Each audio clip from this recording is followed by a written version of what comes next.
Chapter 37.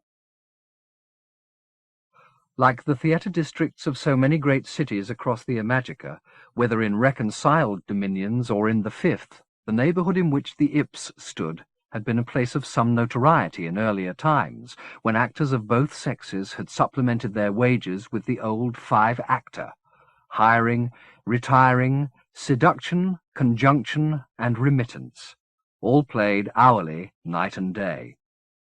The centre of these activities had moved away, however, to the other side of the city, where the burgeoning numbers of middle-class clients felt less exposed to the gaze of their peers out seeking more respectable entertainment. Licorice Street and its environs had sprung up in a matter of months, and quickly became the third richest Kesperate in the city, leaving the theatre district to decline into legitimacy. Perhaps because it was of so little interest to people, it had survived the traumas of the last few hours better than most Kesperates its size. It had seen some action.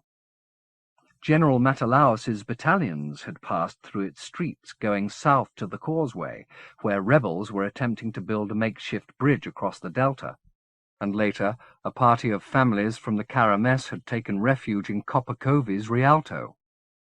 But no barricades had been erected and none of the buildings burned. The Deliquium would meet the morning intact. Its survival, however, would not be accorded general disinterest, rather to the presence at its perimeter of Pale Hill, a site which was neither a hill nor pale, but a circle of remembrance in the centre of which lay a well, used from time immemorial as a repository for the corpses of executed men, suicides, paupers, and, on occasion, romantics who favoured rotting in such company. Tomorrow's rumours would whisper that the ghosts of these forsaken souls had risen to defend their terrain, preventing the vandals and the barricade builders from destroying the Kesperate by haunting the steps of the Ips and the Rialto, and howling in the streets like dogs maddened from chasing the comet's tail.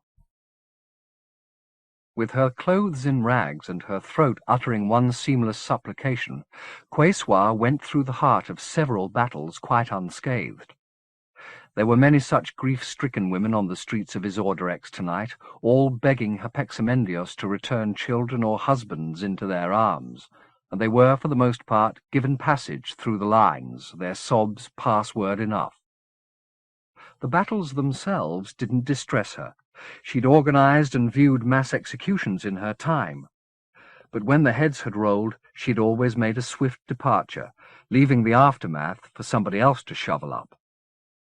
Now she had to tread barefoot in streets that were like abattoirs, and her legendary indifference to the spectacle of death was overtaken by a horror so profound she had several times changed her direction to avoid a street that stank too strongly of innards and burned blood. She knew she would have to confess this cowardice when she finally found the man of sorrows, but she was so laden with guilt that one more fault or less would scarcely matter. Then, as she came to the corner of the street at the end of which lay Pluthero Quexos's playhouse, somebody called her name. She stopped and looked for her summoner. A man dressed in blue was rising from a doorstep, the fruit he'd been peeling in one hand, the peeling blade in the other. He seemed to be in no doubt as to her identity. "You're his woman," he said. Was this the Lord, she wondered? The man she'd seen on the rooftops at the harbour had been silhouetted against a bright sky. His features had been difficult to see. Could this be him? He was calling someone from the interior of the house on the steps of which he'd been sitting, a sometime bordello to judge by its lewdly carved portico. The disciple, an Ethak, emerged with a bottle in one hand, the other ruffling the hair of a cretinous boy-child, naked and glistening. She began to doubt her first judgment, but she didn't dare leave until she had her hopes confirmed or dashed. "Are you the man of sorrows?" she said. The fruit peeler shrugged. "Isn't everybody tonight?" he said, tossing the uneaten fruit away. The cretin leapt down the steps and snatched it up, pushing the entire thing into his mouth so that his face bulged and the juice ran from his lips. "You're the cause of this," the peeler said. jabbing his knife in Quesoir's direction. He glanced around at the Ethak.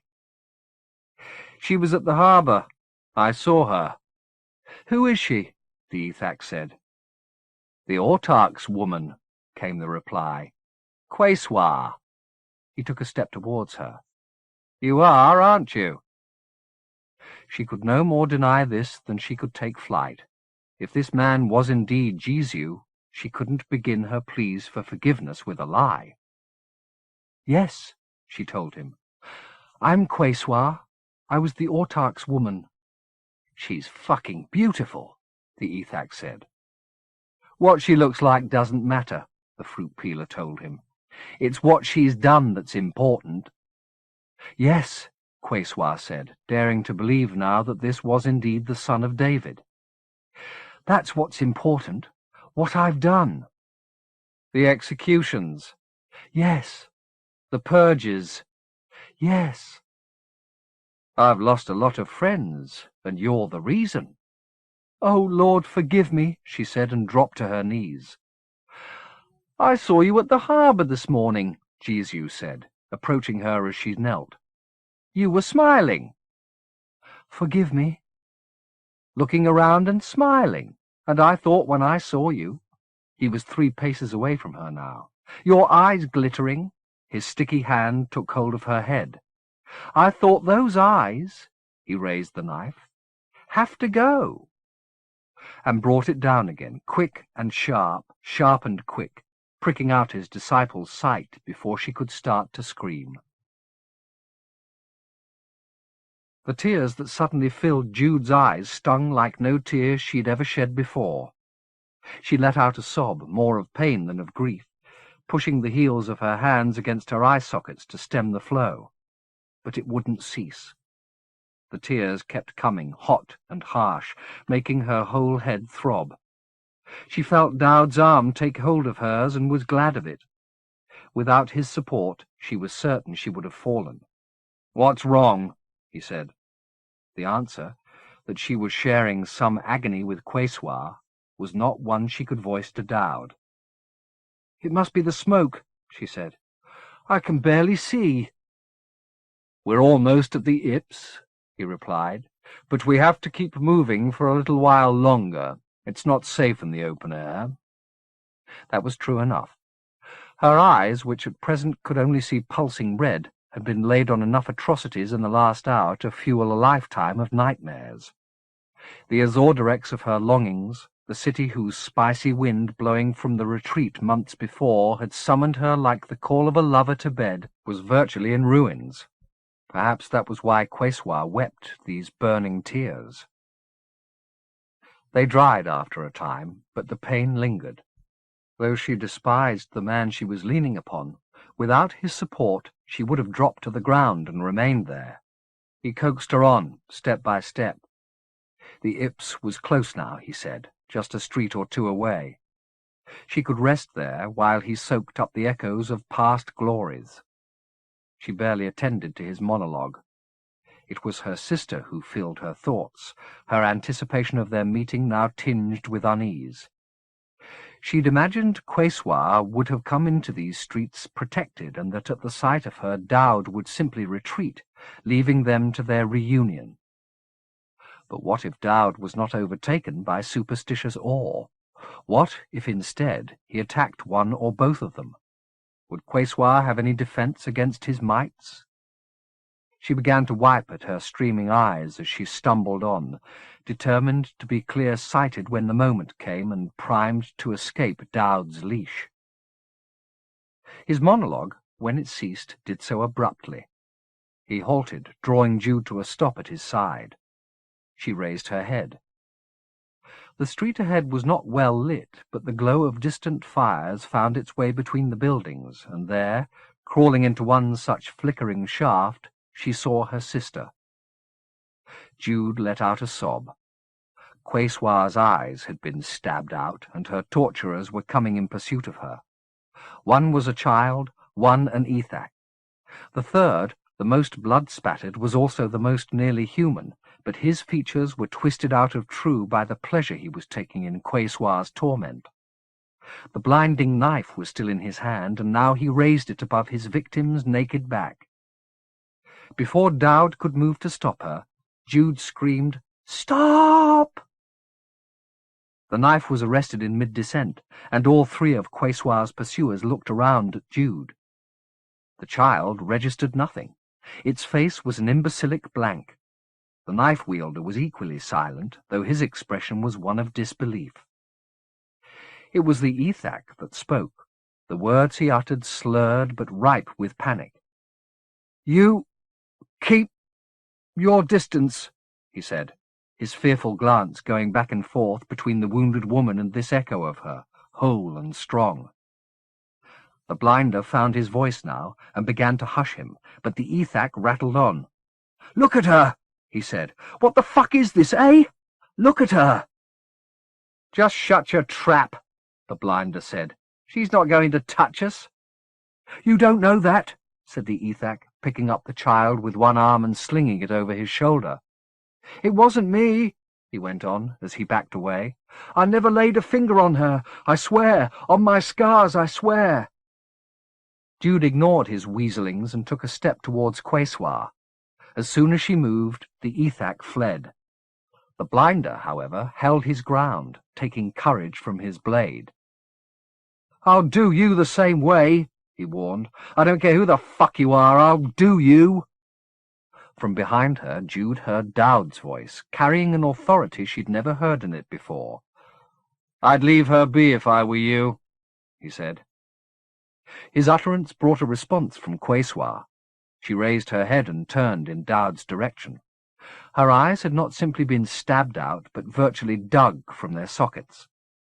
Seeing the holes, Jude was ashamed to have been so troubled by the little ache that she felt in sympathy. It was nothing besides Quesoir's hurt. Yet the woman's voice was almost joyful. "Lord," she said, "sweet Lord, is this punishment enough? Will you forgive me now?" Neither the nature of the error Quesoir was making here nor its profound irony was lost on Jude. Dowd was no saviour, but he was happy enough to assume that role, it seemed. He replied to Quesoir with a delicacy as feigned as the sonority he'd affected seconds before. "Of course I'll forgive you," he said. "That's what I'm here to do." Jude might have been tempted to disabuse Quesoir of her illusions there and then, but that the blinder was usefully distracted by Dowd's performance. "Tell me who you are, child," Dowd said. "You know who the fuck she is," the blinder spat. "Quesoir! It's fucking Quesoir!" Dowd glanced back at Jude, his expression one of comprehension rather than shock. Then he looked again at the blinder. "So it is," he said. "You know what she's done, same as me," the man said. "She deserves worse than this." "Worse, you think?" Dowd said, continuing to advance towards the man who was nervously passing his knife from hand to hand, as though he sensed that Dowd's capacity for cruelty outstripped his own 100-fold, and was preparing to defend himself if need be. "What worse would you do?" Dowd said. "What she's done to others, over and over." "She did these things personally, you think?" "I wouldn't put it past her," he said. "Who knows what the fuck goes on up there? People disappear and get washed up again in pieces." He tried a little smile, plainly nervous now. "You know she deserved it." "And you?" Dowd asked. "What do you deserve?"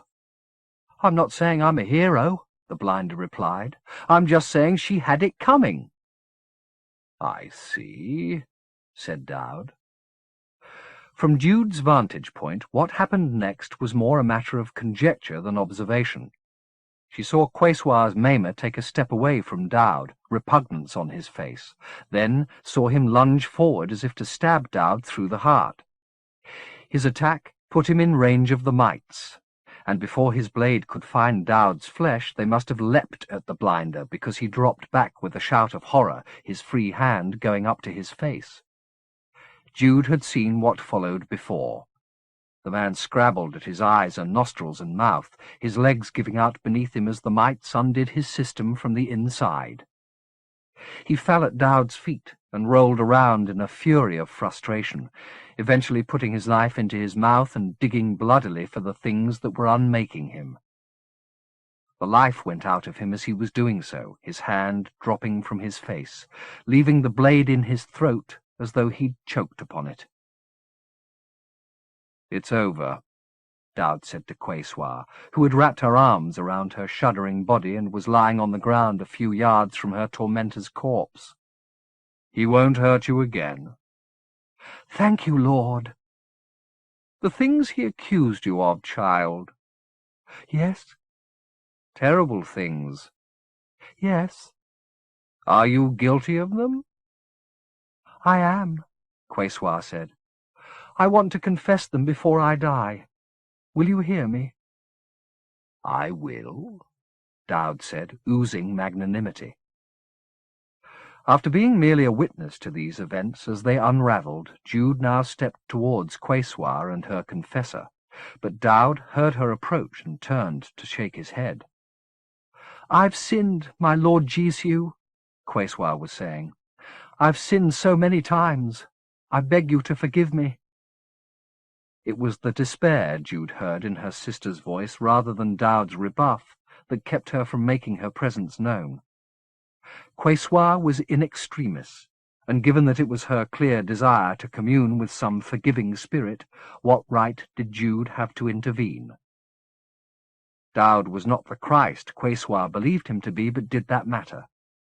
What would revealing the father confessor's true identity achieve now, besides adding to the sum of her sister's suffering? Dowd had knelt beside Quayswa and had taken her up into his arms, demonstrating a capacity for tenderness, or at least for its replication, that Jude would never have believed him capable of. For her part, Quayswa was in bliss, despite her wounds.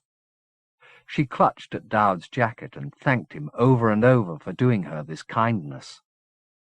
He hushed her softly, saying there was no need for her to make a catalogue of her crimes. "You have them in your heart, and I see them there," he said. "I forgive them. Tell me instead about your husband. Where is he? Why hasn't he also come asking for forgiveness?" "He didn't believe you were here," Quayswa said. "I told him I'd seen you down at the harbour, but he has no faith." "None?" "Only in himself," she said bitterly. Dowd began to rock backward and forward as he plied her with further questions, his focus so devoted to his victim he didn't notice Jude's approach. She envied Dowd his embrace, wishing it were her arms Quayswa was lying in instead of his. "Who is your husband?" Dowd was asking. "You know who he is," Quayswa replied. "He's the autarch. He rules the Imajica." "But he wasn't always autarch, was he?" "No." "So what was he before?" Dowd wanted to know. "An ordinary man?" "No," she said. "I don't think he was ever an ordinary man. I don't remember exactly." He stopped rocking her. "I think you do," he said, his tone subtly shifting. "Tell me," he said. "Tell me, what was he before he ruled Isordarex? And what were you?" "I was nothing," she said simply. "Then how were you raised so high?" "He loved me. From the very beginning he loved me." "You did no unholy service to be elevated?" Dowd said. She hesitated, and he pressed her harder. "What did you do?" he demanded. "What? What?" There was a distant echo of Oscar in that expletive, the servant speaking with his master's voice. Intimidated by this fury, Quayswa replied, "I've visited the bastion of the Banu many times," she confessed. "Even the annex. I went there too." "And what's there?" "Mad women. Some who killed their spouses or their children." "Why did you seek such pitiful creatures out?" "There are powers hidden among them." At this Jude attended more closely than ever. "What kind of powers?" Dowd said, voicing the question she was silently asking. "I did nothing unholy," Quesoir protested. "I just wanted to be cleansed. The pivot was in my dreams. Every night, its shadow on me breaking my back. I only wanted to be cleansed of it." "And were you?" Dowd asked her. Again, she didn't answer at first until he pressed her almost harshly. "Were you?" "I wasn't cleansed. I was changed," she said. "The women polluted me. I have a taint in my flesh, and I wish it were out of me." She began to tear at her clothes till her fingers found her belly and breasts. "I want it driven out," she said. "It gave me new dreams, worse than before." "Calm yourself," Dowd said. "But I want it out! I want it out!" A kind of fit had suddenly taken her, and she flailed so violently in his arms she fell from them. "I can feel it in me now," she said, her nails raking her breasts. Jude looked at Dowd, willing him to intervene, but he simply stood up, staring at the woman's distress, plainly taking pleasure in it. Quesoir's self-assault was not theatrics. She was drawing blood from her skin, still yelling that she wanted the taint out of her. In her agony, a subtle change was coming over her flesh, as though she was sweating out the taint she'd spoken of. Her pores were oozing a sheen of iridescence, and the cells of her skin were subtly changing colour. Jude knew the blue she saw spreading from her sister's neck, down over her body and up towards her contorted face. It was the blue of the stone eye, the blue of the goddess. "What is this?" Dowd demanded of his confessee. "Out of me! Out of me!" "Is this the taint?" He went down on his haunches beside her. "Is it?" "Drive it out of me!" Quesoir sobbed, and began assaulting her poor body afresh. Jude could endure it no longer. Allowing her sister to die blissfully in the arms of a surrogate divinity was one thing. This self-mutilation was quite another. She broke her vow of silence. "Stop her!" she said. Dowd looked up from his study, drawing his thumb across his throat to hush her, but it was too late. Despite her own commotion, Quesoir had heard her sister speak. Her thrashing slowed, and her blind head turned in Jude's direction. "Who's there?" she demanded. There was naked fury on Dowd's face, but he hushed her softly. She would not be placated, however. "Who's with you, Lord?" she asked him. With his reply, he made an error that unknitted the whole fiction. He lied to her. "There's nobody," he said. "I heard a woman's voice. Who's there?" "I told you," Dowd insisted. "Nobody." He put his hand upon her face. "Now calm yourself. We're alone." "No, we're not." "Do you doubt me, child?" Dowd replied, his voice, after the harshness of his last interrogations, modulating with this question, so that he sounded almost wounded by her lack of faith. Quesoir's reply was to silently take his hand from her face, seizing it tightly in her blue, blood-speckled fingers. "That's better," he said. Quesoir ran her fingers over his palm. Then she said, "No scars." "There'll always be scars," Dowd said, lavishing his best pontifical manner upon her, but he'd missed the point of her remark. "There are no scars on your hand," she said. He retrieved it from her grasp. "Believe in me," he said. "No," she replied. "You're not the man of sorrows." The joy had gone from her voice. It was thick, almost threatening. "You can't save me," she said, suddenly flailing wildly to drive the pretender from her. "Where's my saviour? I want my saviour." "He isn't here," Jude told her. "He never was." Quesoir turned in Jude's direction. "Who are you?" she said. "I know your voice from somewhere." "Keep your mouth shut," Dowd said, stabbing his finger in Jude's direction, "or so help me you'll taste the mites." "Don't be afraid of him," Quesoir said. "She knows better than that," Dowd replied. "She's seen what I can do." Eager for some excuse to speak so that Quesoir could hear more of the voice she knew but couldn't yet name, Jude spoke up in support of Dowd's conceit. "What he says is right," she told Quesoir. "He can hurt us both, badly. He's not the man of sorrows, sister."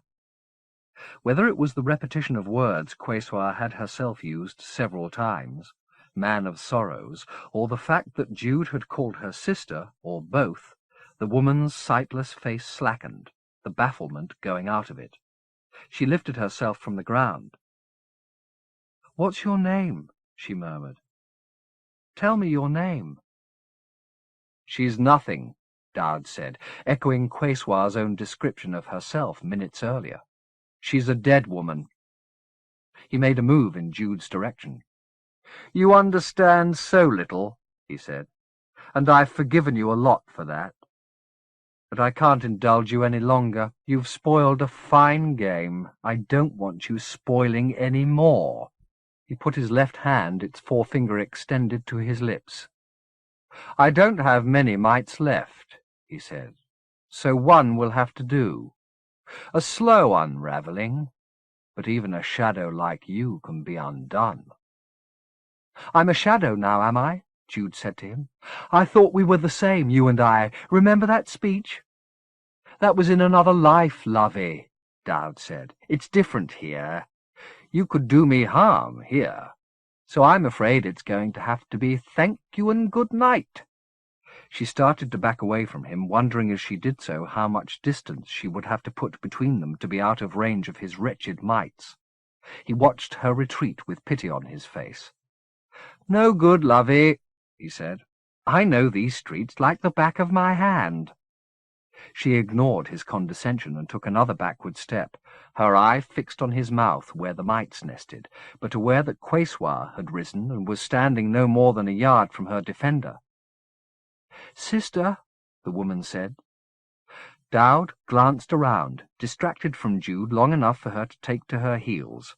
He let out a shout as she fled, and the blind woman lunged towards the sound, grabbing his arm and neck and dragging him towards her. The noise she made as she did so was like nothing Jude had heard from human lips, and she envied it. A cry to shatter bones like glass and shake colour from the air. She was glad not to be closer, or it might have brought her to her knees. She looked back once, in time to see Dowd spit the lethal mite at Quesoir's empty sockets, and prayed her sister had better defences against its harm than the man who'd emptied them. Whether or no, she could do little to help. Better to run while she had the chance, so that at least one of them survived the cataclysm. She turned the first corner she came to and kept turning corners thereafter, to put as many decisions between herself and her pursuer. No doubt Dowd's boast was true. He did indeed know these streets, where he claimed he'd once triumphed, like his own hand. It followed that the sooner she was out of them and into terrain unfamiliar to them both, the more chance she had of losing him. Until then, she had to be swift and as nearly invisible as she could make herself. Like the shadow Dowd had dubbed her, darkness in a deeper dark, flitting and fleeting, seen and gone. But her body didn't want to oblige. It was weary, beset with aches and shudders. Twin fires had been set in her chest, one in each lung. Invisible hounds ripped her heels bloody. She didn't allow herself to slow her pace, however, until she'd left the streets of playhouses and brothels behind her and was delivered into a place that might have stood as a set for a Pluthero-Quexus tragedy. A circle 100 yards wide, bounded by a high wall of sleek black stone.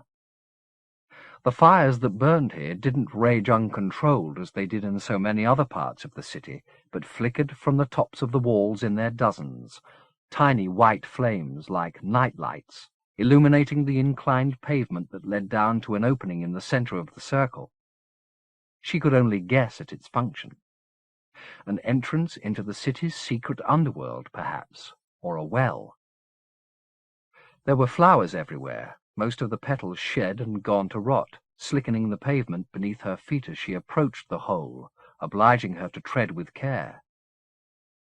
The suspicion grew that if this was a well, its water was poisoned with the dead. Obituaries were scrawled on the pavement.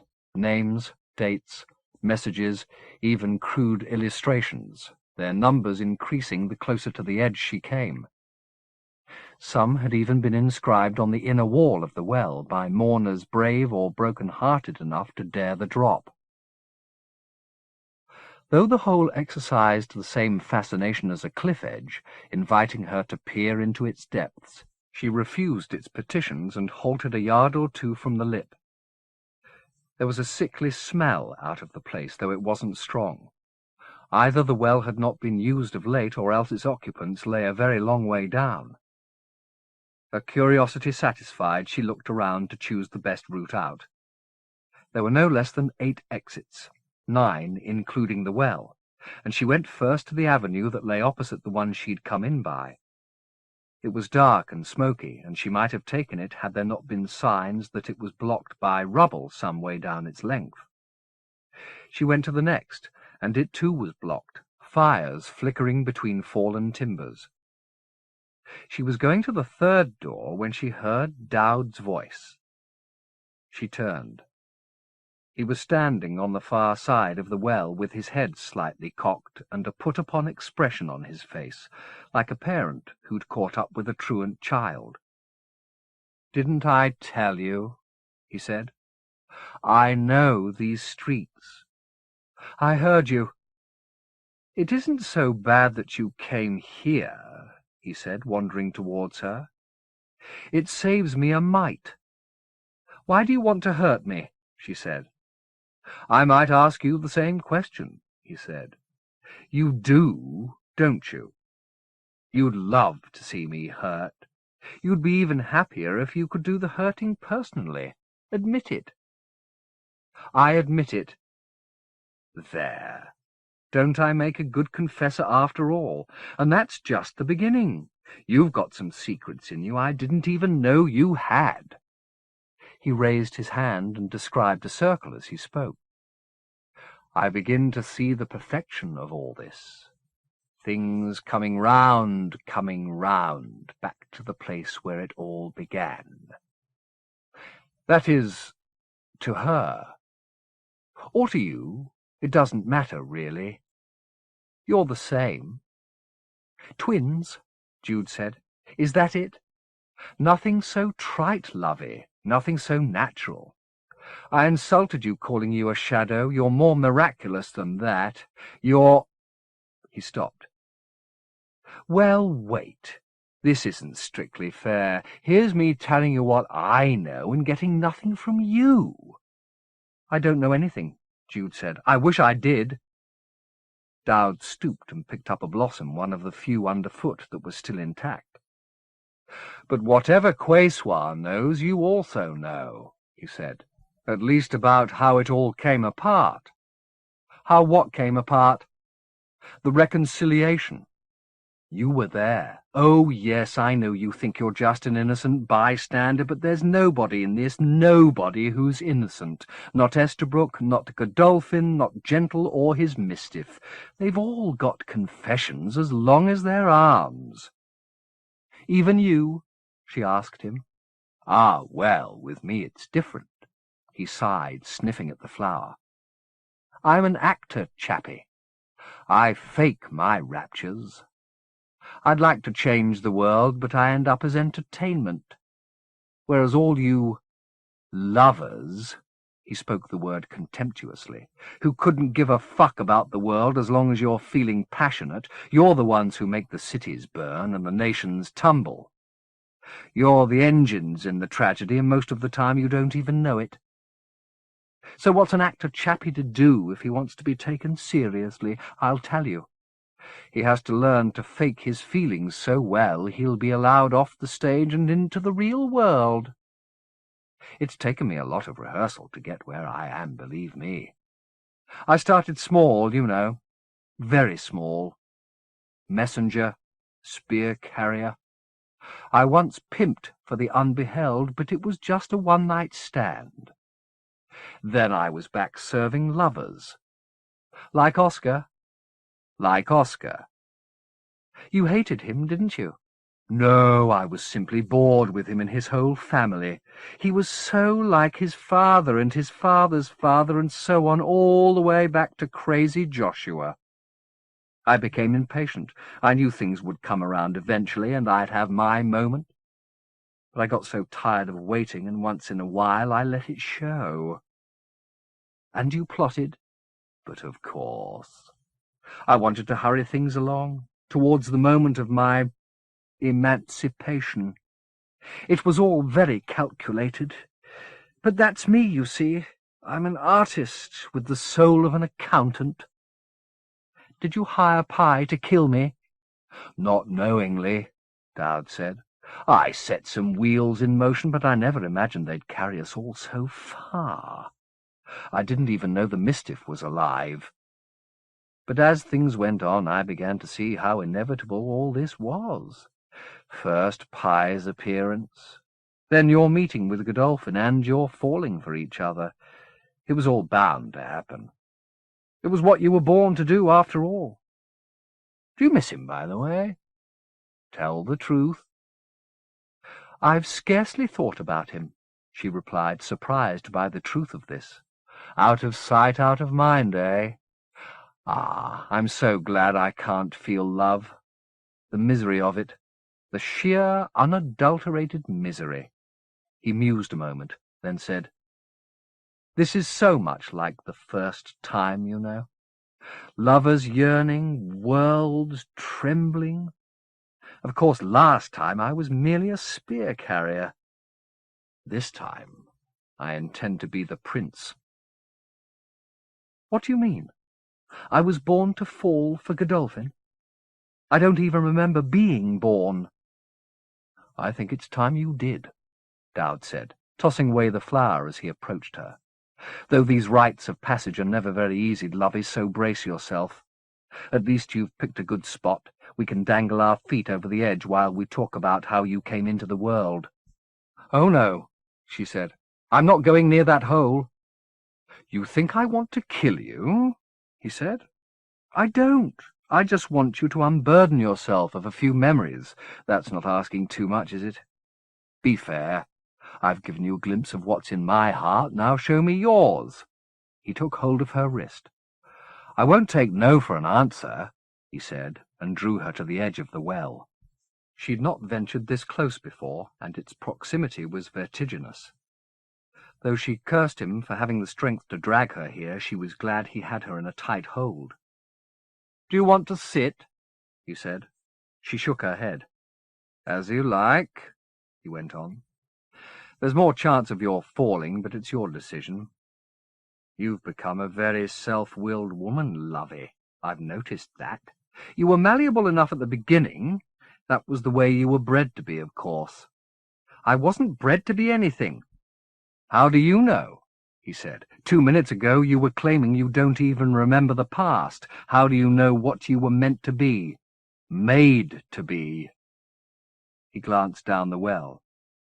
The memory's in your head somewhere, lovey. You just have to be willing to coax it out. If Quayswa sought some goddess, maybe you did too, even if you don't remember it. And if you did, then maybe you're more than Joshua's peach plum. Maybe you've got some place in the action I haven't accounted for. Where would I meet goddesses, Dowd? Jude replied. I've lived in the Fifth in London, in Notting Hill Gate. There are no goddesses. Even as she spoke, she thought of Celestine buried beneath the tabula rasa's tower. Was she a sister to the deities that haunted his Orderex?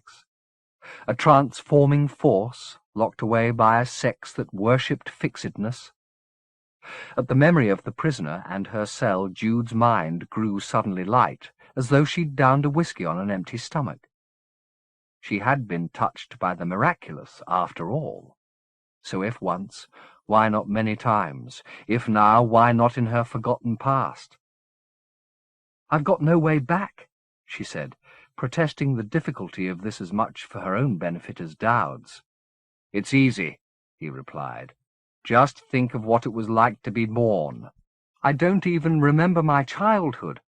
You had no childhood, lovey. You had no adolescence. You were born just the way you are overnight. Quesoir was the first Judith, and you, my sweet, are only her replica. Perfect may be, but still a replica. I don't believe you. Of course you must refuse the truth at first. It's perfectly understandable. But your body knows what's true and what isn't. You're shaking inside and out. I'm tired, she said, knowing the explanation was pitifully weak. You're feeling more than weary, Dowd said. Admit it. As he pried, she remembered the results of his last revelations about her past, how she'd dropped to the kitchen floor, hamstrung by invisible knives. She dared not succumb to such a collapse now, with the well a foot from where she stood, and Dowd knew it. You have to face the memories, he was saying. Just spit them out. Go on. You'll feel better for it, I promise you. She could feel both her limbs and her resolve weakening as he spoke, but the prospect of facing whatever lay in the darkness at the back of her skull, and however much she distrusted Dowd, she didn't doubt there was something horrendous there, was almost as terrifying as the thought of the well taking her. Perhaps it would be better to die here and now, two sisters extinguished within the same hour, and never know whether Dowd's claims were true or not. But then suppose he'd been lying to her all along, the actor chappie's finest performance yet, and she was not a shadow, not a replica, not a thing bred to do service, but a natural child with natural parents, a creature unto herself, real, complete. Then she'd be giving herself to death out of fear of self-discovery, and Dowd would have claimed another victim. The only way to defeat him was to call his bluff, to do as he kept urging her to do, and go into the darkness at the back of her head, ready to embrace whatever revelations it concealed. Whichever Judith she was, whether real or replica, natural or bred. There was no escape from herself in the living world. Better to know the truth, once and for all. The decision ignited a flame in her skull, and the first phantoms of the past appeared in her mind's eye. "Oh, my goddess," she murmured, throwing back her head. "What is this? What is this?" She saw herself lying on bare boards in an empty room, a fire burning in the grate, warming her in her sleep and flattering her nakedness with its lustre. Somebody had marked her body while she slept, daubing upon it a design she recognized, the glyph she'd first seen in her mind's eye when she'd made love with Oscar, then glimpsed again as she passed between dominions. The spiraling sign of her flesh, here painted on flesh itself in half a dozen colors.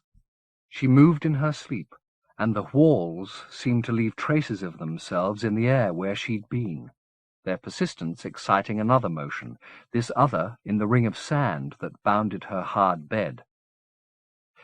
It rose around her like the curtain of the Borealis, shimmering with the same colors in which her glyph had been painted, as though something of her essential anatomy was in the very air of the room. She was entranced by the beauty of the sight. "What are you seeing?" she heard Dowd asking her. "Me," she said, "lying on the floor, in a circle of sand." "Are you sure it's you?" he said. She was about to pour scorn on his question when she realized its import. Perhaps this wasn't her but her sister. "Is there any way of knowing?" she said. "You'll soon see," he told her. So she did. The curtain of sand began to wave more violently, as if seized by a wind unleashed within the circle. Particles flew from it, intensifying as they were thrown against the dark air, motes of the purest color rising like new stars, then dropping again, burning in their descent towards the place where she, the witness, lay. She was lying on the ground, close to her sister, receiving the rain of color like a grateful earth, needing its sustenance if she was to grow and swell and become fruitful. "What am I?" she said, following the fall of color to snatch a glimpse of the ground it was falling upon. The beauty of what she'd seen so far had lulled her into vulnerability. When she saw her own unfinished body, the shock threw her out of the remembrance like a blow. Suddenly she was teetering on the wall's edge again, with Dowd's hand the only check upon her falling. Ice-water sweat filled her pores. "Don't let me go," she said. "What are you seeing?" he asked her. "Is this being born?" she sobbed. "Oh, Christ, is this being born?" "Go back to the memory," he said. "You've begun it, so finish it." He shook her. "Hear me? Finish it." She saw his face raging before her. She saw the well yearning behind, and in between, in the firelit room awaiting her in her head, she saw a nightmare worse than both. Her anatomy, barely made, lying in a circle of perverted enchantments, raw until the distillates of another woman's body put skin on her sinew and colour in that skin, put the tint in her eyes and the gloss on her lips, gave her the same breasts, belly, and sex. This was not birth, it was duplication. She was a facsimile, a likeness stolen from a slumbering original. "I can't bear it," she said. "I did warn you, lovey," Dowd replied. "It's never easy reliving the first moments." "I'm not even real," she said. "Let's stay clear of the metaphysics," came the reply. "What you are, you are. You had to know sooner or later." "I can't bear it. I can't bear it." "But you are bearing it," Dowd said. "You just have to take it slowly, step by step." "No more." "Yes," he insisted. "A lot more. That was the worst. It'll get easier from now on." That was a lie. When memory took her again almost without her inviting it, she was raising her arms above her head, letting the colours congeal around her outstretched fingers. Pretty enough, until she let one arm drop beside her, and her new-made nerves felt a presence at her side sharing the womb. She turned her head and screamed. "What is it?" Dowd said. "Did the goddess come?" It was no goddess. It was another unfinished thing, gaping at her with lidless eyes, putting out its colourless tongue, which was still so rough it could have licked her new skin off her. She retreated from it, and her fear aroused it, the pale anatomy shaken by silent laughter. It, too, had gathered motes of stolen colour, she saw, but it had not bathed in them. Rather, it had caught them in its hands, postponing the moment it attired itself until it had luxuriated in its flayed nakedness. Dowd was interrogating her again. "Is it the goddess?" he was asking. "What are you seeing? Speak it out, woman. Speak it." His demand was cut suddenly short. There was a beat of silence, then a cry of alarm so shrill her conjuring of the circle and the thing she'd shared it with vanished.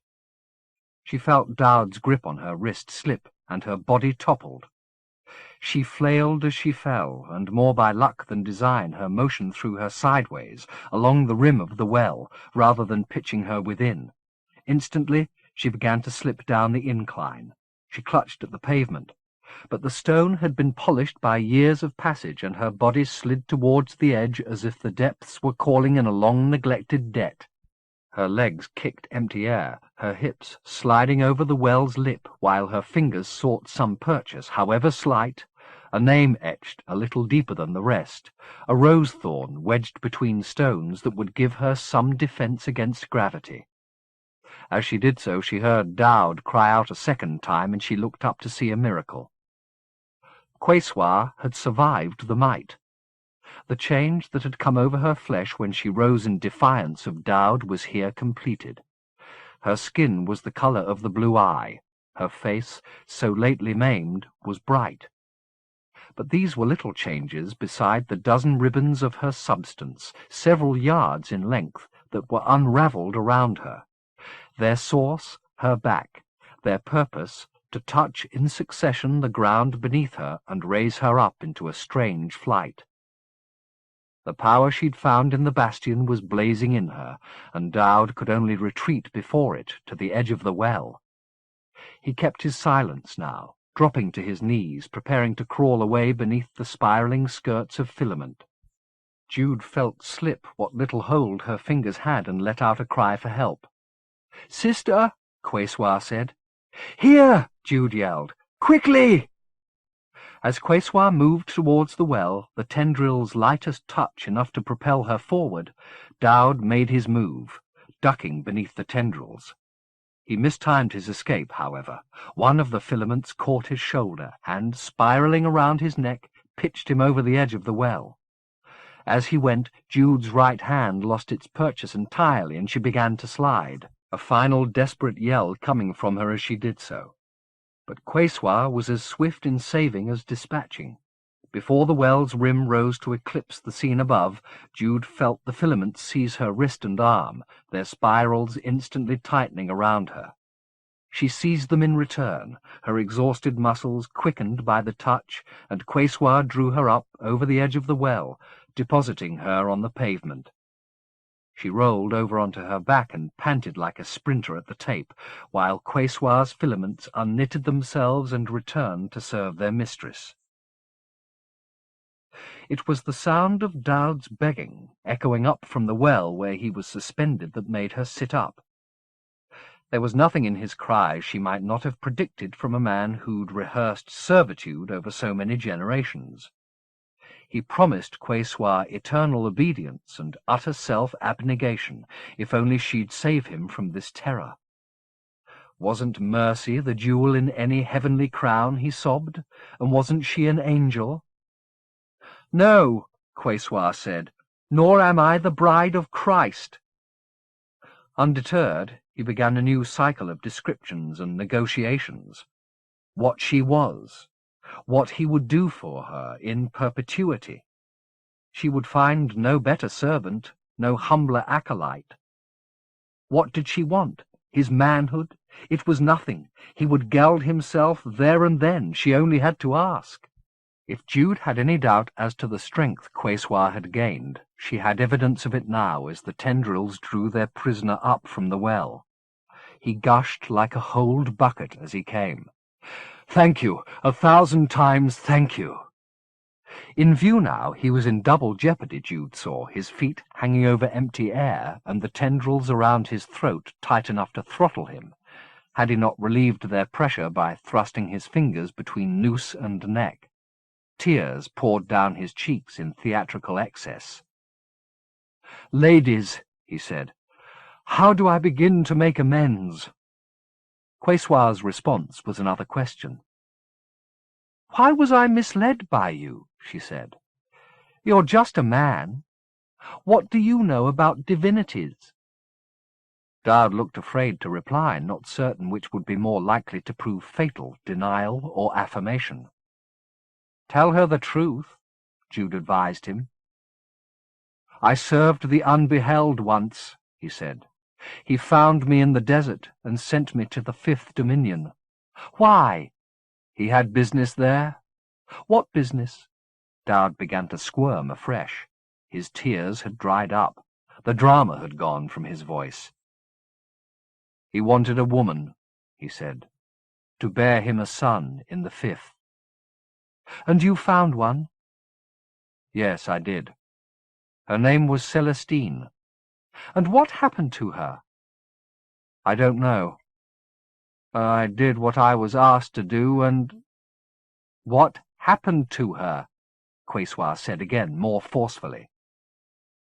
"She died," Dowd replied, trailing that possibility to see if it was challenged.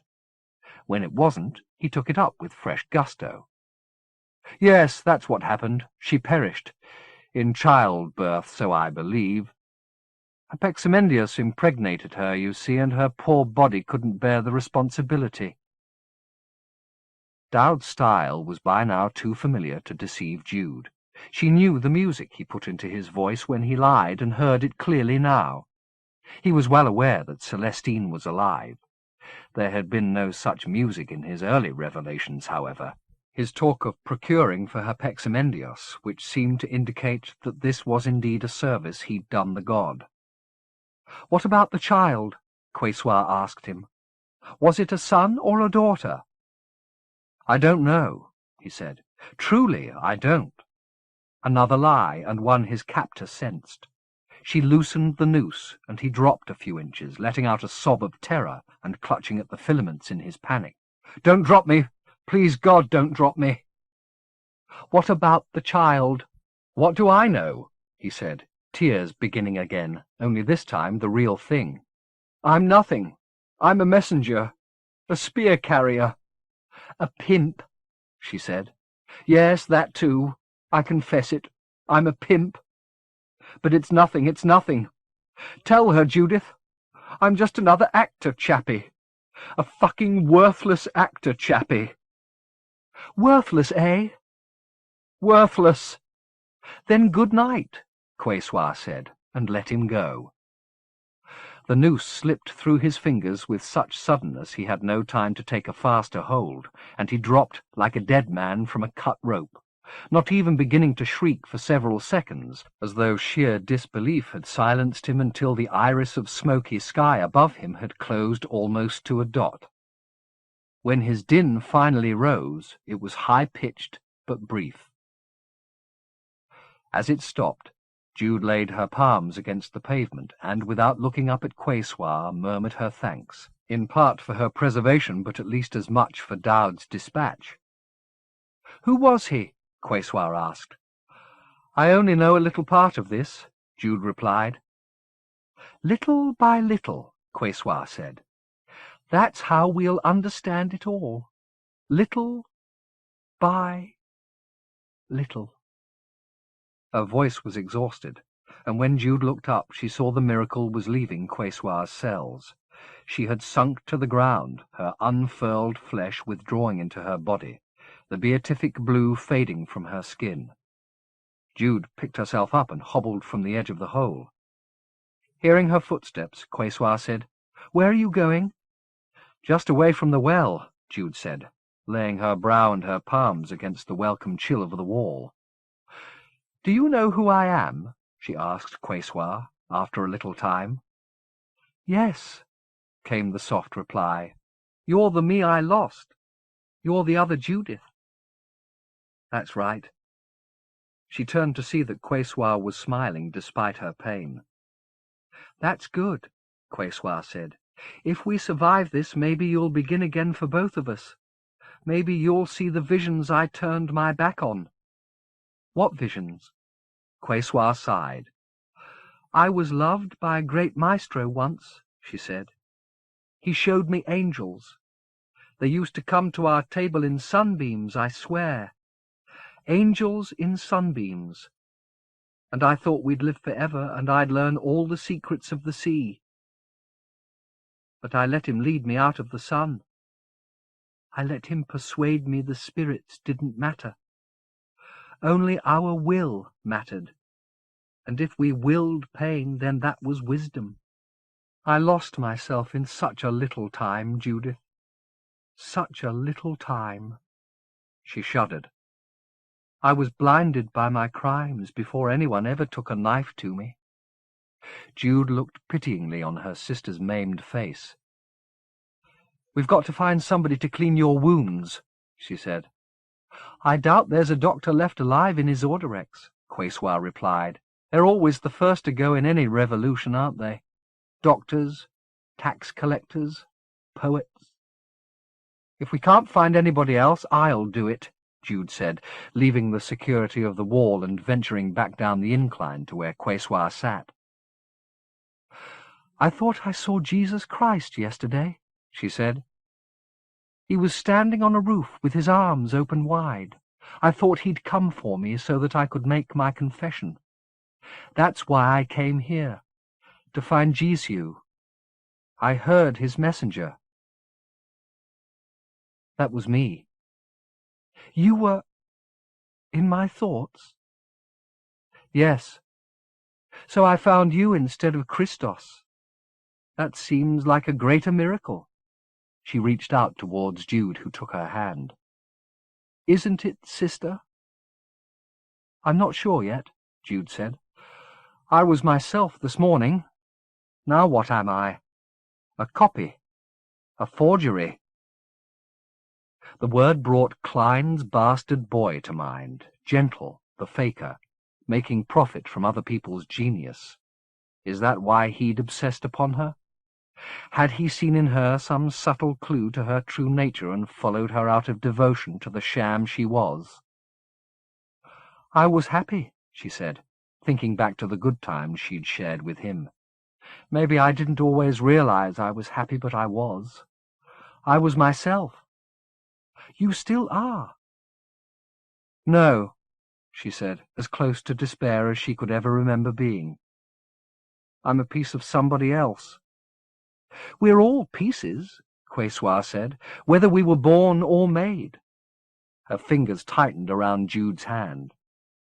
"We're all hoping to be whole again. Will you take me back up to the palace?" she said. "We'll be safer there than here." "Of course," Jude replied, helping her up. "Do you know which direction to go?" She said she did. Despite the smoke and the darkness, the walls of the palace loomed above them, massive but remote. "We've got quite a climb ahead of us," Jude said. "It may take us till morning." "The night is long in Isorderex," Quessoir replied. "It won't last forever," Jude said. "It will for me." "I'm sorry. That was thoughtless. I didn't mean—" "Don't be sorry," Quessoir said. "I like the dark. I can remember the sun better. Sun and angels at the table. Will you take my arm, sister? I don't want to lose you again." Chapter 38. In any other place but this, Gentle might have been frustrated by the sight of so many sealed doors, but as Lazarevich led him closer to the pivot tower, the atmosphere grew so thick with dread he was glad whatever lay behind those doors was locked away. His guide spoke scarcely at all. When he did, it was to suggest that Gentle make the rest of the journey alone. "It's a little way now," he kept saying. "You don't need me any more."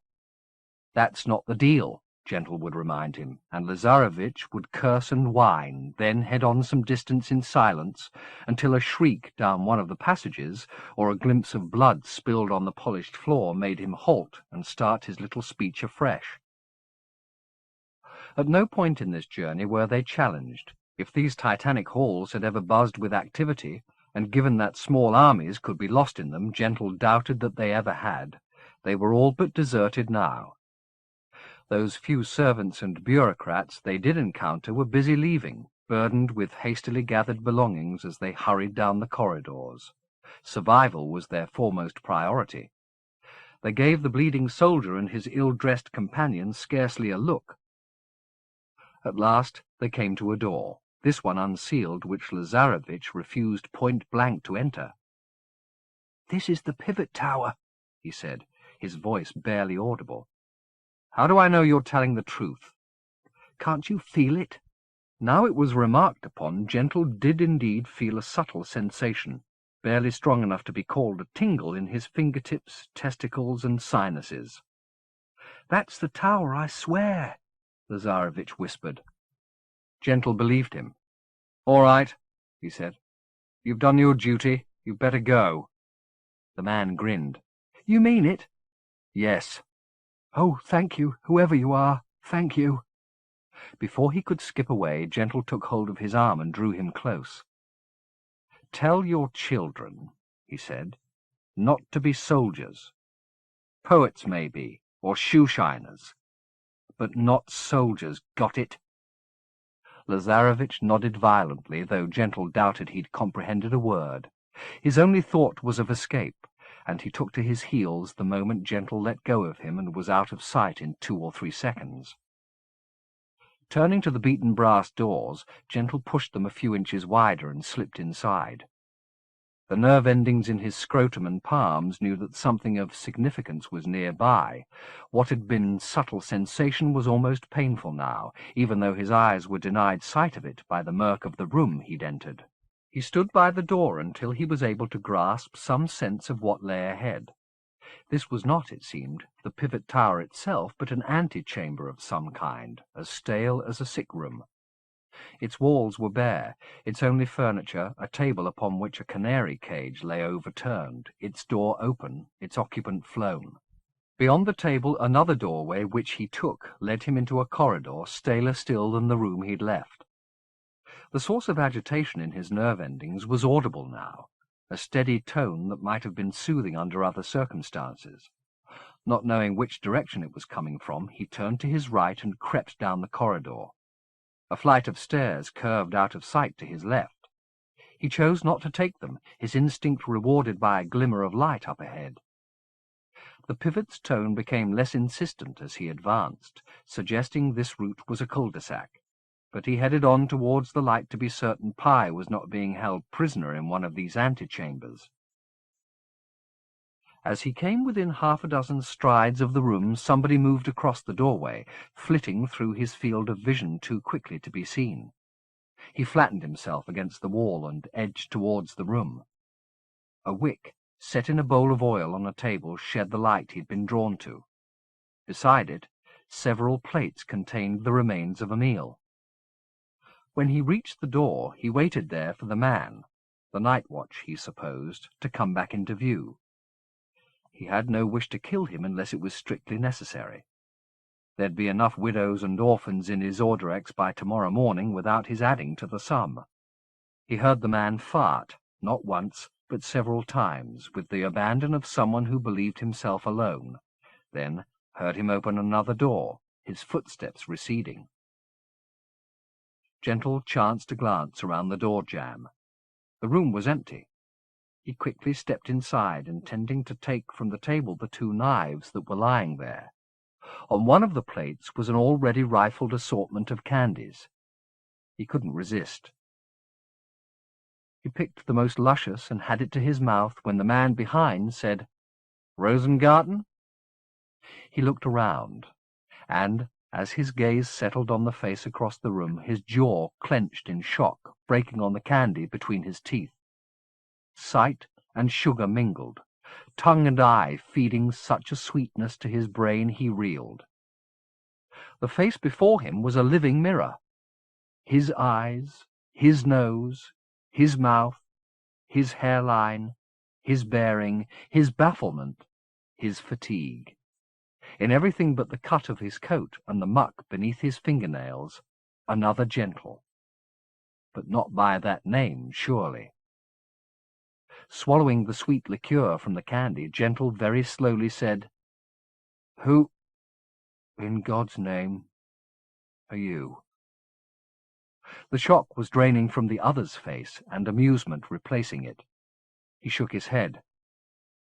"Damn Creorci." "That's your name?"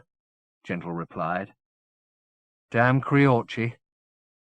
He'd heard stranger in his travels, but the question only served to amuse the other more. "Not a bad idea," he replied. "There's enough in my system. The autarch damn Creorci.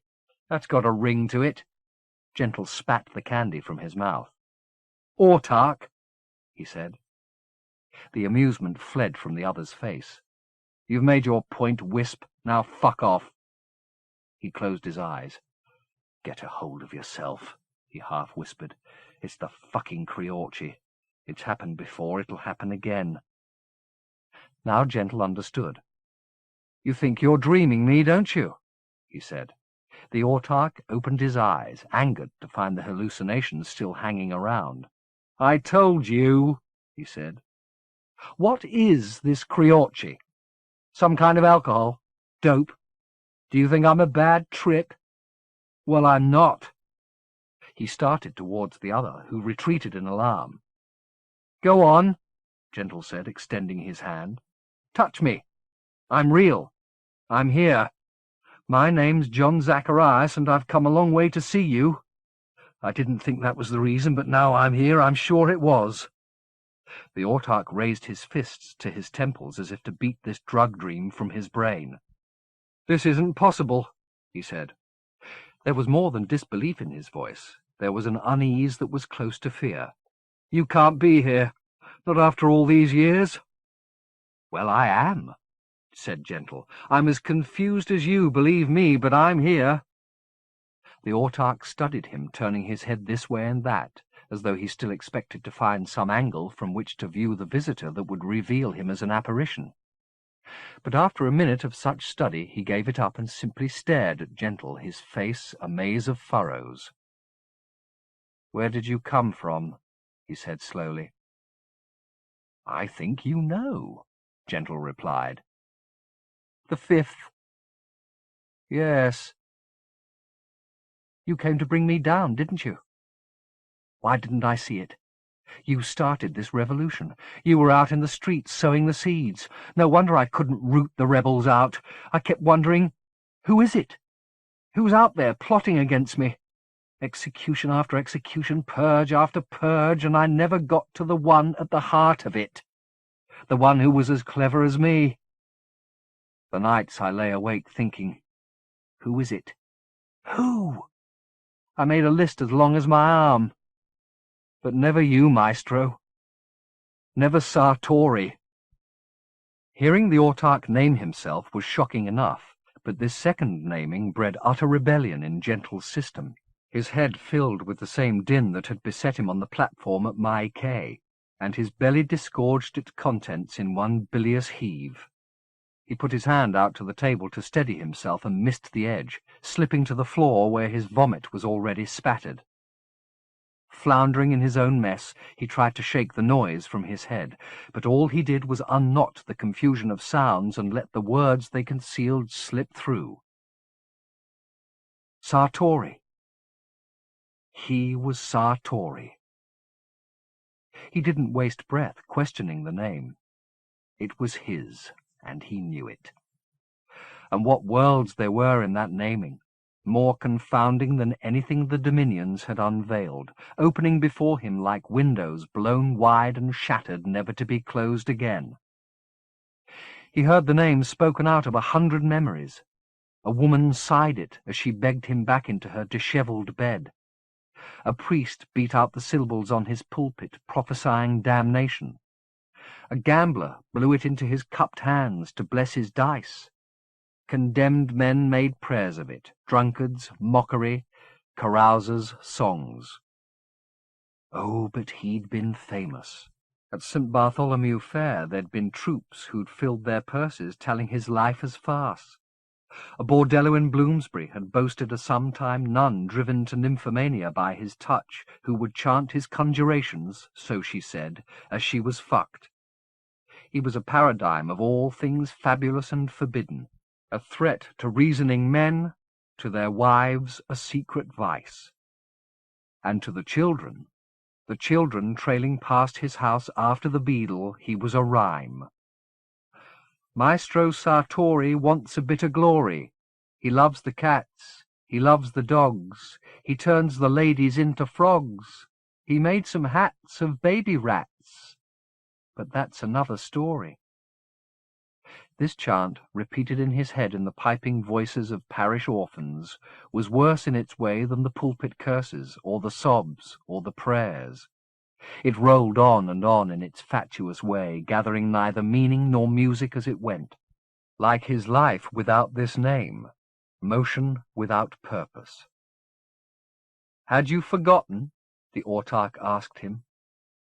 "Oh, yes," Gentle replied, unbidden and bitter laughter coming to his lips with the reply. "I'd forgotten." Even now, with the voices rebaptizing him with their clamour, he could scarcely believe it. Had this body of his survived 200 years and more in the 5th Dominion while his mind went on deceiving itself, holding only a decade of life in its consciousness and hiding the rest away? Where had he lived all those years? Who had he been?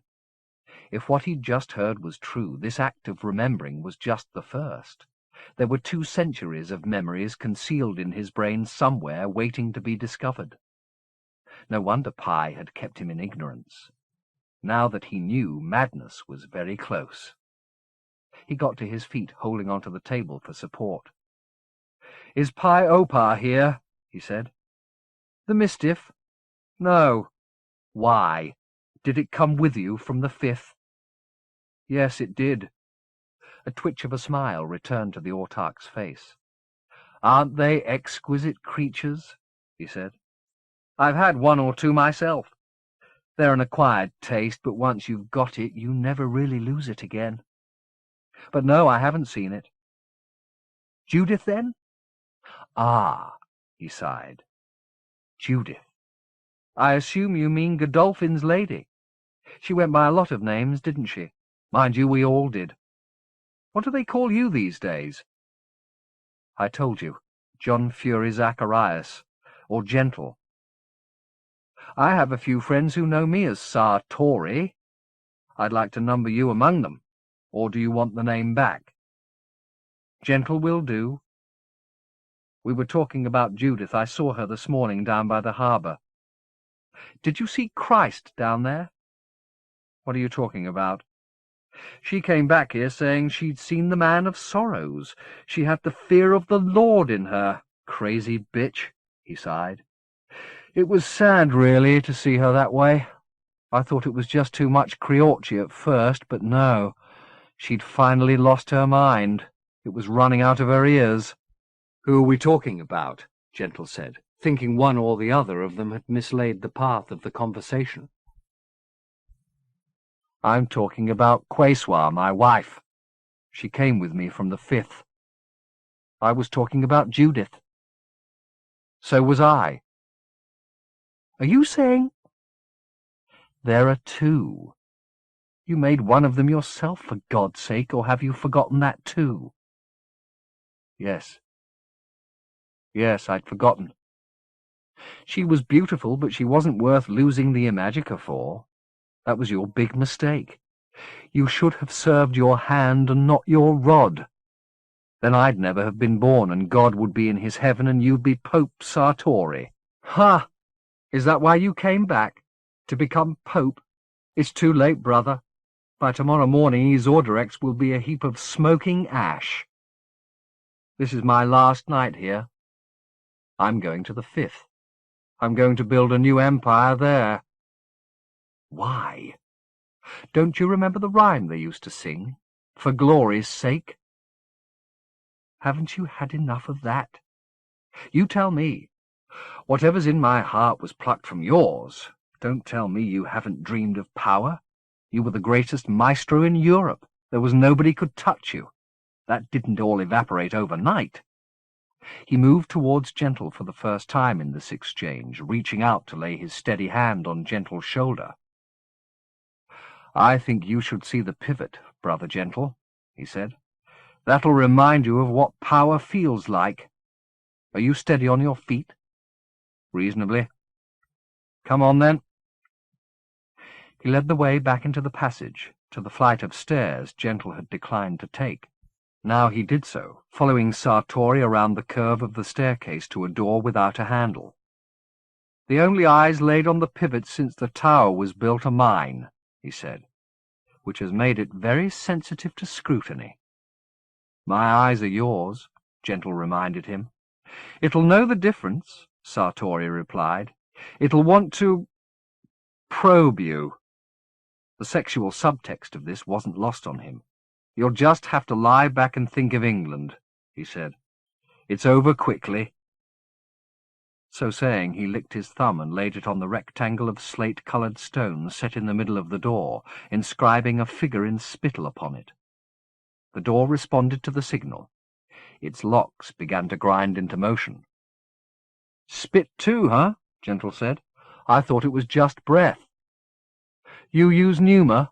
Sartori said. "Then I should be able to. But I haven't got the trick of it. You'll have to teach me, and I'll remind you of a few sways in return." "I don't understand the mechanics of it." "Then we'll learn together," Sartori replied. "The principles are simple enough. Matter and mind, mind and matter, each transforming the other. Maybe that's what we're going to do. Transform one another." With that thought, Sartori put his palm on the door and pushed it open. Though it was fully 6 inches thick, it moved without a sound, and with an extended hand Sartori invited Gentle to enter, speaking as he did so. It's said that Herpexamendius set the pivot in the middle of the Imajica so that his fertility would flow from it into every dominion. He lowered his voice as if for an indiscretion. In other words, he said, this is the phallus of the unbeheld. Gentle had seen this tower from the outside, of course.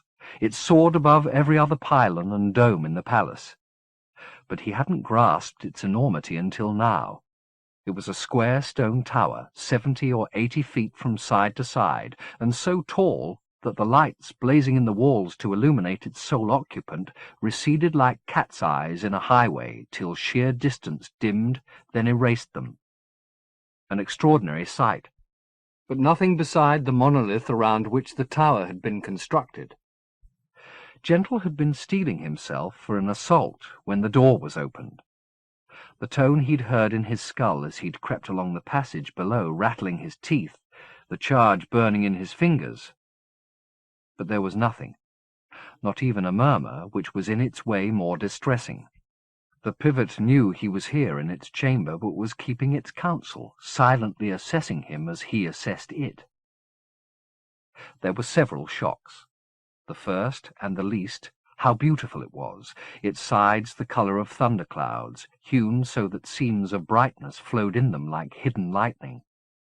The second, that it was not set on the ground, but hovered in all its enormity 10 feet from the floor of the tower, casting a shadow so dense that the dark air was almost a plinth.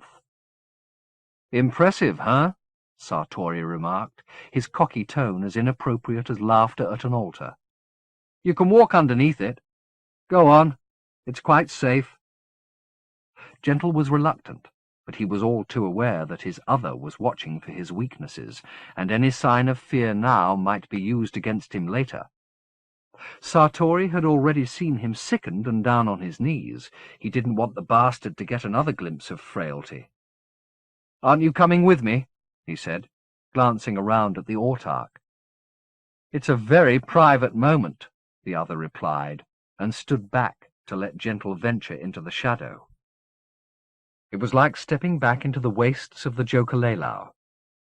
Cold cut him to the marrow. His breath was snatched from his lungs and appeared before him in a bitter cloud. Gasping, he turned his face to the power above him, his mind divided between the rational urge to study the phenomenon and the barely controllable desire to drop to his knees and beg it not to crush him. The heaven above him had 5 sides, he saw, one for each dominion, perhaps, and like the hewn flanks, flickers of lightning appeared in it here and there. But it wasn't simply a trick of seam and shadow that gave the stone the look of a thundercloud. There was motion in it, the solid rock roiling above him. He threw a glance towards Sartori, who was standing at the door, casually putting a cigarette between his lips. The flame he struck to light it with was a world away, but Gentle didn't envy him its warmth. Icy as this shadow was, he wanted the stone sky to unfurl above him and deliver its judgment down. He wanted to see whatever power the pivot possessed unleashed, if only to know that such powers and such judgments existed. He looked away from Sartori almost contemptuously, the thought shaping in his head that for all the others' talk of possessing this monolith, the years it had spent in this tower were moments in its incalculable span, and he and Sartori would have come and gone, their little mark eroded by those that followed, in the time it took the stone to blink its cloudy eye. Perhaps it read that thought from his cortex and approved, because the light, when it came, was kind. There was sun in the stone as well as lightning, warmth as well as a killing fire. It brightened the mantle, then fell in shafts, first around him, then upon his upturned face. The moment had antecedents, events in the 5th that had prophesied this, their parents' coming. He stood on Highgate Hill once, when the city road was still a muddy track, and looked up to see the clouds drop glory down as they were doing now. He'd gone to the window of his room in Gamut Street and seen the same.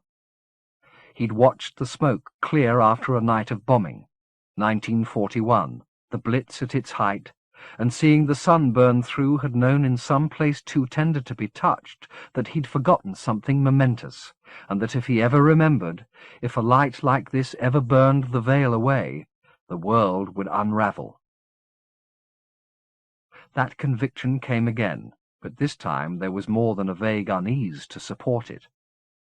The tone that had sounded in his skull had come again, attendant on the light, and in it, described by the subtlest variation in its monotony, he heard words. The pivot was addressing him. "Reconciler," it said. He wanted to cover his ears and shut the word out, drop to the ground like a prophet begging to be unburdened of some divine duty. But the word was inside as well as out. There was no escaping it. "The work's not finished yet," the pivot said. "What work?" he said. "You know what work?" He did, of course, but so much pain had come with that labour, and he was ill-equipped to bear it again. "Why deny it?" the pivot said. He stared up into the brightness. "I failed before, and so many people died. I can't do it again. Please, I can't." "What did you come here for?"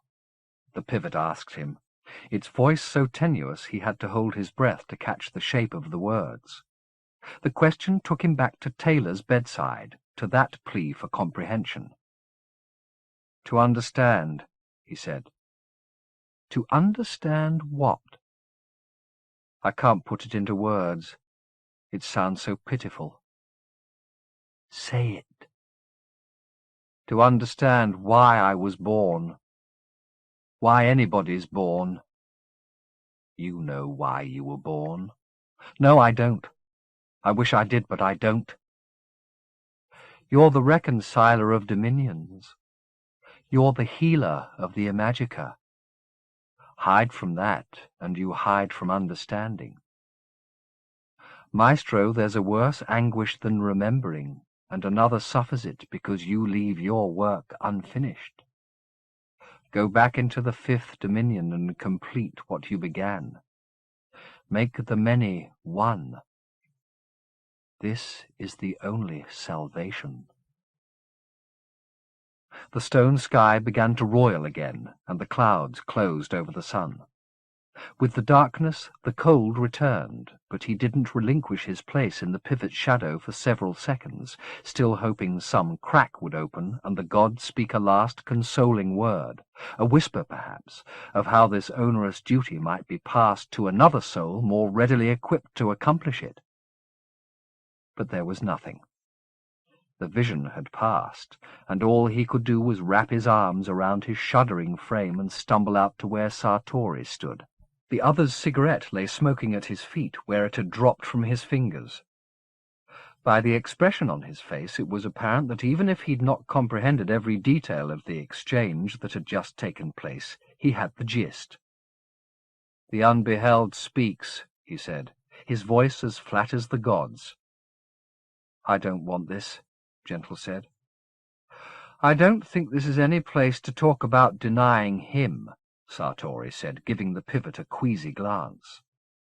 "I didn't say I was denying him," Gentle replied, "just that I didn't want it."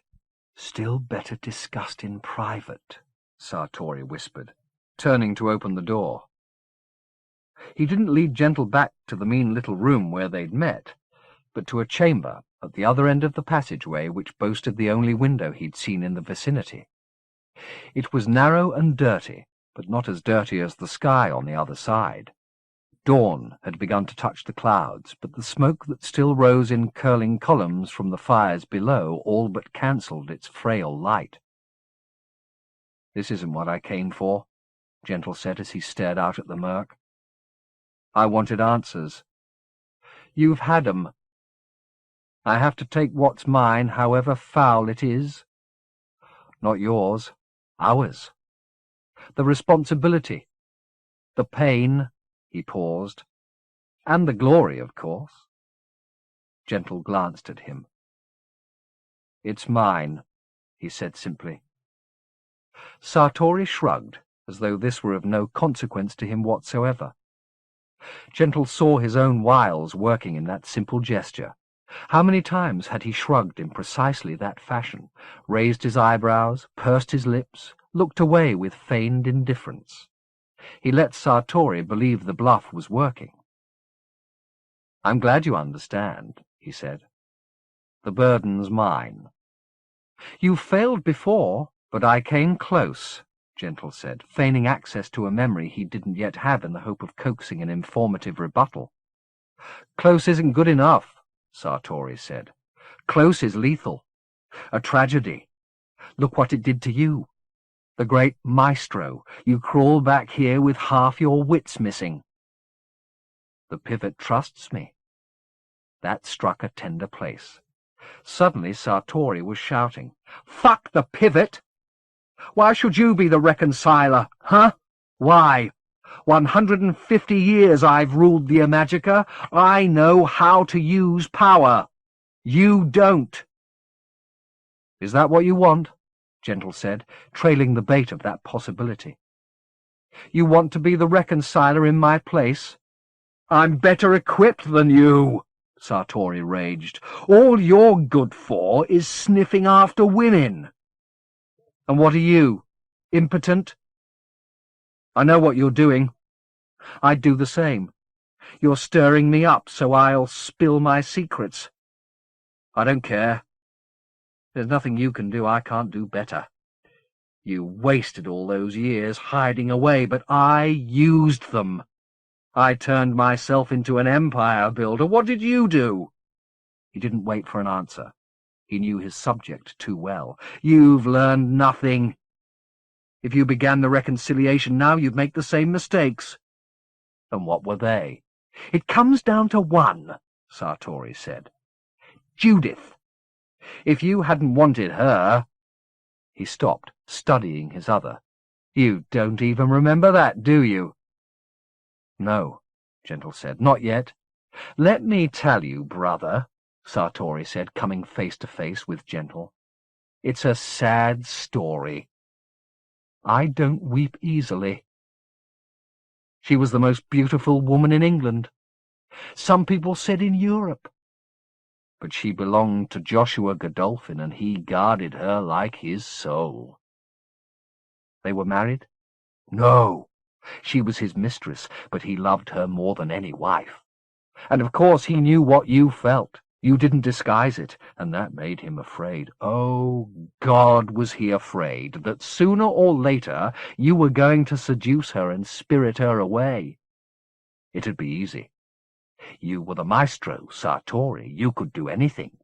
But he was one of your patrons, so you bided your time, thinking maybe he'd tire of her, and then you could have her without bad blood between you. It didn't happen. The months went by, and his devotion was as intense as ever.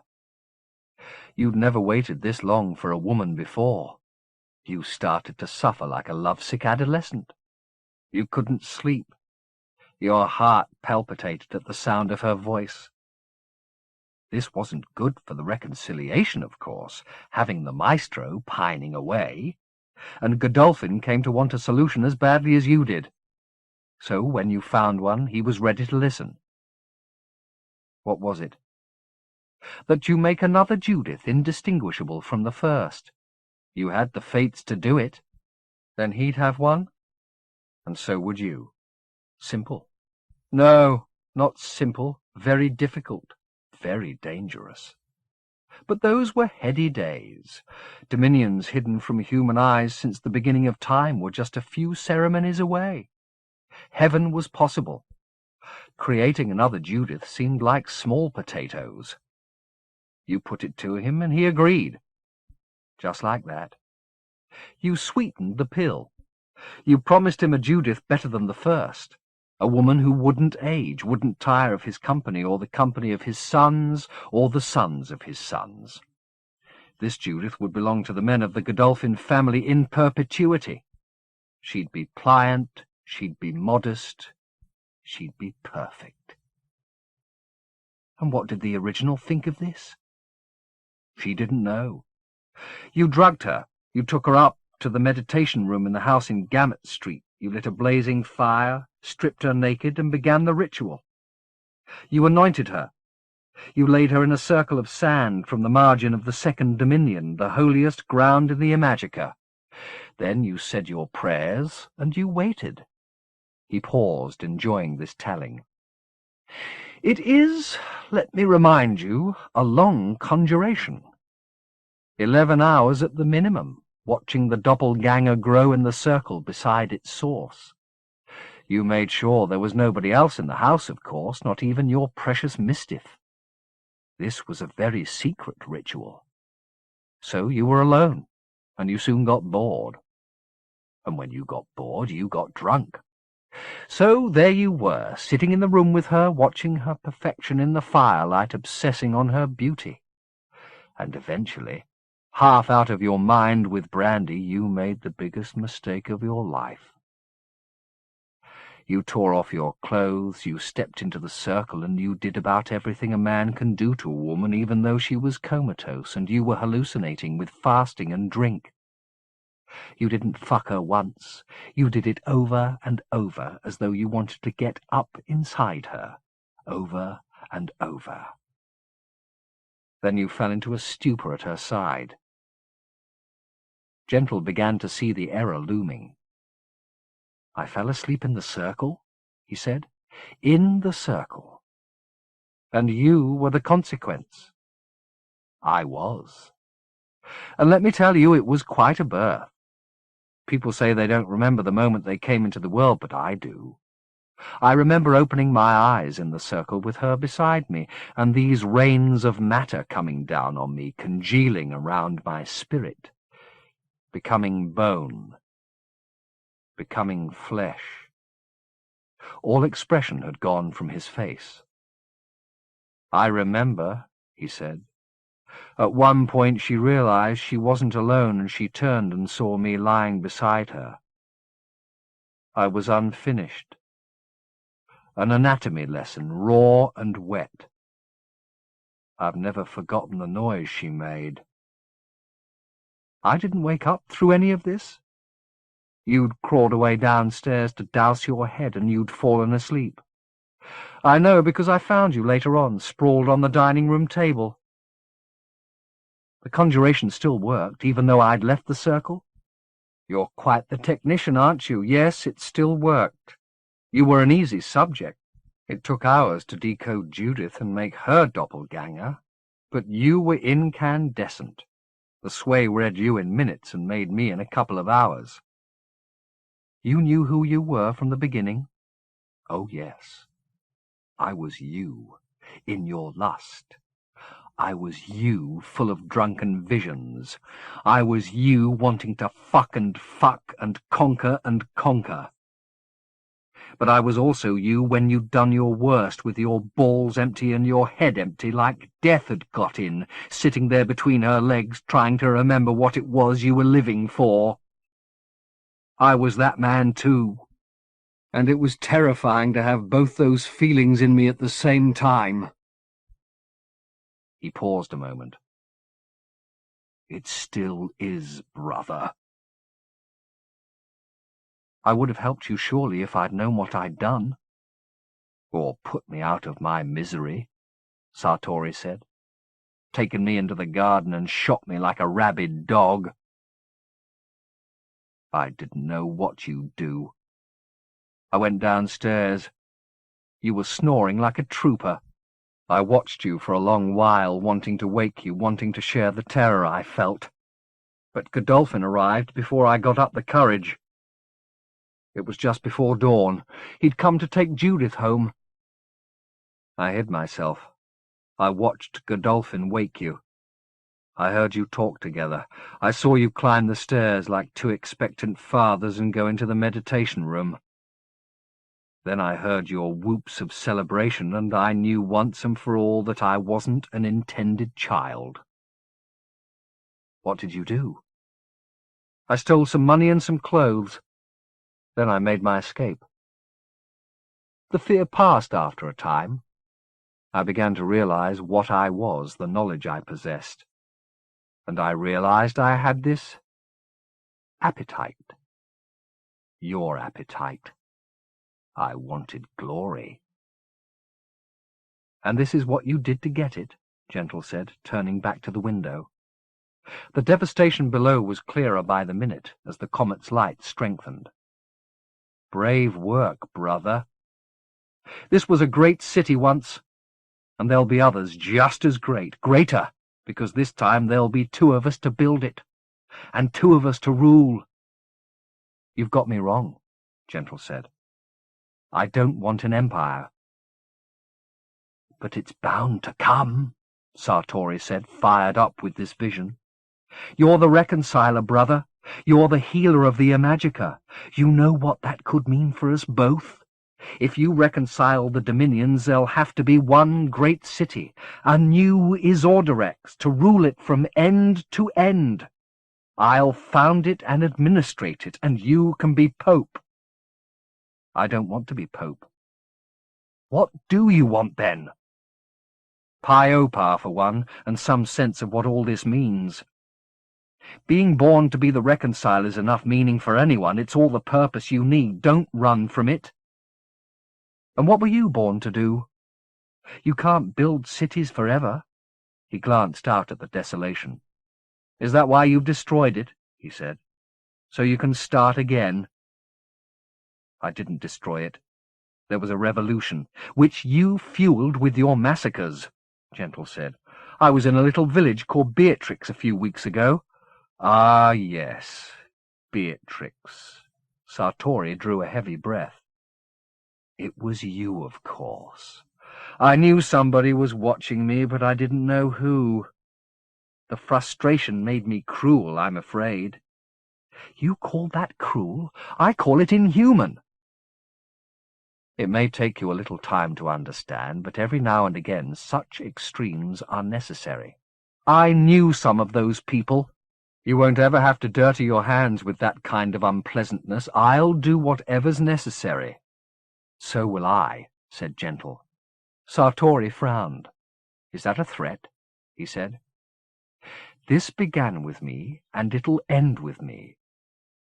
But which me, Maestro? That one, he pointed at Gentle, or this?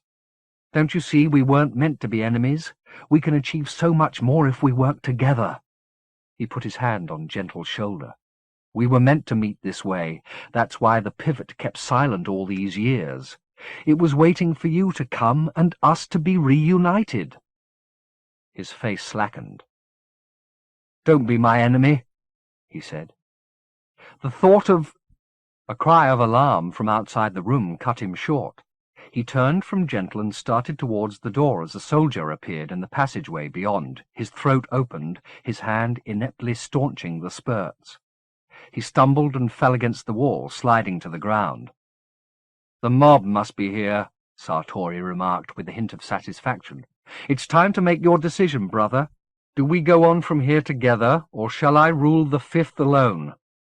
A new din rose, loud enough to blot out any further exchange, and Sartori left off his counselling, stepping out into the passageway. Stay here, he told Gentle. Think about it while you wait. Gentle ignored the instruction. As soon as Sartori was around the corner, he followed. The commotion died away as he did so, leaving only the low whistle from the soldier's windpipe to accompany his pursuit. Gentle picked up his pace, suddenly fearing that an ambush awaited his other. No doubt Sartori deserved death. No doubt they both did. But there was a good deal he hadn't prized from his brother yet, especially concerning the failure of the reconciliation. He had to be preserved from harm, at least until Gentle had every clue to the puzzle out of him. The time would come for them both to pay the penalty for their excesses, but it wasn't yet. As he stepped over the dead soldier, he heard the Mistiff's voice. The single word it said was, Gentle. Hearing that tone like no other he'd heard or dreamt, all concern for Sartori's preservation or his own was overwhelmed. His only thought was to get to the place where the Mistiff was, to lay his eyes on it and his arms around it. They'd been parted for far too long. Never again, he swore to himself as he ran. Whatever edicts or obligations were set before them, whatever malice sought to divide them, Never again would he let the Mistiff go. He turned the corner. Ahead lay the doorway that led out into the antechamber. Sartori was on the other side, partially eclipsed, but hearing Gentle's approach, he turned, glancing back into the passageway. The smile of welcome he was wearing for Pi O Pa decayed, and in 2 strides he was at the door to slam it in his maker's face. Realizing he was outpaced, Gentle yelled Pi's name, but the door was closed before the syllable was out, plunging Gentle into almost total darkness. The oath he'd made seconds before was broken. They were divided again, before they could even be reunited. In his rage, Gentle threw himself against the door, but like everything else in this tower, it was built to last a millennium. However hard he hit it, all he got was bruises. They hurt. But the memory of Sartori's leer when he'd talked about his taste for Mistiffs stung more. Even now the Mistiff was probably in Sartori's arms, embraced, kissed, possessed. He threw himself against the door one final time, then gave up on such primitive assaults. Drawing a breath, he blew it into his fist and slammed the pneuma against the door the way he'd learned to do in the Jokalelao. It had been a glacier beneath his hand on that first occasion, and the ice had cracked only after several attempts. This time, either because his will to be on the other side of the door was stronger than his desire to free the women in the ice, or simply because he was the Maestro Sartori now, a named man who knew at least a little about the power he wielded, the steel succumbed at the first blow, and a jagged crack opened in the door.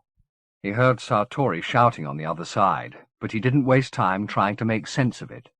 Instead, he delivered a second pneuma against the fractured steel, and this time his hand passed all the way through the door as pieces flew from beneath his palm.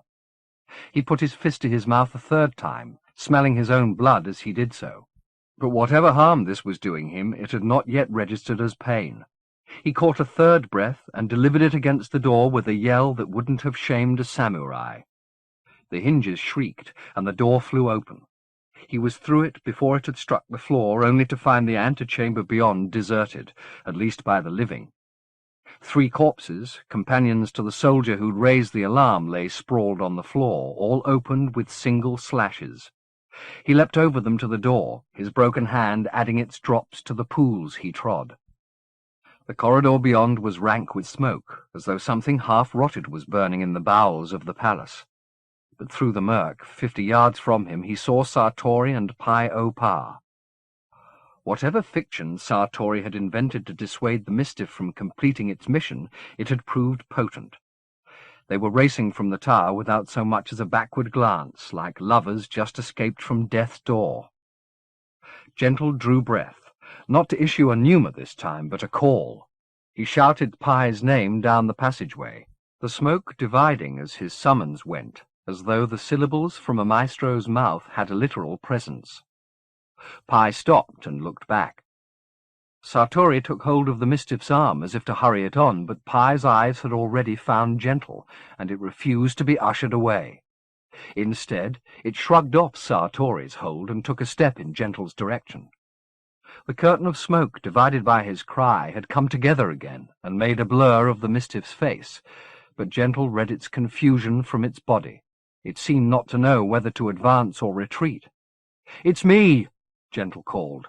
"It's me!"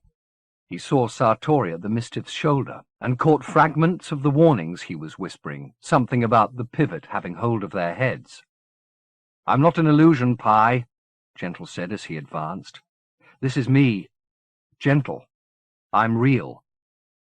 The Mistiff shook its head, looking back at Sartori, then again at Gentle, confounded by the sight. "It's just a trick," Sartori said, no longer bothering to whisper. "Come away, Pi, before it really gets a hold. It can make us crazy." Too late, perhaps, Gentle thought. He was close enough to see the look on the Mistiff's face now, and it was lunatic. Eyes wide, teeth clenched, sweat making red rivulets of the blood spattered on its cheek and brow. The sometime assassin had long since lost its appetite for slaughter. That much had been apparent back in the cradle when it had hesitated to kill, though their lives had depended upon it. But it had done so here, and the anguish it felt was written in every furrow of its face. No wonder Sartori had found it so easy to make the Mistiff forsake its mission. It was teetering on mental collapse. And now, confronted with two faces it knew, both speaking with the voice of its lover, it was losing what little equilibrium it had left. Its hand went to its belt, from which hung one of the ribbon blades the execution squad had wielded. Gentle heard it sing as it came, its edge undulled by the slaughter it had already committed. Behind the Mistiff, Sartori said, "Why not? It's only a shadow." Pye's crazed look intensified, and it raised the fluttering blade above its head. Gentle halted. Another step, and he was in range of the blade, nor did he doubt that Pye was ready to use it. "Go on," Sartori said. "Kill it. One shadow more or less." Gentle glanced towards Sartori, and that tiny motion seemed enough to spur the Mistiff. It came at Gentle, the blade whining. He threw himself backwards to avoid the swipe, which would have opened his chest had it caught him, but the Mistiff was determined not to make the same error twice, and closed the gap between them with a stride. Gentle retreated, raising his arms in surrender, but the Mistiff was indifferent to such signs. It wanted this madness gone, and quickly. "Pye!" Gentle gasped. "It's me! It's me! I left you at the Kesperate, remember that?" Pye swung again, not once but twice, the second slash catching Gentle's upper arm and chest, opening the coat, shirt, and flesh beneath. Gentle pivoted on his heel to avoid the following cut, putting his already bloodied hand to the wound. Taking another stumbling step of retreat, he felt the wall of the passageway hard against his spine. He had nowhere else to run. "Don't I get a last supper, then?" he said, not looking at the blade but at Pye's eyes, attempting to stare past the slaughter fugue to the sane mind that cowered behind it. "You promised we'd eat together, Pye. Don't you remember? A fish inside a fish inside—" The Mistiff stopped. The blade fluttered at its shoulder. "A fish?" The blade fluttered on, but it didn't descend. "Say you remember, Pye. Please say you remember." Somewhere behind Pye, Sartori began a new round of exhortations, but to Gentle they were just a din. He continued to meet Pye's blank gaze, looking for some sign that his words had moved his executioner. The Mistiff drew a tiny broken breath, and the knots that bound its brow and mouth slipped. "Gentle," it said. He didn't reply. He just let his hand drop from his shoulder and stood open-armed against the wall. "Kill it!" Sartori was still saying. "Kill it! It's just an illusion!" Pye turned, the blade still raised. "Don't," Gentle said, but the Mistiff was already starting in the autarch's direction. Gentle called after it again, pushing himself from the wall to stop it. "Pye, listen to me!" The Mistiff glanced around, and as it did so, Sartori raised his hand to his eye and in one smooth motion snatched at it, extending his arm and opening his fist to let fly what it had plucked. Not the eye itself, but some essence of his glance went from the palm like a ball trailing smoke. Gentle reached for the Mistiff to drag it out of the sway's path, but his hand fell inches short of Pye's back, and as he reached again, the sway struck. The fluttering blade dropped from the Mistiff's hand as it was thrown backwards by the impact, its gaze fixed on Gentle as it fell into his arms. The momentum carried them both to the ground, but Gentle was quick to roll from under the Mistiff's weight and put his hand to his mouth to defend them with a pneuma. Sartori was already retreating into the smoke, however, on his face a look that would vex Gentle for many days and nights to come. There was more distress in it than triumph, more sorrow than rage. "Who will reconcile us now?" he said. And then he was gone into the murk, as though he had mastery of the smoke and had pulled it around him to duck away behind its folds. Gentle didn't give chase, but went back to the Mistiff, lying where it had fallen. He knelt beside it. "Who was he?" Pye said. "Something I made," Gentle said, "when I was a maestro." "Another Sartori?" Pye said. "Yes." "Then go after him. Kill him. Those creatures are the most—" "Later. Before he escapes." He can't escape, lover. There's nowhere he can go I won't find him. Pye's hands were clutching at the place in the mid-chest where Sartori's malice had struck. "Let me see," Gentle said, drawing Pye's fingers away and tearing at the Mistiff's shirt. The wound was a stain on its flesh, black at the centre and fading to a pustular yellow at its edges. "Where's Huzzah?" Pye asked him, breath-laboured. "She's dead," Gentle replied. "She was murdered by a Nalayanak." "So much death," Pye said. "It blinded me. I would have killed you and not even known I'd done it." "We're not going to talk about death," Gentle said. "We're going to find some way of healing you." "There's more urgent business than that," Pye said. "I came to kill the autarch." "No, Pye. "That was the judgment," Pye insisted. "But now I can't finish it. Will you do it for me?" Gentle put his hand beneath the Mistiff's head and raised Pye up. "I can't do that," he said. "Why not? You could do it with a breath." "No, Pye. I'd be killing myself." "What?" The Mistiff stared up at Gentle, baffled, but its puzzlement was short-lived. Before Gentle had time to explain, Pye let out a long, sorrowful sigh, in the shape of 3 soft words. "Oh, my lord." "I found him in the pivot tower. I didn't believe it at first." "The autarch Sartori," Pye said, as if trying the words for their music. Then, its voice a dirge, it said, "It has a ring." "You knew I was a maestro all along, didn't you?" "Of course." "But you didn't tell me." "I got as close as I dared, but I had sworn an oath never to remind you of who you were." "Who made you swear that oath?" "You did, maestro. You were in pain, and you wanted to forget your suffering." "How did I come to forget?" "A simple fate." "Your doing?" Pye nodded. "I was your servant in that as in everything. I swore an oath that when it was done, when the past was hidden away, I would never show it to you again. And oaths don't decay." "But you kept hoping I'd ask the right questions." "Yes." "And invite the memory back in." "Yes. And you came close." "In my cave, and in the mountains." "But never close enough to free me from my responsibility. I had to keep my silence." "Well, it's broken now, my friend."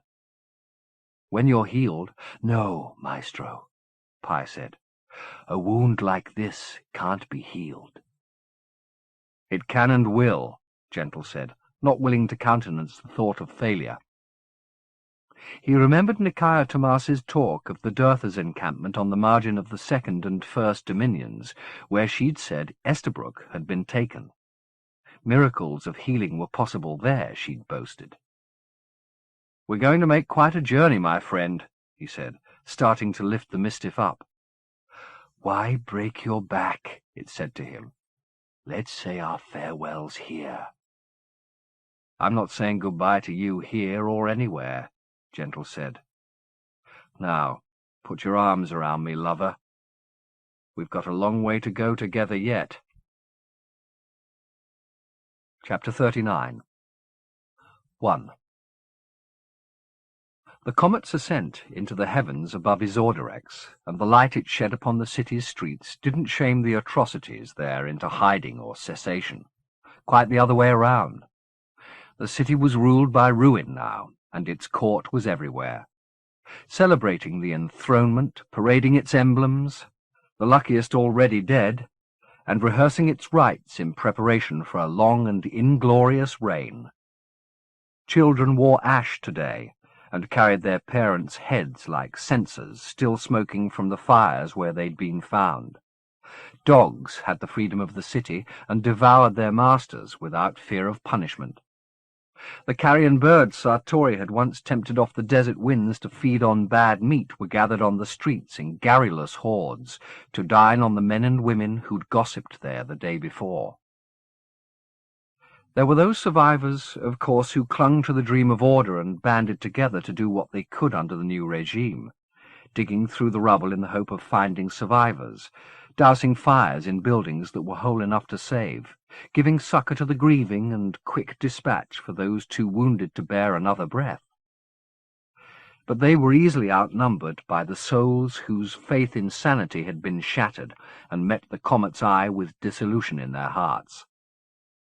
By mid-morning, when Gentle and Pye reached the gate that led out of the city into the desert, many of those who'd begun the day determined to preserve something from this calamity had given up and were leaving while they still had their lives. The exodus that would empty Azordarex of much of its population within half a week had begun. Beyond the vague instruction gleaned from Nicaeotomas that the encampment to which Estabrook had been taken lay in the desert at the limits of this dominion, Gentle was travelling blind. He'd hoped to find somebody along the way to give him some better directions, but he encountered nobody who looked fit enough, mentally or physically, to lend him assistance. He'd bound the hand he'd wounded beating down the door of the pivot tower as best he could before leaving the palace. The stab wound he'd sustained when Hussar had been snatched, and the cut the Mistiff's ribbon blade had opened, were slight enough to cause him little discomfort.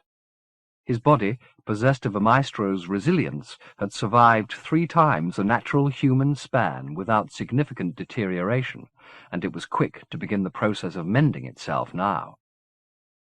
The same could not be said for Pi Opar's wounded frame. Sartori's sway was venomous, draining the Mistiff's strength and consciousness.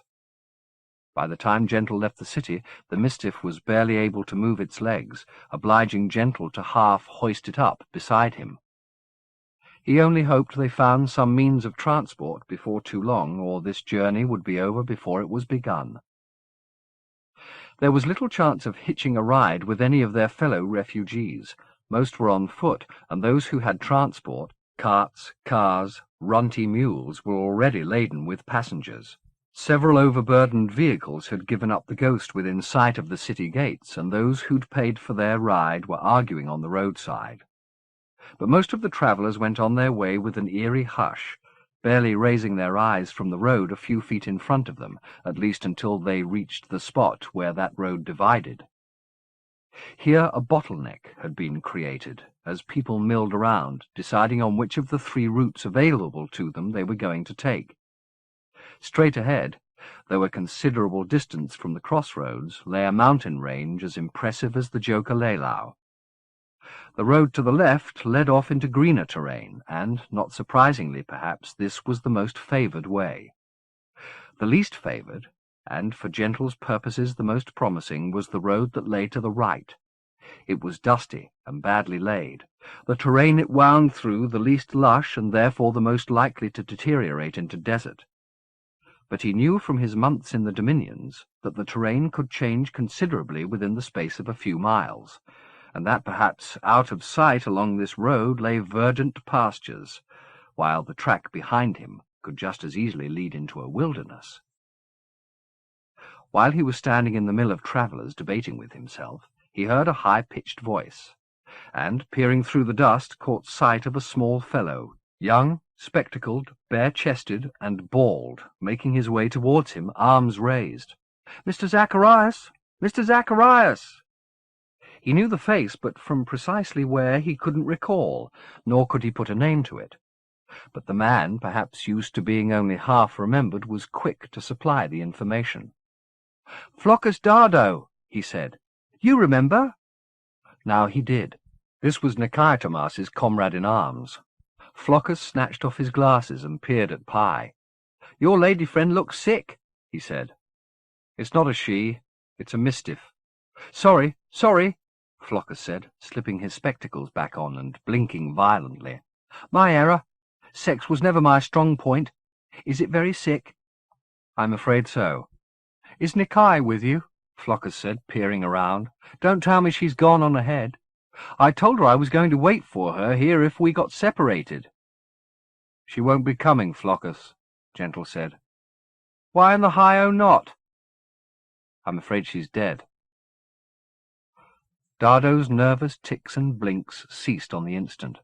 He stared at Gentle with a tiny smile on his face, as if he was used to being the butt of jokes and wanted to believe that this was one. "No," he said. "I'm afraid so," Gentle replied. "She was killed in the palace." Fluckus took off his glasses again and ran his thumb and middle finger from the bridge of his nose along his lower lids.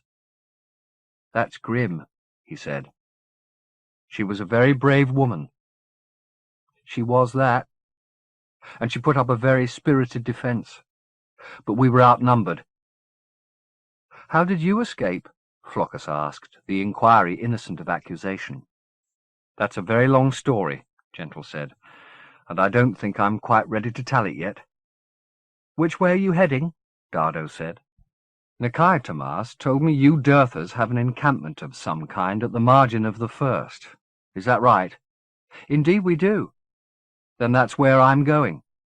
She said a man I knew, do you know Estabrook, was healed there. I want to heal Pi." "Then we'd best go together," Fluckus said. "It's no use my waiting here any longer. Nikai's spirit will have passed by a long time ago." "Do you have any kind of transport?" "Indeed I do," he said, brightening. "A very fine car I found in the Karamess. It's parked over there." He pointed through the crush. "If it's still there," Gentle remarked. "It's guarded," Dardo said with a grin. "May I help you with the mischief?" He put his arm beneath Pi, who had now lost consciousness completely. Then they started to make their way through the crowd, Dardo shouting to clear the route ahead. His demands were almost entirely ignored until he started shouting, "Rukash! Rukash!" which had the desired effect of dividing the throng. "What's Rukash?" Gentle asked him. "Contagious," Dardo replied. "Not far now." A few paces on and the vehicle came into view. Dardo had good taste in loot. Not since that first glorious trip along the Patashokwa highway had Gentle set eyes on a vehicle so sleek, so polished, or so wholly inappropriate for desert travel. It was powder blue with silver trim, its tires white, its interior fur-lined. Sitting on the hood, its leash tied to one of the wing mirrors, was its guard and antithesis, an animal related to the ragami, via the hyena, and boasting the least pleasant attributes of both. It was as round and lardy as a pig, but its back and flanks were covered with a coat of mottled fur. Its head was short-snouted but heavily whiskered. Its ears pricked like a dog's at the sight of Dardo, and it set up a round of barks and squeals so high they made Dardo sound basso profundo by contrast. "Good girl, good girl," he said. The creature was up on its stubby legs, shaking its rear in delight at its master's return. Its belly was laden with teats, which shook to the rhythm of its welcome. Dardo opened the door, and there on the passenger seat was the reason the creature was so defensive of the vehicle. A litter of 5 yapping offspring, perfect miniatures of their mother. Dardo suggested Gentle and Pi take the back seat, while Mama Sigshai, as he called her, sat with her children. The interior stank of the animals, but the previous owner had been fond of comfort, and there were cushions to support the mistiff's head and neck. When Sigshai herself was invited back into the vehicle, the stench increased tenfold, and she growled at Gentle in a less than friendly manner. But Dardo placated her with baby talk, and she was soon curled up on the seat beside him, suckling her fat babes. With the travellers assembled, they headed off towards the mountains. Exhaustion claimed Gentle after a mile or two, and he slept, his head on Pi's shoulder. The road steadily deteriorated over the next few hours, and the discomfort of the journey repeatedly brought him up to the surface of sleep, with scraps of dreams clinging to him. They were not dreams of his Orderex, nor were they memories of the adventures he and Pi had shared on their travels across the Imajica. It was the 5th his mind was returning to in these fitful slumbers, shunning the horrors and the murders of the reconciled dominions for safer territory. Except that it wasn't safe any longer, of course. The man he'd been in that dominion, Klein's bastard boy, the lover and the faker, was a fabrication, and he could never return to that simple sybaritic life again. He'd lived a lie, the scale of which even the most suspicious of his mistresses, Vanessa, whose abandoning of him had begun this whole endeavour, could never have imagined. and from that lie 3 human spans of self-deceit had come. Thinking of Vanessa, he remembered the empty Mews house in London, and the desolation he'd felt wandering it with nothing to show for his life but a string of broken romances, a few forged paintings, and the clothes he was wearing. It was laughable now, but that day he'd thought he could fall no further. Such naivete. He'd learned lessons in despair since then numerous enough to fill a book, the bitterest reminder lying in wounded sleep beside him. Though it was distressing to conceive of losing Pi, he refused himself the indulgence of denying the possibility. He'd turned a blind eye on the unpalatable too often in the past with catastrophic results. Now the facts had to be faced. The Mistiff was becoming frailer by the hour, its skin icy, its breath so shallow that on occasion it was barely discernible. Even if all that Nicaetomas had said about the Eurasia's healing powers proved correct, there would be no miracle cure for such a profound malady. Gentle would have to go back to the 5th alone, trusting that Pi O Pa would be fit enough to follow after a time.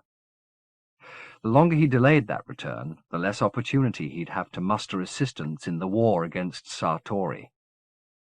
That war would come, he had no doubt of it. The urge to conquer burned bright in his other, as it had perhaps once burned in him, until desire and luxury and forgetfulness had dimmed it. But where would he find such allies? Men and women who wouldn't laugh, the way he'd have laughed 6 months before, when he started to talk about the dominion hopping he'd done and the jeopardy the world was in from a man with his face. Certainly he wouldn't find imaginations among his peer group supple enough to embrace the vistas he was returning to describe. They were fashionably disdainful of belief, having had the flesh-as-star-stuff hopes of youth dashed by midnight sweats and their morning reflection. The most he'd heard any of them confess to was a vague pantheism, and they'd deny even that when sober. Of them all, he'd only ever heard Clem espouse any belief in organized religion, and those dogmas were as antithetical to the message he was bringing from the dominions as the tenets of a nihilist. Even if Clem could be persuaded from the communion rail to join Gentle, they would be an army of 2 against a maestro who had honed his powers until they could command dominions. There was one other possibility, and that was Judith. She would certainly not mock his wanderer's tales, but she'd been treated so heinously from the start of this tragedy that he dared not expect forgiveness from her, much less fellowship. Besides, who knew where her true sympathies lay? Though she might resemble Quesoir to the last hair, she'd been made in the same bloodless womb that had produced the autarch. Was she not therefore his spiritual sister, not born, but made? If she had to choose between the butcher of his Ordorex and those seeking to destroy him, could she be trusted to side with the destroyers when their victory would mean she'd lose the only creature in the Imajica who shared her condition? Though she and Gentle had meant much to each other, who knew how many liaisons they'd enjoyed over the centuries, reigniting the desire which had brought them together in the first place, then parting again, forgetting they'd even met. He had to treat her with the utmost caution from this point on. She'd been innocent in the dramas of an earlier age, a toy in cruel and careless hands. But the woman she'd become over the decades was neither victim nor toy, and if, or perhaps when, she became aware of her past, she was perfectly capable of revenging herself upon the man who'd made her, however much she'd claimed to love him once. Seeing that his passenger was now awake, Floucus gave Gentle a progress report. They were making good time, he said. Within an hour they'd be in the mountains, on the other side of which the desert lay. "How long do you estimate to the Eurasia?" Gentle asked him. "We'll be there before nightfall," Floucus promised. "How's the Mistiff faring?" "Not well, I'm afraid." "There'll be no cause to mourn," Floucus said brightly. "I've known people on death's door who were healed at the Eurasia. It's a place of miracles. But then, everywhere is, if we just knew how to look. That's what Father Athanasius taught me. You were in prison with Athanasius, weren't you?" "I was never exactly imprisoned. Not the way he was." "But you met him?" "Oh, yes. He was priest at our wedding. You and Mistiff, you mean? You're married? He whistled. Now you, sir, are what I call a lucky man. I've heard a lot about these Mistiffs, and I never heard of one getting married before. They're usually lovers, heartbreakers. He whistled again. Well, that's wonderful, he said. We'll make sure she makes it, sir, don't you worry. Oh, I'm sorry. She's not a she, is she? I've got to get that right. It's just that when I look at her, I mean it, I see a she, you know. I suppose that's the wonder of them. It's part of it. Can I ask you something? Ask away. When you look at her, what do you see? I've seen all kinds of things, Gentle replied. I've seen women. I've seen men. I've even seen myself. But at the moment, Flockus said, what do you see right now? Gentle looked at the Mistiff. I see pie, he said. I see the face I love. Flockus made no reply to this, and after such gushing enthusiasm, Gentle knew there had to be some significance in his silence. What are you thinking? He asked.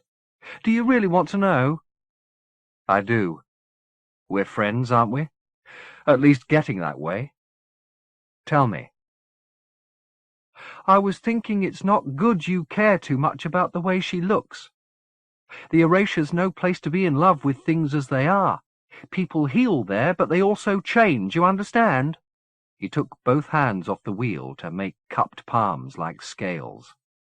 There's got to be a balance.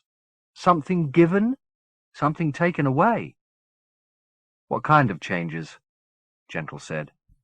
Different from one to another, Flockus said. But you'll see for yourself very soon. When we get close to the First Dominion, nothing's quite as it seems.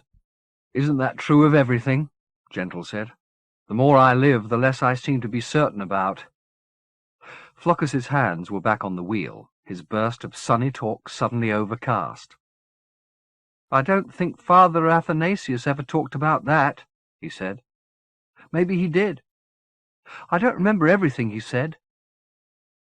The conversation ended there, leaving Gentle to wonder if in bringing the Mistiff back to the borders of the Dominion from which its people had been exiled, returning the great transformer to a land in which transformation was a commonplace, he was undoing the knot Athanasius had tied in the cradle of Chisersamit. 2. Jude had never been much impressed with architectural rhetoric, and she found nothing in the courtyards or corridors of the Autarch's palace to dissuade her from that indifference. There were some sights that put her in mind of natural splendours, smoke drifting across the forsaken gardens like morning mist, or clinging to the cold stone of the towers like cloud to a mountain spire. But such punnished pleasures were few. It was mostly bombast. Everything built on a scale intended to be awe-inspiring, but to her eye merely monolithic. She was glad when they finally reached Quesoir's quarters, which for all their absurd ornamentation were at least humanized by their excesses. And they also heard there the first friendly voice in many hours, though its welcoming tones turned to horror when its owner, Quesoir's many-tailed handmaiden Concupiscentia, saw that her mistress had gained a twin and lost her eyes in the night she'd spent looking for salvation.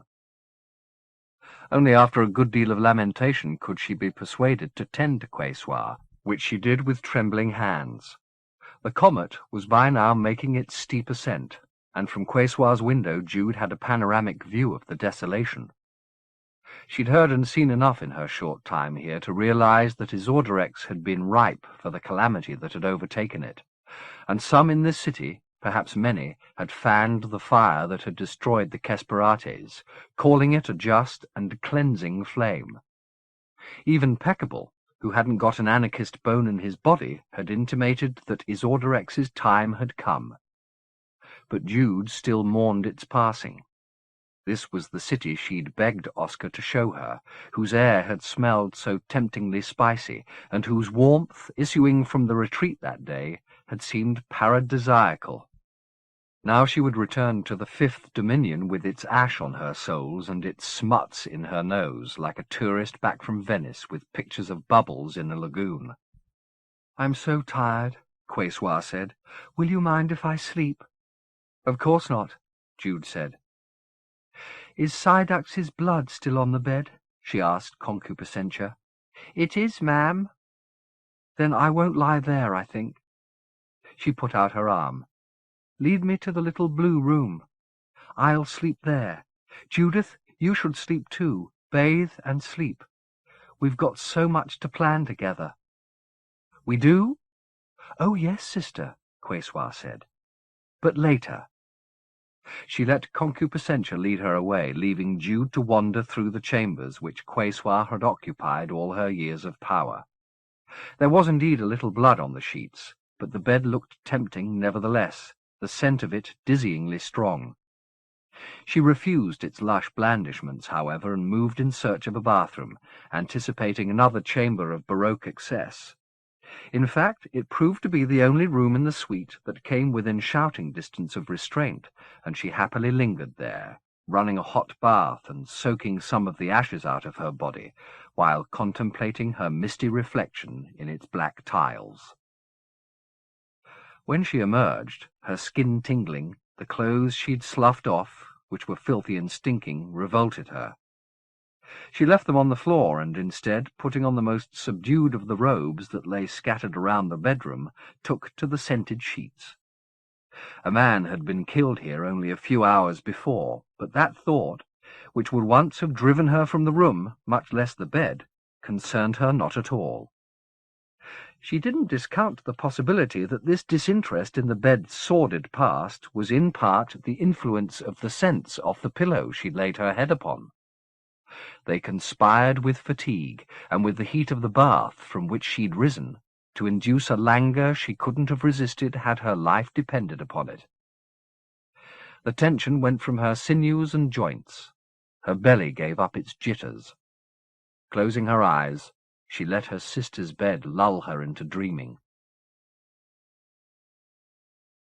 Even during his most despondent meditations at the pivot pit, Sartori had never felt the emptiness of his condition as acutely as he did now that he was parted from his other.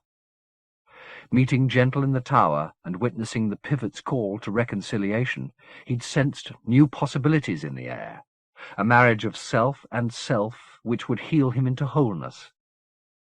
But Gentle had poured contempt on that vision, preferring his mischief spouse over his brother. Perhaps he'd changed his mind now that Pi-O-Pa was dead, but Sartori doubted it. If he were Gentle, and he was, the mischief's death would be obsessed upon and magnified until such time as it could be revenged. The enmity between them was confirmed. There'd be no reunion. He shared none of this with Rosengarten, who found him up in the gazebo, guzzling chocolate and musing on his anguish. Nor did he allow Rosengarten to recount the disasters of the night. The generals dead, the army murdered or mutinied, for very long without stopping him. They had plans to lay together, he told the piebald man, and it was little use fretting over what was lost. "We're going to go to the Fifth, you and I," he informed Rosengarten. "We're going to build a new Isorderex." It wasn't often he'd won a response from the man, but he got one now. Rosengarten smiled.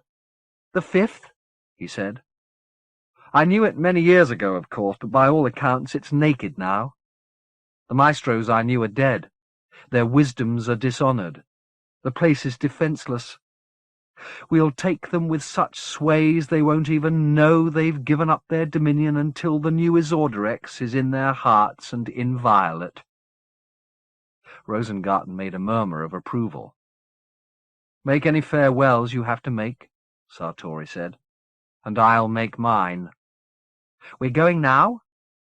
"Before the fires are out," the autarch said. It was a strange sleep Jude fell into, but she'd travelled in the country of the unconscious often enough to feel unintimidated there. This time She didn't move from the room in which she lay, but luxuriated in its excesses, rising and falling like the veils around the bed, and on the same smoky breeze. Once in a while she heard some sound from the courtyards far below, and allowed her eyes to flutter open for the sheer lazy pleasure of closing them again. And once she was woken by the sound of Concupiscentia's reedy voice as she sang in a distant room. Though the words were incomprehensible, Jude knew it was a lament, full of yearning for things that had passed and could never be again, and she slipped back into sleep with the thought that sad songs were the same in any language, whether Gaelic, Navajo, or Partashoquan. Like the glyph of her body, this melody was essential, a sign that could pass between dominions. The music and the scent she lay upon were potent narcotics, and after a few melancholy verses of Concupiscentia's song she was no longer sure whether she was asleep, and hearing the lament in her dreams, or awake, but freed by Quesoir's perfumes and wafted up into the folds of silks above her bed like a dreamer. Whichever it was, she scarcely cared. The sensations were pleasurable, and she'd had too little pleasure of late. Then came proof that this was indeed a dream. A doleful phantom appeared at the door and stood watching her through the veils. She knew him even before he drew close to the bed. This was not a face she'd thought of much in recent times, so it was somewhat strange that she'd conjured him, but conjure him she had, and there was no denying the erotic charge she felt at his dreamed presence. It was gentle, perfectly remembered, his expression troubled the way it so often was, his hands stroking the veils as though they were her legs and could be parted with caresses. "I didn't think you'd be here," he said to her. His voice was raw and his expression as full of loss as Concupiscentia's song. "When did you come back?" "A little while ago." "You smell so sweet." "I bathed. Looking at you like this, it makes me wish I could take you with me." "Where are you going?" "Back to the 5th, he said. "I've come to say good-bye." "From such a distance?" she said. His face broke into an immoderate smile, and she remembered seeing it how easy seduction had always been for him, how women had slid their wedding rings off and their knickers down when he shone this way. But why be churlish? This was an erotic whimsy, not a trial. She dreamed that he saw the accusation in her eyes, however, and was begging her forgiveness. "I know I've done you harm," he said. "That's in the past," she replied magnanimously.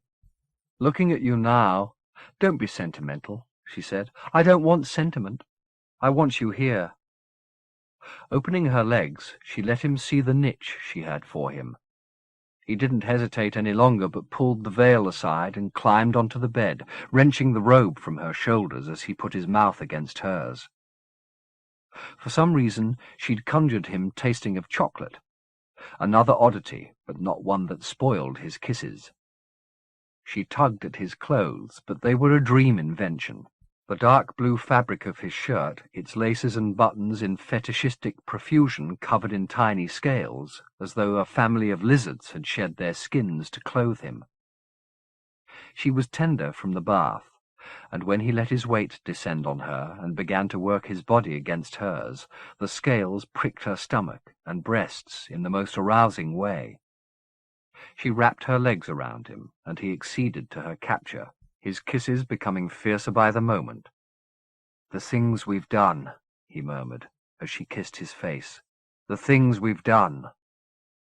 Her heart made her mind nimble. It leapt from memory to memory, back to the book she'd found in Estabrook's flat all those months before, one of Oscar's gifts from the Dominions, a manual of sexual possibilities that had shocked her at the time. Images of its couplings appeared in her head now, intimacies that were perhaps only possible in the profligacy of sleep, unknitting both male and female and weaving them together again in new and ecstatic combinations. She put her mouth to her dream lover's ear and whispered to him that she forbade him nothing, that she wanted them to share the most extreme sensations they were capable of inventing. He didn't grin this time, which pleased her, but raised himself up on his hands, which were plunged into the downy pillows to either side of her head, and looked down at her with some of the same sadness he'd had on his face when he'd first arrived. "One last time," he said. "It doesn't have to be the last time," she said. "I can always dream you."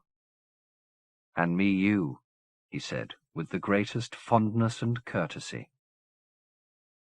She reached down between their bodies and slipped off his belt, then pulled his trousers open with some violence, unwilling to be delayed by his buttons. What filled her hand was as silken as the fabric hiding it was rough, still only half engorged, but all the more entertaining for that. She stroked him. He sighed as he bent his head towards her, licking her lips and teeth, letting his chocolate-sweetened spittle run off his tongue into her mouth. She raised her hips and moved the groove of her sex against the underside of his erection, wetting it. He started to murmur to her, terms of endearment, she presumed, though, like concupiscentia's song, they were in no language she understood. They sounded as sweet as his spittle, however, and lulled her like a cradle song, as though to slip her into a dream within a dream. As her eyes closed, she felt him raise his hips, lifting the thickness of his sex from between her labia, and with one thrust, hard enough to stab the breath from her, he entered, dropping down on top of her as he did so. The endearment ceased, the kisses too. He put one hand on her brow, his fingers laced into her hair, and the other at her neck, his thumb rubbing her windpipe and coaxing sighs from it. She'd forbidden him nothing, and would not rescind that invitation simply because his possession of her was so sudden. Instead, she raised her legs and crossed them behind his back, then started to whip him on with insults. Was this the most he could give her, the deepest he could go? He wasn't hard enough, wasn't hot enough. She wanted more. His thrusts speeded up, his thumb tightening against her throat, but not so much it kept her from drawing breath and expelling it again in a fresh round of provocations. "I could fuck you forever," he said to her, his tone halfway between devotion and threat. "There's nothing I can't make you do. There's nothing I can't make you say. I could fuck you forever." This was not talk she would have welcomed from a flesh-and-blood lover, but in a dream it was arousing. She let him continue in the same mode, opening her arms and legs beneath him, while he recited all that he would do to her, a litany of ambition that matched the rhythm of his hips. The room her dream had raised around them split here and there, and another seeped in through the cracks to occupy the same space. This one, darker than Quesoir's veil-draped chamber, and lit by a fire that blazed off to her left. Her dream lover didn't fade, however. He remained with her and in her, more frenzied in his thrusts and promises than ever. She saw him above her as if lit by the same flames that warmed her nakedness, his face knotted and sweaty, his index of desires coming between clenched teeth. She would be his doll, his whore, his wife, his goddess. He would fill every hole of her, for ever and ever, own her, worship her, turn her inside out. Hearing this, she remembered the images in Esterbrook's book again, and the memory made her cells swell as if each was a tiny bud ready to burst, their petals pleasure, their scents the shouts she was making, rising off her to draw fresh adoration from him. It came, cruel and exquisite by turns. One moment he wanted to be her prisoner, bound to her every whim, nourished on her shit and the milk he'd win from her breasts with suckling. The next, she was less than the excrement he'd hungered for, and he was her only hope for life. He'd resurrect her with his fuck. He'd fill her with a fiery stream till her eyes were washed from her head and she drowned in him. There was more, but her cries of pleasure were mounting with every moment, and she heard less and less, saw less too, closing her eyes against the mingled rooms, fire-lit and veiled, letting her head fill with the geometrics that always attended pleasure, forms like her glyph unravelled and reworked. And then, just as she was reaching the first of the peaks, a range of stratospheric heights ahead, she felt him shudder and his thrusts stop. She didn't believe he'd finished. Not at first. This was a dream, and she'd conjured him to perform the way actualities never did, to go on when lovers of flesh and blood had spilled their promises and were panting their apologies beside her. He couldn't desert her now. She opened her eyes. The fire-lit chamber had gone, and the flames in Gentle's eyes had gone with it. He had already withdrawn, and all she felt between her legs was his fingers, dabbling in the dribble he'd supplied. He looked at her lazily. "You almost tempt me to stay," he said. "But I've got work to do." Work? What work did dreams have besides the dreamer's commandments? "Don't leave," she demanded. "I'm done," he said. He was getting off the bed. She reached for him, but even in sleep the languor of the pillow was upon her, and he was away between the veils before her fingers came close to catching hold. She sank back in a slow swoon, watching his figure become remoter as the layers of gossamer between them multiplied. "Stay beautiful," he told her. "Maybe I'll come back for you when I've built the new Isorderex." This made little sense to her, but she didn't care. It was her own wretched invention and worthless. She let it go, the figure seeming to halt at the door as if for one backward glance, then disappearing altogether. Her mind had no sooner let him slip than it conjured a compensation, however. The veils at the bottom of the bed parted, and the many-tailed concupiscentia appeared, her eyes bright with craving. She didn't wait for any word to pass between them, but crawled up onto the bed, her gaze fixed on Judith's groin, her bluish tongue flicking as she approached. Jude raised her knees. The creature put her head down and began to lick out what the dream lover had left, her silky palms caressing Jude's thighs. The sensation soothed her, and she watched through the slits of her drugged eyes as concupiscentia bathed her clean. Before she'd finished, the dream grew dimmer, and the creature was still at its caressing work when another veil descended. This, so dense, she lost both sight and sensation in its folds. Chapter 40. 1. Like galleons turned to the desert wind and in full sail before it, the tents of the Dirthers presented a pretty spectacle from a distance, but Gentle's admiration turned to awe as the car drew closer and their scale became apparent. They were the height of 5-story houses and more, billowing towers of ochre and scarlet fabric, the colours all the more vivid given that the desert floor, which had been sand-coloured at the outset, was now almost black, and the heavens they rose against were grey, being the wall between the second dominion and the unknown world haunted by Herpeximendius. Floucus halted the car a quarter of a mile from the perimeter of the encampment.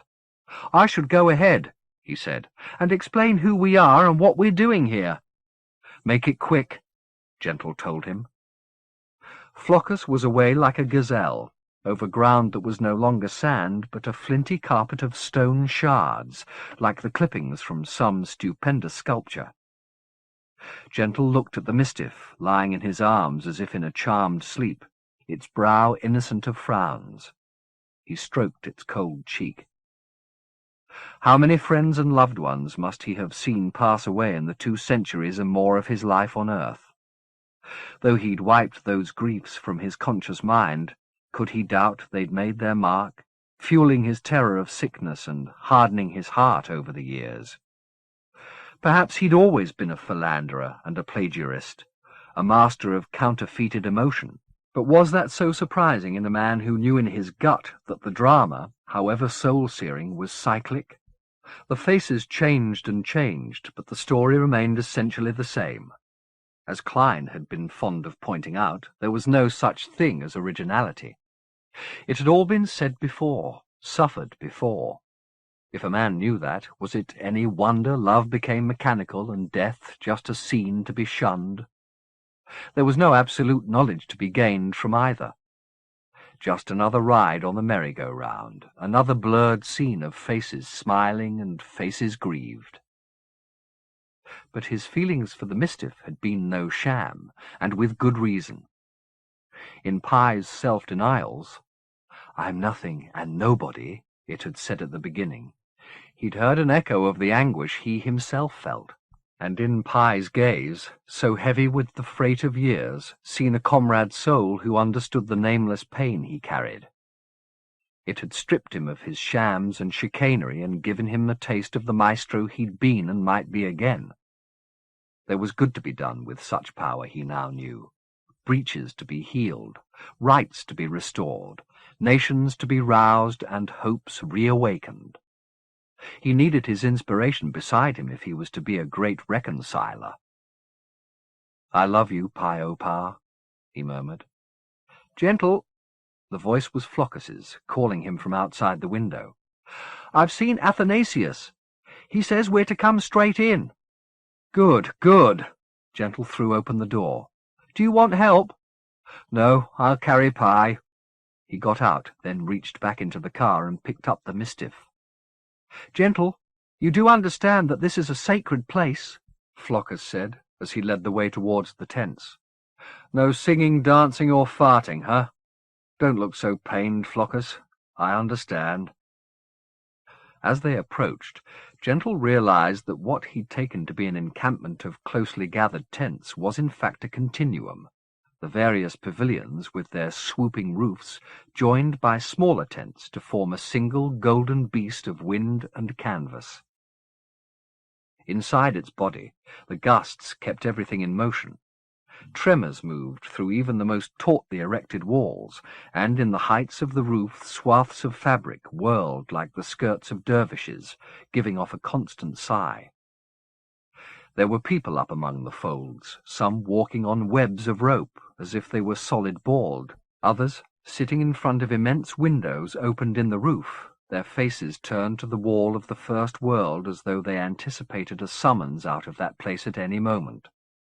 If such a summons came, there'd be no hectic rush. The atmosphere was as measured and soothing as the motion of the dancing sails above. "Where do we find the doctor?" Gentle asked Floccus. "There is no doctor," he replied. "Follow me. We've been given a place to lay the Mistiff down." "There must be some kind of medical attendance." "There's fresh water and clothes. Maybe some laudanum and the like. But Pye's beyond that. The Uredo won't be dislodged with medications. It's the proximity of the First Dominion that'll heal it." "Then we should go outside right now," he said. "Get Pye closer to the Eratia." "Any closer than this would take more resilience than either you or I possess, Gentle," Floccus said. "Now follow me, and be respectful of this place." He led Gentle through the beast's tremulous body to a smaller tent, where a dozen plain low beds were set, some occupied, most not. Gentle laid the Mistiff down in one and proceeded to unbutton its shirt, while Floccus went in search of cool water for its now burning skin and some sustenance for Gentle and himself. While he waited, Gentle examined the spread of the Uredo, which was too extensive to be fully examined without stripping Pye completely, which he was loath to do with so many strangers in the vicinity. The Mistiff had been covetous of its privacy. It had been many weeks before Gentle had glimpsed its beauty naked, and he wanted to respect that modesty even in Pye's present condition. In fact, very few of those who passed by even glanced their way, and after a time he began to feel the fear lose its grip on him. There was very little more that he could do. They were at the edge of the known dominions, where all maps stopped and the enigma of enigmas began. What use was fear in the face of such imponderables? He had to put it aside and proceed with dignity and containment, trusting to the powers that occupied the air here. When Floccus returned with the means to wash Pye, Gentle asked if he might be left alone to do so. "Of course," Floccus replied. "I've got friends here. I'd like to seek them out. When he left, Gentle began to bathe the suppurating eruptions of the Uredo, which oozed not blood but a silvery pus, the smell of which pricked his sinuses like ammonia. The body it fed upon seemed not only enfeebled but somehow unfocused, as though its contours and musculature were about to become a vapour and the flesh disperse. Whether this was the Uredo's doing or simply the condition of a mistiff when life, and therefore its capacity to shape the sight of those gazing upon it, was fading. Gentle didn't know, but it made him think back over the way this body had appeared to him. As Judith, of course. As an assassin, armoured in nakedness, and as the loving androgyne of their wedding night in the cradle, that had momentarily taken his face and stared back at him like a prophecy of Sartori. Now, finally, it seemed to be a form of burnished mist, receding from his hand even as he touched it. "Gentle, is that you? I didn't know you could see in the dark." Gentle looked up from Pye's body to find that in the time he'd been washing the mistiff, half mesmerized by memory, the evening had fallen. There were lights burning at the bedsides of those nearby, but none near Pye Opar. When he returned his gaze to the body he'd been washing, it was barely discernible in the gloom. "I didn't know I could either." He stood up to greet the newcomer. It was Athanasius, a lamp in his hand. By its flame, which was as subject to the wind's whim as the canvas overhead, Gentle saw he'd been wounded in the fall of his Orderex. There were several cuts on his face and neck, and a larger, livid injury on his belly. For a man who'd celebrated Sundays by making himself a new crown of thorns, these were probably welcome discomforts. "I'm sorry I didn't come to welcome you earlier," he said, "but with such numbers of casualties coming in, I spend a lot of time administering last rites." Gentle didn't remark on this, but the fear crept back up his spine. "We've had a lot of the Autarch's soldiers find their way here, and that makes me nervous. I'm afraid we'll let in someone on a suicide mission and he'll blow the place apart. That's the way the bastard thinks. If he's destroyed, he'll want to bring everything down with him." "I'm sure he's much more concerned with making his getaway," Gentle said. "Where can he go? The word's already spread across the Imajica. There's armed uprising in Partashokwa. There's hand-to-hand combat on the Lenten Way. Every dominion's shaking, even the First." "The First? How?" "Haven't you seen?" "No, obviously you haven't. Come with me." Gentle glanced back towards Pye. "The mischief's safe here," Athanasius said. "We won't be long." He led Gentle through the body of the beast to a door that took them out into the deepening dusk. Though Floucus had counselled against what they were doing, hinting that the Eratia's proximity could do harm, there was no sign of any consequence. He was either protected by Athanasius or resistant to any malign influence on his own account. Either way, he was able to study the spectacle laid before him without ill effect. There was no wall of fog or even deeper twilight to mark the division between the second dominion and the haunt of Hypexamendius. The desert simply faded away into nothingness, like a drawing erased by the power on the other side, first becoming unfocused, then losing its colour and its detail. This subtle removal of solid reality, the world wiped away and replaced with nothing, was the most distressing sight Gentle had ever set eyes on. Nor was the similarity between what was happening here and the state of Pye's body lost on him. "You said the Eratia was moving," Gentle whispered. Athanasius scanned the emptiness, looking for some sign, but nothing caught his eye.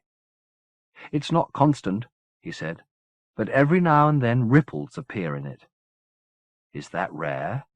"There are accounts of this happening in earlier times, but this isn't an area that encourages accurate study. Observers get poetic here. Scientists turn to sonnets. Sometimes literally."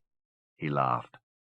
"That was a joke, by the way, just in case you start worrying about your legs rhyming." "How does looking at this make you feel?" Gentle asked him. "Afraid," Athanasius said. Because I'm not ready to be there. Nor am I, Gentle said, but I'm afraid Pi is. I wish I'd never come, Athanasius. Maybe I should take Pi away now while I still can. That's your decision, Athanasius replied. But I don't believe the mischief will survive if you move it. A Uredo's a terrible poison, Gentle. If there's any chance of Pi being healed, it's here, close to the first. Gentle looked back towards the distressing absence of the Eratia. Is going to nothing being healed? He said. It seems more like death to me. They may be closer than we think, death and healing, Athanasius said. I don't want to hear that, Gentle said. Are you staying out here? For a while, Athanasius replied. If you do decide to go, come and find me first, will you, so that we can say goodbye? Of course. He left Athanasius to his void-watching and went back inside, thinking as he did so that this would be a fine time to find a bar and order up a stiff drink. As he started back in the direction of Pi's bed, he was brought to a halt by a voice too abrasive for this hallowed place, and sufficiently slurred to suggest the speaker had found a bar himself and drunk it dry. "Gentle, you old bugger!" Estabrook stepped into view, grinning expansively, though several of his teeth were missing. "I heard you were here, and I didn't believe it." He seized Gentle's hand and shook it. "But here you are, large as life. Who'd have thought it, eh? The two of us here." Life in the encampment had wrought its changes on Charlie. He could scarcely have been further from the grief-wasted plotter Gentle had met on Kite Hill. Indeed, he could almost have passed for a clown, with his motley of pinstripe trousers, tattered braces, and unbuttoned tunic dyed half a dozen colours, all crowned with bald head and gap-toothed smile. "It's so good to see you," he kept saying, his pleasure unalloyed. "We must talk. This is the perfect time. They're all going outside to meditate on their ignorance, which is fine for a few minutes, but God, it gets drab. Come with me. Come on. They've given me a little nook of my own to keep me out of the way." "Maybe later," Gentle said. "I've got a friend here who's sick." "I heard somebody talking about that. A mischief? Is that the word?" "That's the word." "They're extraordinary, I heard. Very sexy. Why don't I come and see the patient with you?" Gentle had no wish to keep Estabrook company for longer than he needed to, but suspected that the man would beat a hasty retreat as soon as he set eyes on Pi and realized the creature he'd come to gawk at was the same he'd hired to assassinate his wife. They went back to Pi's bedside together. Floucus was there with a lamp and an ample supply of food. Mouth crammed, he rose to be introduced, but Estabrook barely noticed him. His gaze was on Pi, whose head was turned away from the brightness of the lamp in the direction of the First Dominion. "You lucky bugger," he said to Gentle. "She's beautiful." Floucus glanced at Gentle to see if he intended to remark on Estabrook's error in sexing the patient, but Gentle made a tiny shake of his head. He was surprised that Pi's power to respond to the gaze of others was still intact, especially as his eyes saw an altogether more distressing sight, the substance of his beloved growing more insubstantial as the hours passed. Was this a sight and understanding reserved for maestros? He knelt beside the bed and studied the fading features on the pillow. Pi's eyes were roving beneath the lids. "Dreaming of me," Gentle murmured. "Is she getting better?" Estabrook inquired. "I don't know," Gentle said. "This is supposed to be a healing place, but I'm not so sure."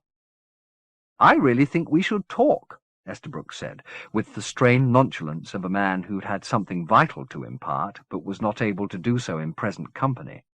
"Why don't you pop along with me and have a quick drink? I'm sure Floucus will come and find you if anything untoward happens." Floucus chewed on, nodding in accord with this, and Gentle agreed to go, hoping Estabrook had some insight into conditions here that would help him to decide whether to go or stay. "I'll be 5 minutes," he promised Floucus, and let Estabrook lead him off through the lamp-lit passages to what he'd earlier called his nook.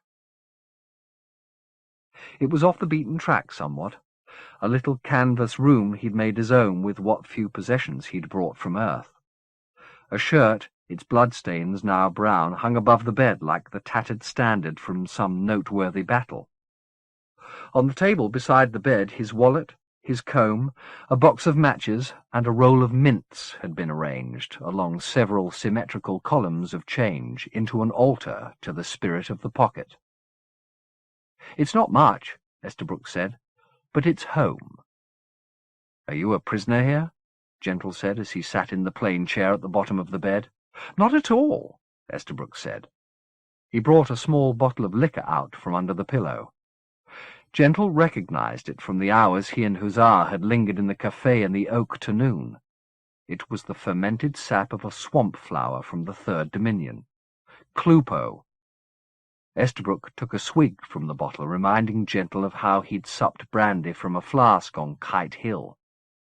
He'd refused the man's liquor that day, but not now. "I could go any time I wanted to," he went on.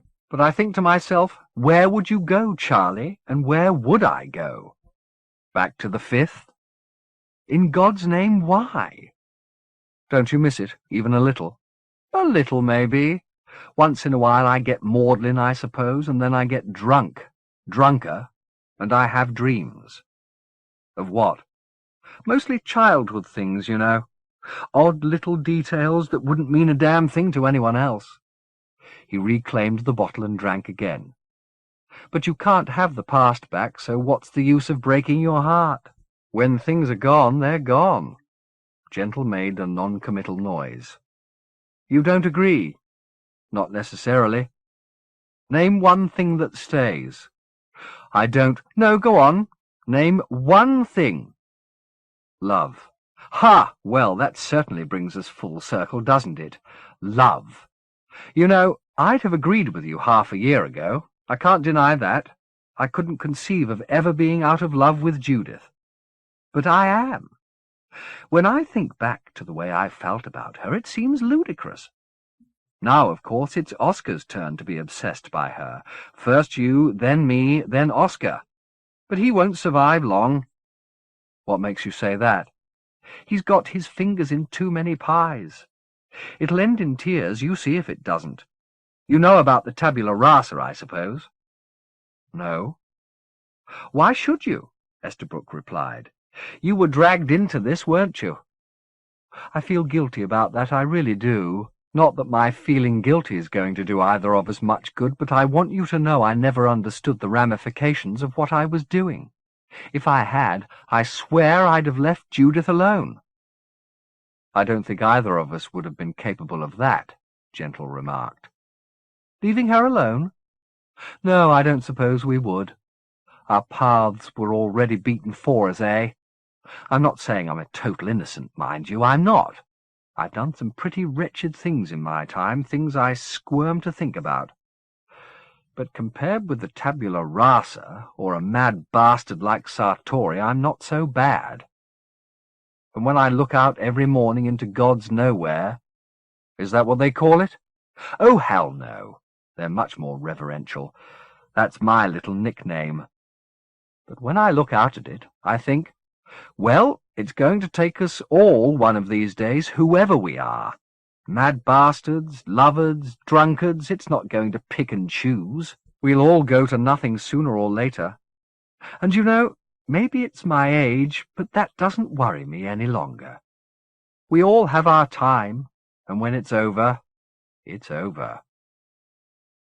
"There must be something on the other side, Charlie," Gentle said. Estabrook shook his head. "That's all guff," he said. "I've seen a lot of people get up and walk into the erasure praying and carrying on. They take a few steps and they're gone. It's like they'd never lived. But people are healed here. You were. Oscar certainly made a mess of me, and I didn't die. But I don't know whether being here had much to do with that. Think about it. If God really was on the other side of that wall and he was so damn eager to heal the sick, don't you think he'd reach out a little further and stop what's going on in his Orderex? Why would he put up with horrors like that right under his nose? No, Gentle. I call it God's nowhere, but that's only half right. God isn't there.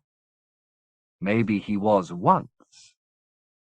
He trailed away and filled the silence with another throatful of Clupo.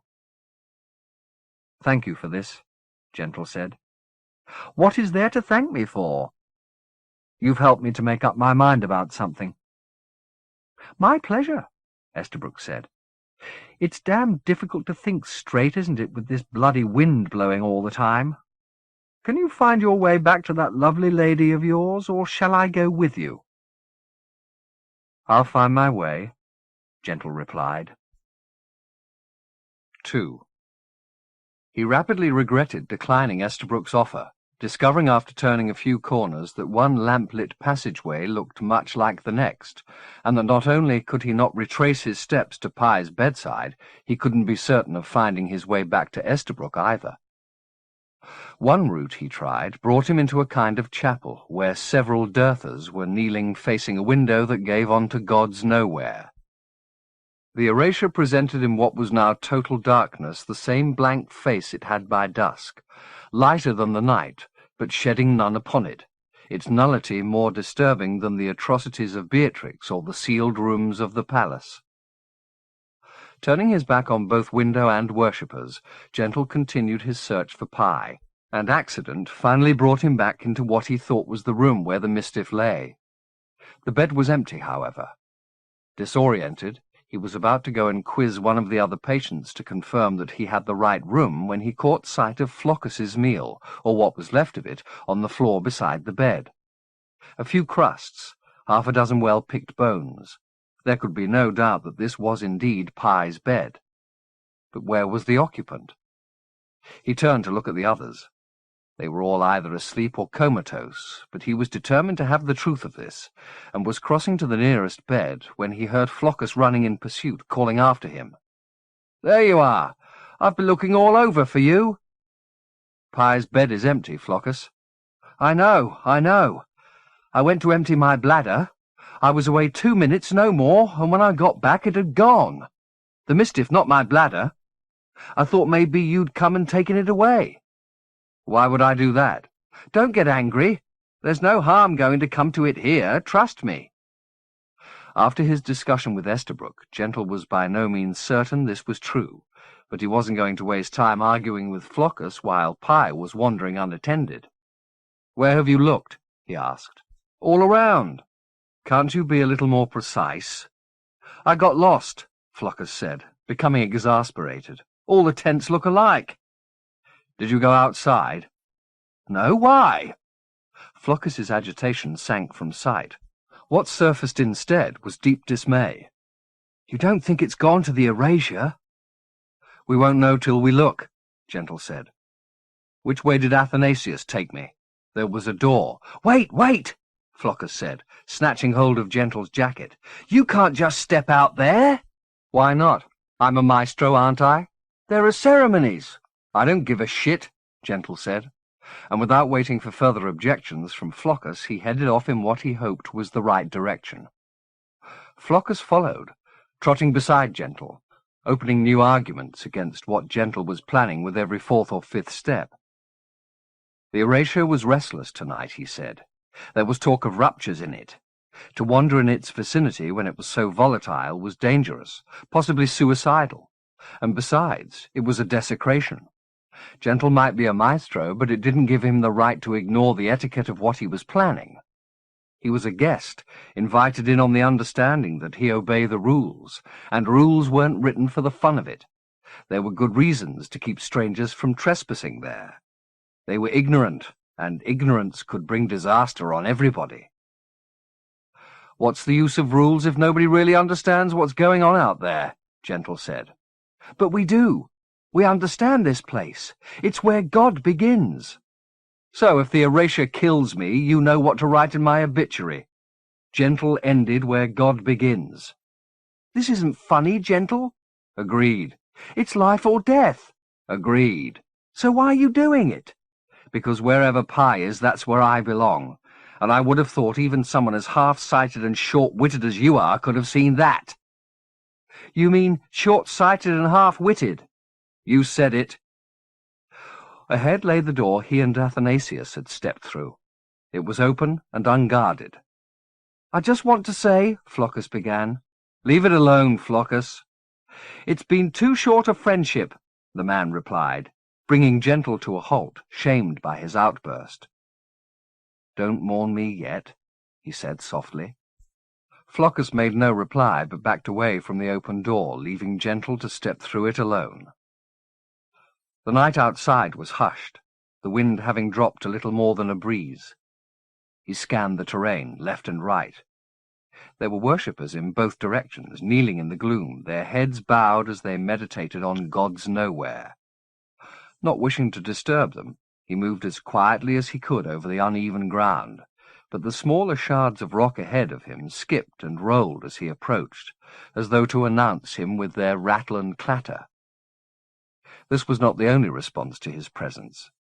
The air he exhaled, which he'd turned to killing use so many times now, darkened as it left his lips.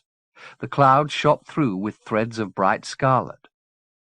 They didn't disperse, these breaths, but sank as though weighed down by their own lethality, wrapping around his torso and legs like funeral robes. He made no attempt to shrug them off, even though their folds soon concealed the ground and slowed his step, nor did he have to puzzle much over their purpose.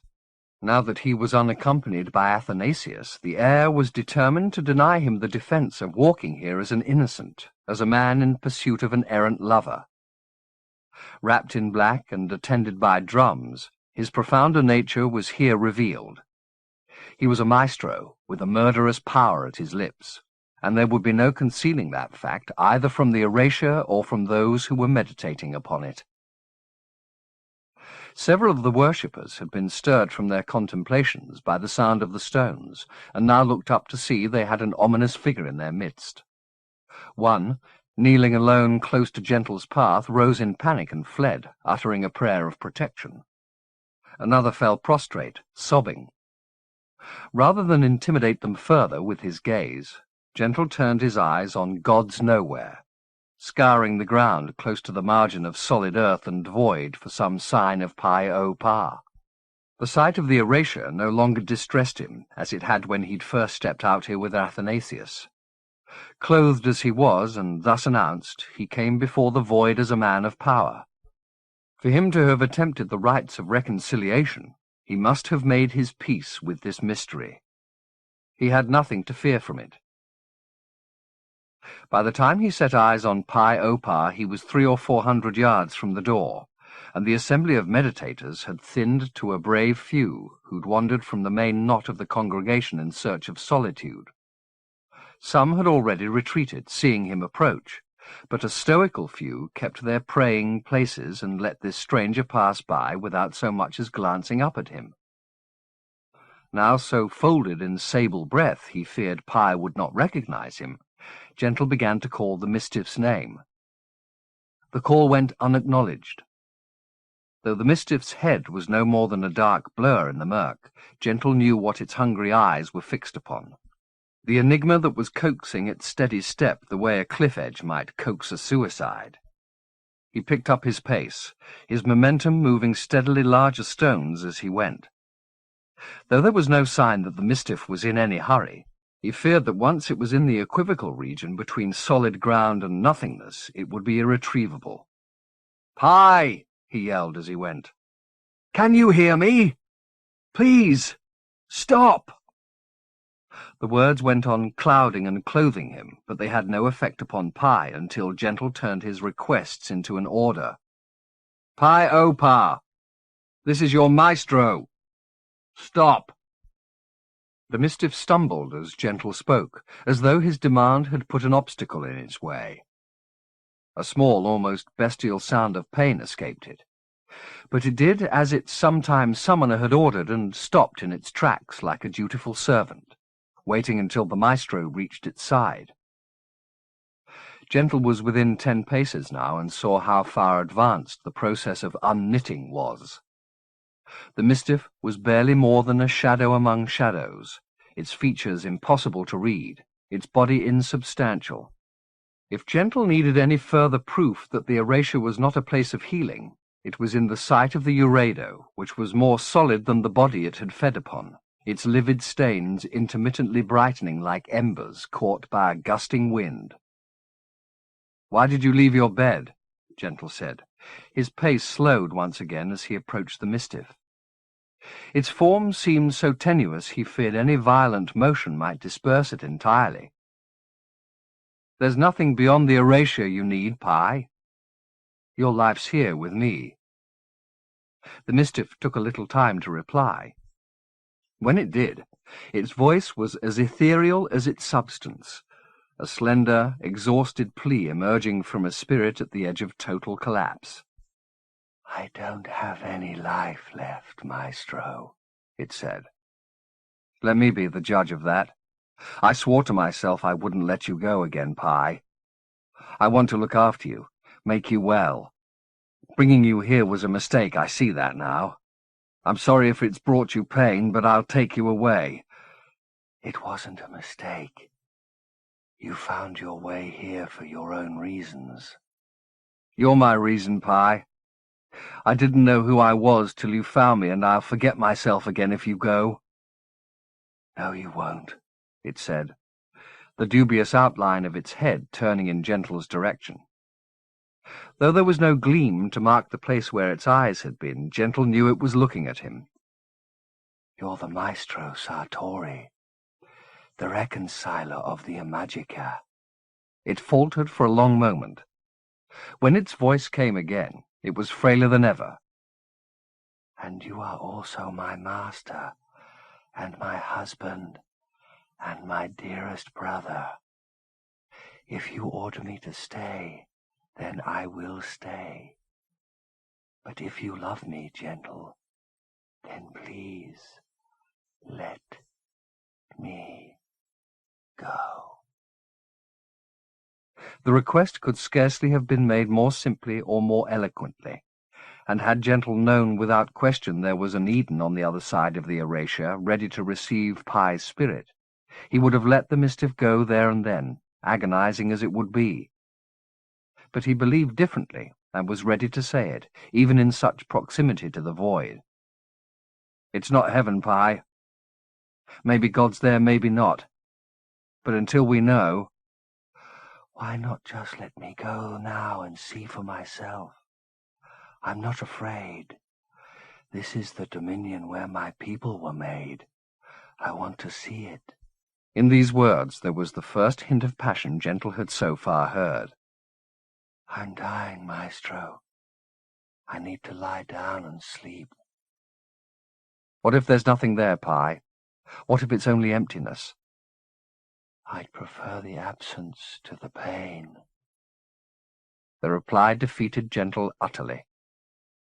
"Then you'd better go," he said, wishing he could find some more tender way to relinquish his hold, but unable to conceal his desolation with platitudes.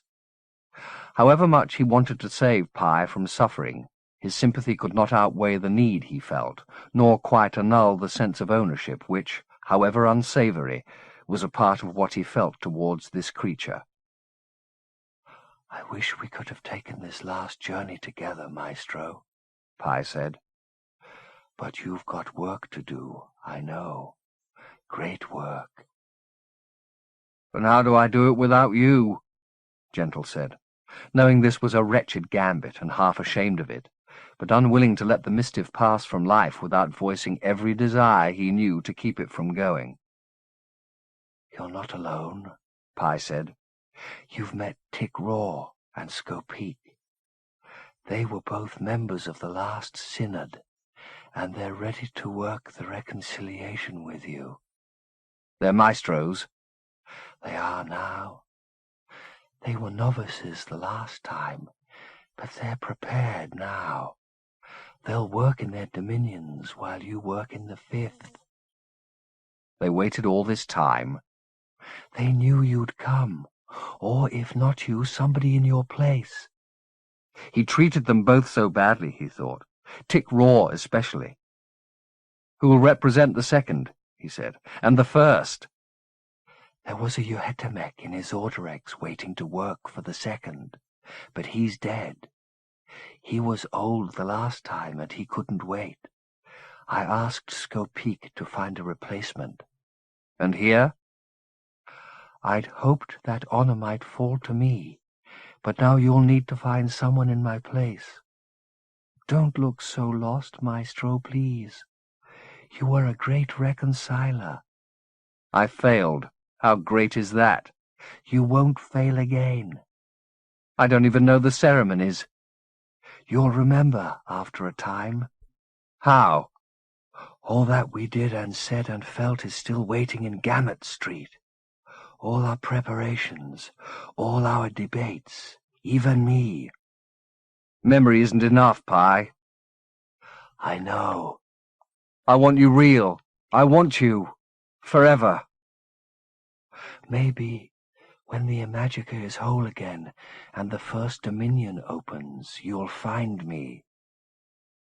There was some tiny hope in that, he thought, though whether it would be enough to keep him from despair when the mischief had disappeared, he didn't know. May I go? Pi said. Gentle had never uttered a harder syllable than his next. Yes, he said. The mischief raised its hand, which was no more than a 5-fingered wisp of smoke, and put it against Gentle's lips. He felt no physical contact, but his heart jumped in his chest. We're not lost, Pi said. Trust in that. Then the fingers dropped away, and the mischief started from Gentle's side towards the erasure.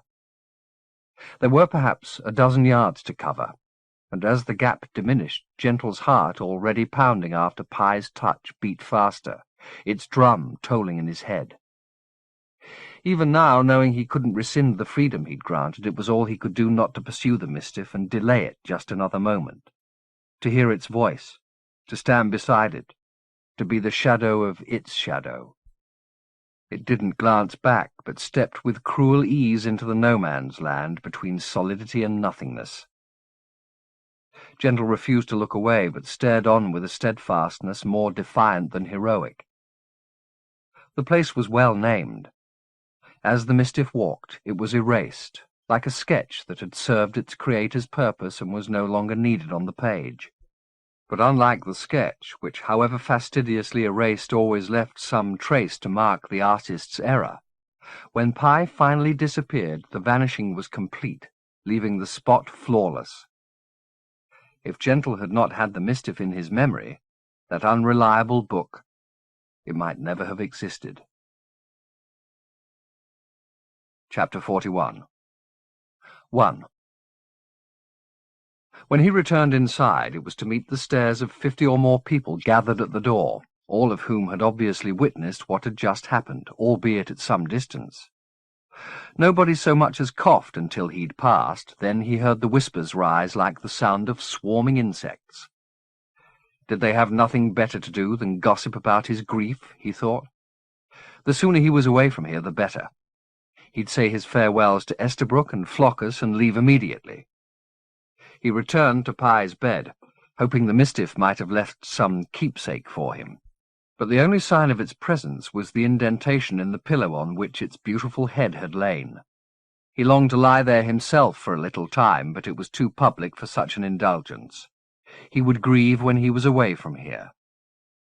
As he prepared to leave, Flockus appeared, his wiry little body twitching like a boxer anticipating a blow. "I'm sorry to interrupt," he said. "I was coming to find you anyway," Gentle said, "just to say thank you and goodbye." "Before you go," Flockus said, blinking maniacally, "I've a message for you." He sweated all the colour from his face and stumbled over every other word. "I'm sorry for my behaviour," Gentle said, trying to soothe him. "You did all you could have done, and all you got for it was my foul temper." "No need to apologize." "Pi had to go, and I have to stay. That's the way of it." "It's a pleasure to have you back," Flockus gushed. Really, Maestro? Really? That Maestro gave Gentle a clue to this performance. "Fluckus, are you afraid of me?" he said. "You are, aren't you?" Afraid? Yes. In a manner of speaking, yes. What happened out there? You're getting so close to the erasure and not being claimed, and the way you've changed." The dark garb still clung about him, he realized, its slow dispersal draping shreds of smoke around his limbs. It puts a different complexion on things. I hadn't understood. Forgive me, it was stupid. I hadn't understood, that I was in the company of, well, such a power. If I, caused any offence— "You didn't. I can be frivolous." You were fine company, Fluckus." "Thank you, Maestro. Thank you. Thank you." "Please stop thanking me."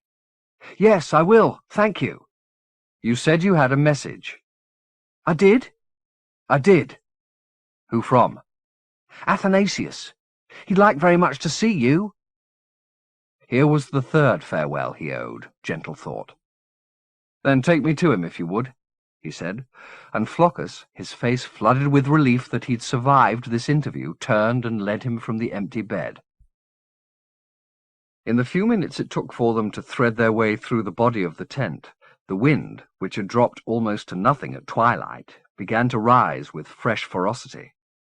By the time Fluckus ushered him into the chamber where Athanasius waited, it was beating at the walls wildly. The lamps on the floor flickered with each gust, and by their panicky light Gentle saw what a melancholy place Athanasius had chosen for their parting. The chamber was a mortuary, its floor littered with bodies wrapped in every kind of rag and shroud, some neatly parcelled, most barely covered. Further proof, as if it were needed, of how poor a place of healing this was. But that argument was academic now.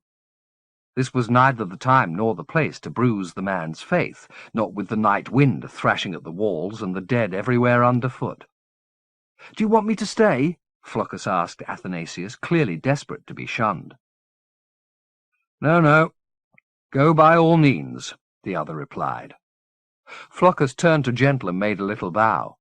"It was an honour, sir," he said, then beat a hasty retreat. When Gentle looked back towards Athanasius, the man had wandered to the far end of the mortuary and was staring down at one of the shrouded bodies. He had dressed for this sombre place, the loose bright garb he'd been wearing earlier discarded in favour of robes so deep a blue they were practically black. "So, Maestro," he said, "I was looking for a Judas in our midst, and I missed you. That was careless, eh?" His tone was conversational, which made a statement Gentle already found confusing doubly so. "What do you mean?" he said. "I mean you tricked your way into our tents, and now you expect to depart without paying a price for your desecration." "There was no trick," Gentle said. "The mischief was sick, and I thought it could be healed here. If I failed to observe the formalities out there, you'll excuse me. I didn't have time to take a theology lesson." "The mischief was never sick. Or if it was, you sickened it yourself so you could worm your way in here. Don't even bother to protest. I saw what you did out there. What's the mischief going to do, make some report on us to the unbeheld?" "What are you accusing me of exactly?" "Do you even come from the Fifth, I find myself wondering, or is that also part of the plot?" "There is no plot. Only I've heard that revolution and theology are bad bedfellows there, which of course seems strange to us. How can one ever be separated from the other? If you want to change even a little part of your condition, you must expect the consequences to reach the ears of divinities sooner or later, and then you must have your reasons ready." Gentle listened to all of this, wondering if it might not be simplest to quit the room and leave Athanasius to ramble.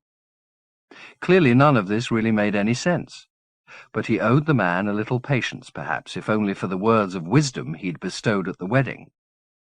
"You think I'm involved in some conspiracy?" Gentle said. "Is that it?"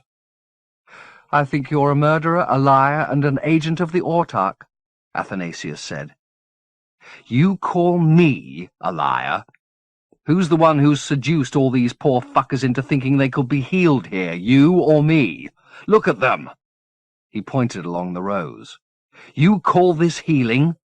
I don't. And if they had the breath—" He reached down and snatched the shroud off the corpse closest to him. The face beneath was that of a pretty woman. Her open eyes were glazed. So was her face, painted and glazed.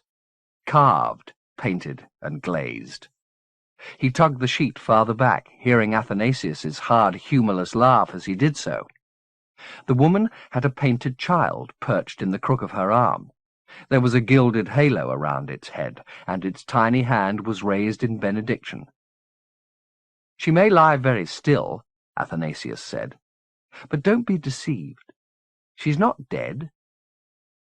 Gentle went to another of the bodies and drew back its covering. Beneath lay a second Madonna, this one more baroque than the first, its eyes turned up in a beatific swoon. He let the shroud drop from between his fingers. "Feeling weak, Maestro?" Athanasius said. "You conceal your fear very well, but you don't deceive me." Gentle looked around the room again. There were at least 30 bodies laid out here. "Are all of them Madonnas?" he said. Reading Gentle's bewilderment as anxiety, Athanasius said, "Now I begin to see the fear. This ground is sacred to the goddess." "Why?" "Because tradition says a great crime was committed against her sex near this spot. A woman from the 5th Dominion was raped hereabouts, and the spirit of the Holy Mother calls sacred any ground thus marked." He went down on his haunches and uncovered another of the statues, touching it reverentially. "She's with us here," he said, "in every statue, in every stone, in every gust of wind. She blesses us because we dare to come so close to her enemy's dominion." "What enemy?" "Are you not allowed to utter his name without dropping to your knees?" Athanasius said. "Herpexamendios, your lord, the unbeheld. You can confess it, why not? You know my secret now, and I know yours. We're transparent to each other. I do have one question, however, before you leave." "What's that?" "How did you find out we worship the goddess? Was it Flaccus who told you, or Nicaeotomas?" "Nobody. I didn't know, and I don't much care." He started to walk towards the man. "I'm not afraid of your virgins, Athanasius." He chose one nearby and unveiled her from starry crown to cloud-treading toe. Her hands were clasped in prayer. Stooping, just as Athanasius had, Gentle put his hand over the statue's knitted fingers. "For what it's worth," he said, "I think they're beautiful. I was an artist once myself." "You're strong, Maestro, I'll say that for you. I expected you to be brought to your knees by Our Lady. First, I'm supposed to kneel for Herpexamendios, now for the Virgin. One in fealty, one in fear. I'm sorry to disappoint you, but my legs are my own. I'll kneel when I choose to, if I choose to." Athanasius looked puzzled. "I think you half believe that," he said. "Damn right I do. I don't know what kind of conspiracy you think I'm guilty of, but I swear there's none." "Maybe you're more his instrument than I thought," Athanasius said. "Maybe you're ignorant of his purpose." "Oh, no," Gentle said. "I know what work I'm meant to do, and I see no reason to be ashamed of it. If I can reconcile the 5th, I will. I want the Imajica whole, and I'd have thought you would too. You can visit the Vatican. You'll find it's full of Madonnas." As though inspired to fury by his words, the wind beat at the walls with fresh venom, a gust finding its way into the chamber, raising several of the lighter shrouds into the air and extinguishing one of the lamps. "He won't save you," Athanasius said, clearly believing this wind had come to carry Gentle away. "Nor will your ignorance, if that's what's kept you from harm." He looked back towards the bodies he'd been studying as Flaccus departed. "Lady, forgive us," he said, "for doing this in your sight." The words were a signal, it seemed. 4 of the figures moved as he spoke, sitting up and pulling the shrouds from their heads. No Madonnas these. They were men and women of the dearth, carrying blades like crescent moons. Athanasius looked back at Gentle. "Will you accept the blessing of Our Lady before you die?" he said. Somebody had already begun a prayer behind him, Gentle heard, and he glanced around to see that there were another 3 assassins there, 2 of them armed in the same lunatic fashion. The third, a girl no more than Hussar's age, bare-breasted, dough-faced, darting between the rows, uncovering statues as she went. No 2 were alike. There were virgins of stone, virgins of wood, virgins of plaster. There were virgins so crudely carved they were barely recognizable, and others so finely hewn and finished they looked ready to draw breath. Though minutes before Gentle had laid his hand on one of this number without harm, the spectacle faintly sickened him. Did Athanasius know something about the condition of maestros that he, Gentle, didn't? Might he somehow be subjugated by this image the way in an earlier life he'd been enthralled by the sight of a woman naked, or promising nakedness? Whatever mystery was here, he wasn't about to let Athanasius murder him while he puzzled it out. He drew breath and put his hand to his mouth as Athanasius drew a weapon of his own and started towards him at speed. The breath proved faster than the blade. Gentle unleashed the pneuma, not at Athanasius directly, but at the ground in front of him. The stones it struck flew into pieces, and Athanasius fell back as the fusillade hit him. He dropped his knife and clamped his hands to his face, yelling as much in rage as in pain. If there was a command in his clamour, the assassins missed or ignored it. They kept a respectful distance from Gentle as he walked towards their wounded leader, through an air still grey with motes of pulverized stone. Athanasius was lying on his side, propped on his elbow. Gentle went down on his haunches beside the man and carefully drew Athanasius's hands from his face. There was a deep cut beneath his left eye, and another above his right. Both were bleeding copiously, as were a score of littler cuts. None of them, however, would be calamitous for a man who wore wounds the way others wore jewelry. They would heal and add to his sum of scars. "Call your assassins off, Athanasius," Gentle told him. "I didn't come here to hurt anybody, but if you press me to it, I'll kill every last one of them. Do you understand me?" He put his arm beneath the man and hauled him to his feet. "Now call them off." Athanasius shrugged himself free of Gentle's hold and scanned his cohorts through a drizzle of blood. "Let him pass," he said. "There'll be another time." The assassins between Gentle and the door parted, though none of them lowered or sheathed their weapons. Gentle stood up and left Athanasius's side, passing only to offer one final observation. "I wouldn't want to kill the man who married me to Pi Pa," he said. "So before you come after me again, examine the evidence against me, whatever it is, and search your heart. I'm not your enemy. All I want to do is to heal Imajica. Isn't that what your goddess wants too?" If Athanasius had wanted to respond, he was too slow. Before he could open his mouth, a cry rose from somewhere outside, and a moment later another, then a dozen. All howls of pain and panic, twisted into eardrum-bruising screeches by the gusts that carried them. Gentle turned back to the door, but the wind had hold of the entire chamber, and even as he made to depart, one of the walls rose as if a titanic hand had seized hold of it and lifted it up into the air. The wind, bearing its freight of screams, rushed in, flinging the lamps over. Their fuel spilled as they rolled before it. Caught by the very flames it had fed, the oil burst into bright yellow balls, by which light Gentle saw scenes of chaos on all sides. The assassins were being thrown over like the lamps, unable to withstand the power of the wind. One he saw impaled on her own blade. Another was carried into the oil and was instantly consumed by flame. "What have you summoned?" Athanasius yelled.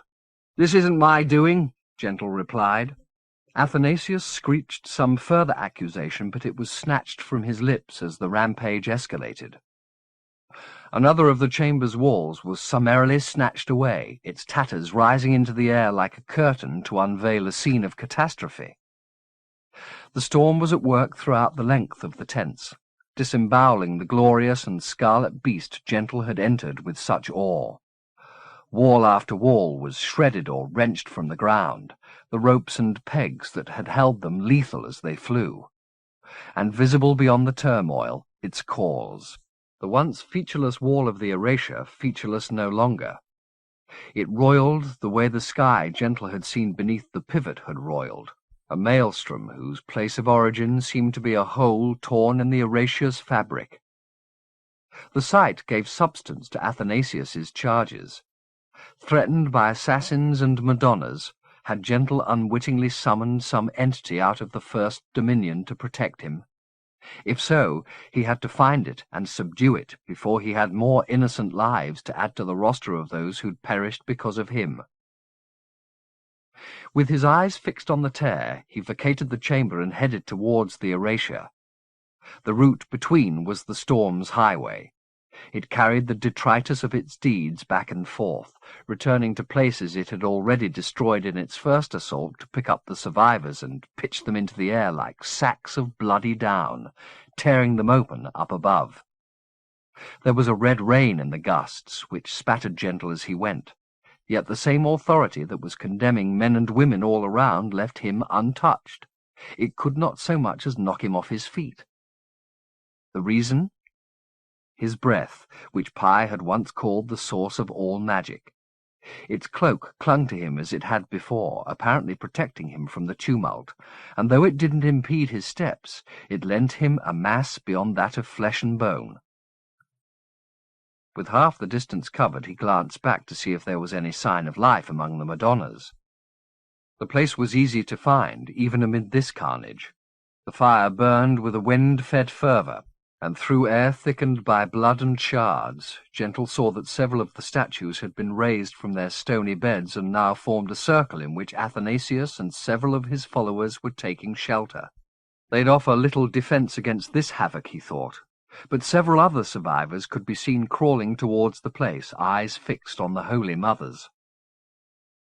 Gentle turned his back on the sight and strode on towards the Erasure, catching sight of another soul here weighty enough to resist the assault. A man in robes the colour of the shredded tents, sitting cross-legged on the ground no more than 20 yards from the fury's source. His head was hooded, his face turned towards the maelstrom. Was this monkish creature the force he'd summoned? Gentle wondered. If not, how was this fellow surviving so close to the engine of destruction? He started to yell to the man as he approached, by no means certain that his voice would carry in the din of wind and screams. But the monk heard. He looked round at Gentle, the hood half eclipsing his face. There was nothing untoward about his placid features.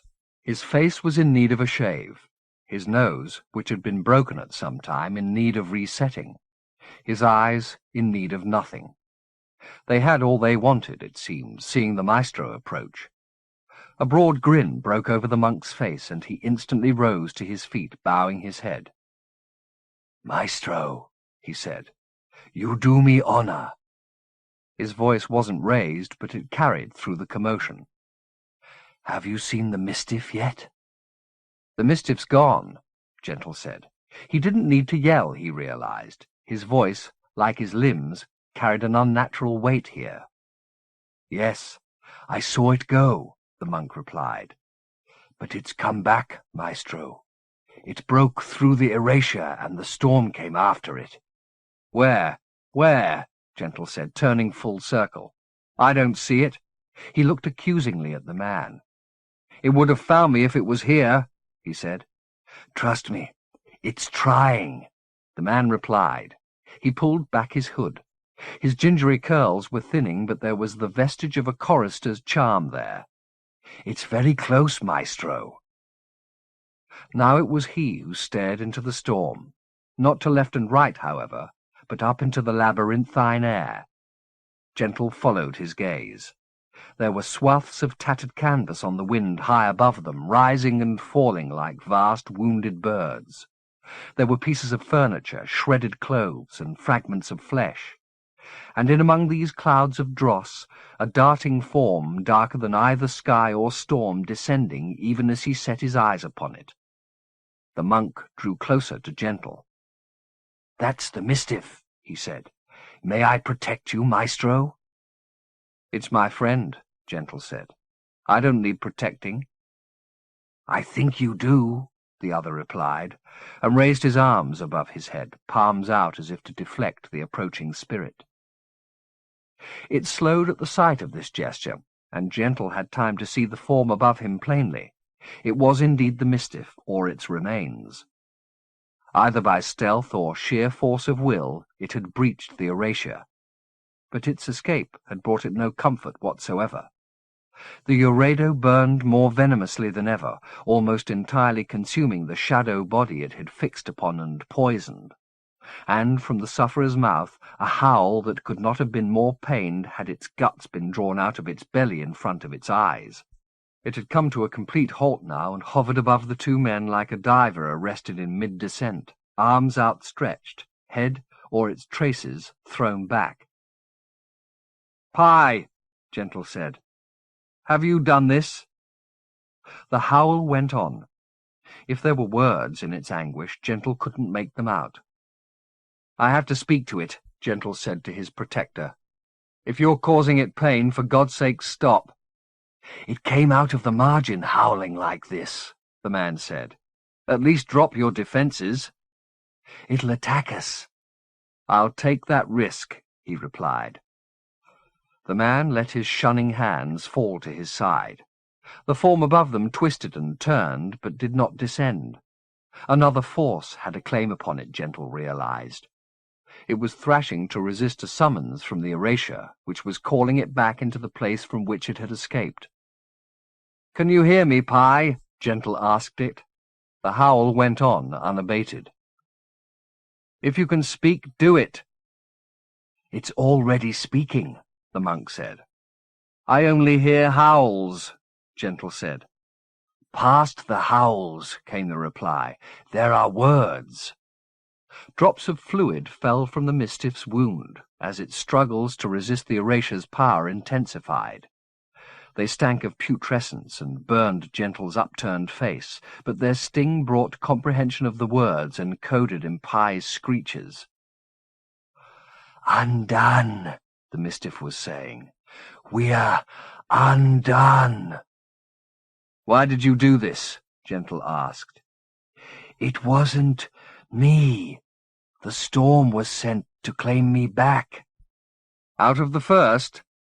"It's his will," Pie said. "His will." Though the tortured form above him resembled the creature he'd loved and wed scarcely at all, Gentle could still hear fragments of Pie-O-Pa in these replies, and, hearing them, wanted to raise his own voice in anguish at the thought of Pie's pain. The Mistiff had gone into the first to end its suffering, but here it was suffering still, and he was powerless to help it or heal it. All he could do by way of comfort was tell it that he understood, which he did. Its message was perfectly clear. In the trauma of their parting, Pie had sensed some equivocation in him, but there was none, and he said so. "I know what I have to do," he told the sufferer. "Trust me, Pie. I understand. I'm the reconciler. I'm not going to run from that." At this, the Mistiff writhed like a fish on a hook, no longer able to keep itself from being hauled in by the fisherman in the first. It started to scrabble at the air, as if it might gain another moment in this dominion by catching hold of a mote. But the power that had sent such furies in pursuit of it had too strong a hold, and the spirit was drawn back towards the erasure. Instinctively, Gentle reached up towards it, hearing and ignoring a cry of alarm from the man at his side. The Mistiff reached for his hand, extending its shadowy substance to do so, and curling grotesquely long fingers around Gentle's. The contact sent such a convulsion through his system he would have been thrown to the ground but that his protector took hold of him. As it was, his marrow seemed to burn in his bones, and he smelled the stench of rot off his skin, as though death were coming upon him inside and out. It was hard, in that agony, to hold on to the Mistiff, much less to the words it was trying to say. But he fought the urge to let go, struggling for the sense of the few syllables he was able to grasp. 3 of them were his name. "Sartori!" "I'm here, Pi," Gentle said, thinking perhaps the thing was blinded now. "I'm still here." But the Mistiff wasn't naming its maestro. "The other," it said. "The other." "What about him?" "He knows," Pi murmured. "Find him, Gentle. He knows." With this command, their fingers separated. The Mistiff reached to take hold of Gentle again, but with its frail hold lost, it was prey to the erasure, and was instantly snatched towards the tear through which it had appeared. Gentle started after it, but his limbs had been more severely traumatized by the convulsion than he'd thought, and his legs simply folded up beneath him. He fell heavily, but raised his head in time to catch sight of the Mistiff disappearing into the void. Sprawled on the hard ground, he remembered his first pursuit of Pi through the empty, icy streets of Manhattan. He'd fallen then too, and looked up as he did now to see the riddle escaping him unsolved. But it had turned that first time, turned and spoken to him across the river of Fifth Avenue, offering him the hope, however frail, of another meeting. Not so now. It went into the erasure like smoke through a draughty door, its cry stopping dead. "Not again," Gentle murmured. The monk was crouching at his side. "Can you stand?" he asked. "Or shall I get help?" Gentle put his hands beneath him and pushed himself up into a kneeling position, making no reply to the question. With the Mistiff's disappearance, the malignant wind that had come after it and brought such devastation was dropping away, and as it did so the debris it had been keeping aloft descended in a grim hail. For a second time the monk raised his hands to ward off the descending force. Gentle was barely aware of what was happening. His eyes were on the erasure, which was rapidly losing its roiling motion. By the time the rain of canvas, stones, and bodies had stopped, every last trace of detail had gone from the divide, and it was once again an absence over which the eye slid, finding no purchase. Gentle got to his feet, and, turning his eyes from the nullity, scanned the desolation that lay in every other direction but one. The circle of Madonnas he'd glimpsed through the storm was still intact, and sheltering in its midst were 100 survivors, some of them on their knees sobbing or praying, many kissing the feet of the statues that had shielded them, still others gazing towards the erasure from which the destruction that claimed all but these 50, plus the maestro and the monk, had come.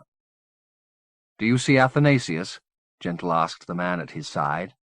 "No, but he's alive somewhere," came the reply. "He's like you, Maestro. He's got too much purpose in him to die." "I don't think any purpose would have saved me if you hadn't been there," Gentle remarked. "You've got real power in your bones." "A little, maybe," the monk replied with a modest smile. "I had a fine teacher." "So did I," Gentle said softly. "But I lost it." Seeing the maestro's eyes filling, the monk made to withdraw, but Gentle said, "Don't worry about the tears.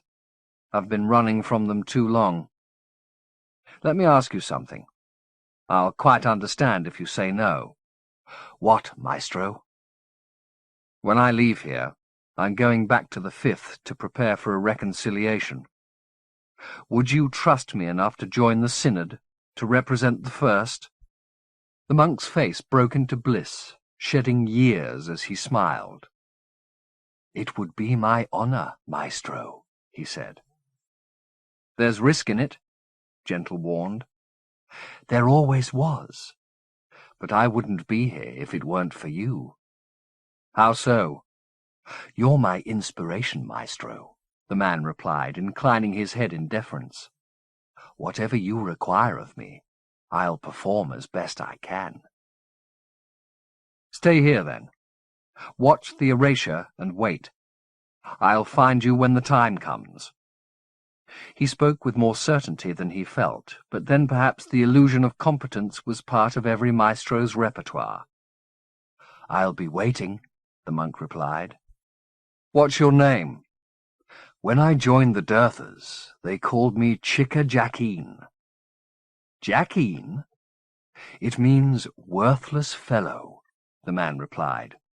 Then we've got much in common, Gentle said. He took the man's hand and shook it. Remember me, Jackeen. You've never left my mind, the man replied. There was some subtext here Gentle couldn't grasp, but this was no time to delve. He had 2 demanding and dangerous journeys ahead of him, the first to Isordarex, the second from that city back to the retreat. Thanking Jackeen for his good offices, Gentle left him at the erasure and picked his way back through the devastation towards the circle of Madonnas. Some of the survivors were leaving its shelter to begin a search of the site, presumably in the hope, vain, he suspected, of finding others alive. It was a scene of grief and bewilderment he'd witnessed too many times on his journey through the dominions. Much as he would have liked to believe it was mere happenstance that these scenes of devastation coincided with his presence, he couldn't afford to indulge such self-delusion. He was as surely wedded to the storm as he was to pie. More so now, perhaps, with the mischief gone. Jackeen's observation that Athanasius was too purposeful a soul to have perished was confirmed as Gentle drew closer to the circle. The man was standing at the centre of a knot of Dirthas, leading a prayer of thanks to the Holy Mother for their survival. As Gentle reached the perimeter, Athanasius raised his head.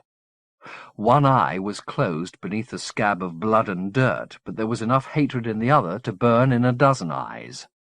Meeting its gaze, Gentle advanced no further, but the priest dropped the volume of his prayer to a whisper anyway, preventing the trespasser from hearing the terms of his devotion. Gentle's ears were not so dulled by the din he didn't catch a few of the phrases, however. Though the woman represented in so many modes around the circle was clearly the Virgin Mary, she apparently went by other names here, or else had sisters.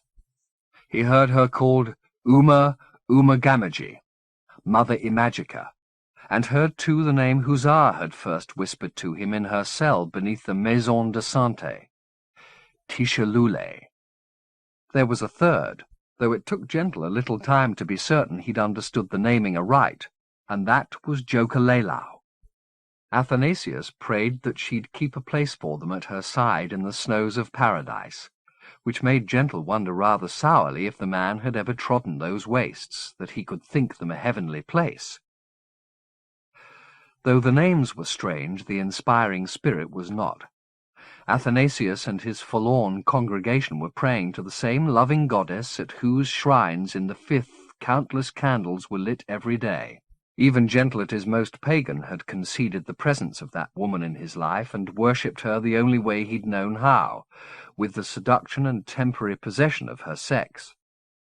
Had he known a mother or a loving sister, he might have learned a better devotion than lust, but he hoped and believed the holy woman would forgive him his trespasses, even if Athanasius would not. The thought comforted him. He would need all the protection he could assemble in the battle that lay ahead, and it was no little solace to think that the Mother Imajica had her worshipping places in the 5th, where the battle would be fought. With the ad hoc service over, Athanasius let his congregation go about the business of searching the wreckage. For his part, he stayed in the middle of the circle, where a few survivors who'd made it that far but perished lay sprawled. "Come here, Maestro," Athanasius said. "There's something you should see." Gentle stepped into the circle, expecting Athanasius to show him the corpse of a child or some fragile beauty broken.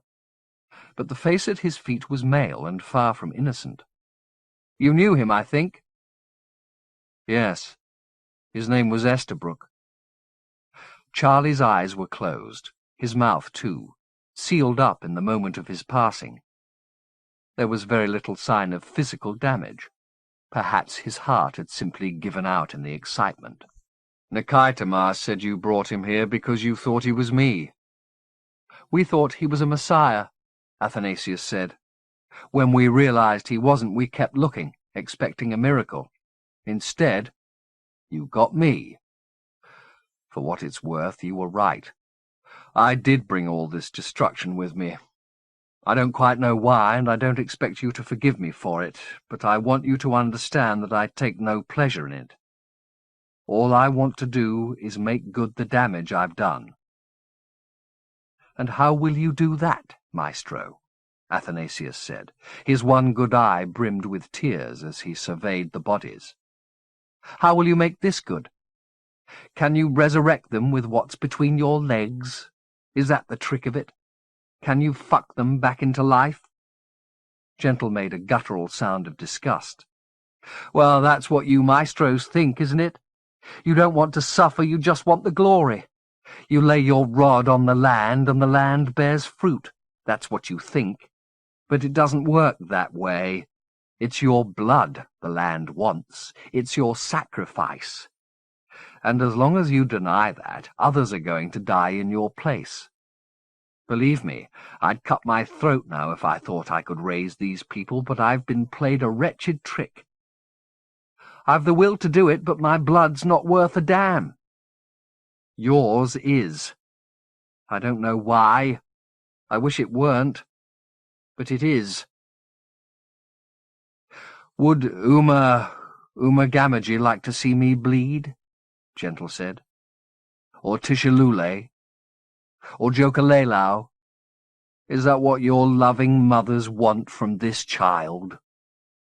You don't belong to them. I don't know who you belong to, but you didn't come from their sweet bodies. I must have come from somewhere, Gentle said, voicing that thought for the first time in his life. I've got a purpose in me, and I think God put it there. Don't look too far, Maestro. Your ignorance may be the only defense the rest of us have got against you. Give up your ambition now, before you find out what you're really capable of. I can't. Oh, but it's easy, Athanasius said. Kill yourself, Maestro.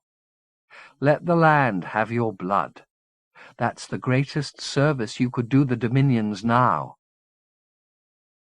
There was the bitterest echo in these words of a letter he'd read months ago in another kind of wilderness. Do this for the women of the world, Vanessa had written. Slit your lying throat.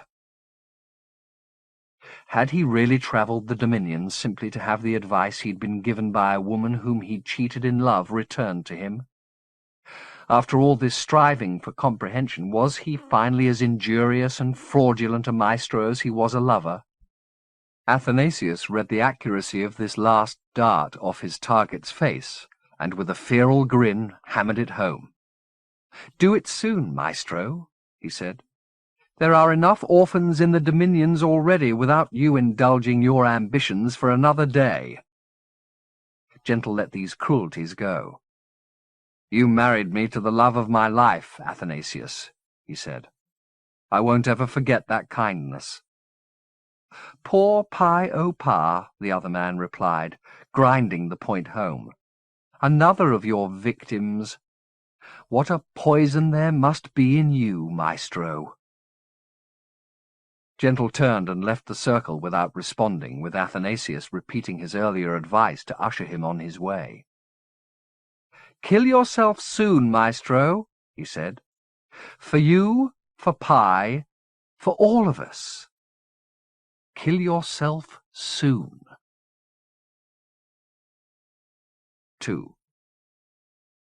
It took Gentle a quarter of an hour to make his way through the ravagement to open ground, hoping as he went that he'd find some vehicle, Flockus's perhaps, that he could commandeer for the return journey to Isordarex. If he found nothing, it would be a long trek on foot, but that would have to be the way of it. What little illumination the fires behind him proffered soon dwindled, and he was obliged to search by starlight, which would most probably have failed to show him the vehicle had his path not been redirected by the squeals of Floccus Dardo's porcine pet, Sigshy, who, along with her litter, was still inside. The car had been thrown over in the storm, and so he went to it simply to let the animals out, planning to go on to find another. But as he struggled with the handle, a human face appeared at the steamed-up window. Floccus was inside, and greeted Gentle's appearance with a clamour of relief almost as high-pitched as Sigshy's.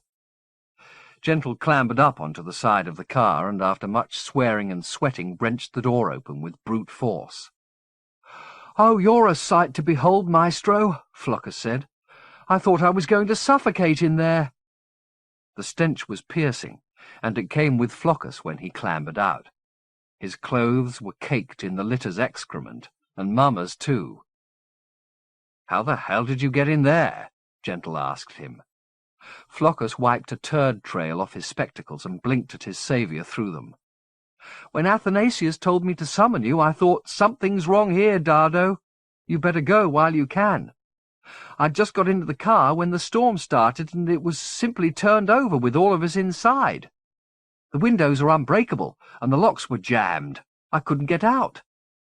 "You were lucky to be in there." "So I see," Floccus observed, surveying the distant vista of destruction. "What happened out here?" "Something came out of the first, in pursuit of Pi-Opar." "The Unbeheld did this?" "So it would seem."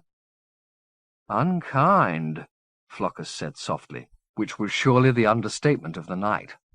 Floccus lifted Sigshy and her litter, two of which had perished when their mother fell on them, out of the vehicle. Then he and Gentle set to the task of putting it back on 4 wheels. It took some doing, but Floccus made up in strength what he lacked in height, and between the two of them the job was done. Gentle had made plain his intention to return to Exordirex, but wasn't certain of Floccus's intentions until the engine was running. Then he said, "Are you coming with me?" "I should stay," Floccus replied. There was a fretful pause. "But I've never been much good with death." "You said the same thing about sex." "It's true." "That doesn't leave much, does it?" "Would you prefer to go without me, Maestro?" "Not at all. If you want to come, come, but let's get going. I want to be in Exordirex by dawn." "Why, what happens at dawn?" Floccus said, a superstitious flutter in his voice. "It's a new day." "Should we be grateful for that?" the other man inquired, as though he sniffed some profound wisdom in the Maestro's reply, but couldn't quite grasp it. "Indeed we should, Floccus. Indeed we should. For the day and for the chance." What chance would that be exactly?" "The chance to change the world." "Ah," said Floccus. "Of course. To change the world. I'll make that my prayer from now on." "We'll compose it together, Floccus. We've got to invent everything from now on. Who we are, what we believe. There's been too many old roads taken. Too many old dramas repeated. We've got to find a new way by tomorrow." "A new way?" "That's right. We'll make that our ambition, agreed? To be new men by the time the comet comes up."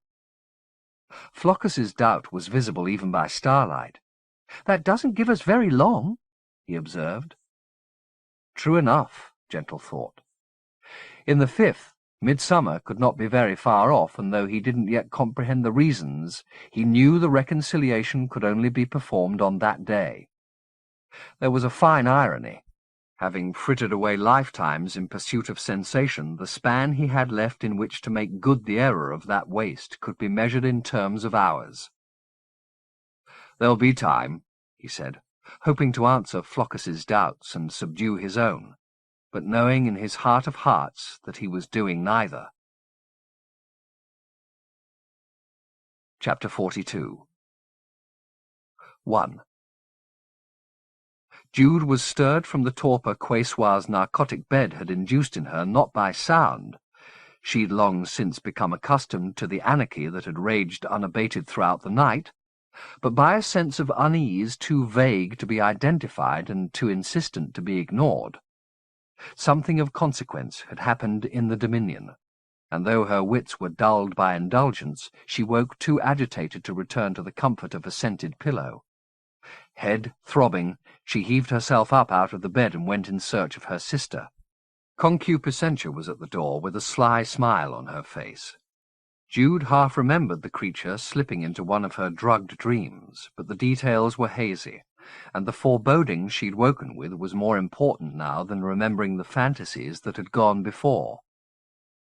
She found Quesoir in a darkened room, sitting beside the window. "Did something wake you, sister?" Quesoir asked her. "I don't quite know what, but yes. Do you know what it was?" "Something in the desert," Quesoir replied, turning her head towards the window, though she lacked the eyes to see what lay outside. "Something momentous." "Is there any way of finding out what?" Quesoir took a deep breath. "No easy way." "But there is one?" "Yes.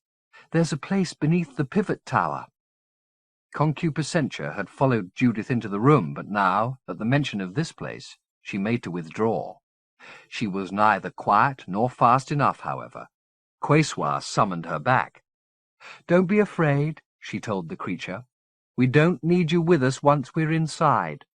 But fetch a lamp, will you, and something to eat and drink. We may be there a while." It was half a day and more since Jude and Quesoir had taken refuge in the suite of chambers, and in that time any last occupants of the palace had made their escape, doubtless fearing the revolutionary zeal that would want the fortress cleansed of the autarch's excesses down to the last bureaucrat. Those bureaucrats had fled, but the zealots hadn't appeared in their place. Though Jude had heard commotion in the courtyards as she dozed, it had never come close. Either the fury that had moved the tide was exhausted, and the insurgents were resting before they began their assault on the palace, or else their fervour had lost its singular purpose altogether, and the commotion she'd heard was factions battling with each other for the right to plunder, which conflicts had destroyed them all, left, right, and centre. Whatever, the consequence was the same. A palace built to house many thousands of souls, servants, soldiers, pen-pushers, cooks, stewards, messengers, torturers, and major-domos, was deserted, and they went through it, Jude led by Concupiscentia's lamp, Quesoir led by Jude, like three tiny specks of life lost in a vast and dark machine. The only sounds were their footsteps, and those that said machine-made as it ran down, hot water pipes ticking as the furnaces that fed them guttered out, shutters beating themselves to splinters in empty rooms, guard dogs barking on gnawed leashes, fearful their masters would not come again. Nor would they. The furnaces would cool, the shutters break, and the dogs, trained to bring death, would have it come to them in their turn. The age of the autarch Sartori was over, and no new age had yet begun. As they walked, Jude asked for an explanation of the place to which they were going, and by way of reply Quesoir offered first a history of the pivot. Of all the autarch's devices to subdue and rule the reconciled dominions, she said, subverting the religions and governments of his enemies, setting nation against nation, none would have kept him in power for more than a decade had he not possessed the genius to steal and to set at the centre of his empire the greatest symbol of power in the Imajica. The pivot was Herpexamendius's marker, and the fact that the Unbeheld had allowed the architect of his Orderex to even touch, much less move, his pylon was for many proof that however much they might despise the autarch, he was touched by divinity and could never be toppled. What powers it had conferred on its possessor even she didn't know. "Sometimes," she said, "when he was high on Criorci, he'd talk about the pivot as though he was married to it and he was the wife.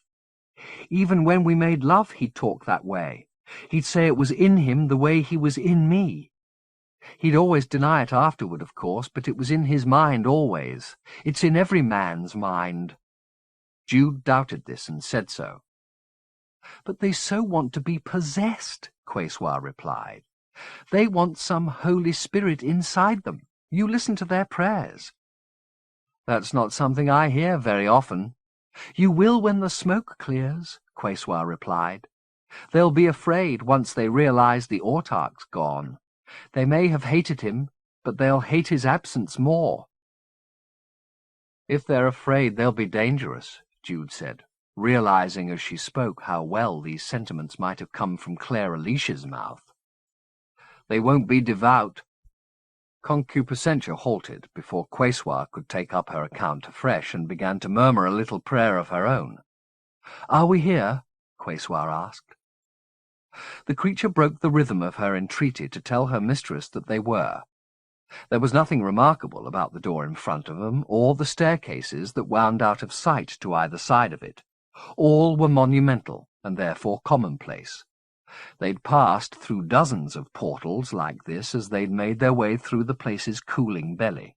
But Concupiscentia was plainly in terror of it, or rather of what lay on the other side. "Are we near the pivot?" Jude said. "The tower's directly above us," Quesoir replied. "That's not where we're going." "No, the pivot would probably kill us both. But there's a chamber below the tower where the messages the pivot collects drain away. I've spied there often, though he never knew it." Jude let go of Quesoir's arm and went to the door, keeping to herself the irritation she felt at being denied the tower itself.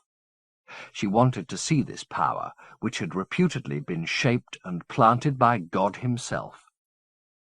Quesoir had talked of it as lethal, and perhaps it was, but how was anyone to know until they tested themselves against it? Perhaps its reputation was the autarch's invention, his way of keeping its gifts for himself. Under its aegis, he'd prospered, no doubt of that. What might others do if they had its blessing conferred upon them? Turn night to day? She turned the handle and pushed open the door. Sour and chilly air issued from the darkened space beyond. Jude summoned Concupiscentia to her side, took the lamp from the creature and held it high. Ahead lay a small inclined corridor, its walls almost burnished. "Do I wait here, lady?" Concupiscentia asked. "Give me whatever you brought to eat," Quesoir replied, "and stay outside the door. If you hear or see anybody, I want you to come and find us. I know you don't like to go in there, but you must be brave. Understand me, dearling?" "I understand, lady," Concupiscentia replied, handing to her mistress the bundle and the bottle she'd carried with her. Thus laden, Quesoir took Jude's arm and they stepped into the passage.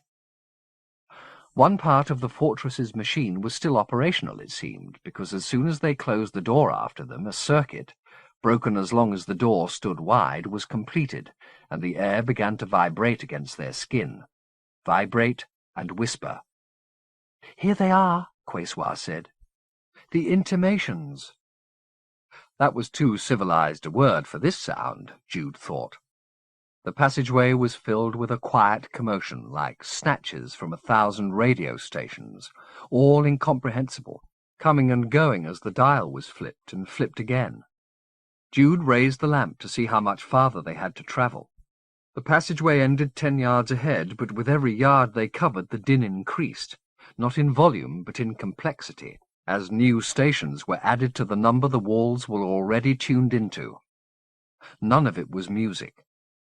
There were multitudes of voices raised as a single sound, and there were solitary howls.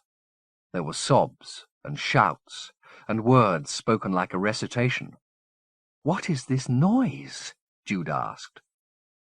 "The pivot hears every piece of magic in the dominions, every invocation, every confession, every dying oath. This is the unbeheld's way of knowing what gods are being worshipped besides him, and what goddesses too." "He spies on deathbeds," Jude said, more than faintly disgusted by the thought. On every place where a mortal thing speaks to the divine, whether the divinity exists or not, whether the prayer's answered or not, he's there." "Here too?" Jude said. "Not unless you start praying," Quessoir said. "I won't." They were at the end of the passage, and the air was busier than ever, colder too. The lamp's light illuminated a room shaped like a colander, maybe 20 feet across, its curved walls as polished as those of the passage.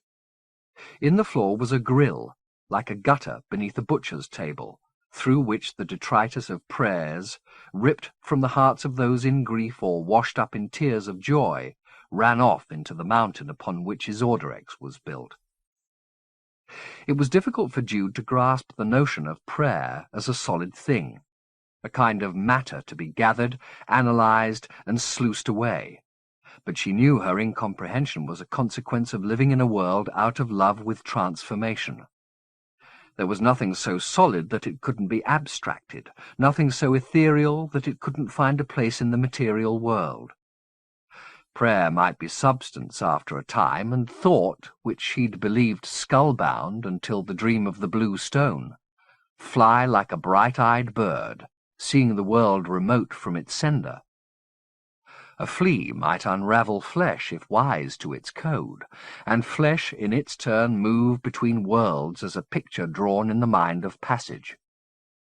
All these mysteries were, she knew, part of a single system if she could only grasp it, one form becoming another, and another, in a glorious tapestry of transformations, the sum of which was being itself. It was no accident that she embraced that possibility here. Though the sounds that filled the room were incomprehensible as yet, their purpose was known to her, and it raised the ambition of her thoughts. She let go of Quessoir's arm and walked into the middle of the room, setting the lamp down beside the grill in the floor. They'd come here for a specific reason, and she knew she had to hold fast to that. Otherwise her thoughts would be carried away on the swell of sound. "How do we make sense of it?" she said to Quessoir. "It takes time," her sister replied, "even for me. But I marked the compass points on the wall. Do you see?" She did. Crude marks, scratched in the surface sheen. "The erasure is northwest of here. We can narrow the possibilities a little by turning in that direction." She extended her arms like a haunting spirit. "Will you lead me to the middle?" she said. Jude obliged, and they both turned in the direction of the erasure. As far as Jude was concerned, doing so did little good. The din continued in all its complexity. But Quessoir dropped her hands and listened intently, moving her head slightly from side to side as she did so. Several minutes passed, Jude keeping her silence for fear an inquiry would break her sister's concentration, and was rewarded for her diligence finally with some murmured words. "They're praying to the Madonna," Quessoir said. "Who are?" "Dirthas, out at the erasure. They're giving thanks for their deliverance and asking for the souls of the dead to be received into paradise." She fell silent again for a time, and now, with some clue as to what she had to listen for, Jude attempted to sort through the intimations that filled her head. But although she was refining her focus, and could now snatch words and phrases out of the confusion, she couldn't hold that focus long enough to make any sense of what she heard. After a time, Quessoir's body relaxed, and she shrugged. "There's just glimpses now," she said. "I think they're finding bodies. I hear little sobs of prayers and little oaths." "Do you know what happened?" "This was some time ago," Quessoir said. "The pivots had these prayers for several hours. But it was something calamitous, that's certain," she said. "I think there are a lot of casualties." "It's as if what happened in Isorderex is spreading," Jude said. "Maybe it is," Quessoir said. "Do you want to sit down and eat?" "In here?" "Why not? I find it very soothing." Reaching for Jude to help her, Quessoir squatted down. "You get used to it after a time. Maybe a little addicted." Speaking of which, where's the food? Jude put the bundle into Quaswar's outstretched hands. I hope the child packed Criorci. Her fingers were strong, and, having scoured the surface of the bundle, dug deep, passing the contents over to Jude one by one. There was fruit, there were 3 loaves of black bread, there was some meat, and, the finding enough to bring a gleeful yelp from Quaswar, a small parcel which she did not pass over to Jude but put to her nose. Bright thing, Quaswar said. She knows what I need. Is it some kind of drug? Jude said, laying down the food. I don't want you taking it. I need you here, not drifting off. Are you trying to forbid me my pleasure after the way you dreamed on my pillows? Quaswar said. Oh, yes. I heard your gasping and your groaning. Who were you imagining? That's my business. And this is mine, Quaswar replied, discarding the tissue in which concupiscentia had fastidiously wrapped the Criorci. It looked appetizing, like a cube of fudge. When you've got no addiction of your own, sister, then you can moralize, Quaswar said. I won't listen, but you can moralize. With that, she put the whole of the Criorci into her mouth, chewing on it contentedly. Jude, meanwhile, sought more conventional sustenance, choosing among the various fruits one that resembled a diminutive pineapple, and peeling it to discover it was just that, its juice tart, but its meat tasty. That eaten, she went on to the bread and slivers of meat, her hunger so stimulated by the first few bites that she steadily devoured the lot, washing it down with bitter water from the bottle. The fall of prayers that had seemed so insistent when she'd first entered the chamber could not compete with the more immediate sensations of fruit, bread, meat, and water. The din became a background burble which she scarcely thought about until she'd finished her meal. By that time, the Criorci was clearly working in Quaswar's system. She was swaying back and forth as though in the arms of some invisible tide. "Can you hear me?" Jude asked her. She took a while to reply. "Why don't you join me?" she said.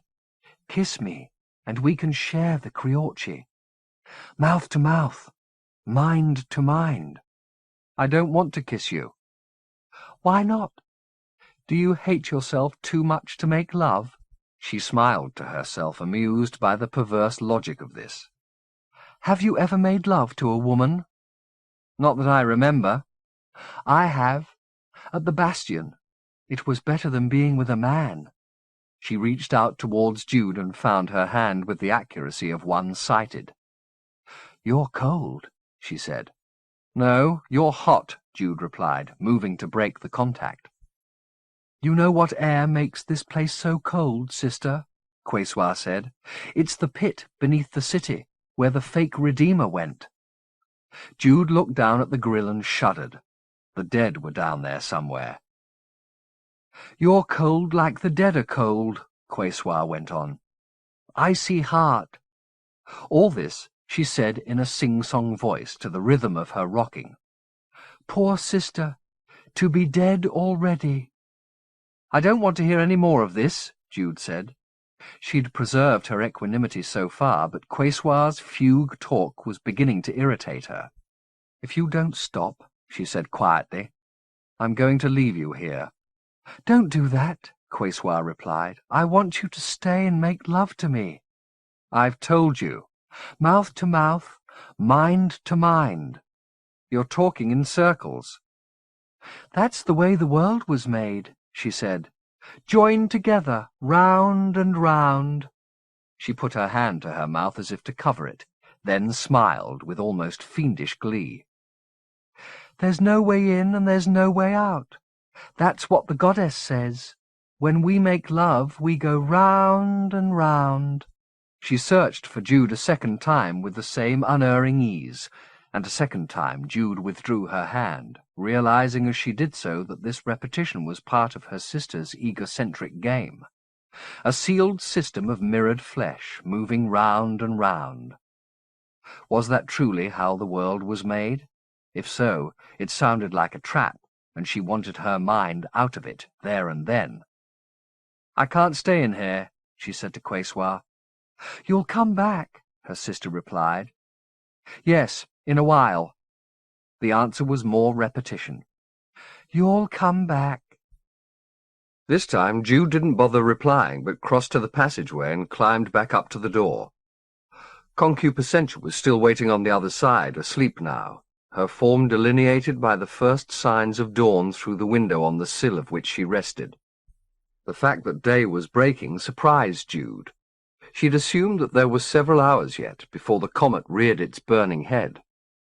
She was obviously more disoriented than she'd thought. The time she'd spent in the room with Quesoir, listening to the prayers, eating and arguing, not minutes, but hours. She went to the window and looked down at the dim courtyards. Birds stirred on a ledge somewhere below her and rose suddenly, heading into the brightening sky, taking her eye with them up towards the tower. Quesoir had been unequivocal about the dangers of venturing there, but for all her talk of love between women, wasn't she still in the thrall to the mythologies of the man who'd made her queen of Isordarex, and therefore bound to believe that the places he kept her from would do her harm? There was no better time to challenge that mythology than now, Jude thought, with a new day beginning, and the power that had uprooted the pivot and raised such walls around it gone. She went to the stairs and started to climb.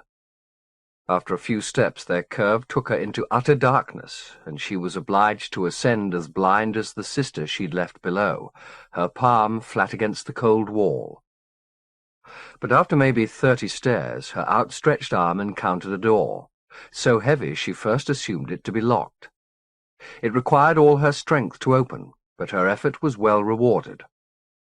On the other side was a passageway lighter than the staircase she'd climbed, though still gloomy enough to limit her sight to less than 10 yards. Hugging the wall, she advanced with great caution, her route bringing her to the corner of a corridor. The door that had once sealed it off from the chamber at its end, blown from its hinges and lying fractured and twisted on the tiled floor beyond. She paused here, in order to listen for any sign of the wrecker's presence. There was none, so she moved on past the place, her gaze drawn to a flight of stairs that led up to her left. Forsaking the passageway, she began a second ascent, this one also leading into darkness, until she rounded a corner and a sliver of light descended to meet her. Its source was the door at the summit of the stairs, which stood slightly ajar. Again, she halted a moment. Though there was no overt indication of power here, the atmosphere was almost tranquil. She knew that the force she'd come to confront was undoubtedly waiting in its silo at the top of the stairs, and more than likely sentient. She didn't discount the possibility that this hush was contrived to soothe her, and the light sent to coax. But if it wanted her up there, it must have a reason, and if it didn't, if it was as lifeless as the stone underfoot, she had nothing to lose. "Let's see what you're made of," she said aloud, the challenge delivered at least as much to herself as the unbeheld's pivot. And so saying, she went to the door. 2. Though there were undoubtedly more direct routes to the pivot tower than the one he'd taken with Nicaetomas, Gentle decided to go the way he half remembered rather than attempt a shortcut and find himself lost in the labyrinth. He parted company with Floccus Dardo, Sigshy, and Litter at the Gate of Saints, and began his climb through the palace, checking on his position relative to the pivot tower from every window. Dawn was in the offing. Birds rose singing from their nests beneath the colonnades and swooped over the courtyards, indifferent to the bitter smoke that passed for mist this morning. Another day was imminent, and his system was badly in need of sleep. He dozed a little on the journey from the Eratia, but the effect had been cosmetic. There was a fatigue in his marrow which would bring him to his knees very soon now, and the knowledge of that made him eager to complete the day's business as quickly as possible. He'd come back here for 2 reasons. First, to finish the task Pye's appearance and wounding had diverted him from, the pursuit and execution of Sartori. Second, whether he found his doppelganger here or not, to make his way back to the Fifth, where Sartori had talked of founding his new Isorderex. It wouldn't be difficult to get home, he knew, now that he was alive to his capacities as a maestro. Even without the Mistiff to point the way, he'd be able to dig from memory the means to pass between dominions. But first, Sartori. Though 2 days had passed since he'd let the autarch slip, he nursed the hope that his other would still be haunting his palace. After all, removal from this self-made womb, where his smallest word had been law and his tiniest deed worshipful, would be painful. He'd linger a while, surely, and if he was going to linger anywhere, it would be close to the object of power that had made him the undisputed master of the reconciled dominions, the pivot. He was just beginning to curse himself for losing his way when he came upon the spot where Pi had fallen. He recognized it instantly, as he did the distant door that led into the tower. He allowed himself a moment of meditation at the spot where he'd cradled Pi, but it wasn't their fond exchanges here that filled his head. It was the Mistiff's last words, uttered in anguish, as the force behind the erasure claimed it. "Sartori," Pi had said. "Find him. He knows." Whatever knowledge Sartori possessed, and Gentle guessed it would concern plots laid against the reconciliation, he, Gentle, was ready to do whatever was required in order to squeeze this information from his other before he delivered the coup de grace. There were no moral niceties here. If he had to break every bone in Sartori's body, it would be a little hurt beside the crimes he'd committed as autarch, and Gentle would perform such duties gladly. Thought of torture, and the pleasure he'd take in it, had tempted him from his meditation entirely, and he gave up on his pursuit of equilibrium. Venom swilling in his belly, he headed down the corridor, through the door, and into the tower. Though the comet was climbing towards mid-morning, very little of its light gained access to the tower, but those few beams that did creep in showed him empty passageways in all directions. He still advanced with caution. This was a maze of chambers, any one of which might conceal his enemy. Fatigue left him less light-footed than he'd have liked, but he reached the stairs that curled up towards the silo itself without his stumblings attracting any attention, and began to climb. The door at the top had been opened, he remembered, with the key of Sartori's thumb, and he'd have to repeat the fate himself in order to enter. That was no great challenge. They had the same thumbs, to the tiniest wall. As it was, he needed no fate. The door was wide open, and somebody was moving about inside. Gentle halted 10 steps from the threshold and drew breath. He'd need to incapacitate his other quickly if he was to prevent retaliation. A pneuma to take off his right hand, another for his left. Breath readied, he climbed swiftly to the top of the stairs and stepped into the tower. His enemy was standing beneath the pivot, arms raised, reaching for the stone. He was all in shadow, but Gentle caught the motion of his head as he turned towards the door, and before the other could lower his arms in defense, Gentle had his fist to his mouth, the breath rising in his throat. As it filled his palm, his enemy spoke, but the voice when it came was not his own as he'd expected, but that of a woman. Realizing his error, he clamped his fist around the pneuma to quench it, but the power he'd unleashed wasn't about to be cheated of its quarry. It broke from between his fingers, its force fragmented but no less eager for that. The pieces flew off around the silo, some darting up the sides of the pivot, others entering its shadow and extinguished there. The woman cried out in alarm and retreated from her attacker, backing against the opposite wall. There the light found her perfection. It was Judith, or at least it seemed to be. He'd seen this face in his Orderex once already and been mistaken. "Gentle," she said. "Is that you?" It sounded like her, too. But then, hadn't that been his promise to Roxburgh, that he'd fashion a copy indistinguishable from the original? "It's me," she said. "It's Jude." Now he began to believe it was, for there was more proof in that last syllable than sight could ever supply. Nobody in her circle of admirers, besides Gentle, had ever called her Jude. Judy sometimes, Juju even, but never Jude. That was his diminution, and to his certain knowledge she'd never suffered another to use it. He repeated it now, his hand dropping from his mouth as he spoke, and seeing the smile spread across his face, she ventured back towards him, retreating into the shadow of the pivot as he came to meet her. The move saved her life. Seconds after she left the wall, a slab of rock blasted from the heights of the silo by the pneuma fell on the spot where she'd stood. It initiated a hard, lethal rain, shards of stone falling on all sides. There was safety in the shelter of the pivot, however, and there they met and kissed and embraced, as though they'd been parted a lifetime, not weeks, which in a sense was true. The din of falling rock was muted in the shadow, though its thunder was only yards from where they stood. When she cupped his face in her hands and spoke, her whispers were quite audible, as were his. "I've missed you," she said. There was a welcome warmth in her voice after the days of anguish and accusation he'd heard. "I even dreamed about you." "Tell me," he murmured, his lips close to hers. "Later, maybe," she said, kissing him again. "I've so much to tell you." "Likewise," Gentle said. "We should find ourselves somewhere safer than this," she said. "We're out of harm's way here," Gentle said. "Yes, but for how long?"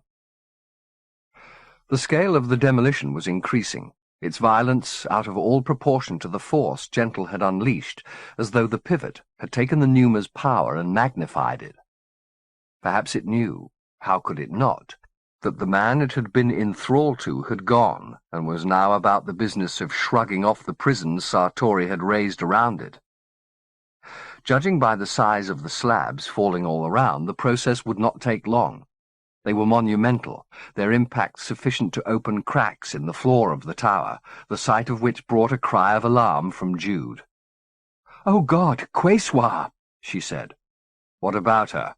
"She's down there," Jude said, staring at the gaping ground. "There's a chamber below this. She's in it." "She'll be out of there by now." "No, she's high on Criorci. We have to get down there." She left Gentle's side and crossed to the edge of their shelter. But before she could make a dash for the open door, a new fall of rubble and dust obliterated the way ahead. It wasn't simply blocks of the tower that were falling now, Gentle saw. There were vast shards of the pivot itself in this hail. What was it doing? Destroying itself, or shedding skins to uncover its core? Whichever, their place in the shadow was more precarious by the second. The cracks underfoot were already a foot wide and widening.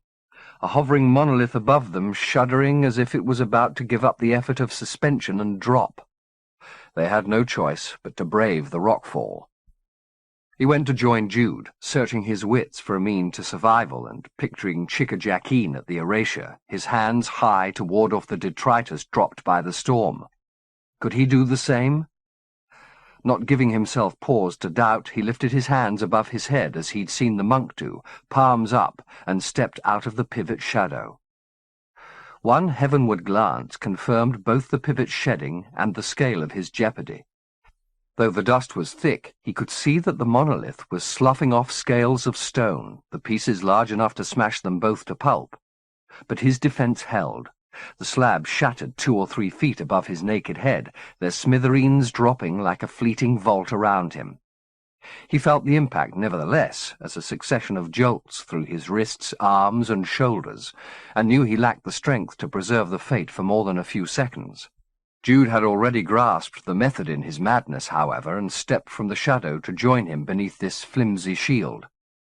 There were perhaps 10 paces between where they stood and the safety of the door. "Guide me," he told her, unwilling to take his eyes off the rain for fear his concentration slip and the fate lose its potency. Jude slipped her arm around his waist and navigated for them both, telling him where to step to find clear ground and warning him when the path was so heavily strewn they were obliged to stumble over stone. It was a torturous business, and Gentle's upturned hands were steadily beaten down until they were barely above his head, but the fate held to the door, and they slid through it together with the pivot and its prison throwing down such a hail of debris that neither was now visible. Then Jude was off at speed, down the murky stairs. The walls were shaking and laced with cracks as the demolition above took its toll below, but they negotiated both the trembling passageway and the second flight of stairs down to the lower level unharmed. Gentle was startled at the sight and sound of Concupiscentia, who was screeching in the passageway like a terrified ape, unwilling to go in search of her mistress. Jude had no such qualms. She'd already thrown open the door and was heading down an incline into a lamp-lit chamber beyond, calling Quesoir's name to stir her from her stupor. Gentle followed, but was slowed by the cacophony that greeted him, a mingling of manic whispers and the din of capitulation from above. By the time he reached the room itself, Jude had bullied her sister to her feet. There were substantial cracks in the ceiling and a constant drizzle of dust, but Quesoir seemed indifferent to the hazard. "I said you'd come back," she said. "Didn't I? Didn't I say you'd come back?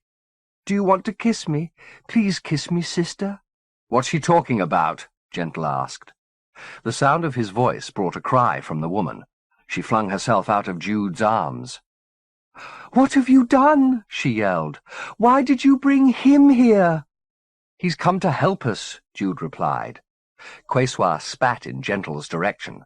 "Leave me alone," she screeched. "Haven't you done enough? Now you want to take my sister from me, you bastard. I won't let you. We'll die before you touch her." She reached for Jude, sobbing in panic. "Sister! Sister!" "Don't be frightened," Jude said. "He's a friend." She looked at Gentle. "Reassure her," she begged him. "Tell her who you are so we can get out of here." "I'm afraid she already knows," Gentle replied.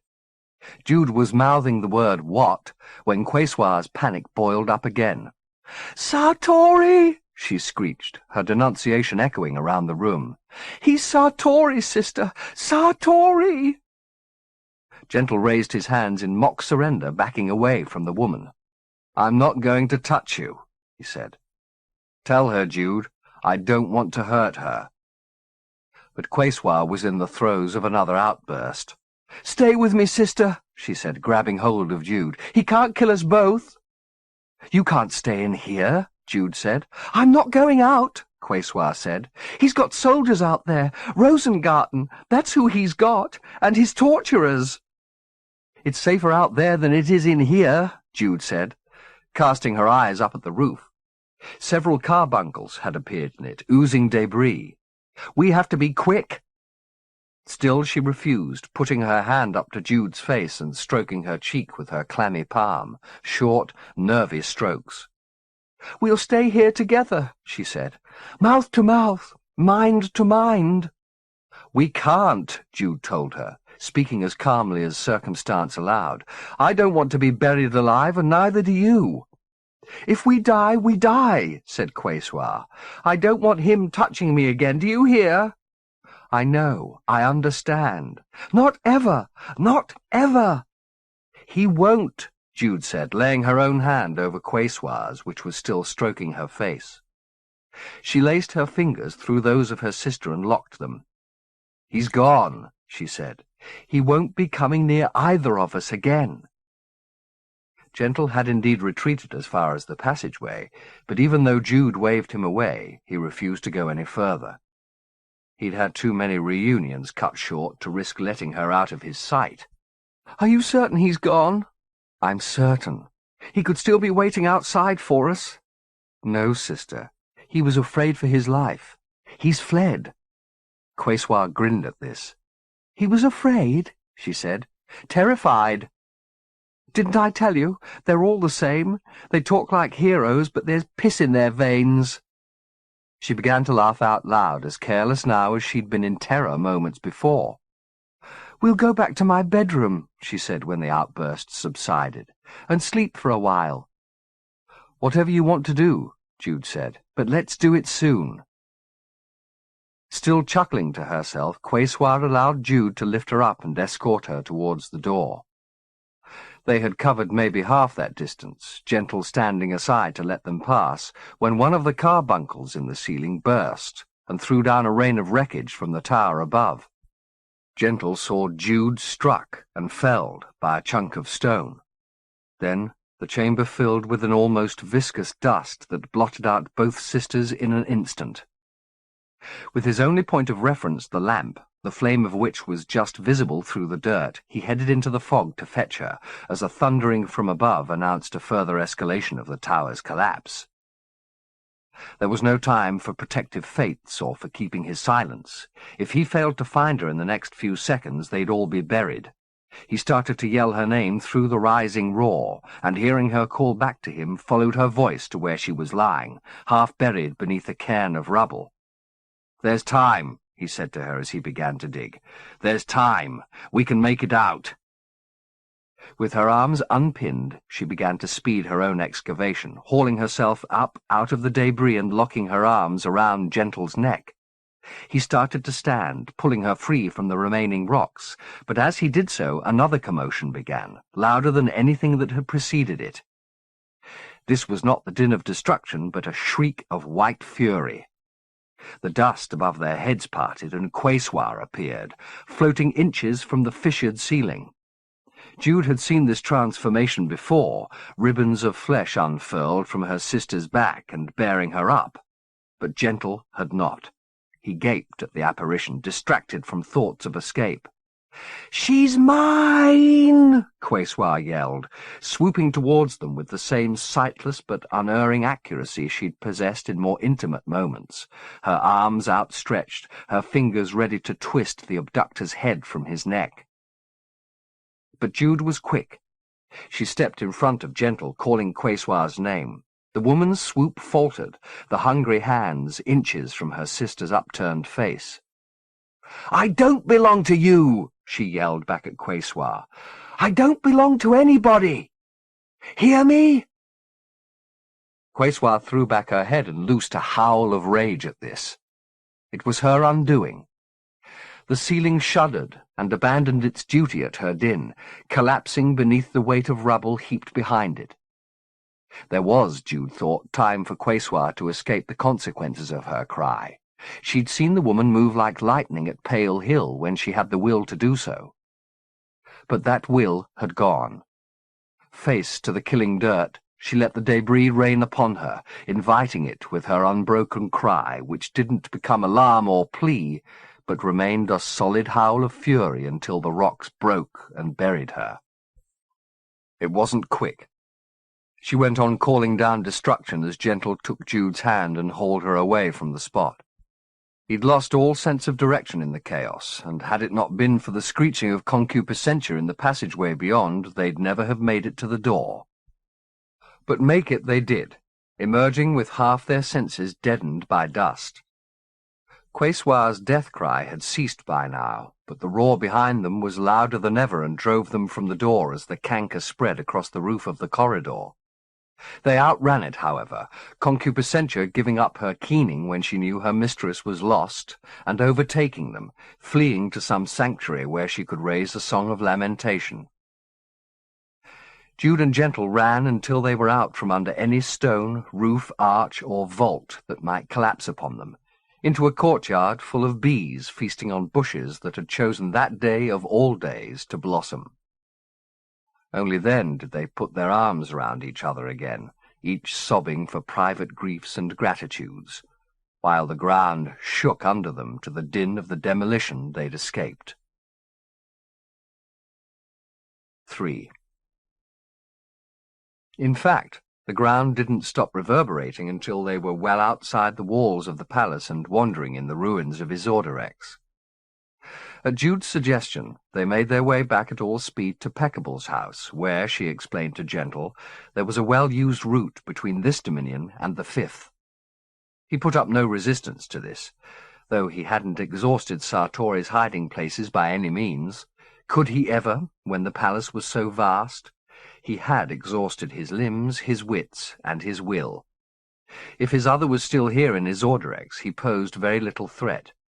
It was the Fifth that needed to be defended against him, The fifth, which had forgotten magic and could so easily be his victim. Though the streets of many Casparates were little more than bloody valleys between rubble mountains, there were sufficient landmarks for Jude to trace her way back towards the district where Peckable's house had stood. There was no certainty, of course, that it would still be standing after a day and a night of cataclysm, but if they had to dig to reach the cellar, so be it. They were silent for the first mile or so of the trek, but then they began to talk, beginning, inevitably, with an explanation from Gentle as to why Quayswa, hearing his voice, had taken him for her husband. He prefaced his account with the caveat that he wouldn't mire it in apology or justification, but would tell it simply, like some grim fable. Then he went on to do precisely that. But the telling, for all its clarity, contained one significant distortion. When he described his encounter with the autarch, he drew in Jude's mind the portrait of a man to whom he bore only a rudimentary resemblance, a man so steeped in evil that his flesh had been corrupted by his crimes. She didn't question this description, but pictured an individual whose inhumanity seeped from every pore, a monster whose very presence would have induced nausea. Once he'd unravelled the story of his doubling, she began to supply details of her own. Some were culled from dreams, some from clues she'd had from Quayswa, yet others from Oscar Godolphin. His entrance into the account brought with it a fresh cycle of revelations. She started to tell Gentle about her romance with Oscar, which in turn led on to the subject of Dowd, living and dying, thence to Clara Leash and the tabula rasa. "They're going to make it very dangerous for you back in London," she told him, having related what little she knew about the purges they'd undertaken in the name of Roxburgh's edicts. "They won't have the slightest compunction about murdering you once they know who you are." "Let them try," Gentle said flatly. "Whatever they want to throw at me, I'm ready. I've got work to do, and they're not going to stop me." "Where will you start?" "In Clerkenwell. I had a house in Gamut Street. Pye says it's still standing. My life's there, ready for the remembering. We both need the past back, Jude." "Where do I get mine from?" she wondered aloud. "From me and from Godolphin." "Thanks for the offer, but I'd like a less partial source. I've lost Clara and now Quayswa. I'll have to start looking." She thought of Celestine as she spoke, lying in the darkness beneath the tabula rasa's tower. "Have you got somebody in mind?" Gentle asked. "Maybe," she said, as reluctant as ever to share that secret. He caught the whiff of evasion. "I'm going to need help, Jude," he said. "I hope whatever's been between us in the past, good and bad, we can find some way to work together that'll benefit us both." A welcome sentiment, but not one she was willing to open her heart for. She simply said, "Let's hope so," and left it at that. He didn't press the issue, but turned the conversation to lighter matters. "What was the dream you had?" he asked her. She looked confounded for a moment. "You said you had a dream about me, remember?" "Oh, yes," she replied. "It was nothing, really. Past history." When they reached Peckable's house, it was still intact, though several others in the street had been reduced to blackened rubble by missiles or arsonists. The door stood open, and the interior had been comprehensively looted, down to the tulips in the vase on the dining-room table. There was no sign of bloodshed, however, except those scabby stains Dowd had left when he'd first arrived, so she presumed that Hoi Polloi and her father had escaped unharmed. The signs of frantic thieving did not extend to the cellar. Here, though the shelves had been cleared of the icons, talismans, and idols, the removal had been made calmly and systematically. There was not a rosary remaining, or any sign that the thieves had broken a single charm. The only relic of the cellar's life as a trove was set in the floor, the ring of stones that echoed that of the retreat. "This is where we arrived," Jude said. Gentle stared down at the design in the floor. "What is it?" he said. "What does it mean?" "I don't know. Does it matter?" as long as it gets us back to the 5th. We've got to be careful from now on, Gentle replied. Everything's connected. It's all one system. Until we understand our place in the pecking order, we're vulnerable. One system. She'd speculated on that possibility in the room beneath the tower. The Imajica as a single, infinitely elaborate pattern of transformation.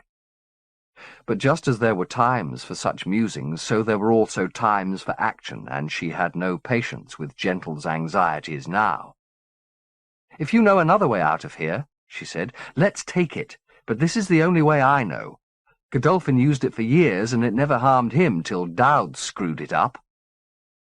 Gentle had gone down on his haunches and was laying his fingers on the stones that bound the mosaic. "Circles are so powerful," he said. "Are we going to use it or not?" He shrugged. "I don't have a better way," he said, still reluctant. "Do we just step inside?" "That's all." He rose. She laid her hand on his shoulder, and he reached up to clasp it. "We have to hold tight," she said. "I only got a glimpse of the Inn Ovo, but I wouldn't want to get lost there." "We won't get lost," he said, and stepped into the circle. She was with him a heartbeat later, and already the express was getting up steam. The solid cellar walls and empty shelves began to blur. The forms of their translated selves began to move in their flesh. The sensation of passage awoke in Gentle memories of the outward journey, when Pi Opar had stood beside him where Jude was now. Remembering, he felt a stab of inconsolable loss. There were so many people he'd encountered in these dominions whom he'd never set eyes on again. Some, like Ifrit Splendid and his mother, Nicaea Tomas and Hussar, because they were dead. Others, like Athanasius, because the crimes Sartori had committed were his crimes now, and whatever good he hoped to do in the future would never be enough to expunge them. The hurt of these losses was of course negligible beside the greater grief he'd sustained at the erasure, but he'd not dared dwell too much upon that for fear it incapacitated him. Now, however, he thought of it, and the tears started to flow, washing the last glimpse of Peccable's cellar away before the mosaic had removed the travellers from it. Paradoxically, had he been leaving alone, the despair might not have cut so deep. But as Pi had been fond of saying, there was only ever room for 3 players in any drama, and the woman in the flux beside him, her glyph burning through his tears, would, from this moment on, remind him that he had departed Isordarex with one of those 3 left behind. Chapter 43. 1. 157 days after beginning his journey across the reconciled dominions, Gentle once again set foot on the soil of England. Though it wasn't yet the middle of June, spring had arrived prematurely, and the season on its heels was at its height. Flowers not due to blossom for another month were already blowsy and heavy-headed with seeds.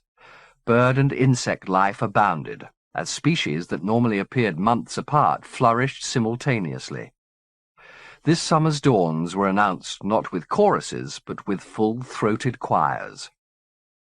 By midday, the skies from coast to coast were cloudy with feeding millions, the wheels slowing through the afternoon, until by dusk the din had become a music, sated and survivors alike giving thanks for the day, so rich it lulled even the crazy into remedial sleep.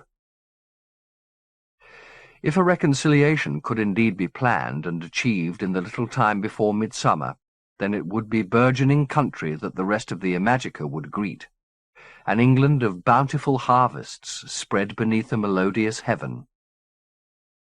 It was full of music now, as Gentle wandered from the retreat out across the dappled grass to the perimeter of the copse. The parkland was familiar to him, though its lovingly tended arbours were jungles now, and its lawns were veldt. "This is Joshua's place, isn't it?" he said to Jude. "Which way's the house?" She pointed across a wilderness of gilded grass. The roof of the mansion was barely visible above the surf of fronds and butterflies. "The very first time I saw you was in that house," he told her. I remember. Joshua called you down the stairs. He had a pet name you despised. Peach Blossom, was it? Something like that. As soon as I set eyes on you. It wasn't me, Jude said, halting this romantic reverie. It was Quayswa. Whatever she was then, you are now. I doubt that. It was a long time ago, Gentle. The house is in ruins and there's only one Godolphin left.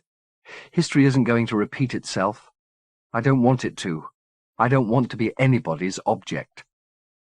He acknowledged the warning in these words with an almost formal statement of intent. Whatever I did that caused you or anybody else harm, he said, I want to make good. Whether I did it because I was in love or because I was a maestro and I thought I was above common decency. I'm here to heal the hurt. I want reconciliation, Jude. Between us. Between the Dominions. Between the living and the dead, if I can do it. That's a hell of an ambition. The way I see it, I've been given a second chance. Most people don't get that. His plain sincerity mellowed her. Do you want to wander to the house for old time's sake? She asked him. Not unless you do. No thanks. I had my little fit of déjà vu when I convinced Charlie to bring me here. Gentle had of course told her about his encounter with Estabrook in the Dirthers' tents, and about the man's subsequent demise. She'd been unmoved. He was a difficult old bugger, you know, she now remarked. I must have known in my gut he was a Godolphin, or I'd never have put up with his damn fool games. I think he was changed by the end, Gentle said. Maybe you'd have liked him a little more. You've changed too, she said, as they started to wander towards the gate. People are going to be asking a lot of questions, Gentle, like, where have you been and what have you been doing? Why does anybody even have to know I'm back? He said. I never meant that much to any of them, except Taylor, and he's gone. Clem too? Maybe. It's your choice, she said. But when you've got so many enemies, you may need some of your friends. I'd prefer to stay invisible, he told her. That way, nobody sees me, enemies or friends. As the bounding wall came in sight, the skies changed with almost eerie haste. The few fluffy clouds that minutes before had been drifting in the blue now congregating into a lowering bank that first shed a light drizzle and a minute later was bursting like a dam. The downpour had its advantages, however, sluicing from their clothes, hair, and skin all trace of Isordorexian dust. By the time they'd clambered through the mesh of timbers and convolvulus around the gate and trudged along the muddied road to the village, there to take shelter in the post office, they could have passed for two tourists, one with a somewhat bizarre taste in hiking clothes, who'd strayed too far from the beaten track and needed help to find their way home. 2. Though neither of them had any valid currency in their pockets, Jude was quick to persuade one of two lads who stopped in the post office to drive them back into London, promising a healthy fee at the other end if he did so. The storm worsened as they travelled, but Gentle rolled down the window in the back and stared at the passing panorama of an England he hadn't seen for half a year, content to let the rain soak him all over again. Jude was meanwhile left to endure a monologue from their driver. He had a mutinous palate, which rendered every third word virtually unintelligible, but the gist of his chatter was plain enough. It was the opinion of every weather-watcher he knew, he said, and these were folk who lived by the land and had ways of predicting floods and droughts no fancy-talking meteorologist ever had, that the country was in for a disastrous summer. "We'll either be cooked or drowned," he said, prophesying months of monsoons and heat waves. She'd heard talk like this before, of course. The weather was an English obsession. But having come from the ruins of Isordorex with the burning eye of the comet overhead and the air stinking of death, the youth's casually apocalyptic chatter disturbed her. It was as if he was willing some cataclysm to overtake his little world, not comprehending for a moment what that implied. When he grew bored with predicting ruination, he started to ask her questions about where she and her friend had been coming from or going to when the storm had caught them. She saw no reason not to tell him they'd been at the estate, so she did so. Her reply earned her what studied disinterest had failed to achieve for 3/4 of an hour: his silence. He gave her a baleful look in the mirror and then turned on the radio, proving, if nothing else, that the shadow of the Godolphin family was sufficient to hush even a doomsayer. They travelled to the outskirts of London without further exchange, the youth only breaking the silence when he needed directions. "Do you want to be dropped at the studio?" she asked, gentle. He was slow to answer, but when he did, it was to reply that yes, that's where he wanted to go. Jude furnished instructions to the driver and then turned her gaze back towards Gentle. He was still staring out the window, rain speckling his brow and cheeks like sweat, drops hanging off his nose, chin, and eyelashes. The smallest of smiles curled the corners of his mouth. Catching him unawares like this, she almost regretted her dismissal of his overtures at the estate. This face, for all that the mind behind it had done, was the face that had appeared to her while she slept in Quesoir's bed, the dream lover, whose imagined caresses had brought from her cries so loud her sister had heard them 2 rooms away. Certainly they could never again be the lovers who'd courted in the great house 2 centuries before. But their shared history marked them in ways they had yet to discover, and perhaps when those discoveries were all made, they'd find a way to push into flesh the deed she'd dreamed in Quesoir's bed. The rainstorm had preceded them to the city, unleashed its torrent, and moved off, so that by the time they reached the outskirts there was sufficient blue sky overhead to promise a warm, if glistening, evening. The traffic was still clogged, however, and the last 3 miles of the journey took almost as long as the previous 30. By the time they reached Gentle's studio, their driver, used to the quiet roads around the estate, was out of sympathy with the whole endeavour, and had several times broken his silence to curse the traffic and warn his passengers that he was going to require very considerable recompense for his troubles. Jude got out of the car along with Gentle and on the studio step, out of the driver's earshot, asked him if he had enough money inside to pay the man. She would rather take a taxi from here, she said, than endure his company any longer. Gentle replied that if there was any cash in the studio, it certainly wouldn't be sufficient. "It looks like I'm stuck with him, then," Jude said. "Never mind. Do you want me to come up with you? Have you got a key?" "There'll be somebody in downstairs," he replied. "They've got a spare." "Then I suppose this is it." It was so pathetic, parting like this after all that had gone before. "I'll ring you when we've both slept." "The phone's probably been cut off." "Then ring me from a box, huh? I won't be at Oscar's. I'll be at home." The conversation might have guttered out there but for his reply. "Don't stay away from him on my account," he said. "What do you mean by that?" "Just that you've got your love affairs," he said. "And what? You've got yours?" "Not exactly." "What then?" "I mean, not exactly love affairs." He shook his head. "Never mind. We'll talk about it some other time." "No," Jude told him, taking his arm as he tried to turn from her. "We'll talk about it now." Gentle sighed wearily. "Look, it doesn't matter," he said. "If it doesn't matter, just tell me." He hesitated for several seconds. Then he said, "I got married." "Did you indeed?" she said with feigned lightness. "And who's the lucky girl? Not the kid you were talking about?" "Huzzah! Good God, no." He paused for a tiny time, frowning deeply. "Go on," she said. "Spit it out." "I married Pio, Pa." Her first impulse was to laugh. The thought was absurd. But before the sound escaped her, she caught the frown on his face, and revulsion overtook laughter. This was no joke. He'd married the assassin, the sexless thing who was a function of its lover's every desire. And why was she so stunned? When Oscar had described the species to her, hadn't she herself remarked that it was Gentle's idea of paradise? "That's some secret," she said. "I would have told you about it sooner or later."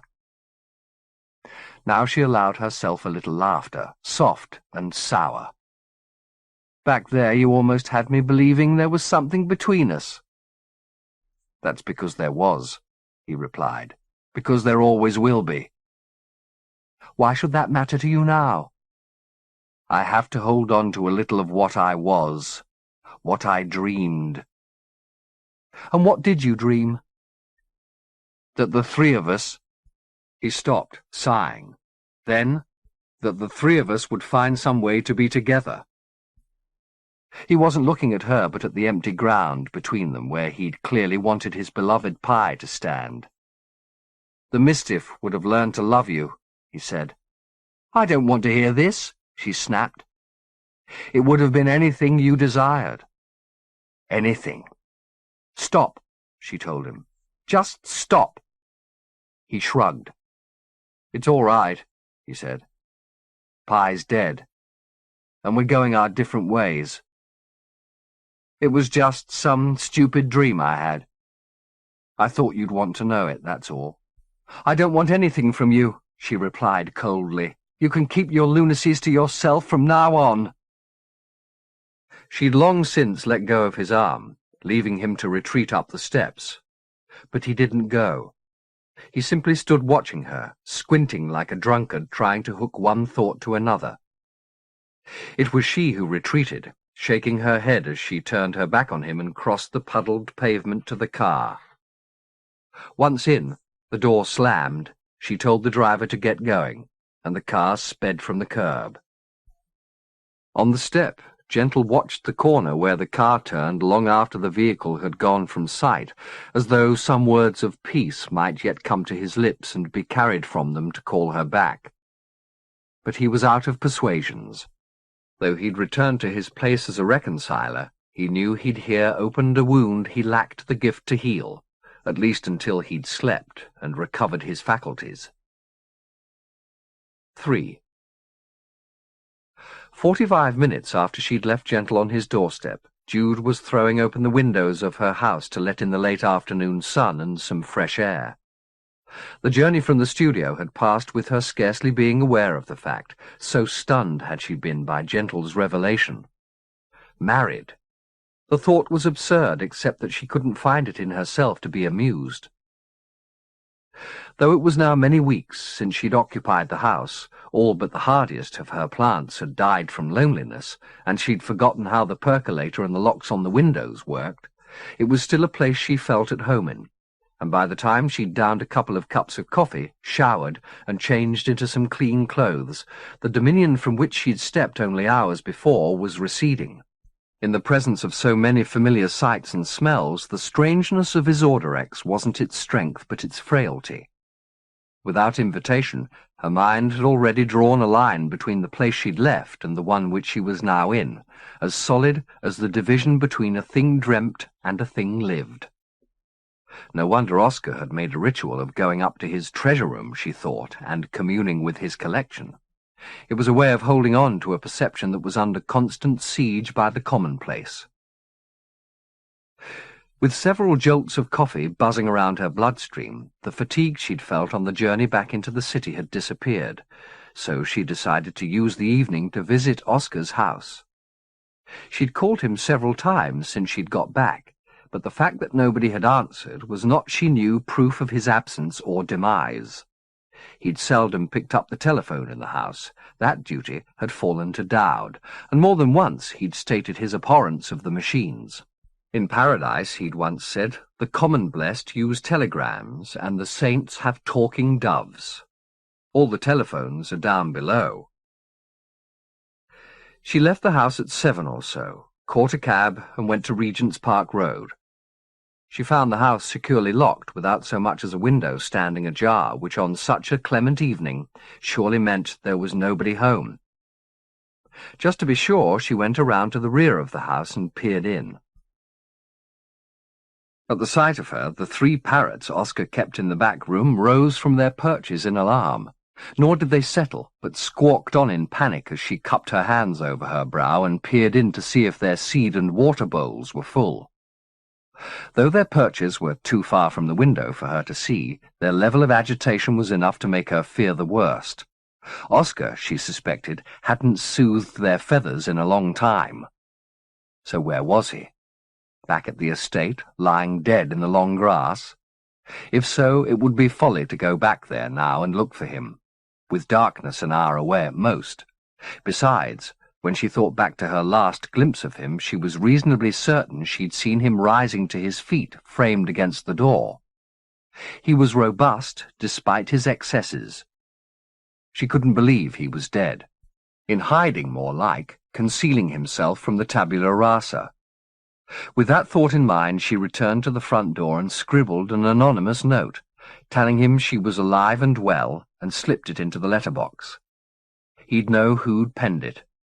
Who else would write that the express had brought her home safe and sound? A little after 10:30 she was preparing for bed when she heard somebody calling her name from the street. She went to the balcony and looked out to see Clem standing on the pavement below, hollering for all he was worth. It was many months since they'd spoken, and her pleasure at the sight of him was tinged with guilt at her neglect. But from the relief in his voice at her appearance, and the fervour of his hug, she knew he hadn't come to squeeze apologies out of her. He needed to tell her something extraordinary, he said, but before he did, she'd think he was crazy, he warned. He needed a drink. Could she get him a brandy? She could, and did. He fairly guzzled it, then said, "Where's Gentle?" The question, and his demanding tone, caught her off guard, and she floundered. Gentle wanted to be invisible, and furious as she was with him, she felt obliged to respect that wish. But Clem needed to know badly. "He's been away, hasn't he? Klein told me he tried calling, but the phone was cut off. Then he wrote Gentle a letter, and it was never answered." "Yes," Jude said. "I believe he's been away. But he just came back." "Did he?" she replied, more puzzled by the moment. "Maybe you know better than I do." "Not me," he said, pouring himself another brandy. "Taylor." "Taylor? What are you talking about?" Clem downed the liquor. "You're going to say I'm crazy, but hear me out, will you?" "I'm listening." "I haven't been sentimental about losing him. I haven't sat at home reading his love letters and listening to the songs we danced to. I've tried to get out and be useful for a change. But I have left his room the way it was. I couldn't bring myself to go through his clothes or even strip the bed. I kept putting it off. And the more I didn't do it, the more impossible it seemed to be. Then tonight I came in just after 8 and I heard somebody talking." Every particle of Clem's body but his lips was still as he spoke, transfixed by the memory. "I thought I'd left the radio on, but no, I realized it was coming from upstairs, from his bedroom. It was him, Judy, talking clear as day, calling me up the way he used to. I was so afraid I almost fled. Stupid, isn't it? There I was, praying and praying for some sign he was in God's hands, and as soon as it came I practically shat myself. I tell you, I was half an hour on the stairs hoping he'd stop calling me. And sometimes he did for a while, and I'd half convinced myself I'd imagined it. Then he'd start again. Nothing melodramatic. Just him trying to persuade me not to be afraid and come up and say hello. So eventually that's what I did." His eyes were filling with tears, but there was no grief in his voice. "He liked that room in the evening. The sun fills it up. That's what it was like tonight, full of sun. And he was there, in the light. I couldn't see him, but I knew he was next to me because he said so. He told me I looked well. Then he said, 'It's a glad day, Clem. Gentle came back, and he's got the answers.'" "What answers?" Jude said. "That's what I asked him. I said, 'What answers, Tay?' But you know Tay, when he's happy. He gets delirious like a child. Clem spoke with a smile, his gaze on sights remembered from better days. He was so full of the fact that Gentle was back. I couldn't get much more from him. Clem looked up at Jude. The light was going, he said, and I think he wanted to go with it. He said that it was our duty to help Gentle. That was why he was showing himself to me this way. It wasn't easy, he said. But then neither was being a guardian angel. And I said, why only one? One angel, when there's two of us. And he said, because we are one, Clem. You and I. We always were, and we always will be. Those were his exact words, I swear. Then he went away. And you know what I kept thinking? What?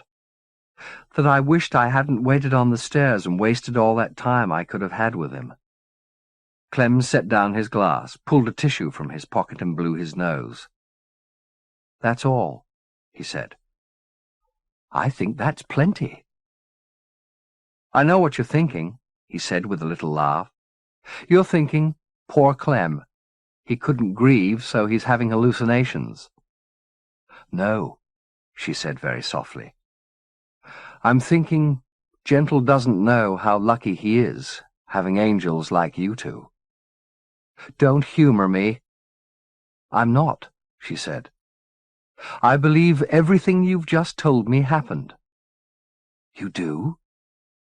Yes. Again a laugh. Why? Because Gentle came home tonight, Clem. And I was the only one who knew it. He left 10 minutes later, apparently content to know that even if he was crazy, there was another lunatic in his circle he could turn to when he wanted to share his insanities. Jude told him as much as she felt able at this juncture, which was very little, but she promised to contact Gentle on Clem's behalf and tell him about Taylor's visitation. Clem wasn't so grateful that he was blinded to her discretion. You know a lot more than you're telling me, don't you? He said. Yes, she said, but maybe in a little while I'll be able to tell you more. Is Gentle in danger? Clem asked. Can you tell me that at least? We all are, she said. You, me, Gentle, Taylor. Taylor's dead, Clem said. He's in the light. Nothing can hurt him. I hope you're right, she said grimly.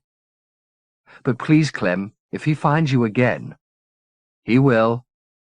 Then when he does, tell him nobody's safe. Just because Gentle's back home doesn't mean the troubles are over. In fact, they're just beginning. Tay says something sublime's going to happen. That's his word. Sublime. And maybe it will, but there's a lot of room for error, and if anything goes wrong— She halted, her head filled with memories of the in ovo and the ruins of his Orderex. Well, whenever you feel you can tell me, Clem said. We'll be ready to hear. Both of us. He glanced at his watch. I should be out of here, I'm late. Party? No, I'm working with a hospice for the homeless. We're out most nights trying to get kids off the streets. The city's full of them. She took him to the door, but before he stepped out, he said, You remember our pagan party at Christmas? She grinned. Of course. That was quite a shindig. Tay got stinking drunk after everybody had gone. He knew he wasn't going to be seeing most of them again. Then, of course, he got sick in the middle of the night, so we stayed up together talking about— oh, I don't know, everything under the sun. And he told me how much he'd always loved Gentle, how Gentle was the mystery man in his life. He'd been dreaming about him, he said, speaking in tongues. He told me the same thing, Jude said. Then, out of the blue, he said that next year I should have the nativity back and go to midnight mass the way we used to, and I told him I thought we'd decided none of that made much sense. And you know what he said to me? He said light was light, whatever name you call it, and it was better to think of it coming in a face you knew. Clem smiled. I thought he was talking about Christ, but now I'm not so sure. She hugged him hard, pressing her lips against his flushed cheek. Though she suspected that there was truth in what he said, she couldn't bring herself to voice the possibility. Not knowing that the same face Tay had imagined as that of the returning sun was also the face of the darkness that might soon eclipse them all. Chapter 44. 1. Though the bed Gentle had collapsed into the night before had been stale, and the pillow beneath his head damp, he couldn't have slept more soundly had he been rocked in the arms of Mother Earth herself. When he woke, 15 hours later, it was to a fine June morning, and the dreamless time behind him had put new strength into his sinews. There was no gas, electricity, or hot water, so he was obliged to shower and shave in cold water, which was respectively a bracing and a bloody experience. That done, he took some time to assess the state of the studio. It had not remained entirely untouched in his absence. At some juncture, either an old girlfriend or a very particular thief had come in. He'd left 2 of the windows open, so gaining access had presented no difficulty, and the interloper had stolen both clothes and more private bric-a-brac. It was such a long time since he'd been here, however, that he couldn't remember precisely what was missing. Some letters and postcards from the mantelpiece. A few photographs, though he'd not liked to be recorded this way for what were now obvious reasons, and a few items of jewellery, a gold chain, 2 rings, a crucifix. The theft didn't much bother him. He'd never been a sentimentalist or a hoarder. Objects were like glossy magazines, fetching for a day, then readily discarded. There were other more disgusting signs of his absence in the bathroom, where clothes he'd left to dry before his departure had grown green fur, and in the refrigerator, the shelves of which were scattered with what looked like pupating zazi, stinking of putrefaction. Before he could really begin to clean up, he had to have some power in the house, and to get it would require some politicking. He'd had the gas, telephone, and electricity cut off in the past, when, in the lean times between forgeries and sugar mamas, he'd run out of funds. But he had the patter to get them turned back on again well honed, and that had to be the priority of the hour. He dressed in the freshest of his clothes and went downstairs to present himself to the venerable but dotty Mrs. Erskine, who occupied the ground-floor flat. It was she who'd let him in the day before, remarking with her characteristic candour that he looked as though he'd been kicked half to death, to which he'd replied that he felt the same way. She didn't question his absence, which was not surprising, given that his occupation of the studio had always been sporadic, but she did ask him if he was going to be staying a while this time. He said he thought so, and she replied that she was pleased at this because during these summer days people always got crazy, and since Mr. Erskine's death she was sometimes frightened. She made tea while he availed himself of her telephone, calling around the services he'd lost. It turned out to be a frustrating business. He'd lost the knack of charming the women he spoke to into some action on his behalf. Instead of an exchange of flatteries, he was served a chilly salad of officiousness and condescension. He had unpaid bills, he was told, and his supplies would not be reconnected until payment was forthcoming. He ate some toast Mrs. Erskine had made, drank several cups of tea, then went down into the basement, and left a note for the caretaker that he was now back in residence, and could he please have his hot water turned on. That done, he ascended to the studio again and bolted the door behind him. One conversation for the day was enough, he'd decided. He drew the blinds at the windows and lit 2 candles. They smoked as their dusty wicks first burned, but their light was kinder than the glare of the day, and by it he started to go through the snowdrift of mail that had gathered behind the door. There were bills in abundance, of course, printed in increasingly irate colours, plus the inevitable junk mail. There were very few personal letters, but among them were 2 that gave him pause. Both were from Vanessa, whose advice that he should slit his lying throat had found such a distressing echo in Athanasius's exhortation at the Erasia. Now she wrote that she missed him, and a day didn't go by without her thinking of him. The second missive was even more direct. She wanted him back in her life. If he wanted to play around with other women, she would learn to accommodate that. Would he not at least make contact with her? Life was too short to bear grudges on either side. He was buoyed up somewhat by her appeals, and even more so by a letter from Klein, scrawled in red ink on pink paper. Chester's faintly camp tones rose from the page as Gentle scanned it. "Dear bastard boy," Klein had written, "whose heart are you breaking, and where? Scores of forlorn women are presently weeping on my lap, begging me to forgive you your trespasses and invite you back into the bosom of the family. Among them, the delectable Vanessa. For God's sake, come home and save me from seducing her. My groin is wet for you." So Vanessa had gone to Klein. Desperation indeed.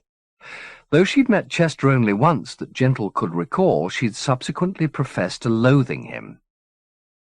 Gentle kept all 3 letters, though he had no intention of acting upon their appeals. There was only one reunion he was eager for, and that was with the house in Clerkenwell. He couldn't face the idea of venturing out in daylight, however. The streets would be too bright and too busy. He'd wait until dark, when he could move across the city as the invisible he aspired to be. He set a match to the rest of the letters and watched them burn. Then he went back to bed and slept through the afternoon in preparation for the business of the night. 2. He waited until the first stars appeared in a sky of elegiac blue before he raised the blinds. The street outside was quiet, but given that he lacked the cash for a cab, he knew he'd have to brush shoulders with a lot of people before he reached Clerkenwell.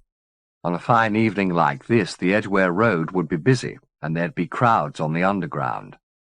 His best hope of reaching his destination unscrutinized was to dress as blandly as possible, and he took some time hunting through his depleted wardrobe for those clothes that would render him most invisible. Once dressed, he walked down to Marble Arch and boarded the Underground.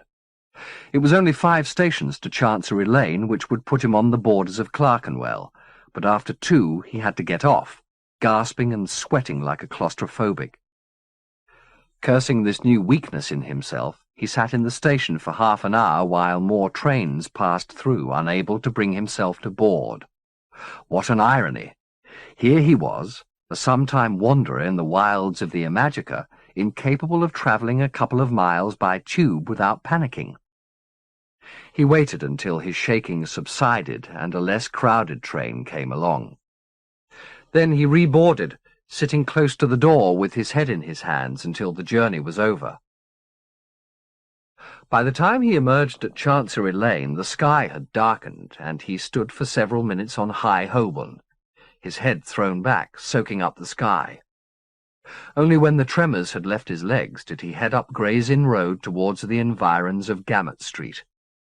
Almost all the property on the main thoroughfares had long since been turned to commercial use, but there was a network of streets and squares behind the barricade of darkened office buildings which, protected perhaps by the patronage of notoriety, had been left untouched by the developers. Many of these streets were narrow and mazy, their lamps unlit, their signs missing, as though blind eyes had been turned to them over the generations. But he didn't need signs and lamps. His feet had trodden these ways countless times. Here was Shiverick Square with its little park all overgrown, and Flaxen Street, and Almouth, and Sterne, and in their midst, cocooned by anonymity, his destination. He saw the corner of Gamut Street 20 yards ahead and slowed his pace to take pleasure in the moment of reunion. There were innumerable memories awaiting him there, the mischief among them.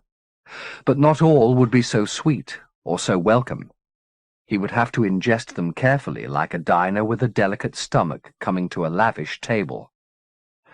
Moderation was the way. As soon as he felt a surfeit, he'd retreat and return to the studio to digest what he'd learned, let it strengthen him. Only then would he return for a second helping. The process would take time, he knew, and time was of the essence. But so was his sanity. What use would he be as a reconciler if he choked on the past? With his heart thumping hard, he came to the corner and, turning it, finally laid his eyes upon the sacred street. Perhaps during his years of forgetfulness he'd wandered through these backwaters all unknowing and seen the sight before him now. But he doubted it. More likely, his eyes were seeing Gamut Street for the first time in 2 centuries. It had changed scarcely at all, preserved from the city planners and their hammer-wielding hordes by the fates whose makers were still rumoured here. The trees planted along the pavement were weighed down with unkempt foliage, but their sap's tang was sharp, the air protected from the fumes of Holborn and Gray's Inn Road by the warren of thoroughfares between. Was it just his fancy, or was the tree outside number 28 particularly lush, fed perhaps by a seepage of magics from the step of the maestro's house? He began towards them, tree and step, the memories already returning in force. He heard the children singing behind him the song that had so tormented him when the autarch had told him who he was. Sartori, he'd said, and this charmless ditty, sung by piping voices, had come in pursuit of the name. He'd loathed it then. Its melody was banal, its words were nonsense. But now he remembered how he'd first heard it, walking along this very pavement with the children in procession on the opposite shore, and how flattered he'd been that he was famous enough to have reached the lips of children who would never read or write, or, most probably, reach the age of puberty. All of London knew who he was, and he liked his fame. He was talked about at court, Roxburgh said, and should soon expect an invitation. People who'd not so much as touched his sleeve were claiming intimate association. But there were still those, thank God, who kept an exquisite distance, and one such soul had lived, he remembered, in the house opposite, a nymph called Allegra, who liked to sit at her dressing-table near the window with her bodice half unlaced, knowing she had an admirer in the maestro across the street. She'd had a little curly-haired dog, and sometimes in the evening he'd hear her piping voice summon the lucky hound onto her lap, where she'd let it snuggle. One afternoon, a few paces from where he stood now, he'd met the girl out walking with her mother and had made much of the dog, suffering its little tongue on his mouth for the smell of her sex in its fur. What had become of that child? Had she died a virgin or grown old and fat, wondering about the man who'd been her most ardent admirer? He glanced up at the window where Allegra had sat. No light burned in it now. The house, like almost all these buildings, was dark. Sighing, he turned his gaze towards number 28 and, crossing the street, went to the door. It was locked, of course, but one of the lower windows had been broken at some point and never repaired. He reached through the smashed pane and unlocked it, then slid the window up and himself inside. Slowly, he reminded himself. Go slowly. Keep the flow under control. It was dark, but he'd come prepared for that eventuality with candle and matches. The flame guttered at first, and the room rocked at its indecision, but by degrees it strengthened, and he felt a sensation he'd not expected swelling like the light. Pride. In its time, this, his house, had been a place of great souls and great ambition, where all commonplace debate had been banned. If you wanted to talk politics or tittle-tattle, you went to the coffee-house. If you wanted commerce, to the exchange. Here, only miracles. Here, only the rising of the spirit, and yes, love, if it was pertinent, which it was so often, and sometimes bloodletting. But never the prosaic, never the trivial. Here the man who brought the strangest tale was the most welcome. Here every excess was celebrated if it brought visions, and every vision analysed for the hints it held to the nature of the everlasting. He lifted the candle and, holding it high, began to walk through the house. The rooms, there were many, were badly dilapidated, the boards creaking under his feet, weakened by rot and worm, the walls mapping continents of damp. But the present didn't insist upon him for long. By the time he reached the bottom of the stairs, memory was lighting candles everywhere, their luminescence spilling through the dining-room door and from the rooms above. It was a generous light, clothing naked walls, putting lush carpets underfoot, and setting fine furniture on their pile. Though the debaters here might have aspired to pure spirit, they were not averse to comforting the flesh while still cursed with it. Who would have guessed, seeing the modest facade of the house from the street, that the interior would be so finely furnished and ornamented? And seeing these glories appear, he heard the voices of those who'd wallowed in that luxury. Laughter first, then vociferous argument from somebody at the top of the stairs. He couldn't see the debaters yet. Perhaps his mind, which he'd instructed in caution, was holding the flood back. But he could put names to both of them, sight unseen. One was Horace Tyrwhitt, the other Isaac Ablove. And the laughter? That was Joshua Godolphin, of course. He had a laugh like the devil's laugh, full and throaty. "Come on, then," Gentle said aloud to the memories. "I'm ready to see your faces."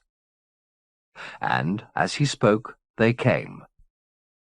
Tyrwhitt on the stairs, overdressed and overpowdered as ever, keeping his distance from Ablove in case the magpie his pursuer was nursing flew free. "It's bad luck," Tyrwhitt was protesting. "Birds in the house are bad luck."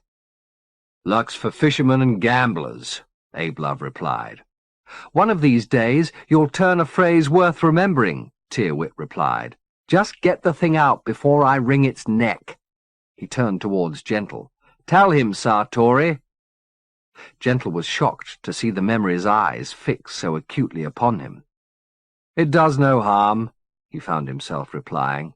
"It's one of God's creatures." At which point the bird rose, flapping from Ablove's grasp, emptying its bowels as it did so on the man's wig and face, which brought a hoot of laughter from Tyrwhitt. "Now don't wipe it off," he told Ablove as the magpie fluttered away. "It's good luck." The sound of his laughter brought Joshua Godolphin, imperious as ever, out of the dining-room. "What's the row?" Ablove was already clattering after the bird, his calls merely alarming it more. It fluttered around the hallway in panic, cawing as it went. "Open the damned door," Godolphin said. "Let the bloody thing out." "And spoil the sport," Tyrwhitt said. "If everyone would but calm their voices," Ablove said, "it would settle." "Why did you bring it in?" Joshua wanted to know. "It was sitting on the step," Ablove replied. "I thought it was injured." "It looks quite well to me," Godolphin said, and turned his face, ruddied with brandy, towards Gentle. "Maestro," he said, inclining his head a little, "I'm afraid we began dinner without you. Come in, leave these bird brains to play." Gentle was crossing to the dining-room when there was a thud behind him, and he turned to see the bird dropping to the floor beneath one of the windows where it had struck the glass. Ablove let out a little moan, and Tyrwhitt's laughter ceased. "There now," he said, "you killed the thing." "Not me," Ablove said. "You want to resurrect it?" Joshua murmured to Gentle, his tone conspiratorial. "With a broken neck and wings," Gentle mourned. "That wouldn't be very kind." "But amusing," Godolphin replied, with mischief in his puffy eyes. "I think not," Gentle said, and saw his distaste wipe the humour off Joshua's face. "He's a little afraid of me," Gentle thought. "The power in me makes him nervous." Joshua headed into the dining-room, and Gentle was about to step through the door after him when a young man, 18 at most, with a plain, long face and chorister's curls, came to his side. "Maestro," he said. Unlike Joshua and the others, these features seemed more familiar to Gentle. Perhaps there was a certain modernity in the languid-lidded gaze and the small, almost effeminate mouth. He didn't look that intelligent in truth, but his words, when they came, were well turned, despite the boy's nervousness. He barely dared look at Sartori, but with those lids downcast, begged the maestro's indulgence. "I wondered, sir, if you had perhaps considered the matter of which we spoke." Gentle was about to ask, "What matter?" when his tongue replied, his intellect seizing the memory as the words spilled out. "I know how eager you are, Lucius." Lucius Cobbett was the boy's name. At 17, he already had the great works by heart, or at least their theses.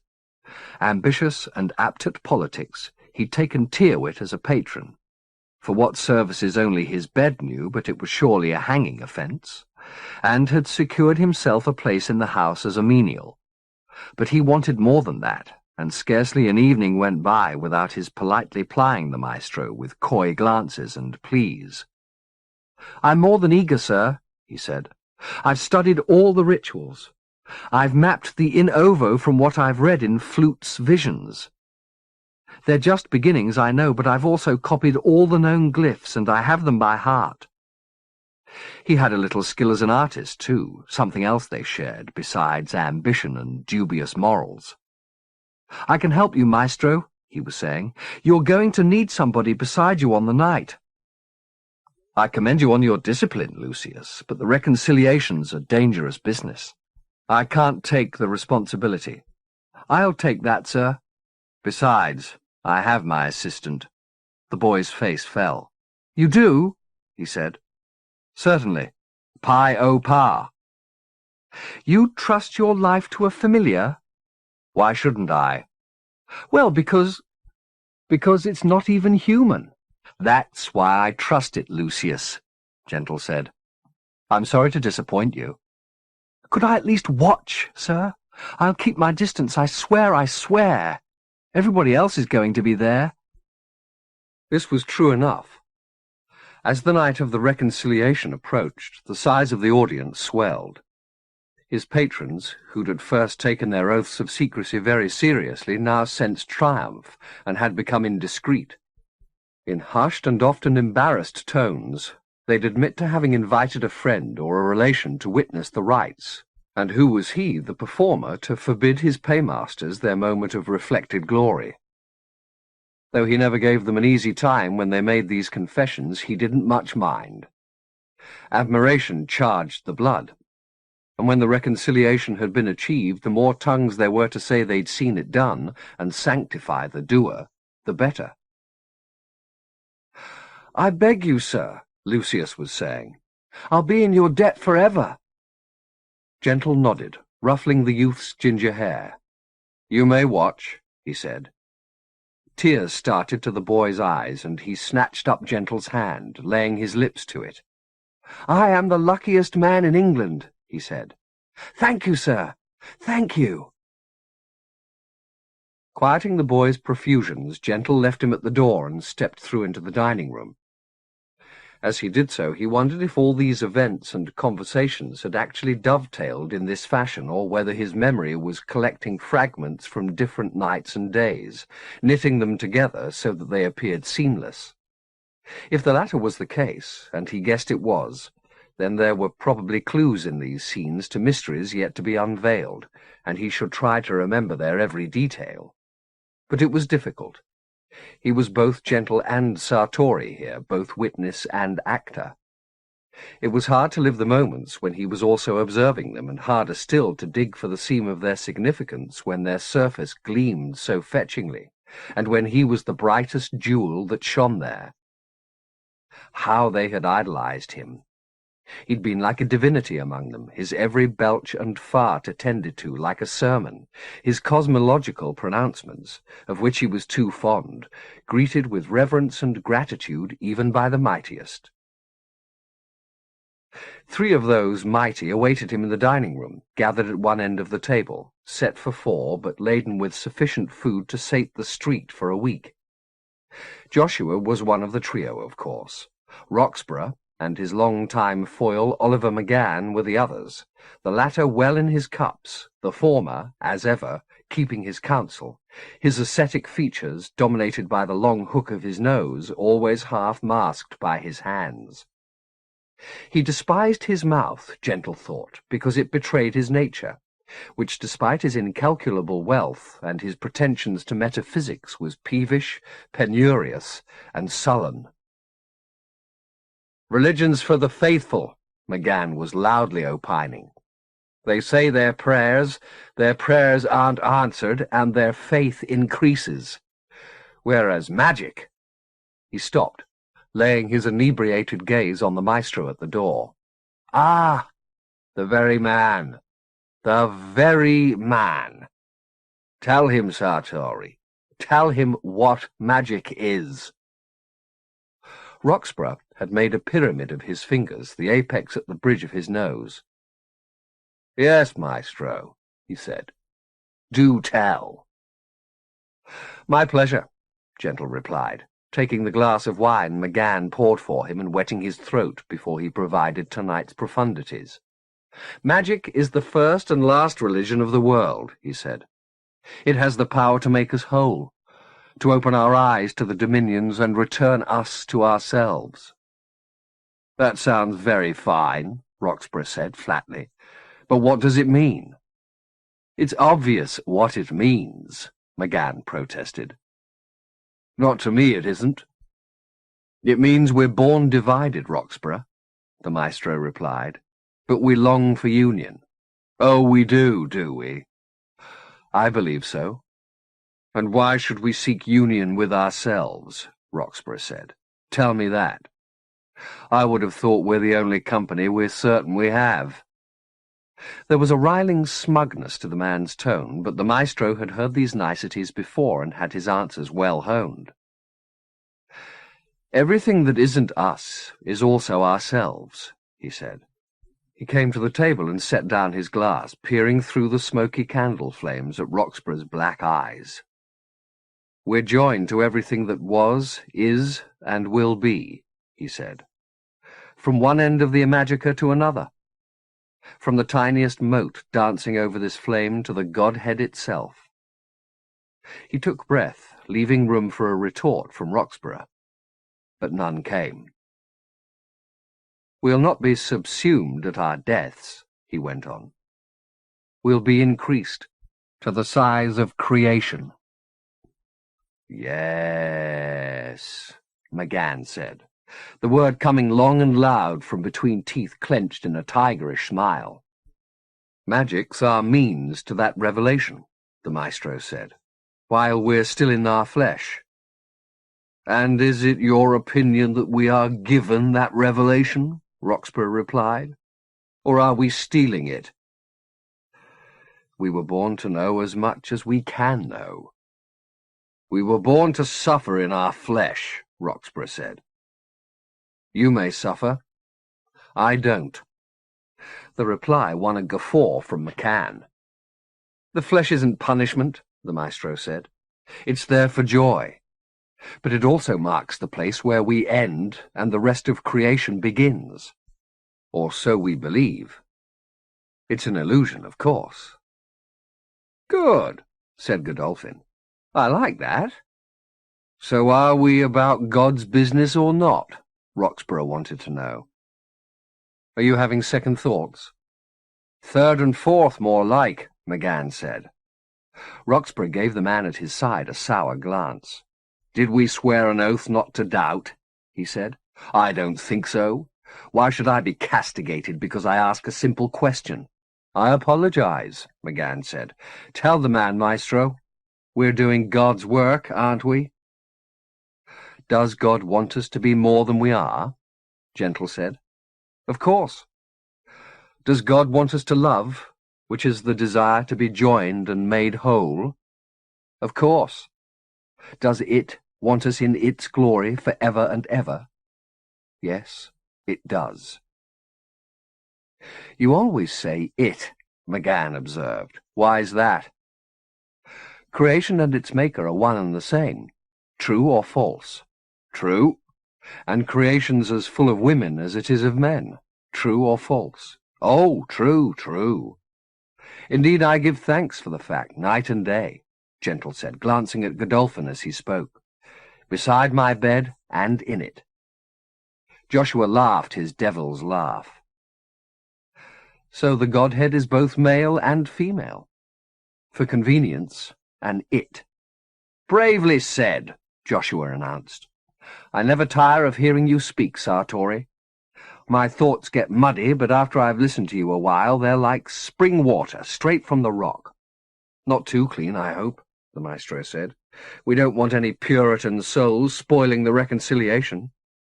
You know me better than that, Joshua said, catching Gentle's eye.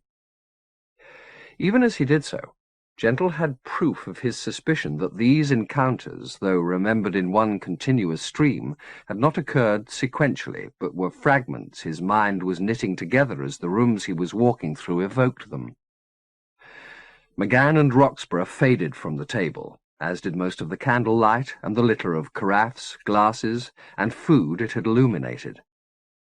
Now there was only Joshua and himself, and the house was still above and below. Everyone asleep, but for these conspirators. I want to be with you when you perform the working, Joshua was saying. There was no hint of laughter now. He looked harassed and nervous. She's very precious to me, Sartori. If anything were to happen to her, I'd lose my mind. She'll be perfectly safe, the maestro said, sitting down at the table. There was a map of the Imajica laid out in front of him, with the names of the maestros and their assistants in each dominion marked beside their places of conjuration. He scanned them, and found he knew one or two.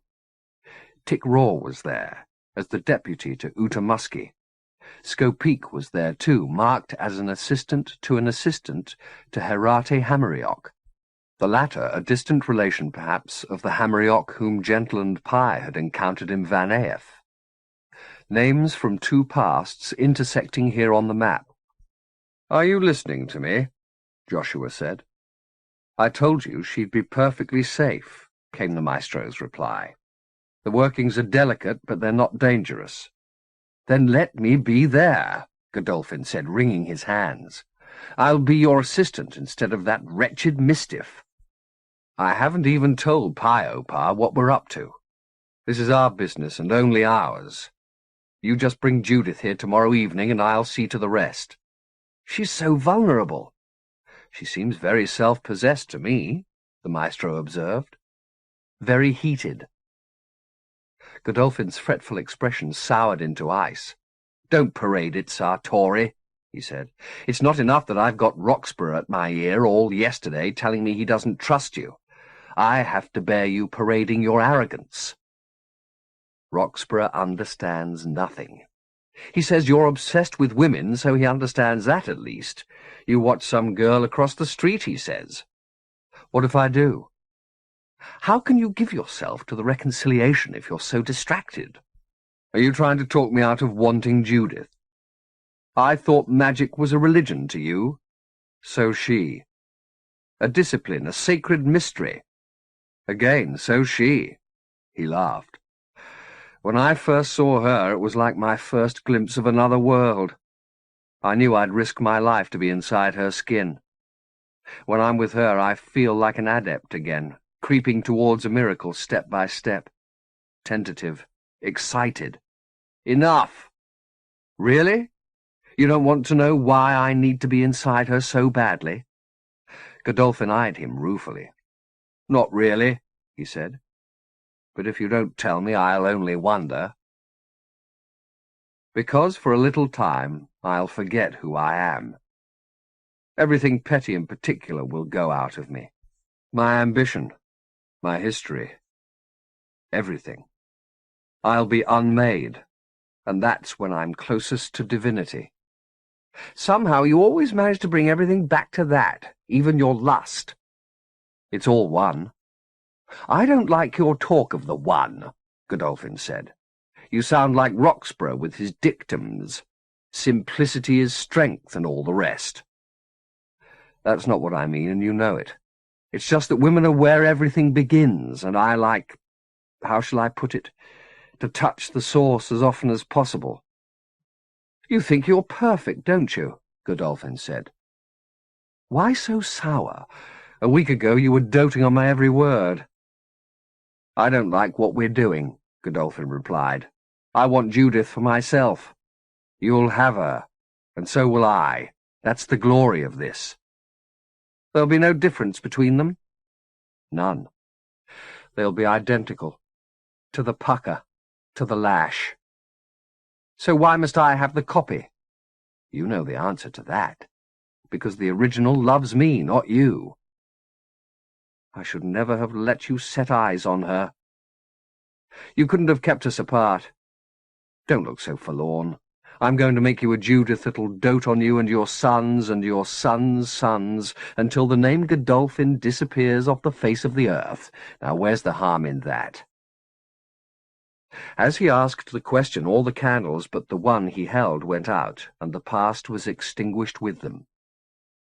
He was suddenly back in the empty house, a police siren whooping nearby. He stepped back into the hallway as the car sped down Gamut Street, its blue light pulsing through the windows. Seconds later, another came howling after. Though the din of the sirens faded and finally disappeared, the flashes did not. They brightened from blue to white, however, and lost their regularity. By their brilliance, he saw the house once more restored to glory. It was no longer a place of debate and laughter, however. There was sobbing above and below, and the animal smells of fear in every corner. Thunder rattled the roof, but there was no rain to soothe its choler. I don't want to be here, he thought. The other memories had entertained him. He'd liked his role in the proceedings. But this darkness was another matter entirely. It was full of death, and he wanted to run from it. The lightning came again, horribly livid. By it, he saw Lucius Cobbett standing halfway up the stairs, clutching the banister as though he'd fall if he didn't. He'd bitten his tongue or lip, or both, and blood dribbled from his mouth and chin, made stringy by the spit with which it was mingled.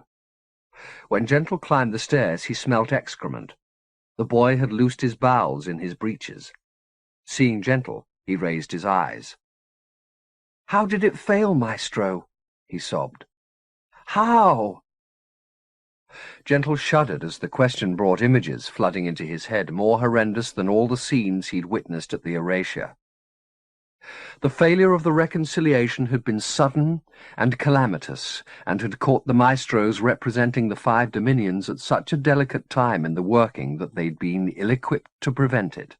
The spirits of all 5 had already risen from their circles across Imajica, and, carrying the analogues of their worlds, had converged on the Ana, the zone of inviolability that appeared every 2 centuries in the heart of the In Ovo. There, for a tender time, miracles could be worked, as the maestros, safe from the In Ovo's inhabitants, but freed and empowered by their immaterial state, unburdened themselves of their similitudes and allowed the genius of the Ana to complete the fusing of the dominions. It was a precarious time, but they'd been reaching its conclusion when the circle in which the Maestro Sartori's physical body sat, its stones protecting the outside world from the flux which let on to the In Ovo, broke. Of all the potential places for failure in the ceremonies, this was the unlikeliest, tantamount to transubstantiation failing for want of salt in the bread. But fail it did, and once the breach was opened there was no way to seal it until the maestros had returned to their bodies and mustered their fates. In that time, the hungry tenants of the In Ovo had free access to the 5th. Not only to the 5th, but to the exalted flesh of the maestros themselves, who vacated the Ana in confusion, leading the hounds of the In Ovo back to their flesh. Sartori's life would certainly have been forfeited along with all the others had Pi Opar not intervened. When the circle broke, Pi was being forcibly removed from the retreat on Godolphin's order for voicing a prophetic murmur of alarm and disturbing the audience. The duty of removal had fallen to Ablove and Lucius Cobbett, but neither had possessed the strength to hold the mischief. It had broken free, racing across the retreat and plunging into the circle, where its master was visible to the assembly only as a blaze of light. The Mistiff had learned well at Sartori's feet. It had defences against the flux of power that roared in the circle and had pulled the maestro from under the noses of the approaching Oviates. The rest of the assembly, however, caught between the Mistiff's yells of warning and Roxburgh's attempts to maintain the status quo, were still standing around in confusion when the Oviates appeared. The entities were swift. One moment the retreat was a bridge to the transcendental, the next it was an abattoir. Dazed by his sudden fall from grace, the maestro had seen only snatches of the massacre, but they were burned on his eyes, and Gentle remembered them now in all their wretched detail. Ablove, scrabbling at the ground in terror as an Oviate the size of a felled bull but resembling something barely born, opened its toothless maw and drew him between its jaws with tongues the length of whips. McGann, losing his arm to a sleek, dark animal that rippled as it ran, but hauling himself away, his blood a scarlet fountain, while the thing was distracted by fresher meat. And Flores, poor Flores, who'd come to Gamut Street the day before carrying a letter of introduction from Casanova, caught by two beasts whose skulls were as flat as spades and whose translucent skin had given Sartori a terrible glimpse of their victim's agony as his head was taken down the throat of one while his legs were devoured by the other. But it was the death of Roxburgh's sister that Gentle remembered with profoundest horror, not least because the man had been at such pains to keep her from coming and had even abased himself to the maestro, begging him to talk to the woman and persuade her to stay away. He'd had the talk, but he'd knowingly made his caution a seduction, almost literally, in fact, and she'd come to see the reconciliation as much to meet the eyes of the man who'd wooed her with his warnings as for the ceremony itself. She'd paid the most terrible price. She'd been fought over like a bone among hungry wolves, shrieking a prayer for deliverance, as a trio of Oviates drew out her entrails and dabbled in her open skull. By the time the maestro, with Pi Opar's help, had raised sufficient fates to drive the entities back into the circle, she was dying in her own coils, thrashing like a fish half filleted by a hook. Only later did the maestro hear of the atrocities visited on the other circles. It was the same story there as in the fifth. The Oviates appeared in the midst of innocence, carnage ensuing, which was only brought to a halt when one of the maestro's assistants drove them back. With the exception of Sartori, the maestros themselves had all perished. "It would be better if I died like the others," he said to Lucius. The boy tried to persuade him otherwise, but tears overwhelmed him. There was another voice, however, rising from the bottom of the stairs, raw with grief but strong. "Sartori! Sartori!" He turned. Joshua was there in the hallway, his fine powder-blue coat covered with blood, as were his hands, as was his face. "What's going to happen?" he yelled. "This storm! It's going to tear the world apart." "No, Joshua. Don't lie to me. There's never been a storm like this, ever. Control yourself. Jesus Christ our Lord, forgive us our trespasses. That's not going to help, Joshua." Godolphin had a crucifix in his hand and put it to his lips. "You godless trash! Are you a demon? Is that it? Were you sent to have our souls?" Tears were pouring down his crazed face. "What hell did you come out of?" "The same as you. The human hell. I should have listened to Roxburgh. He knew. He said over and over you had some plan, and I didn't believe him, wouldn't believe him, because Judith loved you, and how could anything so pure love anything unholy? But you hid yourself from her too, didn't you? Poor sweet Judith. How did you make her love you? How did you do it? Is that all you can think of? Tell me! How?" Barely coherent in his fury, Godolphin started up the stairs towards the seducer. Gentle felt his hand go to his mouth. Godolphin halted. He knew this power. "Haven't we shed enough blood tonight?" the maestro said. "You! Not me," Godolphin replied. He jabbed a finger in Gentle's direction, the crucifix hanging from his fist. "You'll have no peace after this," he said. "Roxburgh's already talking about a purge, and I'm going to give him every guinea he needs to break your back. You and all your works are damned. Even Judith. I never want to see that creature again." "But she's yours, Joshua," the maestro said flatly, descending the stairs as he spoke. "She's yours for ever and ever. She won't age. She won't die. She belongs to the family Godolphin until the sun goes out. Then I'll kill her, and have her innocent soul on your blotted conscience. She's got no soul. I promised you Judith to the lash, and that's what she is. A religion, a discipline, a sacred mystery. Remember?" Godolphin buried his face in his hands. "She's the only truly innocent soul left among us, Joshua. Preserve her. Love her as you've never loved any living thing, because she's our only victory." He took hold of Godolphin's hands and unmasked him. "Don't be ashamed of our ambition," he said, "and don't believe anyone who tells you it was the devil's doing. We did what we did out of love." "Which?" Godolphin said. "Making her, or the reconciliation?" "It's all one," he replied. "Believe that at least." Godolphin claimed his hands from the maestro's grip. "I'll never believe anything again," he said, and turning his back began his weary descent. Standing on the stairs, watching the memory disappear, Gentle said a second farewell. He had never seen Godolphin again after that night. A few weeks later, the man had retreated to his estate and sealed himself up there, living in silent self-mortification until despair had burst his tender heart. "It was my fault," said the boy on the stairs behind him. Gentle had forgotten Lucius was still there, watching and listening. He turned back to the child. "No," he said. "You're not to blame."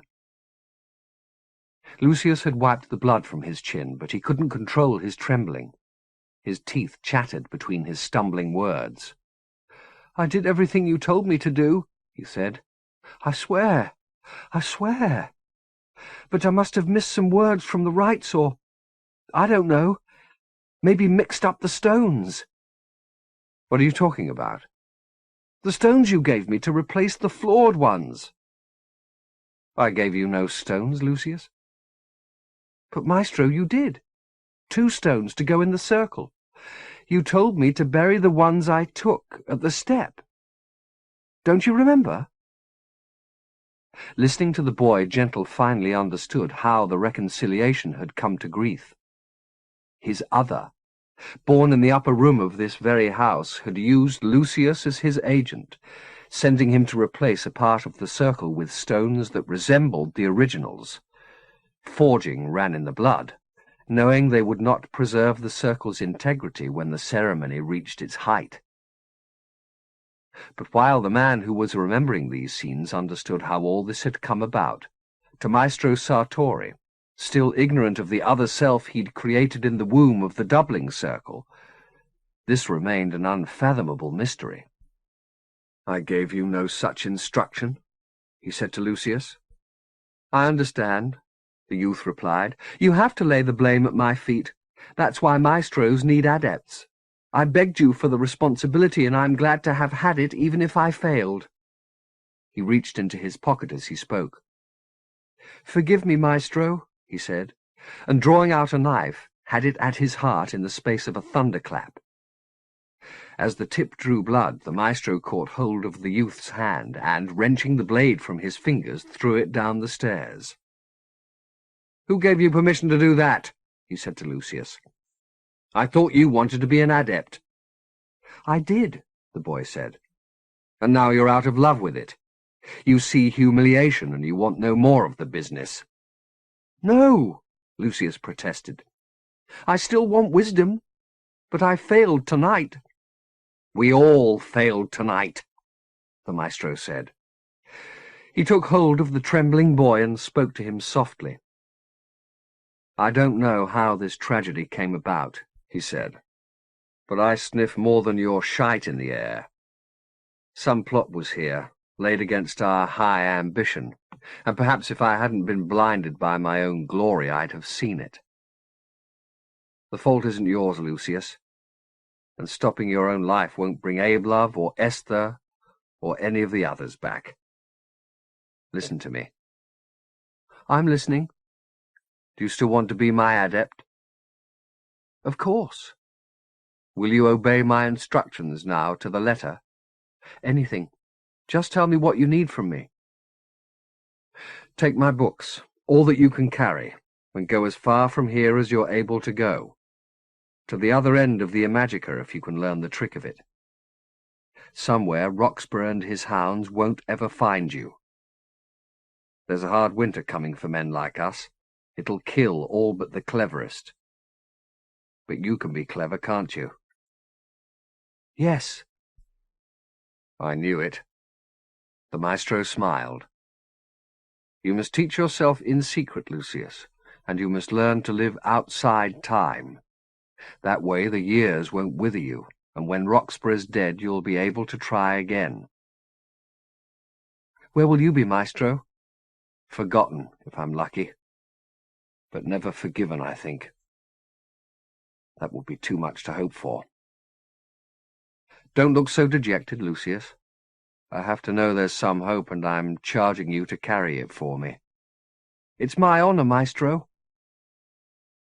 As he replied, Gentle was once again grazed by the déjà vu he'd first felt when he'd encountered Lucius outside the dining-room door. But the touch was light and passed before he could make sense of it. Remember, Lucius, that everything you learn is already part of you, even to the Godhead itself. Study nothing except in the knowledge that you already knew it. Worship nothing except in adoration of your true self. And fear nothing. There the maestro stopped and shuddered as though he had a presentiment. Fear nothing except in the certainty that you are your enemy's begetter and its only hope of healing. For everything that does evil is in pain. Will you remember those things? The boy looked uncertain. As best I can, he said.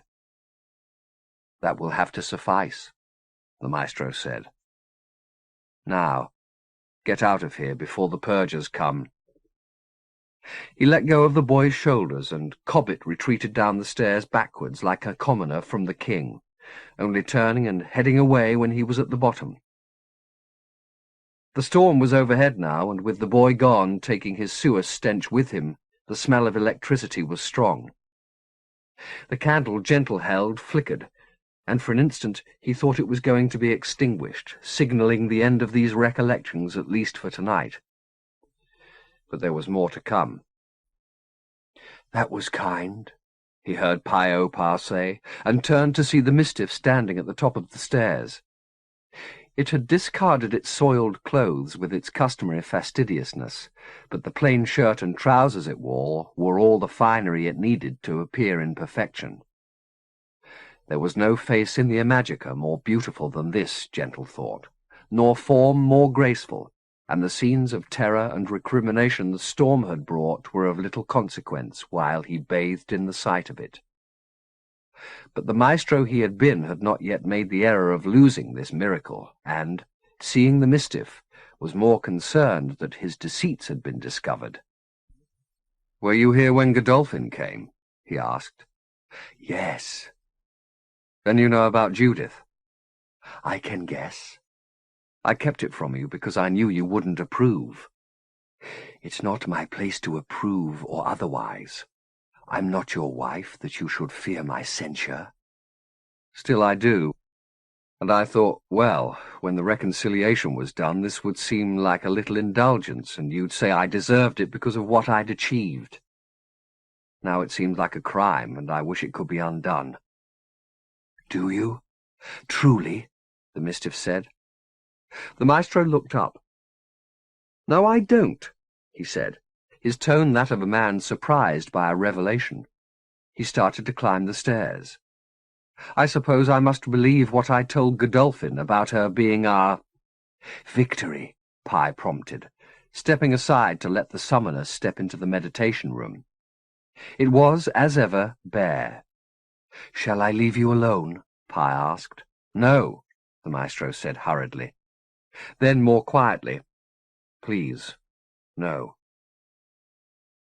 He went to the window from which he had stood those many evenings watching the nymph Allegra at her toilet.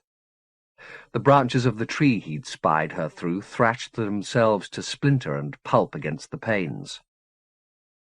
Can you make me forget, Pi-O-Pa? There are such fates, aren't there? Of course, but is that what you want? No. What I really want is death, but I'm too afraid of that at the moment. So, it will have to be forgetfulness. The true Maestro folds pain into his experience. Then I'm not a true Maestro, he returned. I don't have the courage for that. Make me forget, Mistiff. Divide me from what I've done and what I am forever. Make a fate that'll be a river between me and this moment so that I'm never tempted to cross it. How will you live? The Maestro puzzled over this for a few moments. In increments, he finally replied, each part ignorant of the part before. Well, you can do this for me? Certainly. It's what I did for the woman I made for Godolphin. Every 10 years she'll start to undo her life and disappear. Then she'll invent another one and live it, never knowing what she left behind. Listening to himself plot the life he'd lived, Gentle heard a perverse satisfaction in his voice. He had condemned himself to 200 years of waste, but he'd known what he was doing. He'd made the same arrangements precisely for the second Judith, and had contemplated every consequence on her behalf. It wasn't just cowardice that made him shun these memories. It was a kind of revenge upon himself for failing to banish his future to the same limbo he'd made for his creature. "I'll have pleasure, Pi," he said. "I'll wander the world and enjoy moments. I just won't have the sum of them." "And what about me?" "After this you're free to go," he said. "And do what? Be what?"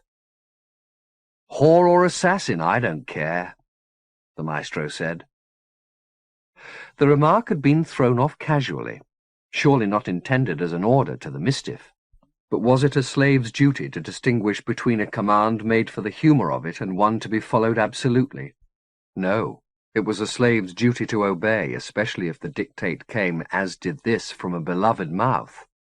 Here, with a throwaway remark, the master had circumscribed his servant's life for 2 centuries, driving it to deeds it had doubtless abhorred. Gentle saw the tears shining in the Mistiff's eyes and felt it suffering like a hammer pounding at his heart. He hated himself then for his arrogance and his carelessness, for not seeing the harm he was doing a creature that only wanted to love him and be near him. And he longed more than ever to be reunited with Pi, so that he could beg forgiveness for this cruelty. "Make me forget," he said again. "I want an end to this." The Mistiff was speaking, Gentle saw, though whatever incantations its lips shaped were spoken in a voice he couldn't hear. The breath that bore them made the flame he'd set on the floor flicker, however, and as the Mistiff instructed its master in forgetfulness, the memories went out with the flame. Gentle rummaged for the box of matches and struck one, using its light to find the smoking wick, then reigniting it. But the night of storm had passed back into history, and Pi-O-Pa, beautiful, obedient, loving Pi-O-Pa, had gone with it. He sat down in front of the candle and waited, wondering if there was some coda to come. but the house was dead from cellar to eaves. So, he said to himself, "What now, maestro?" He had his answer from his stomach, which made a little thunder of its own. "You want food?" he asked it, and it gurgled its reply. "Me too," he said. He got up and started down the stairs, preparing himself for a return to modernity. As he reached the bottom, however, he heard something scraping across the bare boards. He raised the candle and his voice. "Who's there?" Neither the light nor his demand brought an answer. But the sound went on, and others joined it, none of them pleasant. A low, agonized moan. A wet, dragging sound. A whistling inhalation. What melodrama was his memory preparing to stage for him, he wondered, that had need of these hoary devices? They might have inspired fear in him once upon a time, but not now. He'd seen too many horrors face to face to be chilled by imitations. "What's this about?" he asked the shadows, and was somewhat surprised to have his question answered. "We've waited for you a long time," a wheezing voice told him. "Sometimes we thought you'd never come home," another said. There was a fluting femininity in its tone. Gentle took a step in the direction of the woman, and the rim of the candle's reach touched what looked to be the hem of a scarlet skirt, which was hastily twitched out of sight. Where it had lain, the bare boards shone with fresh blood. He didn't advance any further, but listened for another pronouncement from the shadows. It came soon enough. Not the woman this time, but the wheezer. "The fault was yours," he said, "but the pain's been ours. All these years waiting for you." Though corrupted by anguish, the voice was familiar. He'd heard its lilt in this very house. "Is that Abe, love?" he said. "Do you remember the maggot pie?" the man said, confirming his identity. "The number of times I've thought, that was my error bringing the bird into the house. Tyrwhitt would have no part of it, and he survived, didn't he? He died in his dotage, and Roxburgh, and Godolphin, and you, all of you lived and died intact. But me, I just suffered here, flying against the glass, but never hard enough to cease." He moaned, and though his rebuke was as absurd as it had been when first uttered, this time Gentle shuddered. "I'm not alone, of course," Abe Love said. "Esther's here, and Flores, and Byam Shaw, and Bloxham's brother-in-law. Do you remember him? So there'll be plenty of company for you." "I'm not staying," Gentle said. "Oh, but you are," said Esther. "It's the least you can do." "Blow out the candle," Abe Love said. "Save yourself the distress of seeing us. We'll put out your eyes, and you can live with us blind." "I'll do no such thing," Gentle said, raising the light so that it cast its net wider. They appeared at its farthest edge, their viscera catching the gleam. What he'd taken to be Esther's skirt was a train of tissue, half flayed from her hip and thigh. She clutched it still, pulling it up around her, seeking to conceal her groin from him. Her decorum was absurd, but then perhaps his reputation as a womanizer had so swelled over the passage of the years that she believed he might be aroused by her, even in this appalling state. There was worse, however. Byam Shaw was barely recognizable as a human being, and Bloxham's brother-in-law looked to have been chewed by tigers. But whatever their condition, they were ready for revenge, no doubt of that. At Abe Love's command, they began to close upon him. "You've already been hurt enough," Gentle said. "I don't want to hurt you again. I advise you to let me pass." "Let you pass to do what?" Abe Love replied, his terrible wounding clearer with every step he took. His scalp had gone, and one of his eyes lolled on his cheek. When he lifted his arm to point his next accusation at Gentle, it was with the littlest finger, which was the only one remaining on that hand. "You want to try again, don't you? Don't deny it. You've got the old ambition in your head. You died for the reconciliation, Gentle said. Don't you want to see it achieved? It's an abomination, Ablove replied. It was never meant to be. We died proving that. You render our sacrifice worthless if you try, then fail again. I won't fail, Gentle said.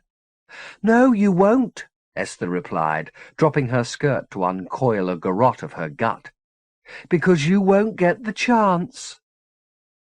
He looked from one wretched face to the next and realized that he didn't have a hope of dissuading them from their intentions. They hadn't waited out the years to be diverted by argument. They'd waited for revenge. He had no choice but to stop them with a pneuma, regrettable as it was to add to their sum of suffering. He passed the candle from his right hand to his left, but as he did so, somebody reached around him from behind and pinned his arms to his torso. The candle went from his fingers and rolled across the floor in the direction of his accusers. Before it could drown in its own wax, Ablove picked it up in his fingered hand. "Good work, Flores," Ablove said. The man clutching Gentle grunted his acknowledgment, shaking his prey to prove he had it securely caught. His arms were flayed, but they held Gentle like steel bands. Ablove made something like a smile, though on a face with flaps for cheeks and blisters for lips it was a misbegotten thing. "You don't struggle," he said, approaching Gentle with the candle held high. "Why's that? Are you already resigned to joining us, or do you think we'll be moved by your martyrdom and let you go?" He was very close to Gentle now. "It is pretty," he said. He cocked his eye a little, sighing. "How your face was loved," he went on. "And this chest, how women fought to lay their heads upon it." He slid his stump of a hand into Gentle's shirt and tore it open. "Very pale and hairless. It's not Italian flesh, is it?" "Does it matter?" said Esther. "As long as it bleeds, what do you care?" "He never deigned to tell us anything about himself. We had to take him on trust because he had power in his fingers and his wits. He's like a little god, Tyrwhitt used to say. But even little gods have fathers and mothers." Ablove leaned closer, allowing the candle flame within singeing distance of Gentle's lashes. "Who are you, really?" Ablove said. "You're not an Italian. Are you Dutch? You could be Dutch. Or a Swiss. Chilean precise. Huh? Is that you?" He paused. Then, "Or are you the devil's child?" "Ablove," Esther protested. "I want to know," Ablove yelped. "I want to hear him admit he's Lucifer's son." He peered at Gentle more closely. "Go on," he said. "Confess it." "I'm not," Gentle said. "There was no maestro in Christendom who could match you for fates. That kind of power has to come from somebody. Who, Sartori?" Gentle would have gladly told if he had an answer, but he had none. "Whoever I am," he said, "and whatever hurt I've done—" "Whatever?" he says. Esther spat. "Listen to him. Whatever? Whatever?" She pushed Ablove aside and tossed a loop of her gut over Gentle's head. Ablove protested, but he'd prevaricated long enough. He was howled down from all sides, Esther's howls the loudest. Tightening the noose around Gentle's neck, she tugged on it, preparing to topple him. He felt rather than saw the devourers awaiting him when he fell. Something was gnawing at his leg, something else punching his testicles. It hurt like hell, and he started to struggle and kick. There were too many holds upon him, however, gut, arms, and teeth, and he earned himself not an inch of latitude with his thrashings. Past the red blur of Esther's fury, he caught sight of Ablove, crossing himself with his one-fingered hand, then raising the candle to his mouth. "Don't!" Gentle yelled. Even a little light was better than none. Hearing him shout, Ablove looked up and shrugged. Then he blew out the flame. Gentle felt the wet flesh around him rise like a tide to claw him down. The fist gave up beating at his testicles and seized them instead. He screamed with pain, his clamour rising an octave as someone began to chew on his hamstrings. "Down!" he heard Esther screech. "Down!" Her noose had cut off all but the last squeak of breath.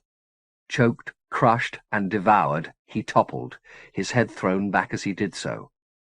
They'd take his eyes, he knew, as soon as they could, and that would be the end of him. Even if he was saved by some miracle, it would be worthless if they'd taken his eyes. Unmanned, he could go on living, but not blind. His knees struck the boards, and fingers clawed for access to his face. Knowing he had mere seconds of sight left to him, he opened his eyes as wide as he could and stared up into the darkness overhead, hoping to find some last lovely thing to spend them on. A beam of dusty moonlight, a spider's web trembling at the din he raised. But the darkness was too deep. His eyes would be thumbed out before he could use them again. And then a motion in that darkness. Something unfurling like smoke from a conch, taking figmental shape overhead.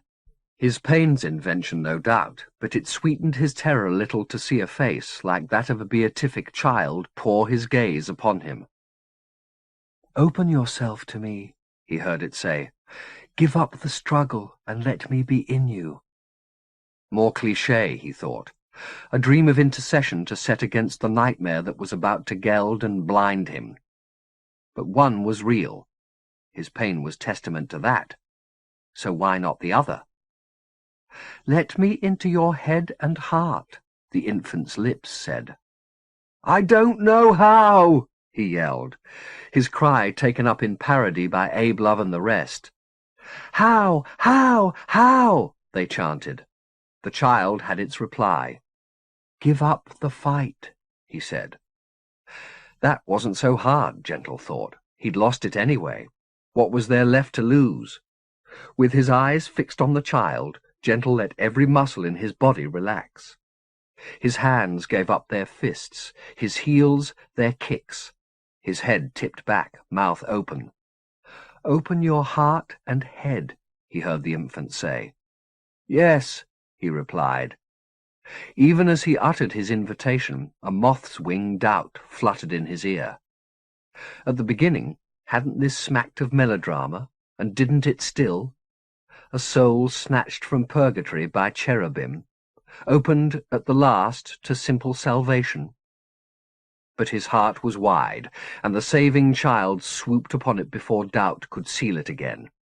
He tasted another mind in his throat and felt its chill in his veins. The invader was as good as its word.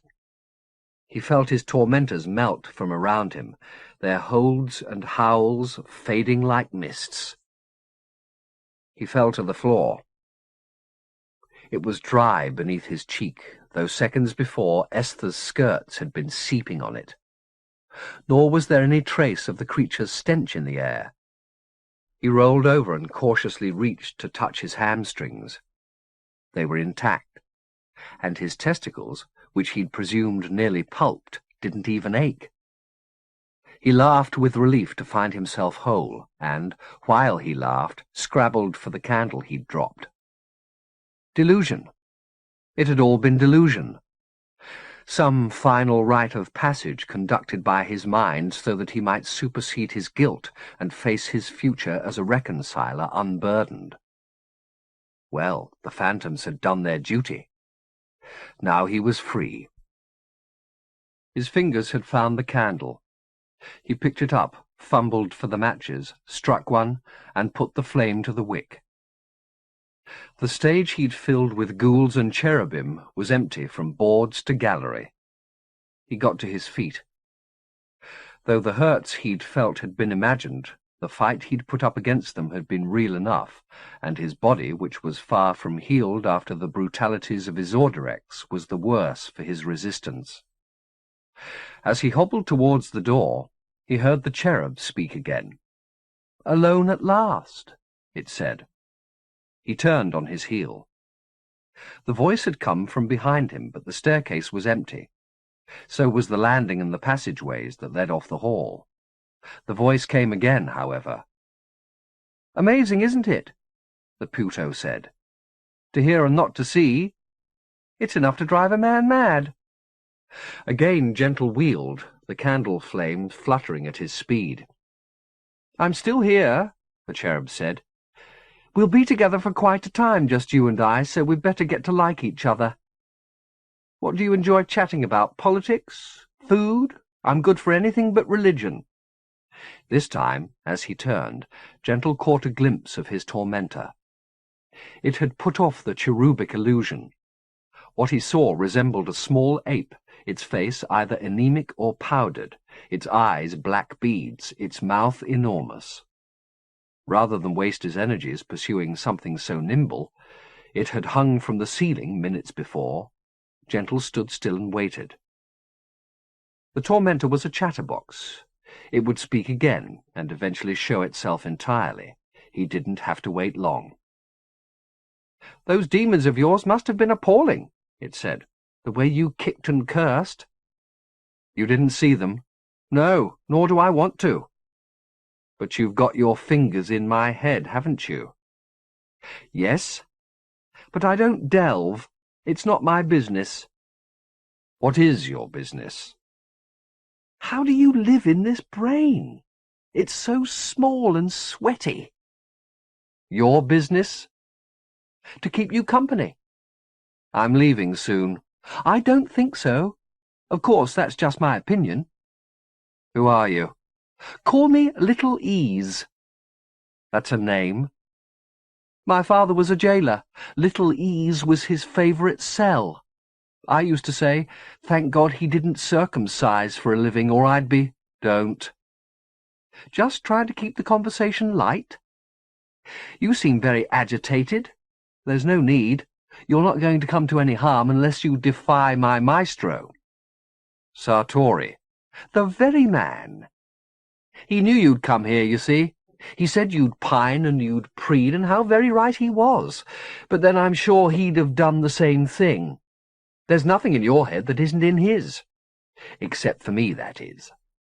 I must thank you for being so prompt, by the way. He said I'd have to be patient, but here you are, after less than 2 days. You must have wanted these memories badly." The creature went on in similar vein, burbling at the back of Gentle's head, but he was barely aware of it. He was concentrating on what to do now. This creature, whatever it was, had tricked its way into him. "Open your head and heart," it had said, and he'd done just that, fool that he was, opened himself up to its possession, and now he had to find some way to be rid of it. "There's more where those came from, you know," it was saying. He temporarily lost track of its monologue and didn't know what it was prattling about. "More of what?" he said. "More memories," it replied. "You wanted the past, but you've only had a tiny part of a tiny part. The best's still to come." "I don't want it," he said. "Why not? It's you, Maestro, in all your many skins. You should have what's yours, or are you afraid you'll drown in what you've been?" He didn't answer. It knew damn well how much damage the past could do if it came over him too suddenly. He'd laid plans for that very eventuality as he'd come to the house. Little Ease must have heard his pulse quicken, because it said, "I can see why it'd frighten you. There's so much to be guilty for, isn't there? Always so much." He had to be out and away, he thought. Staying here, where the past was all too present, invited disaster. "Where are you going?" Little Ease said, as Gentle started towards the door. "I'd like to get some sleep," he said, an innocent enough request. "You can sleep here," his possessor replied. "There's no bed." "Then lie down on the floor. I'll sing a lullaby." "And there's nothing to eat or drink." "You don't need sustenance right now," came the reply. "I'm hungry." "So fast for a while." Why was it so eager to keep him here, he wondered. Did it simply want to wear him down with sleeplessness and thirst before he even stepped outside? Or did its sphere of influence cease at the threshold? That hope leapt in him, but he tried not to let it show. He sensed that the creature, though it had spoken of entering his head and heart, did not have access to every thought in his cranium. If it did, it'd have no need of threats in order to keep him here. It would simply direct his limbs to be leaden and drop him to the ground. His intentions were still his own, even if the entity had his memories at its behest, and it followed, therefore, that he might get to the door if he was quick, and be beyond its grasp before it opened the floodgates. In order to placate it until he was ready to make his move, he turned his back on the door. "Then I suppose I stay," he said. "At least we've got each other for company," Little Ease said. "Though let me make it clear, I draw the line at any carnal relations, however desperate you get. Please don't take it personally. It's just that I know your reputation, and I want to state here and now I have no interest in sex." "Will you never have children?" "Oh, yes, but that's different. I lay them in the heads of my enemies." "Is that a warning?" he asked. "Not at all," it replied. "I'm sure you could accommodate a family of us. It's all one, after all. Isn't that right?" It left off its voice for a moment and imitated him perfectly. "We'll not be subsumed at our deaths, Roxburgh. We'll be increased to the size of creation. Think of me as a little sign of that increase and we'll get along fine." "Until you murder me?" "Why would I do that?" "Because Sartori wants me dead." "You do him an injustice," Little Ease said. "I've no brief as an assassin. All he wants me to do is keep you from your work until after midsummer. He doesn't want you playing the reconciler and letting his enemies into the Fifth. Who can blame him? He intends to build a new Isorderex here to rule over the Fifth from pole to pole. Did you know that?" He did mention it. "And when that's done, I'm sure he'll embrace you as a brother." "But until then, I have his permission to do whatever I must to keep you from being a reconciler, and if that means driving you insane with memories, then you will." "Must, Maestro, must. I'm a dutiful creature." Keep talking, Gentle thought, as it waxed poetic describing its powers of subservience. He wouldn't make for the door, he'd decided. It was probably double or treble locked. Better that he went for the window by which he'd entered. He'd fling himself through if need be. If he broke a few bones in the process, it'd be a small price to pay for escape. He glanced around casually as if deciding where he was going to lay his head, never once allowing his eyes to stray to the front door. The room with the open window lay 10 paces at most from where he stood. Once inside, there'd be another 10 to reach the window. Little Ease, meanwhile, was lost in loops of its own humility. Now was as good a time as any. He took a pace towards the bottom of the stairs as a feint, then changed direction and darted for the door. He'd made 3 paces before it even realized what he was up to. "Don't be so stupid," it snapped.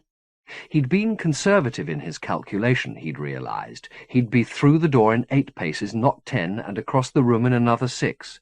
"I'm warning you!" it shrieked, then realizing its appeals would gain it nothing, acted. Within a pace of the door, Gentle felt something open in his head. The crack through which he allowed the past to trickle suddenly gaped. In a pace, the rivulet was a stream. In 2, white waters. In 3, a flood. He saw the window across the room and the street outside, but his will to reach it was washed away in the deluge of the past. He'd lived 19 lives between his years as Sartori and his time as John Fury Zacharias, his unconscious programmed by Pi to ease him out of one life and into another in a fog of self-ignorance that only lifted when the deed was done, and he awoke in a strange city with a name filched from a telephone book or a conversation. He'd left pain behind him, of course, wherever he'd gone. Though he'd always been careful to detach himself from his circle and cover his tracks when he departed, his sudden disappearances had undoubtedly caused great grief to everyone who'd held him in their affections. The only one who'd escaped unscathed had been himself, Until now. Now all these lives were upon him at once, and the hurts he'd scrupulously avoided caught up with him. His head filled with fragments of his past, pieces of the 19 unfinished stories that he'd left behind, all lived with the same infantile greed for sensation that had marked his existence as John Fury Zacharias. In every one of these lives he'd had the comfort of adoration. He'd been loved and lionized for his charm, for his profile, for his mystery. But that fact didn't sweeten the flood of memories, nor did it save him from the panic he felt as the little self he knew and understood was overwhelmed by the sheer profusion of details that arose from the other histories. For 2 centuries he'd never had to ask the questions that vexed every other soul at some midnight or other. Who am I? What was I made for? And what will I be when I die? Now he had too many answers, and that was more distressing than too few. He had a small tribe of selves put on and off like masks. He had trivial purposes aplenty. But there had never been enough years held in his memory at one time to make him plumb the depths of regret or remorse, and he was the poorer for that. Nor, of course, had there been the imminence of death or the hard wisdom of mourning. Forgetfulness had always been on hand to smooth his frowns away, and it had left his spirit unproved. Just as he'd feared, the assault of sights and scenes was too much to bear, and though he fought to hold on to some sense of the man he'd been when he'd entered the house, it was rapidly subsumed. Halfway between the door and the window, his desire to escape, which had been rooted in the need to protect himself, went out of him. The determination fell from his face as though it were just another mask. Nothing replaced it. He stood in the middle of the room like a stoic sentinel, with no flicker of his inner turmoil rising to disturb the placid symmetry of his face. The night hours crawled on, marked by a bell in a distant steeple, but if he heard it, he showed no sign. It wasn't until the first light of day crept over Gamut Street, slipping through the window he'd been so desperate to reach, that the world outside his confounded head drew any response from him. He wept, not for himself, but rather for the delicacy of this amber light falling in soft pools on the hard floor.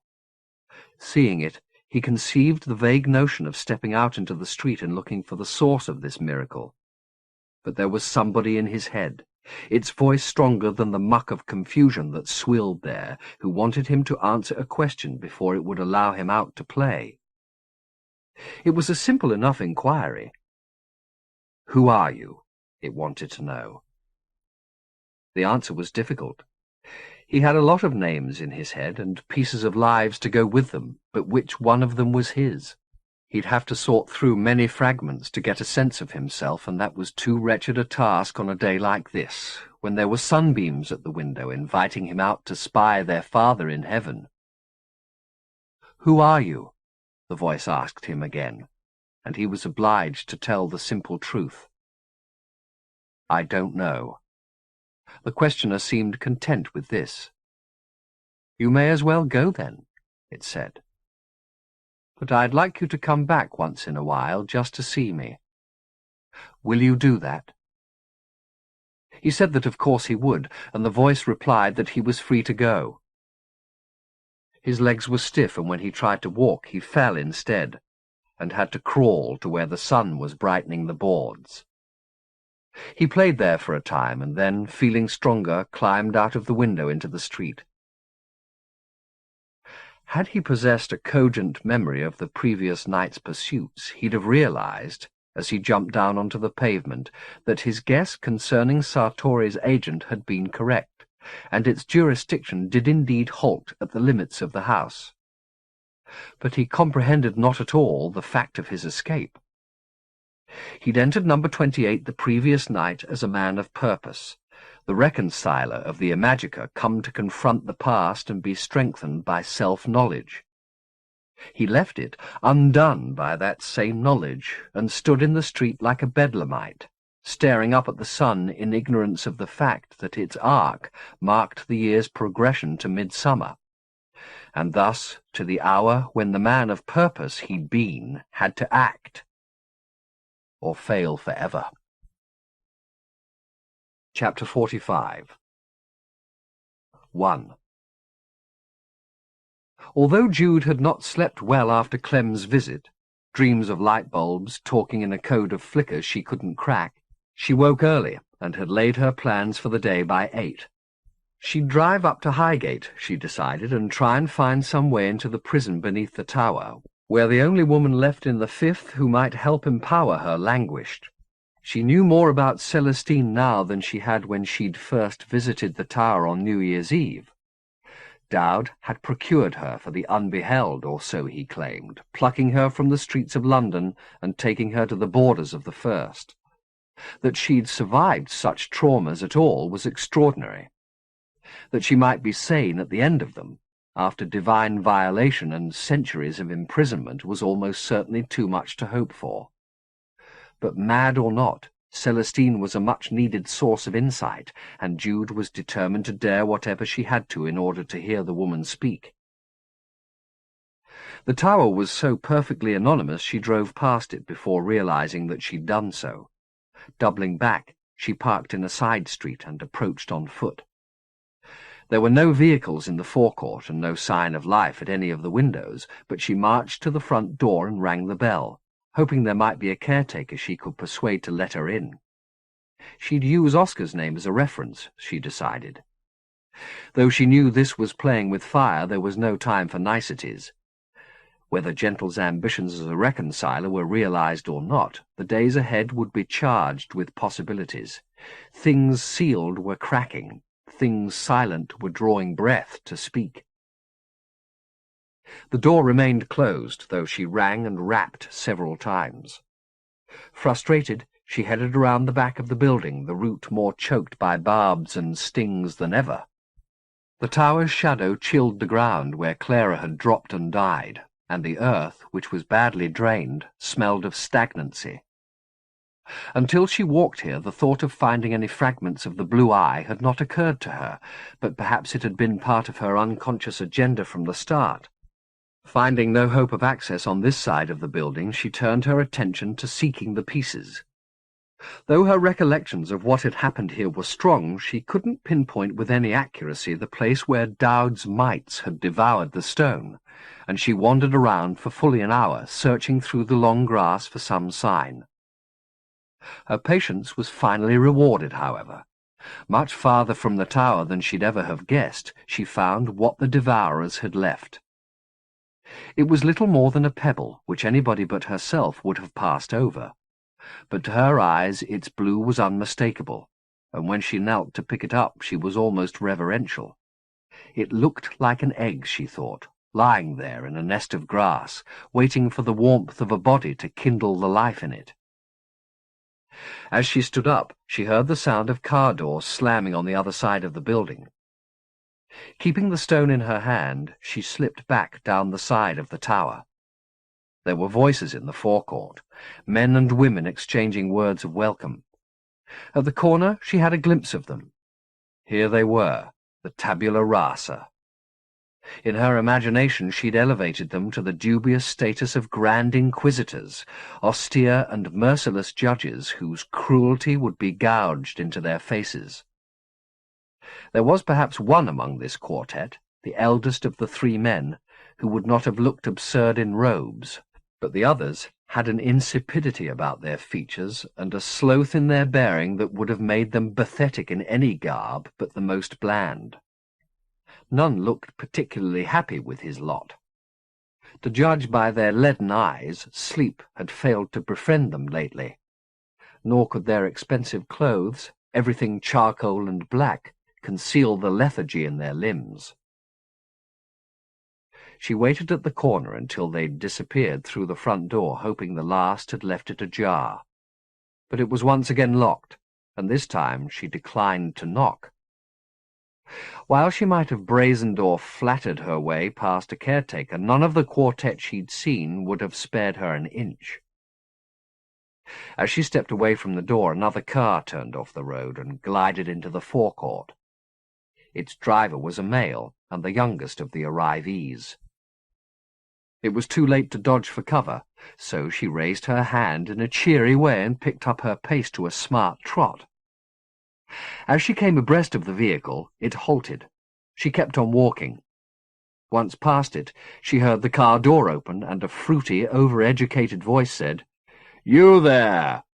What are you doing?" She kept up her trot, resisting the temptation to run even though she heard his feet on the gravel, then another haughty holler as he came in pursuit. She ignored him until she was at the property line and he was within grasping distance of her. Then she turned, with a pretty smile, and said, "Did you call?" "This is a private ground," he replied. "I'm sorry, I must have the wrong address. You're not a gynecologist, are you?" Where this invention sprang from she didn't know, but it coloured his cheeks in two pulses. "I need to see a doctor as soon as possible." He shook his head, covered in confusion. "This isn't the hospital," he spluttered. "It's halfway down the hill." Lord bless the English male, she thought, who could be reduced to near idiocy at the very mention of matters vaginal. "Are you sure you're not a doctor?" she said, enjoying his discomfiture. "Even a student? I don't mind." He actually took a step back from her at this, as though she was going to pounce on him and demand an examination on the spot. "No, I'm sorry." "So am I," she said, extending her hand. He was too baffled to refuse, and shook it. "I'm Sister Concupiscentia," she said. "Bloxam," he replied. "You should be a gynecologist," she said appreciatively. "You've got lovely warm hands." And with that she left him to his blushes. 2. There was a message from Chester Klein on the answering machine when she got back, inviting her to a cocktail party at his house that evening, in celebration of what he called the bastard boy's return to the land of the living. She was at first startled that Gentle had decided to make contact with his friends after all his talk of invisibility, then flattered that he'd taken her advice. Perhaps she'd been over-hasty in her rejection of him. Even in the short time she'd spent in his Orderex, the city had made her think and behave in ways she'd never have countenanced in the Fifth. How much more so for Gentle, whose catalogue of adventures in the Dominions would have filled a dozen diaries. Now he was back in the Fifth, perhaps he was resisting some of those bizarrer influences, like a man returned to civilization from some lost tribe, sluicing off the war paint and learning to wear shoes again. She called Klein back and accepted the invitation. "My dear child, you are a sight for sore eyes," he said when she appeared on his doorstep that evening. "So stylishly unnourished. Malnutrition à la mode. Perfection." She hadn't seen him in a long time, but she didn't remember his ever being so fulsome in his flattery before. He kissed her on both cheeks and led her through the house into the back garden. There was still warmth in the descending sun, and his other guests, two of whom she knew, two of whom were strangers, were sipping cocktails on the lawn. Though small and high-walled, the garden was almost tropically lush. Inevitably, given Klein's nature, it was entirely given over to flowering species. No bush or plant welcomed if it didn't bloom with immoderate abandon. He introduced her to the company one by one, starting with Vanessa, whose face, though much changed since they'd last met, was one of the two she knew. She had put on a good deal of weight and even more makeup, as though to cover one excess with another. Her eyes, Jude saw when she said hello, were those of a woman who was only holding back a scream for decorum's sake. "Is Gentle with you?" was Vanessa's first question. "No, he's not," Klein said. "Now have another drink and go and dally in the rose bushes." The woman took no offence at his condescension, but made straight for the champagne bottle, while Klein introduced Jude to the two strangers in the party. One, a balding young man in sunglasses, he introduced as Duncan Skeet. "A painter," he said, "or more precisely an impressionist. Isn't that right, Duncan? You do impressions, don't you? Modigliani, Corot, Gauguin." The joke was lost on its butt, though not on Jude. "Isn't that illegal?" she said. "Only if you don't talk about it," Klein replied, which remark brought a guffaw from the fellow in conversation with the faker, a heavily moustached and accented individual called Luis. "Who's not a painter of any persuasion. You're not anything at all, are you, Luis?" "How about a lotus-eater?" Luis said. The scent Jude had taken to be that of the blossoms in the borders was in fact Luis's aftershave. "I'll drink to that," Klein said, moving Jude on to the last of the company. Though Jude knew the woman's face, she couldn't place it, until Klein named her Simone, and she remembered the conversation she'd had at Clement Taylor's, which had ended with this woman heading off in search of seduction. Klein left them to talk while he went inside to break open another bottle of champagne. "We met at Christmas," Simone said. "I don't know if you remember." "Instantly," Jude said. "I've had my hair chopped since then, and I swear half my friends don't recognize me." "It suits you." "Klein says I should have kept it and had it made into jewellery. Apparently hair brooches were the height of fashion at the turn of the century." "Only as a memento mori," Jude said. Simone looked blank. "The hair was usually from someone who died." The woman's fizz-addled features still took a little time to register what she was being told, but when she grasped the point, she let out a groan of disgust. "I suppose that's his idea of a joke," she said. "He has no sense of fucking decency, that man." Klein was appearing from the back door, bearing champagne. "Yes, you," Simone said. "Don't you take death seriously?" "Have I missed something?" Klein said. "You are a tasteless old fart sometimes," Simone went on, striding toward him and throwing the glass down at his feet. "What did I do?" Klein said. Luis went to his assistance, cooing at Simone to calm her. Jude had no desire to get further embroiled. She retreated down one of the paths, her hand slipping into the deep pocket of her skirt, where the egg of the blue eye was lying. She closed her palm around it and stooped to sniff at one of the perfect roses. It had no scent, not even of life. She thumbed its petals. They were dry. She stood up again, casting her eyes over the spectacle of blossoms. Fake, every last one. Simone's caterwauling had ceased behind her, and now so did Luis's chatter. Jude looked around, and there at the back door, stepping out of the house into the warm evening light, was Gentle. "Save me," she heard Klein imploring, "before I'm flayed alive." Gentle smiled his sun-shamer and opened his arms to Klein. "No more arguments," he said, hugging the man. "Tell Simone," Klein replied. "Simone, are you bullying Chester?" "He was being a bastard." "No, I'm the bastard. Give me a kiss and tell me you forgive him." "I forgive him." "Peace on earth, goodwill to Chester." There was laughter from all parties, and Gentle passed through the company with kisses, hugs, and handshakes, reserving the longest and perhaps the cruelest embrace for Vanessa.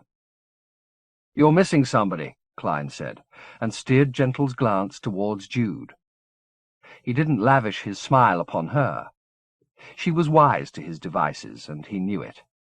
Instead, he offered her an almost apologetic look and raised the glass Klein had already put in his hand in her direction. He'd always been a slick transformer. Perhaps it was the maestro in him, surfacing as a trivial skill, and in the 24 hours or so since she'd left him on his doorstep, he'd made himself new. The ragged locks were trimmed, the grimy face washed and shaved. Dressed in white, he looked like a cricketer returned from the crease, glowing with vigour and victory. She stared at him, searching for some sign of the haunted man he'd been the evening before, but he'd put his anxieties entirely out of sight, for which she could only admire him. More than admire. Tonight he was the lover she'd imagined as she'd lain in Quesoir's bed, and she couldn't help but be stirred by the sight of him. Once before a dream had led her into his arms, and the consequence, of course, had been pain and tears. It was a form of masochism to invite a repeat of that experience, and a distraction from weightier matters. And yet, was it perhaps inevitable that they found their way back into one another's arms sooner or later? And if it was, maybe this game of glances was a greater distraction still, and they would serve their ambitions better to dispense with the dalliance and accept that they were indivisible. This time, instead of being dogged by a past neither of them had comprehended, they knew their histories and could build on solid ground.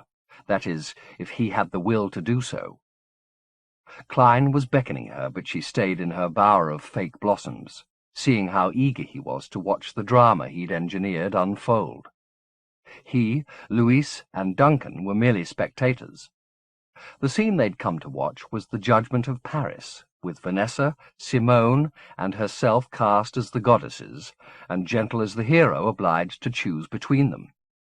It was grotesque, and she was determined to keep herself from the tableau, instead wandering up to the far end of the garden while the banter continued on the lawn. Close to the wall she came upon a strange sight. A clearing had been made in the artificial jungle, and a small rose-bush, real but far less sumptuous than the fakery surrounding it, had been planted there. As she was puzzling over this, Louise appeared at her side with a glass of champagne. "One of his cats," Louise said. "Gloriana. She was killed by a car in March. He was devastated, couldn't sleep, wouldn't even talk to anybody. I thought he was going to kill himself." "He's a strange one," Jude said, casting a glance back at Klein, who had his arm around Gentle's shoulder and was laughing uproariously. "He pretends everything's a game." "That's because he feels everything too much," Louise replied. "I doubt that," she said. "I've been in business with him 22 years. We have fights. We make up. We have fights again. He's a good man, believe me. But so afraid of feeling, he must make it all a joke. You're not English, huh?" "No, I'm English."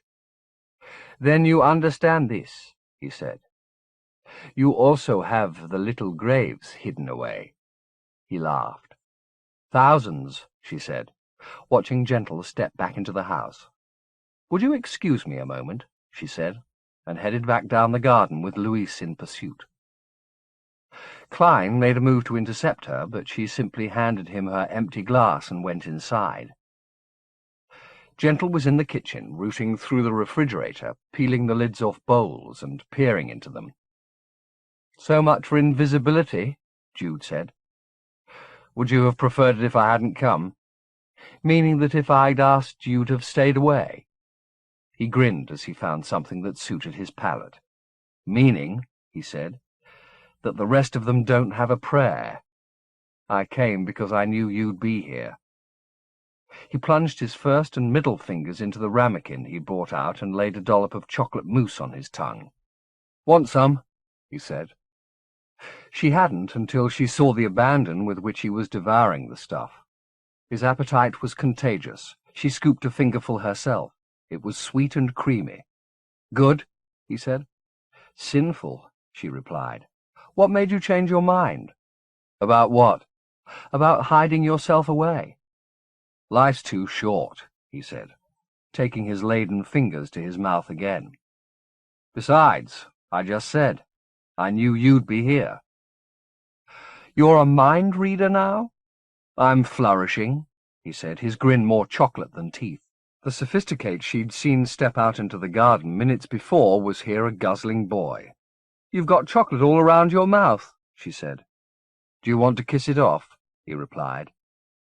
"Yes," she said, seeing no purpose misrepresenting her feeling. Secrets had done them too much harm in the past. "Then why are we still here?" he said. "Klein'll never forgive us if we leave. The party's in your honor." "They can talk about us when we've gone," he said, setting down the ramekin and wiping his mouth with the back of his hand. "In fact, they'd probably prefer that. I say we go now before we're spotted. We're wasting time making conversation, when we could be making love." "I thought I was the mind reader," he said, As they opened the front door, they heard Klein calling them from the back, and Jude felt a pang of guilt until she remembered the proprietorial look she'd caught on Klein's face when Gentle had first appeared, and he'd known that he had the cast gathered for a fine farce. Guilt turned to irritation, and she slammed the front door hard to make sure he heard. 3. As soon as they got back to the flat, Jude threw open the windows to let the breeze, which was still balmy, though the night had long since fallen, come and go. News from the streets outside came with it, of course, but nothing momentous. The inevitable sirens, chatter from the pavement, jazz from the club down the block. With the windows wide, she sat down on the bed beside Gentle. It was time for them to speak without any other agenda but the truth. "I didn't think we'd end up this way," she said. "Here, together." "Are you glad we have?" "Yes, I'm glad," she said after a pause. "It feels right." "Good," he replied. "It feels perfectly natural to me, too." He slid around the back of her and, threading his hands through her hair, began to work his fingers against her scalp. She sighed. "You like that?" he asked. "I like that." "Do you want to tell me how you feel?" "About what?" "About me. About us." "I told you it feels right." "That's all?" "No." "What else?" She closed her eyes, the persuasive fingers almost easing the words out of her. "I'm glad you're here because I think we can learn from one another. Maybe even love each other again. How does that sound?" "Fine by me," he said softly. "And what about you? What's in your head?" "That I'd forgotten how strange this dominion is. That I need your help to make me strong. That I'm afraid I may act strangely sometimes, make mistakes, and I want you to love me enough to forgive me if I do. Will you?" "You know I will," she said. "I want you to share my visions, Judith. I want you to see what's shining in me and not be afraid of it." "I'm not afraid." "That's good to hear," he said. "That's so very good." He leaned towards her, putting his mouth close to her ear. "We make the rules from now on," he whispered, "and the world follows. Yes, there's no law but us. What we want, what we feel. We'll let that consume us and the fire'll spread. You'll see." He kissed the ear into which he'd poured these seductions, then her cheek, and finally her mouth. She started to kiss him back fervently, putting her hands around his head as he had hers, kneading the flesh from which his hair sprang and feeling its motion against his skull. He had his hands on the neck of her blouse, but he didn't bother to unbutton it. Instead, he tore it open, not in a frenzy, but rhythmically, rent after rent, like a ritual of uncovering. As soon as her breasts were bare, his mouth was on them. Her skin was hot, but his tongue was hotter, painting her with spiral tracks of spittle, then closing his mouth around her nipples until they were harder than the tongue that teased them. His hands were reducing her skirt to tatters in the same efficient way he'd torn open her blouse. She let herself drop back onto the bed, with the rags of blouse and skirt beneath her. He looked down at her, laying his palm at her crotch, which was still protected from his touch by the thin fabric of her underwear. "How many men have had this?" he asked her. The question murmured without inflection. His head was silhouetted against the pale billows at the window, and she could not read his expression. "How many?" he said, moving the ball of his hand in a circular motion. From any other source but this, the question would have offended or even enraged her, but she liked his curiosity. "A few?"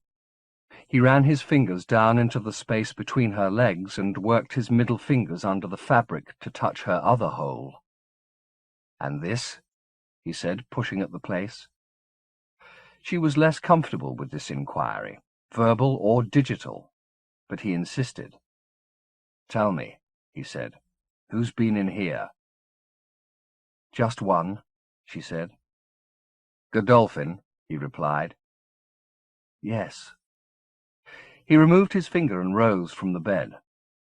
"A family enthusiasm," he remarked. "Where are you going?" "Just closing the curtains," he said. "The dark's better for what we're going to do." He drew the drapes without closing the window. "Are you wearing any jewellery?" he asked her. "Just my earrings. Take them off," he said. "Can't we have a little light?" "It's too bright as it is," he replied, though she could barely see him. He was watching her as he undressed, that much she knew. He saw her slide her earrings from the holes in her lobes and then take off her underwear. By the time she was completely naked, so was he. "I don't want a little part of you," he said, approaching the bottom of the bed. "I want all of you, every last piece. And I want you to want all of me." "I do," she said. "I hope you mean that." "How can I prove it?" His grey form seemed to darken as she spoke, receding into the shadows of the room. He'd said he'd be invisible, and now he was. Though she felt his hand graze her ankle and looked down the bed to find him, he was beyond the grasp of her eye, but pleasure flowed from his touch nevertheless. "I want this," he said, as he caressed her foot, "and this," now her shin and thigh, "and this," her sex, "as much as the rest but no more, and this, and these," belly, breasts. His touch was on them all, so he had to be very close to her now, but still invisible. "And this sweet throat, and this wonderful head." Now the hands slid away again down her arms. "And these," he said, "to the ends of your fingers." The touch was back at her foot again, but everywhere his hands had been, which was to say her entire body, trembled with anticipation at the touch coming again. She raised her head from the pillow a second time in the hope of glimpsing her lover. "Lie back," he told her. "I want to see you." "I'm here," he said, his eyes stealing a gleam from somewhere as he spoke. Two bright dots in a space that, had she not known it was bounded, could have been limitless. After his words there was only his breath. She couldn't help but let the rhythm of her own inhalations and exhalations fall in with his, a lulling regularity which steadily slowed. After a time, he raised her foot to his mouth and licked the sole from heel to toe in one motion. Then his breath again, cooling the fluid he'd bathed her with, and slowing still further as it came and went, until her system seemed to teeter on termination at the end of each breath, only to be coaxed back into life again as she inhaled. This was the substance of every moment, she realized. The body, never certain if the next lungful would be its last, hovering for a tiny time between cessation and continuance. And in that space out of time, between a breath expelled and another drawn, the miraculous was easy, because neither flesh nor reason had laid their edicts there. She felt his mouth open wide enough to encompass her toes, and then, impossible as it was, slide her foot into his throat. He's going to swallow me, she thought, and the notion conjured once again the book she'd found in Estabrook's study, with its sequence of lovers enclosed in a circle of consumption, a devouring so prodigious it had ended with mutual eclipse. She felt no unease at the prospect. This wasn't the business of the visible world, where fear got fat because there was so much to win and lose. This was a place for lovers, where there was only ever gain. She felt him draw her other leg up to his head and immerse it in the same heat, then felt him take hold of her hips and use them as a purchase to impale himself upon her, inch by inch. Perhaps he'd become vast, his maw monstrous, his throat a tunnel.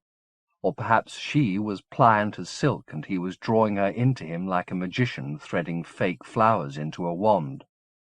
She reached up towards him in the darkness to feel the miracle, but her fingers couldn't interpret what buzzed beneath them. Was this her flesh or his? Ankle or cheek? There was no way of knowing, nor in truth any need to know. All she wanted now was to do as the lovers in the book had done and match his devouring with her own. She reached for the edge of the bed and turned herself half over, bringing him down beside her. Now, though her eyes were besotted by darkness, she saw the outline of his body folded into the shadows of her own. There was nothing changed about his anatomy. Though he was consuming her, his body was in no way distorted. He lay beside her like a sleeper.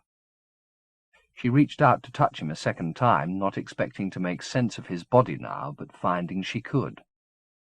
This was his thigh, this his shin, this his ankle and foot. As she ran her palm across his flesh, a delicate wave of change came with it, and his substance seemed to soften beneath her touch. The scent of his sweat was appetizing. It quickened the juices in her throat and belly. She drew her head towards his feet and touched her lips to the substance of him. Then she was feeding, spreading her hunger around him like a mouth and closing her mind on his glistening skin. He shuddered as she took him in, and she felt the thrill of his pleasure as her own. He had already consumed her to the hips, but she quickly matched his appetite, taking his legs down into her, swallowing both his prick and the belly it lay hard against.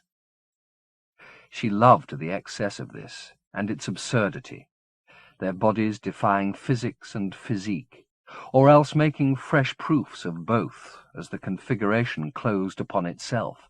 Was anything ever so easy and yet so impossible, besides love? And what was this, if not that paradox laid on a sheet? He had slowed his swallows to allow her to catch up, and now, in tandem, they closed the loop of their consumption, until their bodies were figments, and they were mouth to mouth. Something from outside, a shout in the street, a sour saxophone chord, threw her back into the plausible world again, and she saw the root from which their invention had flowered. It was a commonplace conjunction, her legs crossed around his hips, his erection high inside her. She couldn't see his face, but she knew he wasn't here in this fugitive place with her. He was still dreaming their devouring. She panicked, wanted to regain the vision, but not knowing how. She tightened her grip on his body and, in so doing, inspired his hips to motion. He began to move in her, breathing oh so slowly against her face. She forgot her panic and let her rhythm once again slow until it matched his. The solid world dissolved as she did so, and she returned to the place from which she'd been called to find that the loop was tightening by the moment, his mind enveloping her head as she enveloped his, like layers of an impossible onion, each one smaller than the layer it concealed, an enigma that could only exist where substance collapsed into the very mind which begged its being. This bliss could not be sustained indefinitely, however. Before long it began once more to lose its purity, tainted by further sounds from the outside world, and this time she sensed that he was also relinquishing his hold on the delirium. Perhaps, as they learned to be lovers again, they'd find a way to sustain the state for longer. Spend nights and days, perhaps, lost in the precious space between a breath expelled and another drawn. But for now she would have to be content with the ecstasy they'd had. Reluctantly, she let the tropic night in which they devoured each other be subsumed into a simpler darkness, and, without quite knowing where consciousness began and ended, she fell asleep. When she awoke, she was alone in the bed. That disappointment apart, she felt both lively and light. What they'd shared was a commodity more marketable than a cure for the common cold, a high without a hangover. She sat up, reaching for a sheet to drape around her, but before she could stand, she heard his voice in the pre-dawn gloom. He was standing by the window with a fold of curtain clipped between middle and forefinger, his eye to the chink he'd opened. "It's time for me to get working," he said softly. "It's still early," she said. "The sun's almost up," he replied. "I can't waste time." He let the curtain drop and crossed to the bed. She sat up and put her arms around his torso. She wanted to spend time with him, luxuriating in the calm she felt. But his instinct was healthier. They both had work to do. "I'd rather stay here than return to the studio," he said. "Would you mind?" "Not at all," she replied. "In fact, I'd like you to stay." "I'll be coming and going at odd hours." "As long as you find your way back into bed once in a while," she said. "I'll be with you," he said, running his hand down from her neck to rub her belly. "From now on, I'll be with you night and day." Chapter 46. 1. Though Jude's memory of the night before was vivid, she had no recollection of either herself or Gentle taking the telephone off the hook, and it wasn't until 9:30 the following morning, when she decided to call Clem, that she realized that one of them had done so. She replaced the receiver, only to have the telephone ring seconds later. At the other end of the line was a voice she'd almost given up expecting to hear again. Oscar. At first, she thought he was breathless, but after a few stumbling sentences she realized his pantings were barely suppressed sobs. "Where have you been, my darling? I've rung and rung since I got your note. I thought you were dead." "The phone was off the hook, that's all. Where are you?" "At the house. Will you come? Please. I need you here." He spoke with escalating panic, as though she were punctuating his appeals with refusals. "We don't have much time." "Of course I have come," she told him. "Now," he insisted. "You've got to come now." She told him she'd be on his doorstep within the hour, and he replied that she'd find him waiting. Putting off her call to Clem and putting on a little make-up, she headed out. Though it wasn't yet mid-morning, the sun was blazing hot, and as she drove she remembered the monologue that she and Gentle had been treated to on their ride back from the estate. Monsoons and heat waves all through the summer, the doomsayer had predicted, and how he'd relished his prophecies. She'd thought his enthusiasm grotesque at the time, a petty mind indulging in apocalyptic fantasies. But now, after the extraordinary night she'd had with Gentle, she found herself wondering how these bright streets might be made to experience the miracles of the previous midnight, sluiced of vehicles by an almighty rain, then softened in the blaze of sun, so that solid matter flowed like warm treacle, and a city divided into public places and private, into wealthy ghettos and gutters, became a continuum. Was this what Gentle had meant when he talked about her sharing his vision? If so, she was ready for more. Regent's Park Road was quieter than usual. There were no kids playing on the pavement, and though she'd had a hellish time carving her way through the traffic just 2 streets away, no vehicles parked within half a mile of the house. It stood shunned, but for her. She didn't need to knock. Before she'd even set her heel on the step, the door was opening and there was Oscar, looking harried, beckoning her in. He answered the door dry-eyed, but as soon as it was closed and locked and bolted, he put his arms around her and the tears began, great sobs that racked his bulk. Over and over he told her how much he loved her, missed her, and needed her now more than ever. She embraced him and calmed him as best she could. After a time, he controlled himself and ushered her through to the kitchen. The lights were burning throughout the house, but after the blaze of the day their contribution looked jaundiced and didn't flatter him. His face was pale, where it wasn't discoloured with bruises. His hands were puffed and raw. There were other wounds, she guessed, beneath his unpressed clothes. Watching him brew Earl Grey for them, she saw a look of discomfort cross his face when he moved too fast. Their talk, of course, rapidly turned to their parting at the retreat. "I was certain Dowd would slit your throat as soon as you got to his order, X." "He didn't lay a finger on me," she said, then added, "That's not quite true. He did later. But when we arrived, he was too badly hurt." She paused. "So were you." "I was in a pretty wretched state," he said. I wanted to follow you, but I could barely stand. I came back here, got a gun, licked my wounds a while, then crossed over. But by that time you'd gone." "So you did follow?" "Of course.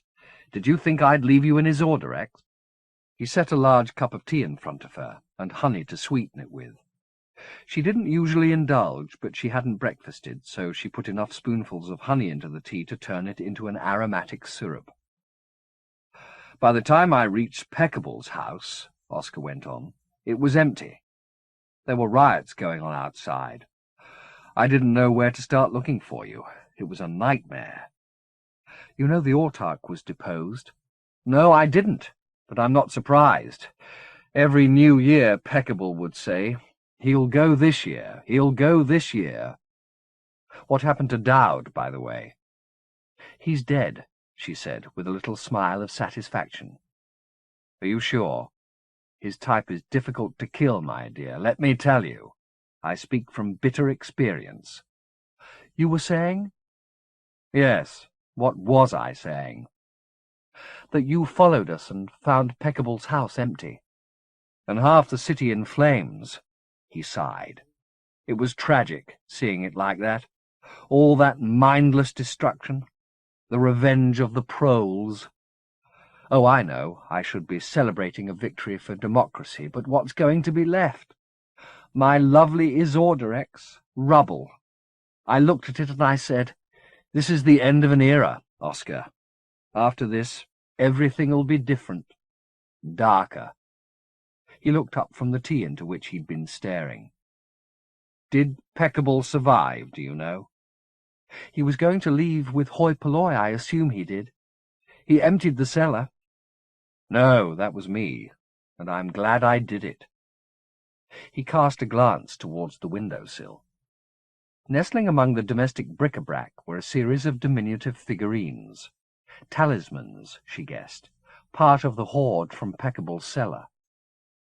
Some were looking into the room, others out. They were all little paradigms of aggression with positively rabid expressions on their garishly painted faces.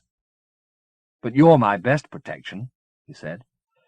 "Just having you here, I feel we've got some chance of surviving this mess." He put his hand over hers. "When I got your note and knew you'd survived, I began to hope a little. Then, of course, I couldn't get hold of you, and I began to imagine the worst." She looked up from his hand and saw on his plagued face a family resemblance she'd never glimpsed before. There was an echo of Charlie in him, the Charlie of the Hampstead Hospice, sitting at his window, talking about bodies being dug up in the rain. "Why didn't you just come to the flat?" she said. "I couldn't leave here." "Are you that badly hurt?" "It's not what's in here that held me back," he said, putting his hand to his chest. "It's what's out there." "You still think the tabula rasa is going to come after you?" "God, no. They're the least of our worries. I half thought of warning one or two of them. Anonymously, you know. Not Shales or McGann or that idiot Bloxham, they can fry in hell. But Lionel was always friendly, even when he was sober. And the ladies, I don't like the idea of their deaths on my conscience." "So who are you hiding from?" "The fact is, I don't know," he admitted. "I see images in the bowl, and I can't quite make them out." She'd forgotten the Boston bowl with its blur of prophetic stones. Now Oscar was apparently hanging on its every rattle. "Something's crossed over from the Dominions, my dear," he said. "I'm certain of that.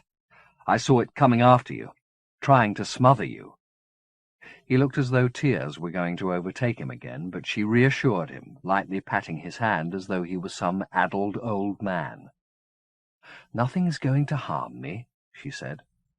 "I've survived too much in the last few days." "You've never seen a power like this," he warned her, "and neither's the fifth. If it came from the Dominions, then it's the autarch's doing." "You sound very certain." "That's because I know who he is." "You've been listening to Peckable," he said.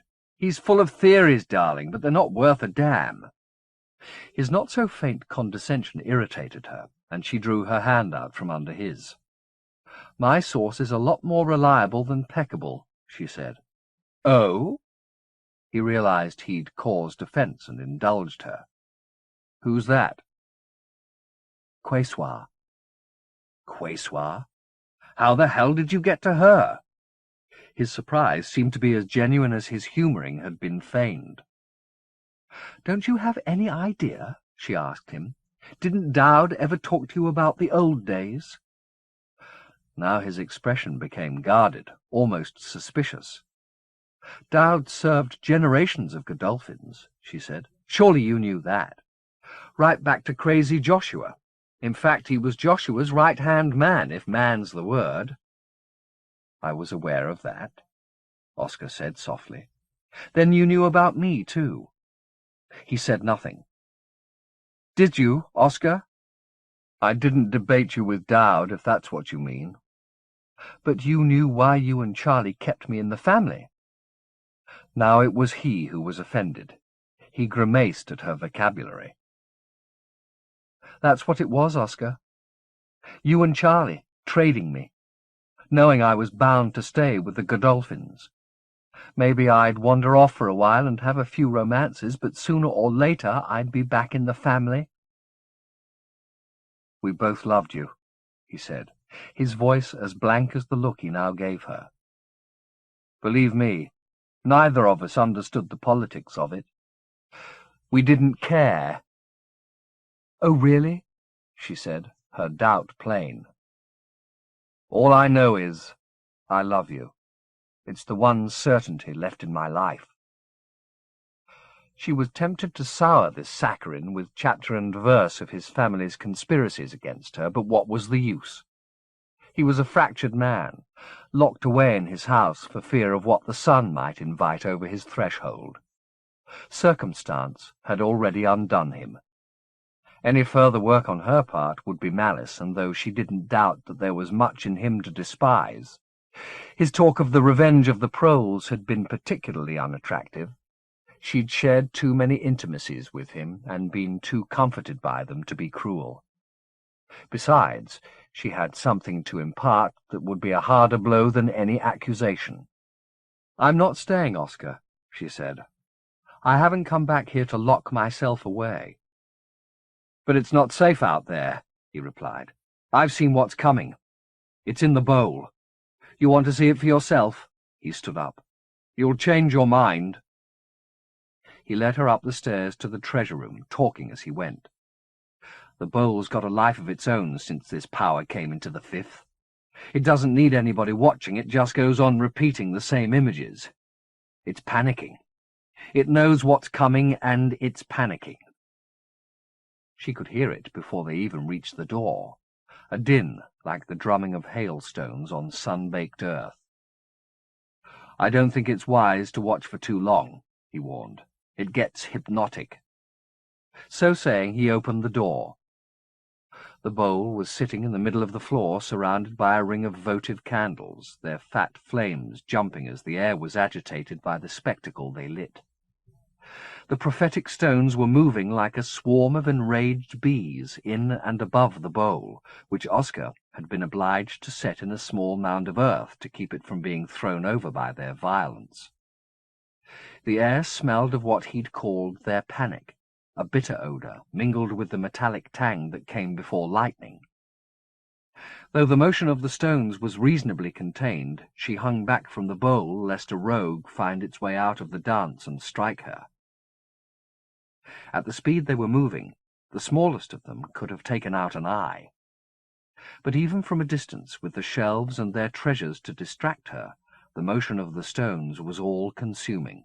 The rest of the room, Oscar included, faded into insignificance as the frenzy drew her in. "It may take a little time," Oscar was saying, "but the images are there." "I see," she said. The retreat had already appeared in the blur, its dome half hidden behind the screen of the copse. Its appearance was brief. The tabula rasa's tower took its place a moment after, only to be superseded by a third building, quite different from the pair that had gone before, except that it too was half concealed by foliage, in this case a single tree planted in the pavement. "What's that house?" she asked Oscar. I don't know, but it comes up over and over again. It's somewhere in London, I'm certain of that. How can you be sure? The building was unremarkable. 3 stories, flat-fronted, and, as far as she could judge, in a dilapidated state. It could have stood in any inner city in England, or for that matter in Europe. London's where the circle's going to close, Oscar replied. It's where everything began, and it's where everything'll end. The remark brought echoes, of Dowd at the wall on Pale Hill, talking about history coming around, and of Gentle and herself mere hours before devouring each other into perfection. There it is again, Oscar said. The image of the house had briefly flickered out, but now reappeared, brightly lit.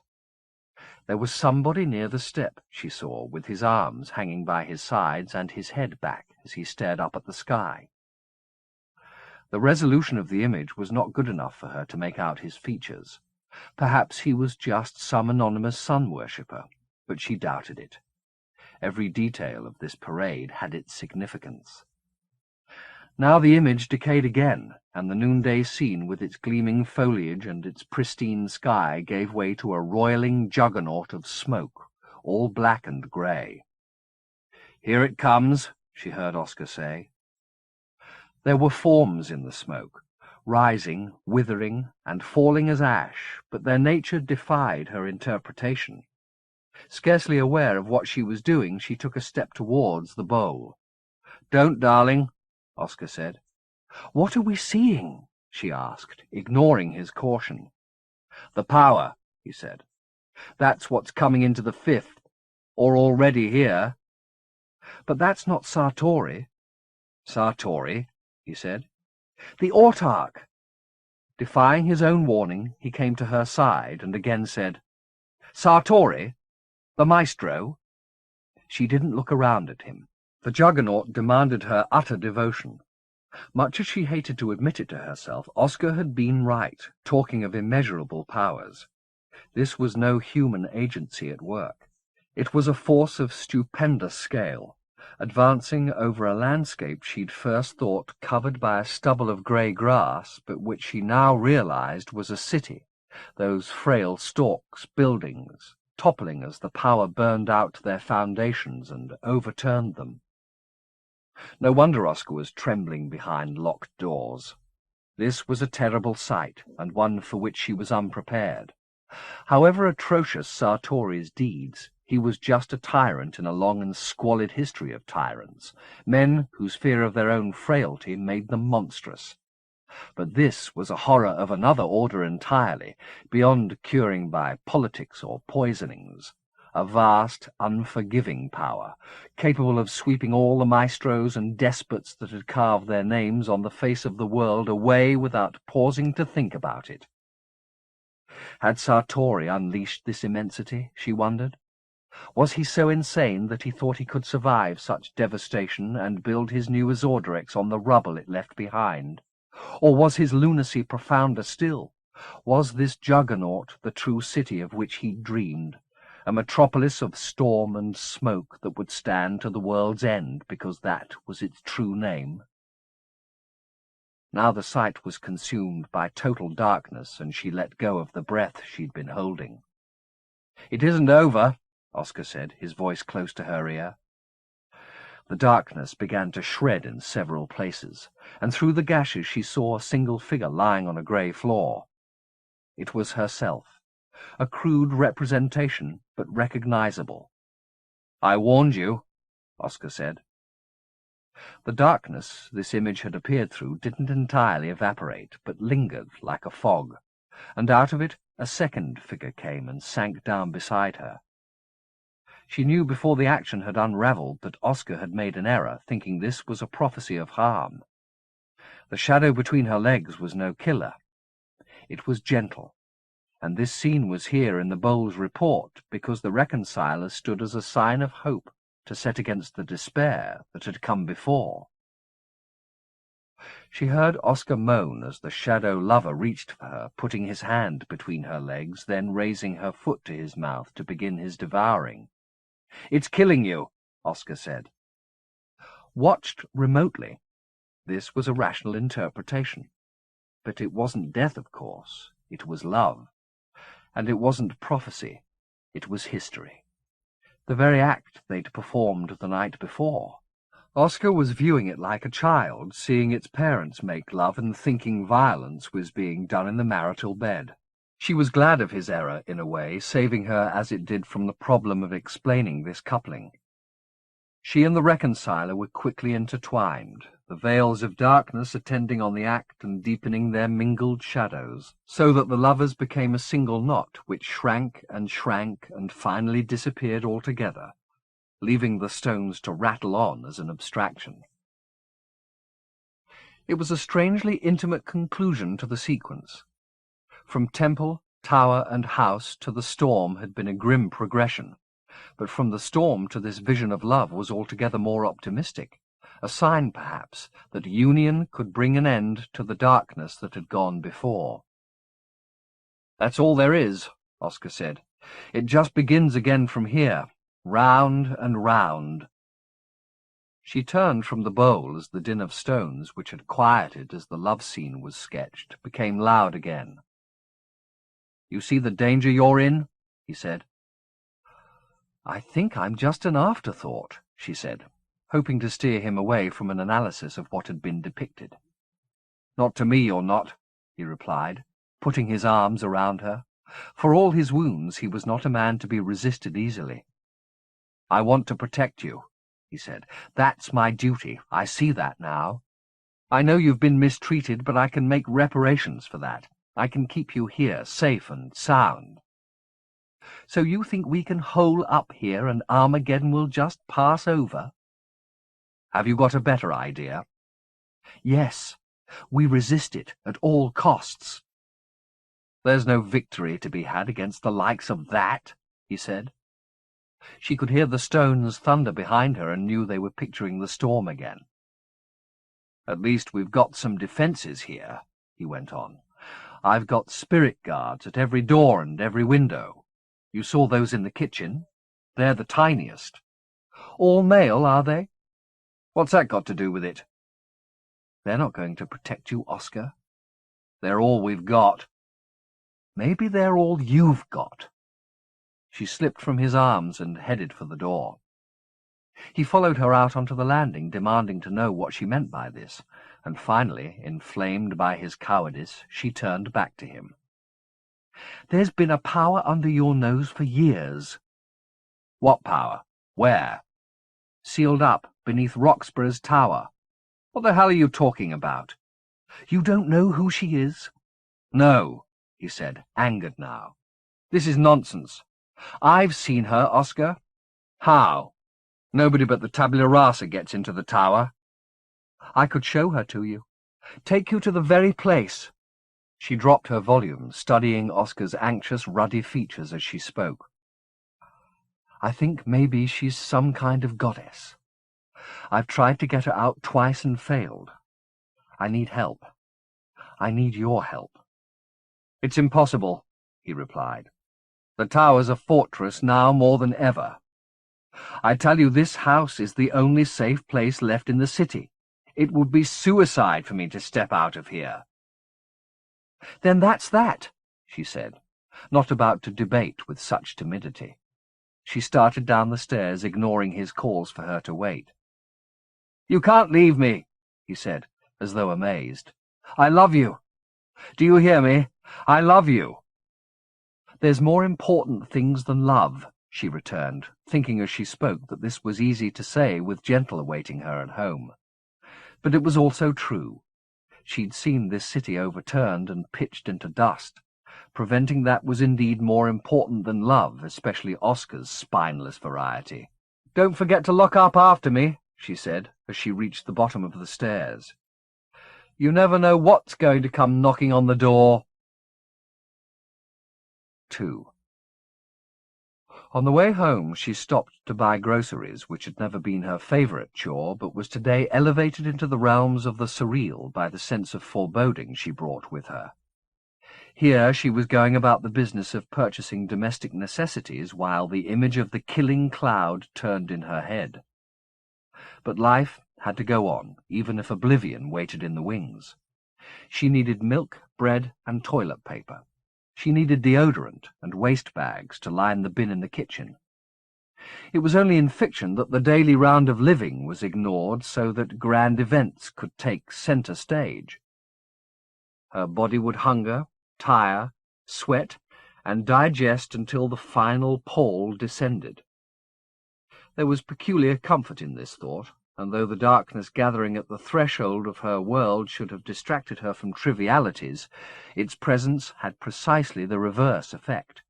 She was more pernickety than usual about the cheese she bought, and sniffed at half a dozen deodorants before she found a scent that pleased her. The shopping done, she headed home through streets buzzing with the business of a sunlit day, contemplating the problem of Celestine as she went. With Oscar plainly unwilling to aid her, she would have to look for help elsewhere, and with her circle of trusted souls so shrunk, that only left Clem and Gentle.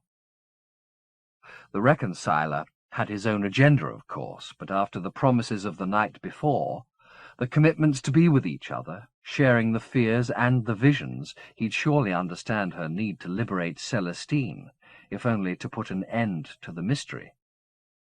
She would tell him all she knew about Roxburgh's prisoner, she decided, as soon as possible. He wasn't home when she got back, which was no surprise. He'd warned her that he'd be keeping odd hours as he laid the groundwork for the reconciliation. She prepared some lunch, then decided she hadn't got an appetite and went to work one up by tidying the bedroom, which was still chaos after the night's traffic. As she straightened the sheets, she discovered they had a tiny occupant, the blue stone, or, as she preferred to think of it, the egg, which had been in one of the pockets of her ravaged clothes.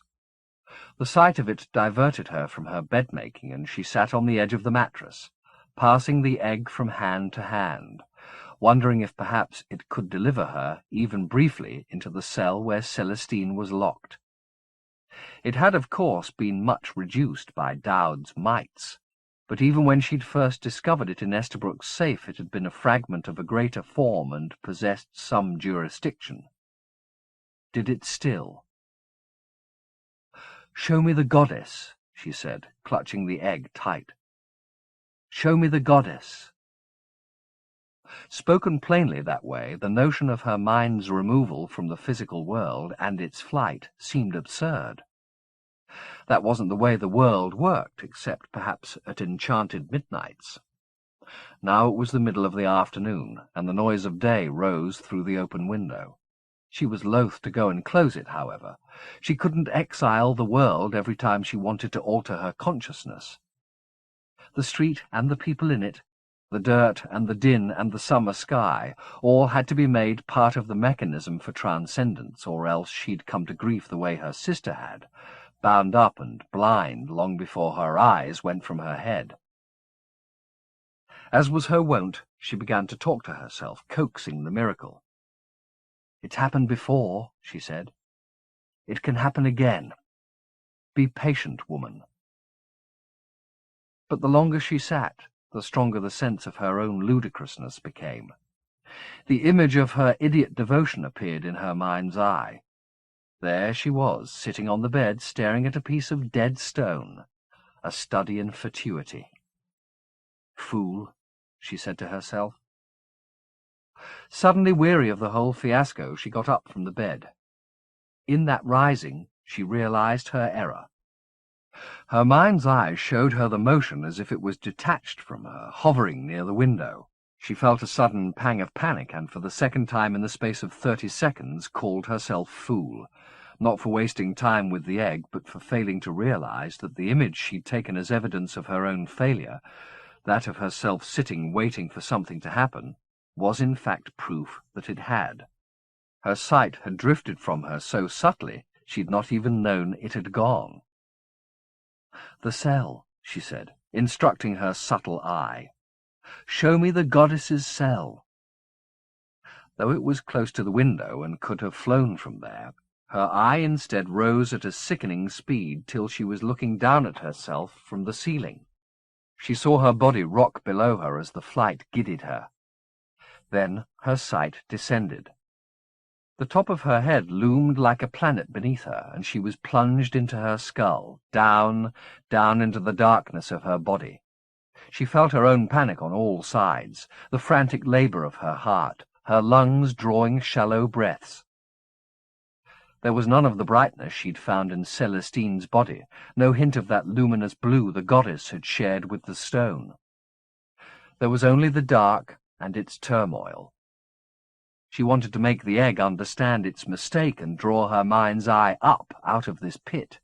But if her lips were making such pleas, which she doubted, they were ignored, and her fall went on and on, as though her sight had become a fly-speck in a well and would fall for hours without reaching its bowels.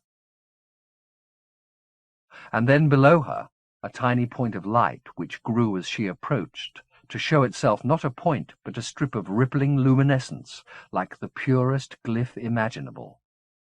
What was this doing inside her? Was it some relic of the working that had created her, a fragment of Sartori's fate, like gentle signature hidden in the brushwork of his forged canvases? She was upon it now, or rather in it, its brightness a blaze that made her mind's eye squint. And out of the blaze, images. Such images. She knew neither their origins nor their purpose, but they were exquisite enough to make her forgive the misdirection that had led her here rather than to Celestine. She seemed to be in a paradisiacal city, half overgrown with glorious flora, the profusion of which was fed by waters that rose like arches and colonnades on every side. Flocks of stars flew overhead and made perfect circles at her zenith. Mists hung at her ankles, laying their veils beneath her feet to ease her step. She passed through this city like a hallowed daughter, and came to rest in a large airy room, where water cascaded in place of doors, and the merest stab of sun brought rainbows. There she sat, and with these borrowed eyes saw her own face and breasts, so vast they might have been sculpted for a temple raised above her. Did milk seep from her nipples, and did she sing a lullaby? She thought so, but her attention strayed too quickly from breasts and face to be sure. Her gaze turned towards the far end of the chamber. Somebody had entered, a man, so wounded and ill-mended she didn't recognize him at first. It was only when he was almost upon her that she realized the company she kept. It was gentle, unshaven and badly fed, but greeting her with tears of joy in his eyes. If words were exchanged, she didn't hear them, but he fell to his knees in front of her, and her gaze went between his upturned face and the monumental effigy behind her. It was not, after all, a thing of painted stone, but was in this vision made of living flesh, moving, weeping, even glancing down at the worshipper she was. All this was strange enough, but there was stranger still to come as she looked back towards Gentle and saw him pluck from a hand too tiny to be hers the very stone that had given her this dream. He took it with gratitude, his tears finally abating. Then he rose, and as he made his way back towards the liquid door, the day beyond it blazed, and the scene was washed away in light.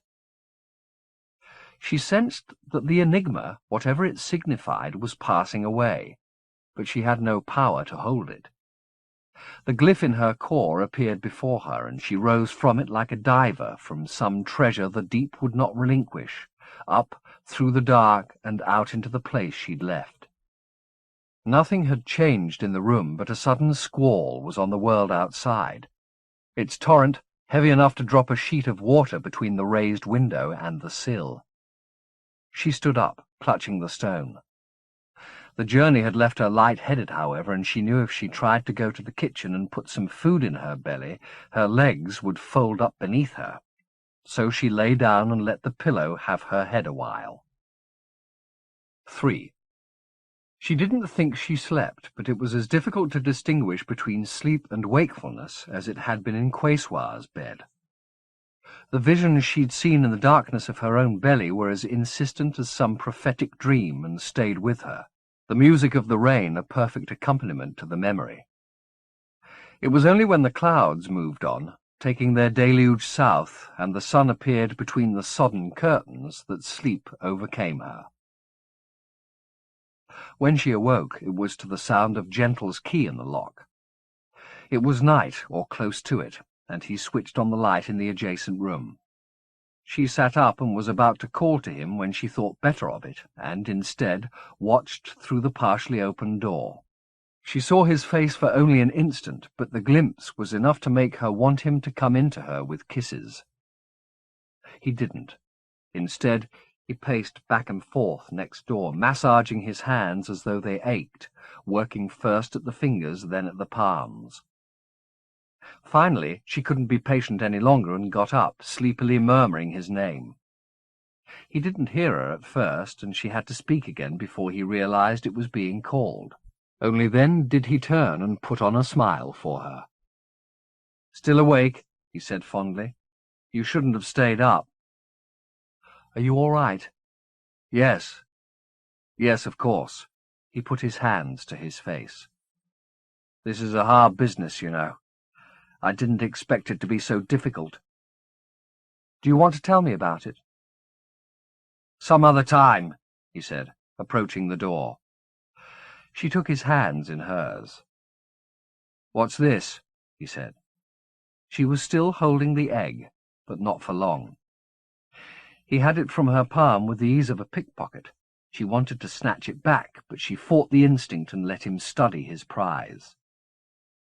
"Pretty," he said. Then, less lightly, "Where did it come from?" Why did she hesitate to answer? Because he looked so weary, and she didn't want to burden him with new mysteries when he had a surfeit of his own. It was that in part, but there was another part that was altogether less clear to her, something to do with the fact that in her vision she'd seen him far more broken than he was at present, wounded and wretched, and somehow that condition had to remain her secret, at least for a time. He put the egg to his nose and sniffed it. "I smell you," he said. "No." "Yes, I do. Where have you been keeping it?" He put his empty hand between her legs. "In here?" The thought was not so preposterous. Indeed, she might slip it into that pocket when she had it back and enjoy its weight. "No," he said. "Well, I'm sure it wishes you would. I think half the world would like to creep up there if it could." He pressed his hand against her. "But it's mine, isn't it?" "Yes." "Nobody goes in there but me." "No." She answered mechanically, her thoughts as much on reclaiming the egg as on his proprietorial talk. "Have you got anything we can get high on?" he said. "I had some dope." "Where is it?" "I think I smoked the last of it. I'm not sure. Do you want me to look?" "Yes, please." She reached up for the egg, but before her fingers could take hold of it, he put it to his lips. "I want to keep it," he said. "Sniff it for a while. You don't mind, do you?" "I'd like it back." "You'll have it back," he said, with a faint air of condescension, as though her possessiveness was childish. "But I need a keepsake, something to remind me of you." "I'll give you some of my underwear," she said. "It's not quite the same." He laid the egg against his tongue and turned it, coating it in his spittle.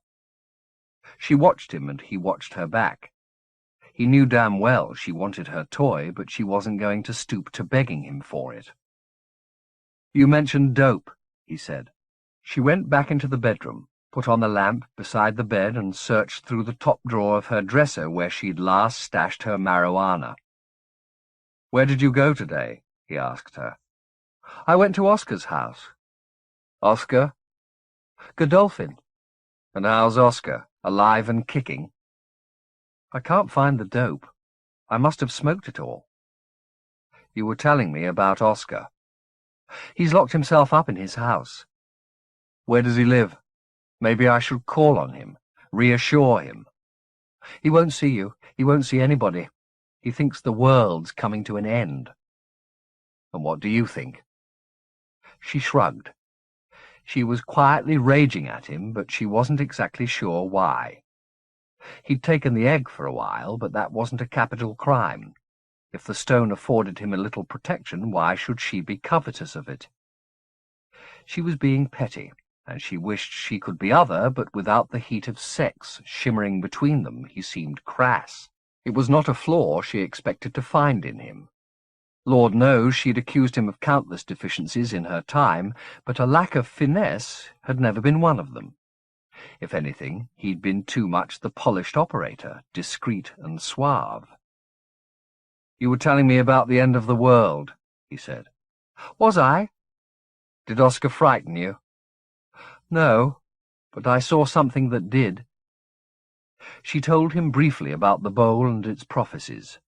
He listened without comment, then said, "The fifth's teetering. We both know that. But it won't touch us." She'd heard the same sentiments from Oscar, or near enough, both these men wanting to offer her a haven from the storm. She should have been flattered. Gentle looked at his watch. "I've got to go out again," he said. "You'll be safe here, won't you?" "I'll be fine." "You should sleep. Make yourself strong. There's going to be some dark times before it gets light again, and we're going to find some of that darkness in each other. It's perfectly natural. We're not angels, after all." He chuckled. "At least, you may be, but I'm not." So saying, he pocketed the egg. "Go back to bed," he said. "I'll be back in the morning. And don't worry, nothing's going to come near you but me. I swear. I'm with you, Judith, all the time. And that's not love talking." With that, he smiled at her and headed off, leaving her to wonder what indeed had been talking, if it wasn't love. Chapter 47. 1. "And who the fuck are you?" the filthy, bearded face demanded of the stranger who'd had the misfortune to stumble into its bleary sight. The man he was questioning, whom he had by the neck, shook his head. Blood had run from a crown of cuts and scrapes along his brow, where he'd earlier beaten his skull against a stone wall to try and silence the din of voices that echoed between his temples. It hadn't worked. There were still too many names and faces in there to be sorted out. The only way he could answer his interrogator was with that shaking of his head. Who was he? He didn't know. "Well, get the fuck out of here," the man said. There was a bottle of cheap wine in his hand, and its stench mingled with a deeper rot on his breath. He pushed his victim against the concrete wall of this underpass and closed upon him. "You can't sleep where you fucking want. If you want to lie down, you fucking ask me first. I say who sleeps here. Isn't that right?" He swung his bloodshot eyes in the direction of the tribe who'd clambered from their beds of trash and newspapers to watch their leader have his sport. There'd be blood for certain. There always was when Tolland got riled, and for some reason he was more riled by this trespasser than by others who'd laid down their homeless heads without his permission. "Isn't that right?" he said again. "Irish? Tell him. Isn't that right?" The man he'd addressed muttered something incoherent. The woman beside him, with a head of hair bleached to near extinction but black at the roots, came within striking distance of Tolland, something only a very few dared to do. "That's right, Tolly," she said. "That's right." She looked at the victim without pity. "Do you think he's a Jew boy? He's got a Jew boy's nose." Tolland took down a throatful of wine. "Are you a fucking yid?" he said. Someone in the crowd said they should strip him and see. The woman, who went by a number of names but whom Tolland called Carol when he fucked her, made to do just that, but he aimed a blow at her and she retreated. "You get your fucking hands off him," Tolland said. "He'll tell us, won't you, matey? You'll tell us. Are you a fucking yid or not?" He took hold of the man by the lapel of his jacket. "I'm waiting," he said. The victim dug for a word and found gentle. "Gentile," Tolland said. Yeah? You a Gentile? Well, I don't give a fuck what you are. I don't want you here. The other nodded and tried to detach Tolland's fingers, but his captor hadn't finished. He slammed the man against the wall so hard the breath went out of him. Irish, take the fucking bottle. The Irishman claimed the bottle from Tolland's hands and stepped back to let him do his worst. Don't kill him, the woman said. What the fuck do you care? Tolland spat and delivered 2, 3, 4 punches to the Gentile's solar plexus, followed by a knee jab to his groin. Pinned against the wall by his neck, the man could do little to defend himself, but even that little he failed to do, accepting the punishment even though tears of pain ran from his eyes. He stared through them with a look of bewilderment on his face, small exclamations of pain coming with every blow. He's a head case, Tully, the Irishman said. Look at him. He's a friggin' head case. Tolland didn't glance the Irishman's way or slow his beating, but delivered a new fusillade of punches. The Gentile's body now hung limply from the pinion of his hand, the face above it blanker by the blow. You hear me, Tully? The Irishman said. He's a nutter. He's not feeling it. You keep the fuck out of this. Why don't you leave him alone? He's on my fucking patch, Tolland said. He dragged the Gentile away from the wall and swung him around. The small crowd backed off to give their leader room to play. With Irish silenced, there were no objections raised from any quarter. Tolland was left to beat the Gentile to the ground. Then he followed through with a barrage of kicks. His victim put his hands around his head and curled up to protect himself as best he could, whimpering. But Tolland wasn't about to let the man's face go unbroken. He reached down and dragged the hands away, raising his boot to bring it down. Before he could do so, however, Tolland's bottle hit the floor, spattering wine as it smashed. He turned on Irish. What the fuck do you that for? You shouldn't beat up head cases, the man replied, by his tone already regretting the breakage. You going to stop me? All I'm saying, are you going to try and fucking stop me? He's not right in the head, Tully. So I'll kick some sense into him, Tolland replied. He dropped his victim's arms, turning all his crazed attention on the dissenter. Or do you want to do it? He said. Irish shook his head. Go on, said Tolland. You do it for me. He stepped over the Gentile in the Irishman's direction. Go on, he said again. Go on. Irish began to retreat, Tolland bearing down on him. The Gentile had meanwhile turned himself over and was starting to crawl away, blood running from his nose and from the wounds reopened on his brow. Nobody moved to help him. When Tolland was roused, as now, his fury knew no bounds. Anyone who stepped in his way, whether man, woman, or child, was forfeit. He broke bones and heads without a second thought, had ground a broken bottle into a man's eye once, not 20 yards from this spot, for the crime of looking at him too long. There wasn't a cardboard city north or south of the river where he wasn't known, and prayers said in the hope that he'd not come visiting. Before he could grab hold of Irish, the man threw up his hands in defeat. All right, Tully, all right, he said. It was my mistake. I swear I'm sorry. You broke my fucking bottle. I'll fetch you another.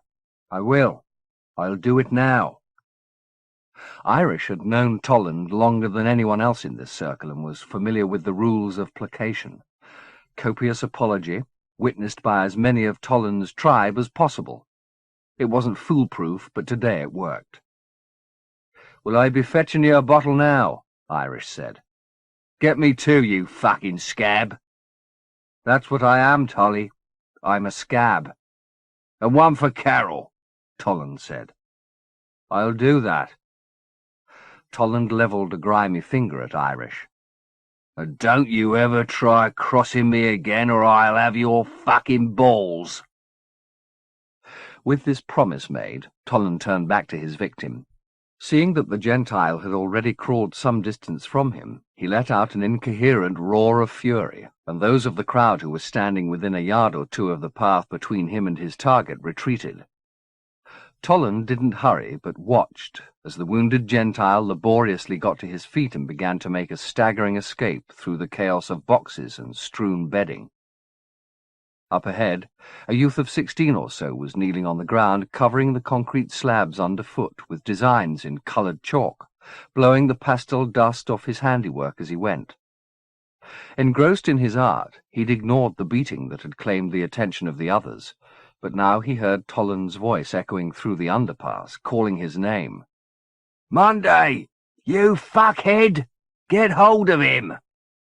The youth looked up. His hair was cropped to a dark fuzz, his skin pockmarked, his ears sticking out like handles. His gaze was clear, however, despite the track marks that disfigured his arms, and it took him only a second to realize his dilemma. If he brought down the bleeding man, he'd condemn him. If he didn't, he'd condemn himself. To gain a little time, he feigned bafflement, cupping his hand behind his ear as if he'd missed Toland's instruction. "Stop him!" came the brute's command. Monday started to get to his feet, murmuring, "Get the fuck out of here!" to the escapee as he did so. But the idiot had stumbled to a halt, his eyes fixed on the picture Monday had been making. It was filched from a newspaper photo of a starlet, wide-eyed, posing with a koala in her arms. Monday had rendered the woman with loving accuracy, but the koala had become a patchwork beast with a single burning eye in its brooding head. "Didn't you hear me?" Monday said. The man ignored him. "It's your funeral," he said, rising now as Toland approached, pushing the man from the edge of his picture. "Go on," he said, "or he'll bust it up. Get away." He pushed hard, but the man remained fixated. "You're getting blood on it, dickhead!" Toland yelled for Irish, and the man hurried to his side, eager to make good. "What, Tully?" "Collar that fucking kid!" Irish was obedient, and headed straight for Monday, taking hold of the boy. Toland, meanwhile, had caught up with the Gentile, who hadn't moved from his place on the edge of the coloured paving. "Don't let him bleed on it," Monday begged. Toland threw the youth a glance, then stepped onto the picture, scraping his boots over the carefully worked face. Monday raised a moan of protest as he watched the bright chalk colours reduce to a grey-brown dust. "Don't, man! Don't!" he pleaded. But his complaints only riled the vandal further. Seeing Monday's tobacco tin of chalks within reach of his boot, Toland went to scatter them, but Monday, dragging himself out of Irish's grip, flung himself down to preserve them. Toland's kick landed in the boy's flank, and he was sent sprawling, rolled in chalk dust. Toland's heel booted the tin and its contents. Then he came after its protector a second time. Monday curled up, anticipating the blow, but it never landed. The Gentile's voice came between Toland and his intention. "Don't do that," he said. Nobody had custody of him, and he could have made another attempt to escape while Toland went after Monday, but he was still at the edge of the picture, his gaze no longer on it, but on its spoiler. "What the fuck did you say?" Toland's mouth opened like a toothed wound in his matted beard. "I said, don't do that." Whatever pleasure Toland had derived from this hunt was over now, and there wasn't one among the spectators who didn't know it. The sport that would have ended with an ear bitten off or a few broken ribs had become something else entirely, and several of the crowd, having no stomach for what they knew was coming, retired from their places at the ringside. Even the hardiest of them backed away a few paces, their drugged, drunken, or simply addled minds dimly aware that something far worse than bloodletting was imminent. Toland turned on the Gentile, reaching into his jacket as he did so. A knife emerged, its 9-inch blade marked with nicks and scratches. At the sight of it, even Irish retreated. He'd seen Toland's blade at work only once before, but it was enough. There were no jabs or taunts now, just Tolland's drink-rotted bulk lurking towards his victim to bring the man down. The Gentile stepped back as the knife came, his eyes going to the designs underfoot. They were like the pictures that filled his head to overflowing, brightnesses that had been smeared into grey dust. But somewhere in the midst of that dust he remembered another place like this, a makeshift town, full of filth and rage, where somebody or something had come for his life as this man was coming, except that this other executioner had carried a fire in his head to burn the flesh away, and all that he, the Gentile, had owned by way of defence was empty hands. He raised them now. They were as marked as the knife the executioner was carrying, their backs bloodied from his attempt to stem the flow from his nose. He uncurled them, as he'd done many times before, drawing breath as he chose his right over his left, and, without understanding why, put it to his mouth. The pneuma flew before Tolland had time to raise his blade, hitting him on the shoulder with such force he was thrown to the ground. Shock took his voice away for several seconds. Then his hand went to his gushing shoulder, and he loosed a noise more shriek than roar. The few witnesses who'd remained to watch the killing were rooted to the spot, their eyes not on their fallen lord, but on his deposer. Later, when they told this story, they'd all describe what they'd seen in different ways. Some would talk of a knife produced from hiding, used, and concealed again so fast the eye could barely catch it. Others of a bullet, spat from between the Gentile's teeth. But nobody doubted that something remarkable had taken place in these seconds. A wonder-worker had appeared among them and laid the tyrant Tolland low without even touching him. The wounded man wasn't bested so easily, however. Though his blade had gone from his fingers and been surreptitiously swiped by Monday, he still had his tribe to defend him. He summoned them now with wild screeches of rage. "See what he did? What are you fucking waiting for? Take him! Take the fucker! No one does that to me! Irish! Irish! Where the fuck are you? Somebody help me!" It was the woman who came to his aid, but he pushed her aside. "Where the fuck's Irish?" "I'm here." "Take hold of the bastard," Tolland said. Irish didn't move. "Do you hear me? He used some fucking Jew boy trick on me. You saw him. Some yid trick it was." "I saw him," said Irish. "He'll do it again. He'll do it to you." "I don't think he's going to do anything to anybody." "Then break his fucking head." "You can do it if you like," Irish said. "I'm not touching him." Despite his wounding and his bulk, Tolland was up on his feet in seconds, and going at his sometime lieutenant like a bull. But the Gentile's hand was on his shoulder before his fingers could get to the man's throat. He stopped in his tracks, and the spectators had sight of the day's second wonder, fear on Tolland's face. There'd be no ambiguity in their reports of this. When word went out across the city, as it did within the hour, passed from one asylum Tolland had spoiled with blood to another, the account, though embroidered in the telling, was at root the same. Drool had run from Tolland's mouth, it said, and his face had got sweaty. Some said piss ran from the bottom of his trousers and filled his boots. "Let Irish alone," the Gentile told him. "In fact, let us all alone." Tolland made no reply. He simply looked at the hand laid on him and seemed to shrink. It wasn't his wounding that made him so quiescent, or even fear of the Gentile attacking a second time. He'd sustained injuries far worse than the wound on his shoulder and simply been inflamed to fresh cruelties.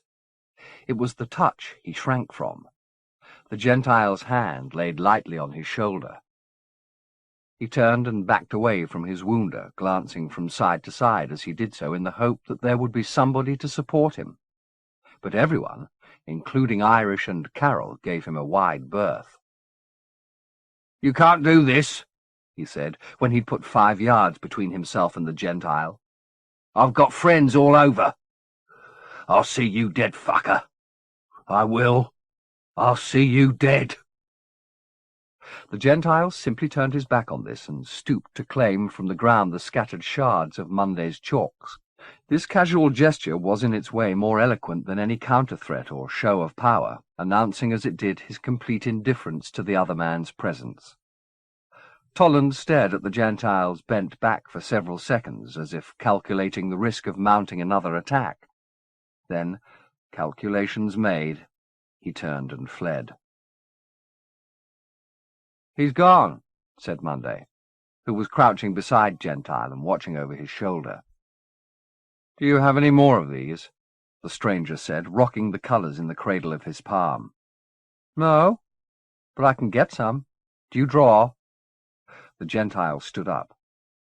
"Sometimes," he said. "Do you copy stuff like me?" "I don't remember." "I can teach you if you want." "No," the Gentile replied. "I'll copy from my head." He looked down at the crayons in his hand. "I can empty it that way." "Could you be doing with paint as well?" Irish asked, as the Gentile's gaze went to the grey concrete all around them. "You could get paint?" "Me and Carol here, we can get anything. Whatever you want, Gentile, we'll get it for you." "Then I want all the colours you can find." "Is that all? You don't want something to drink?" But the Gentile didn't reply. He was wandering towards the pillar against which Tolland had first pinned him and was applying a colour to it. The chalk in his fingers was yellow, and with it he began to draw the circle of the sun. 2. When Jude woke, it was almost noon. 11 hours or more since Gentle had come home relieved her of the egg that had brought her a glimpse of Nirvana, then headed out again into the night. She felt sluggish and pained by the light. Even when she turned the hot water in her shower to a trickle and let it run near cold, it failed to fully waken her. She towelled herself half dry and padded through to the kitchen naked. The window was open there, and the breeze brought goosebumps. At least this was some sign of life, she thought, negligible though it was. She put on some coffee and the television, flipping the channels from one banality to another, then letting it burble along with the percolator while she dressed. The telephone rang while she was looking for her second shoe. There was a din of traffic at the other end of the line, but no voice, and after a couple of seconds the line went dead. She put down the receiver and stayed by the phone, wondering if this was Gentle trying to get through. 30 seconds later the phone rang again. This time there was a speaker, a man whose voice was barely more than a ragged whisper. "For Christ's sake." "Who is this?" "Oh, Judith. God. God. Judith. It's Oscar." "Where are you?" she said. He was very clearly not locked up in his house. "They're dead, Judith." "Who are?" "Now it's me. Now it wants me." "I'm not getting this, Oscar. Who's dead?" "Help me. You've got to help me. Nowhere's safe." "Come to the flat, then." "No. You come here." "Where's here?" "I'm at St. Martin in the Fields. Do you know it?" "What the hell are you doing there?" "I'll be waiting inside. But hurry. It's going to find me. It's going to find me." The traffic around the square was locked, as was often the case at noon, the breeze that had brought gooseflesh an hour before too meek to disperse the fog of countless exhausts and the fumes of as many frustrated drivers. Nor was the air inside the church any less stale, though it was pure ozone beside the smell of fear that came off the man sitting close to the altar, his thick hands knitted so tightly the bone of his knuckles showed through the fat. "I thought you said you weren't going to leave the house," she reminded him. "Something came for me," Oscar said, his eyes wide. "In the middle of the night. It tried to get in, but it couldn't. Then this morning, in broad daylight, I heard the parrots kicking up a din and the back door was blown off its hinges. Did you see what it was? Do you think I'd be here if I had? No. I was ready after the first time. As soon as I heard the birds, I ran for the front door. Then this terrible din and all the lights went out." He divided his hands and took light hold of her arm. "What am I going to do?" he said. "It'll find me sooner or later. It's killed all the rest of them." "Who?" "Haven't you seen the headlines? They're all dead. Lionel, McGann, Bloxham, even the ladies. Shales was in his bed. Cut up in pieces in his own bed. I ask you, what kind of creature does that?" "A quiet one." "How can you joke?" "I joke, you sweat. We deal with it the best way we know how." She sighed. "You're a better man than this, Oscar. You shouldn't be hiding away. There's work to do." "Don't tell me about your damn goddess, Judith. It's a lost cause. The tower'll be rubble by now." "If there's any help for us," she said, "it's there. I know it. Come with me, won't you? I've seen you brave. What's happened to you?" "I don't know," he said. "I wish I did. All these years I've been crossing over to Exorderex, not giving a damn where I put my nose, not caring whether I was at risk or not, as long as there were new sights to see. It was another world. Maybe another me, too." "And here?" He made a baffled face. "This is England," he said. "Safe, rainy, boring England, where the cricket's bad and the beer's warm. This isn't supposed to be a dangerous place." "But it is, Oscar, whether we like it or not. There's a darkness here worse than anything in Exorderex, and it's got your scent. There's no escaping that. It's coming after you. And me, for all I know." "But why?" "Maybe it thinks you can do it some harm." "What can I do? I don't know a damn thing." "But we could learn," she said. "That way, if we're going to die, at least it won't be in ignorance." Chapter 48. Despite Oscar's prediction, the tabula rasa's tower was still standing, any trace of distinction it might have once owned eroded by the sun, which blazed with noonday fervour at well past 3. Its ferocity had taken its toll on the trees that shielded the tower from the road, leaving their leaves to hang like dish-rags from their branches. If there were any birds taking cover in their foliage, they were too exhausted to sing. "When were you last here?" Oscar asked Jude as they drove into the empty forecourt. She told him about her encounter with Bloxham, squeezing the account for its humorous effect in the hope of distracting Oscar from his anxiety. "I never much liked Bloxham," Oscar replied. "He was so damn full of himself. Mind you, so were we all." His voice trailed away, and with all the enthusiasm of a man approaching the execution block, he got out of the car and led her to the front door. "There's no alarms ringing," he said. "If there's anybody inside, they got in with a key." He pulled a cluster of his own keys out of his pocket and selected one. "Are you sure this is wise?" he asked her. "Yes, I am." Resigned to this insanity, he unlocked the door and, after a moment's hesitation, headed inside. The foyer was cold and gloomy, but the chill only served to make Jude brisk. "How do we get down into the cellar?" she said. "You want to go straight down there?" he replied. "Shouldn't we check upstairs first? Somebody could be here." "Somebody is here, Oscar. She's in the cellar.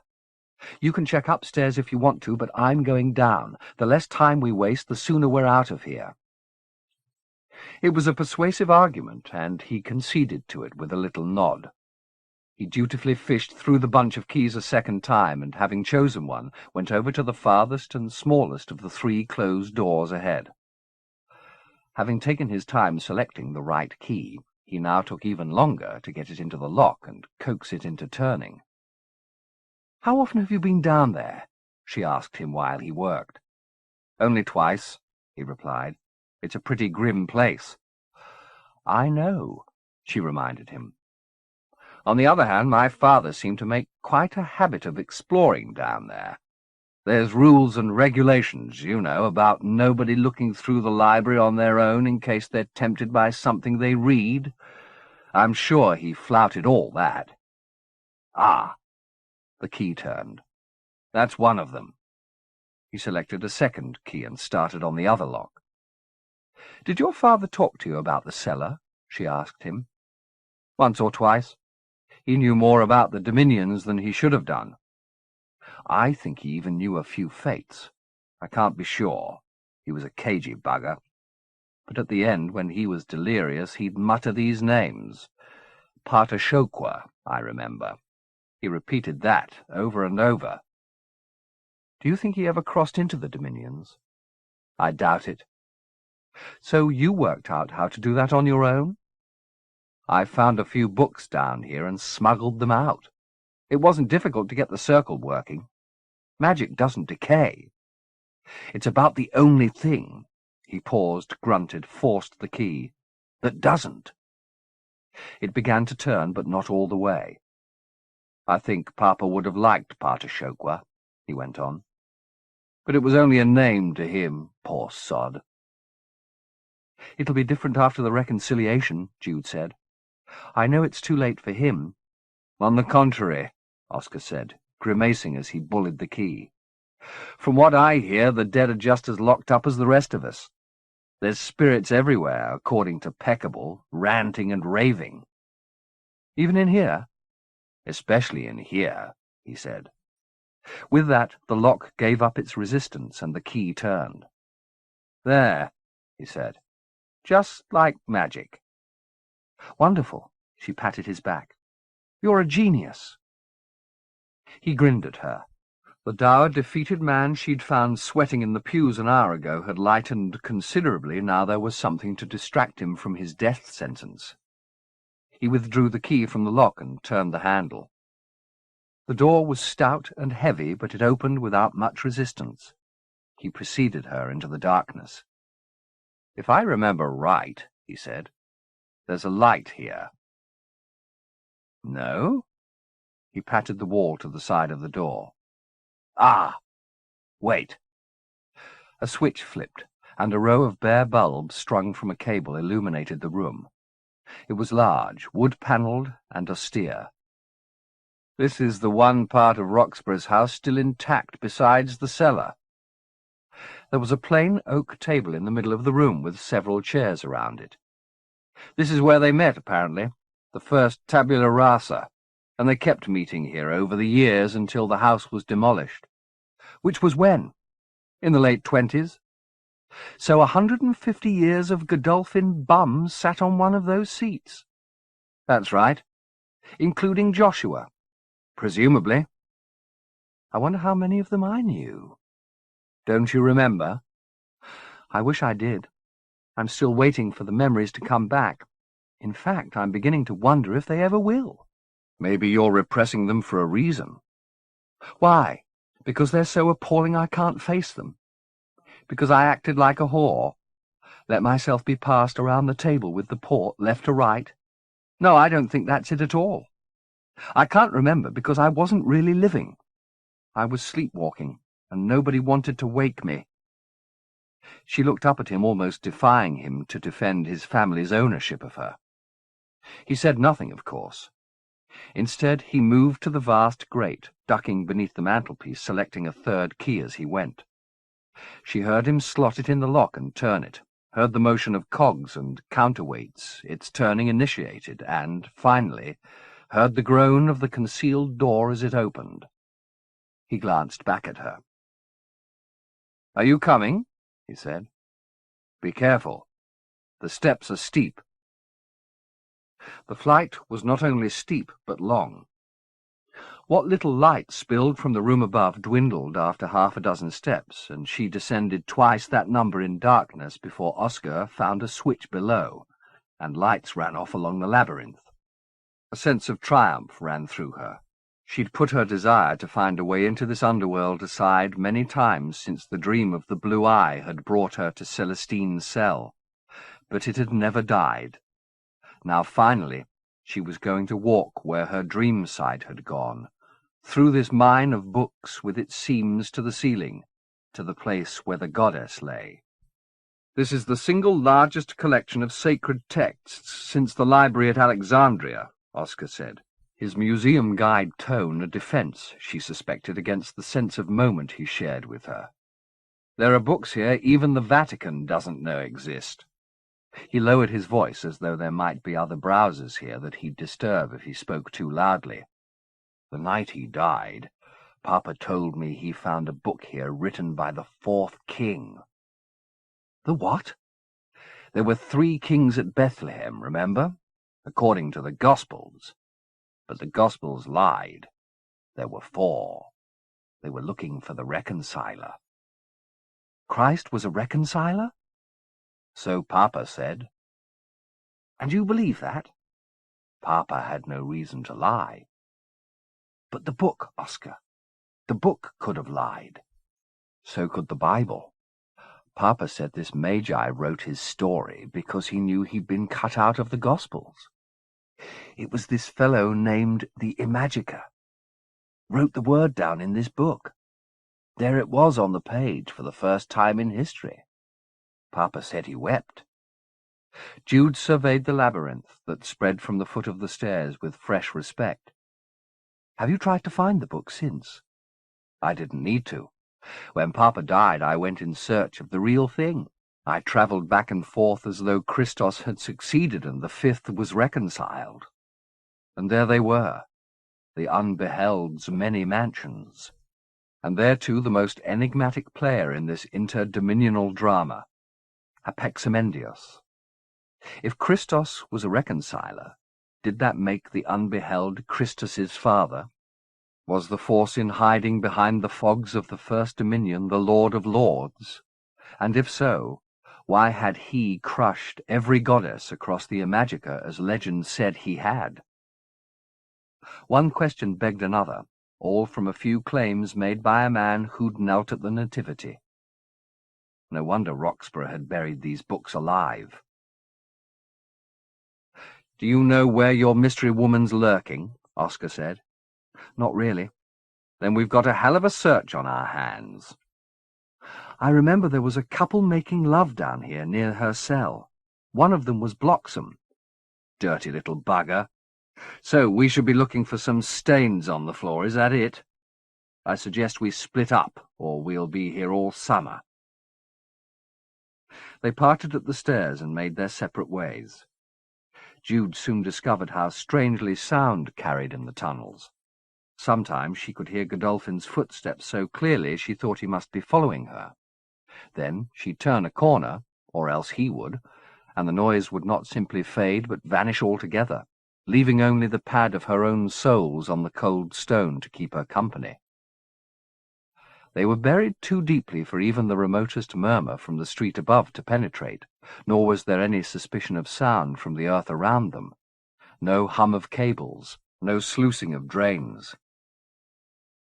She was several times tempted to pluck one of the tomes from its shelf, thinking perhaps serendipity would put her in reach of the diary of the fourth king. But she resisted, knowing that even if she had time to browse here, which she didn't, the volumes were written in the great languages of theology and philosophy, Latin, Greek, Hebrew, and Sanskrit, all incomprehensible to her. As ever, on this journey, she'd have to beat a track to the truth by instinct and wit alone. Nothing had been given to her to illuminate the way except the blue eye, and that was in Gentle's possession now. She'd reclaim it as soon as she saw him again, give him something else as a talisman, the hair of her sex if that's what he wanted, but not her egg, not her cool blue egg. Maybe it was these thoughts that ushered her to the place where the lovers had stood. Maybe it was that same serendipity she'd hoped might lead her hand to the king's book. If so, this was a finer leading. Here was the wall where Bloxham and his mistress had coupled. She knew it without a trace of doubt. Here were the shelves the woman had clung to while her ridiculous beau had laboured to fulfil her. Between the books they bore, the mortar was tinged with the faintest trace of blue. She didn't call Oscar, but went to the shelves and took down several armfuls of books, then put her fingers to the stains. The wall was bitterly cold, but the mortar crumbled beneath her touch as though her sweat was sufficient agent to unbind its elements. She was shocked at what she'd caused and gratified, retreating from the wall as the message of dissolution spread with extraordinary rapidity. The mortar began to run from between the bricks like the finest of sand, its trickle becoming a torrent in seconds. "I'm here," she told the prisoner behind the wall. "God knows I've taken my time, but I'm here."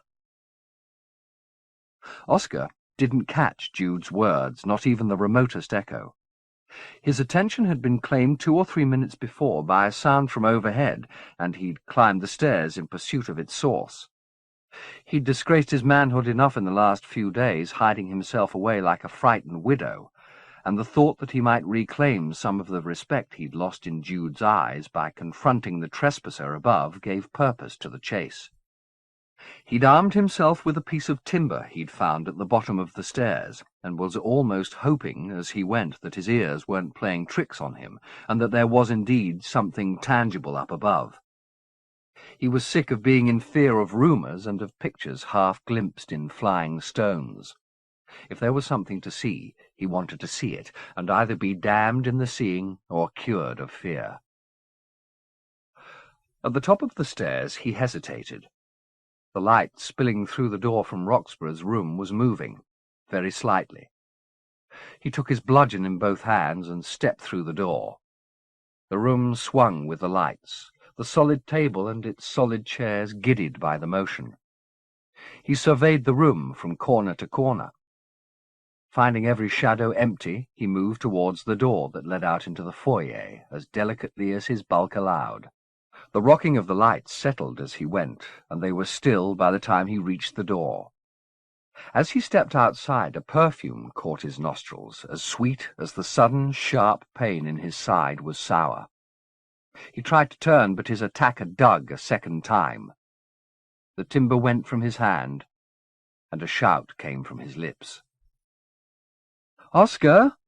She didn't want to leave the wall of Celestine's cell when it was undoing itself with such gusto. The bricks were dropping onto each other as the mortar between them decayed, and the shelves were creaking ready to fall, but Oscar's shout demanded her attention. She headed back through the maze, the sound of the wall's capitulation echoing through the passageways, confounding her. But she found her way back to the stairs after a time, yelling for Oscar as she went. There was no reply from the library itself, so she decided to climb back up into the meeting room. That, too, was silent and empty, as was the foyer when she got to it, the only sign that Oscar had passed through a block of wood lying close to the door. What the hell was he up to? She went out to see if he'd returned to the car for some reason, but there was no sign of him in the sun, which narrowed the options to one: the tower above. Irritated, but a little anxious now, she looked towards the open door that led back into the cellar, torn between returning to welcome Celestine and following Oscar up the tower. A man of his bulk was perfectly capable of defending himself, she reasoned, but she couldn't help but feel some residue of responsibility, given that she'd cajoled him into coming here in the first place. One of the doors looked to be a lift, but when she approached, she heard the hum of its motor in action, so rather than wait, she went to the stairs and began to climb. Though the flight was in darkness, she didn't let that slow her, but mounted the stairs 3 and 4 at a time until she reached the door that led out onto the top floor. As she groped for the handle, she heard a voice from the suite beyond.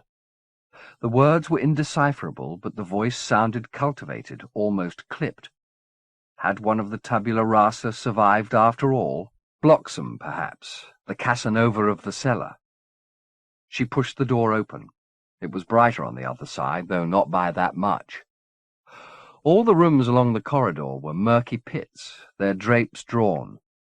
But the voice led her on through the gloom towards a pair of doors, one of which was ajar. A light was burning on the other side.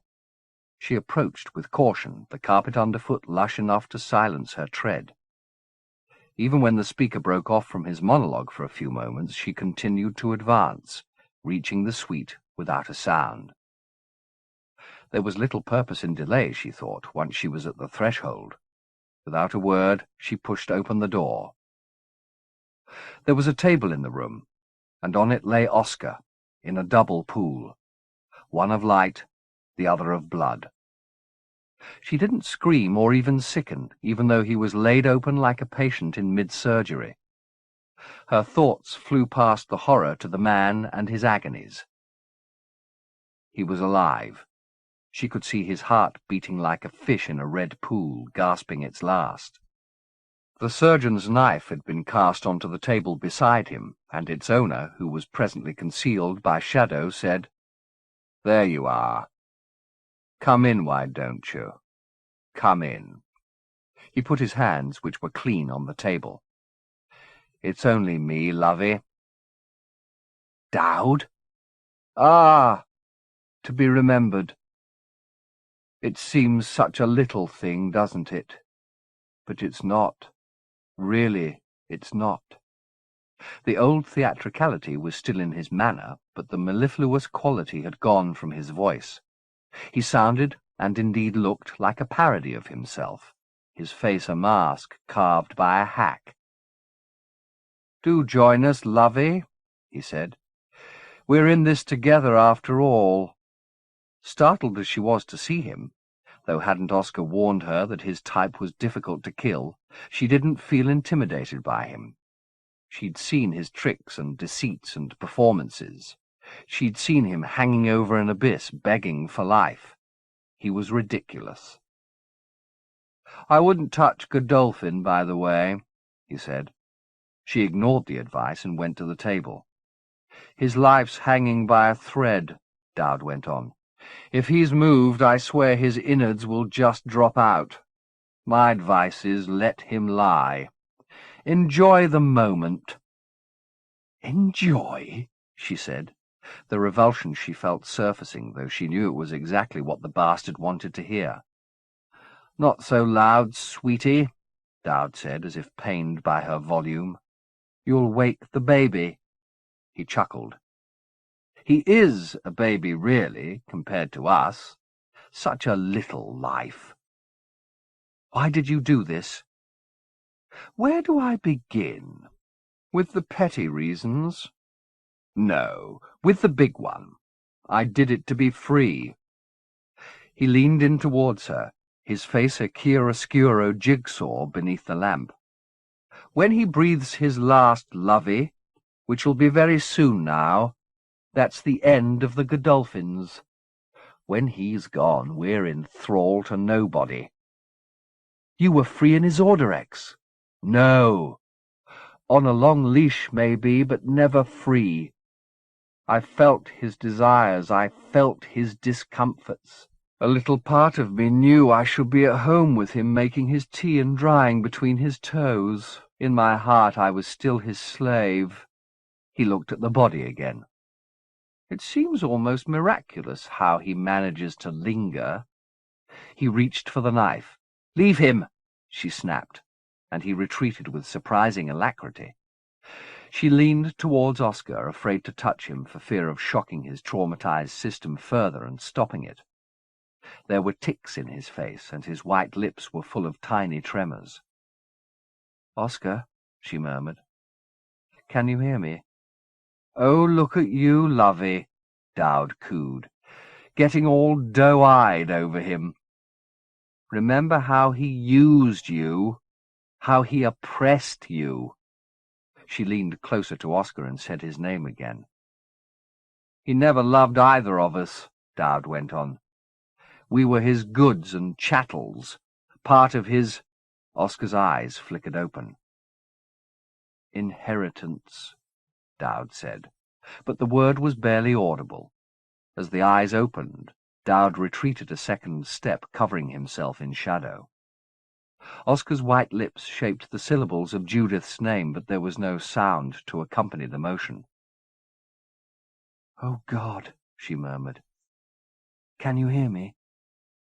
I want you to know this wasn't all for nothing. I found her.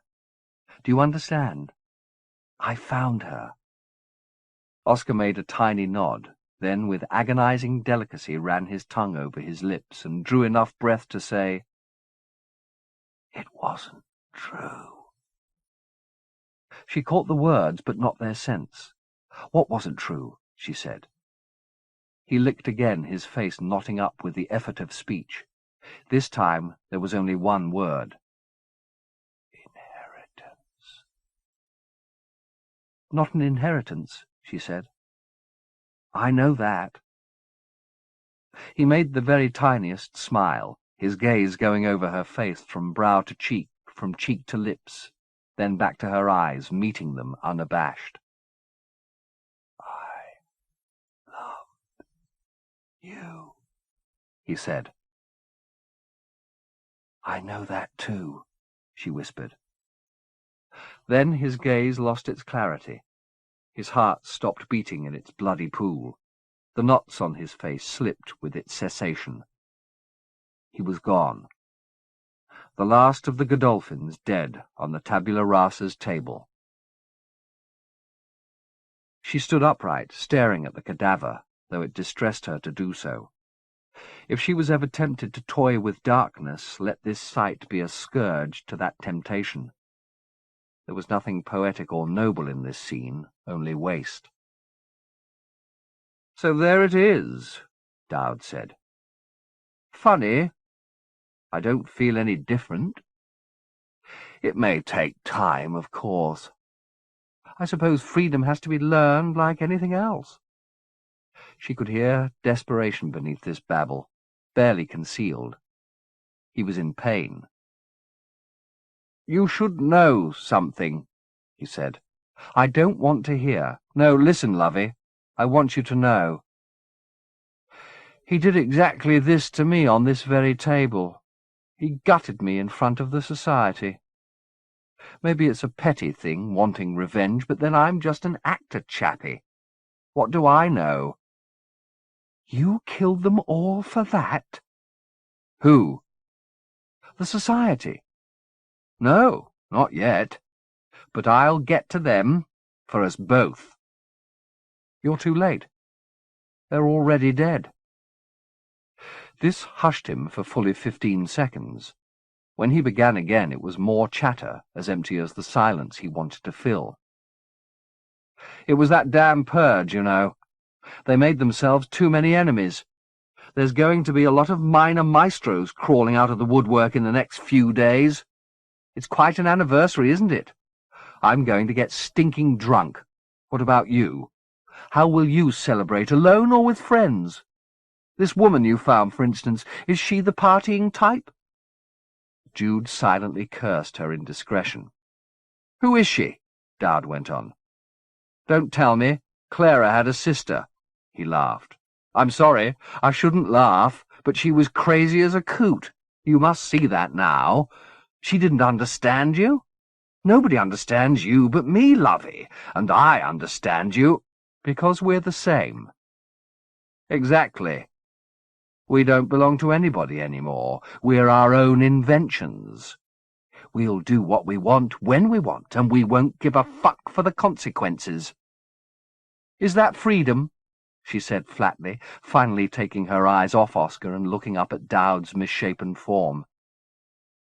"Don't try and tell me you don't want it," Dowd said. "I'm not asking you to love me for this. I'm not that stupid, but at least admit it was just.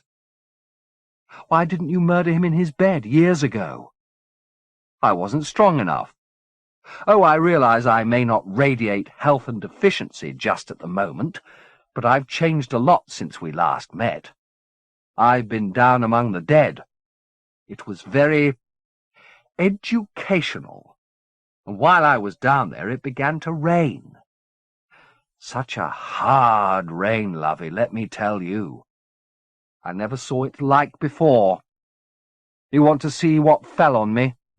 He pulled up his sleeve and put his arm into the pool of light. Here was the reason for his lumpen appearance. His arm, and presumably his entire body, was a patchwork, with the flesh half sealed over fragments of stone which he'd slid into his wounds. She instantly recognized the iridescence that ran in the fragments, lending their glamour to his wretched meat. The rain that had fallen on his head was the sloughings of the pivot. "You know what it is, don't you?" She hated the ease with which he read her face, but there was no use denying what she knew. "Yes, I do," she said. "I was in the tower when it started to collapse." "What a godsend, eh? It makes me slow, of course, carrying this kind of weight, but after today I won't be fetching and carrying, so what do I care if it takes me half an hour to cross the room? I've got power in me, lovey, and I don't mind sharing—" He stopped and withdrew his arm from the light. "What was that?" She'd heard nothing, but she did now, a distant rumbling from below. "Whatever were you up to down there? Not destroying the library, I hope.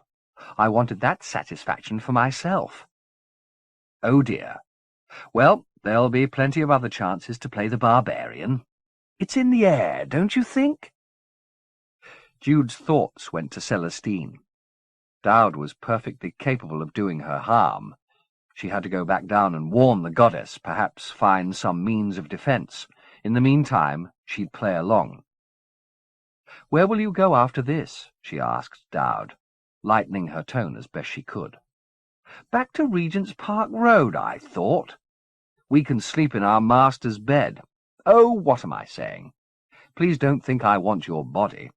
I know the rest of the world thinks heaven's in your lap, but I've been celibate for 200 years, and I've completely lost the urge. We can live as brother and sister, can't we? That doesn't sound so bad, now does it?" "No," she said, fighting the urge to spit her disgust in his face. "No, it doesn't." "Well, look, why don't you wait for me downstairs? I've got a bit of business left to do here. Rituals have to be observed." "Whatever you say," she replied. She left him to his farewells, whatever they were, and headed back to the stairs. The rumbling that had caught his attention had ceased, but she hurried down the concrete flight with high hopes. The cell was open, she knew it. In a matter of moments she'd set her eyes on the goddess, and perhaps, as importantly, Celestine would set her eyes on Jude. In one sense, what Dowd had expressed above was true. With Oscar dead, she was indeed free from the curse of her creation. It was time to know herself and be known.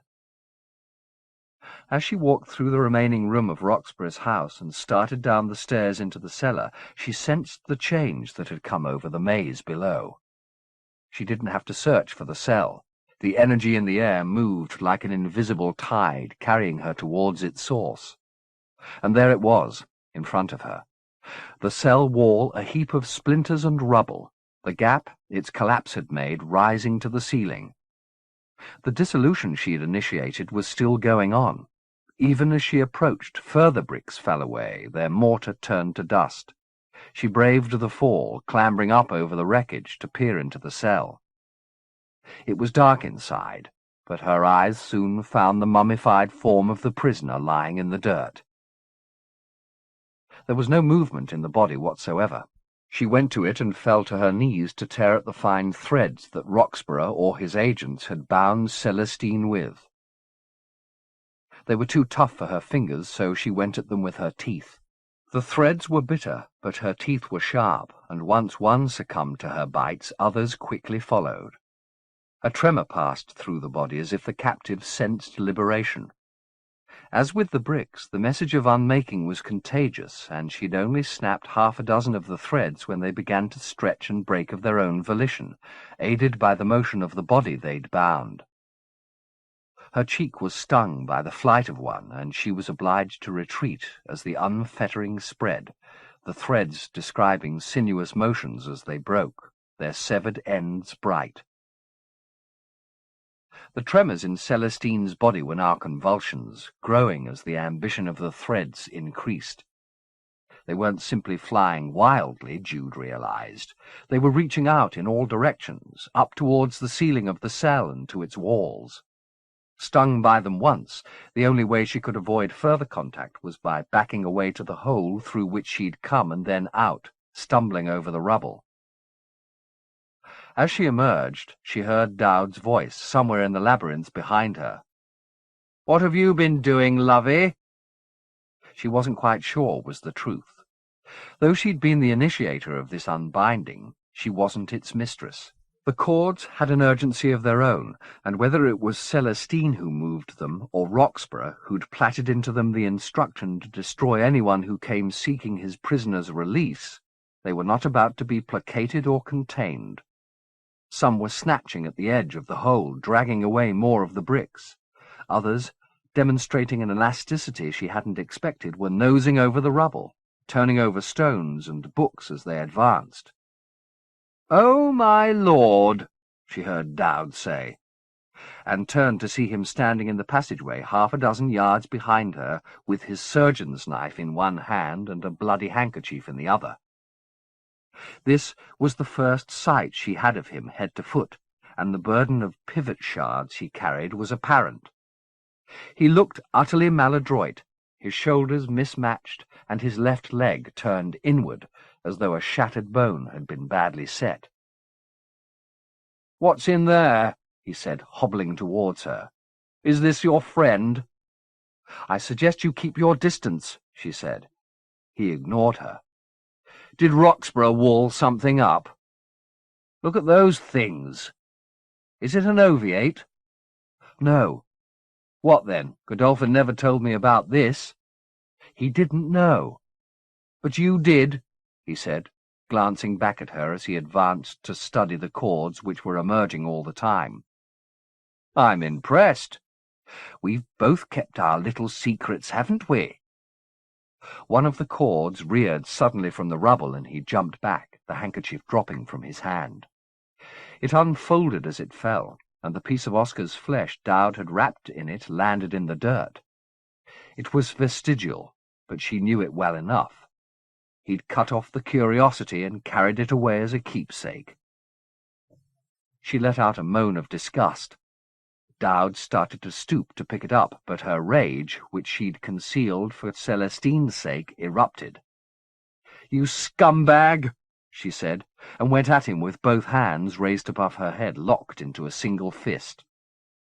He was heavy with shards and couldn't rise fast enough to avoid her blow. She struck the back of his neck, a clout that probably hurt her more than him, but unbalanced a body already too asymmetrical for its own good. He stumbled, prey to gravity, and sprawled in the rubble. He knew his indignity, and it enraged him.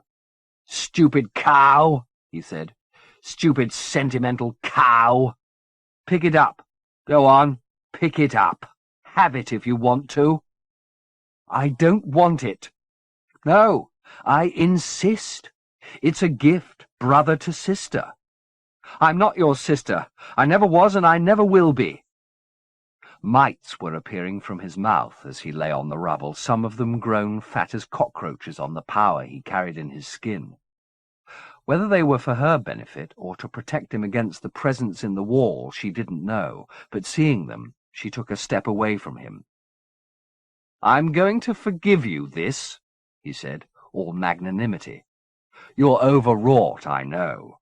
He raised his arm. "Help me up," he said. "Tell me you're sorry, and it's forgotten." "I loathe everything you are," she said. Despite the mites, it was self-preservation that made her speak, not courage. This was a place of power.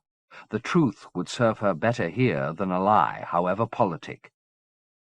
He withdrew his arm and started to haul himself up.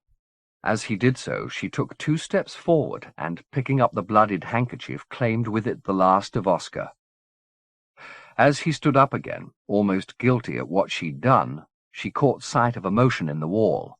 A pale form had appeared against the darkness of the cell, as ripe and rounded a form as the wall that framed it was ragged.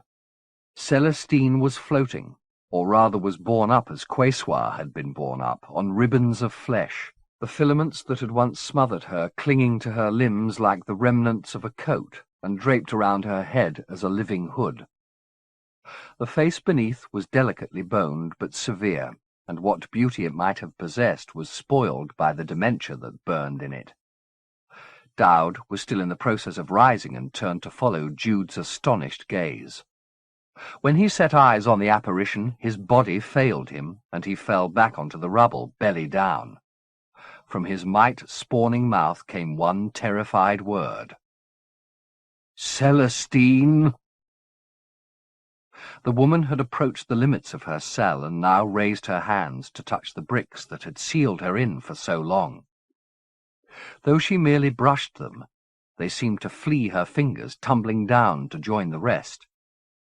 There was ample room for her to emerge, but she hung back and spoke from the shadows, her pupils flicking back and forth maniacally, her lips curling back from her teeth as though in rehearsal for some ghastly revelation.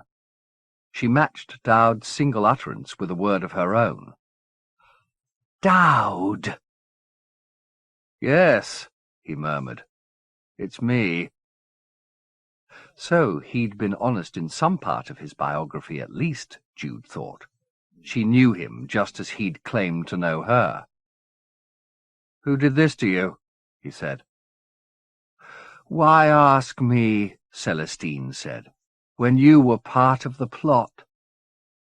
In her voice was the same mingling of lunacy and composure her body exhibited, her mellifluous tones accompanied by a fluttering that was almost a second voice, speaking in tandem with the first. I didn't know, I swear, Dowd said. He craned his heavy head to appeal to Jude. Tell her, he said. Celestine's oscillating gaze rose to Jude. You? She said. Did you conspire against me? No, Jude said. I'm the one who freed you. I freed myself.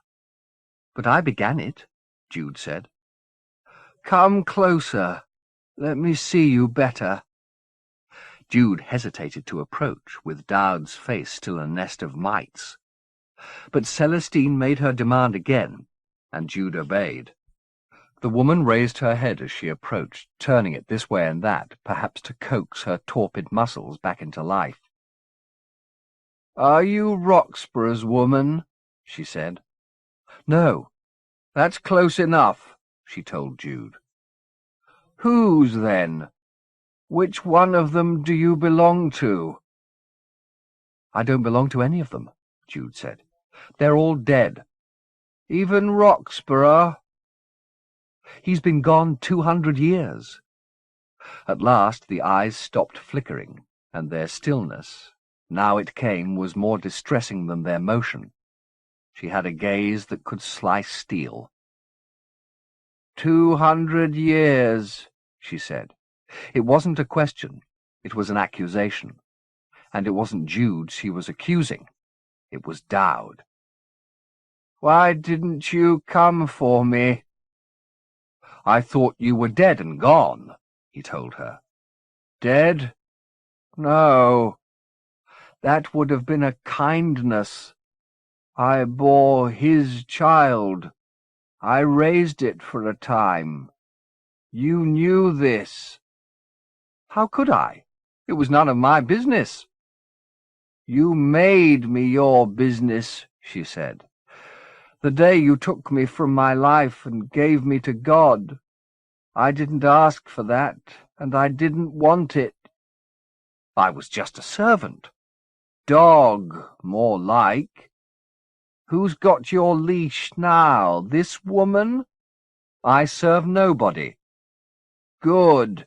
Then you can serve me. Don't trust him, Jude said. Who would you prefer I trust? Celestine replied, not deigning to look at Jude. You? I don't think so. You've got blood on your hands, and you smell of coitus. These last words were tinged with such disgust Jude couldn't stem her retort. You wouldn't be awake if I hadn't found you. Consider your freedom to go from this place my thanks, Celestine replied. You wouldn't wish to know my company for very long. Jude didn't find that difficult to believe. After all the months she'd waited for this meeting, there were no revelations to be had here, only Celestine's insanity and the ice of her rage. Dowd, meanwhile, was getting to his feet. As he did so, one of the woman's ribbons unfurled itself from the shadows and reached towards him.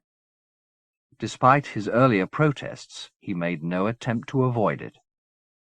A suspicious air of humility had come over him.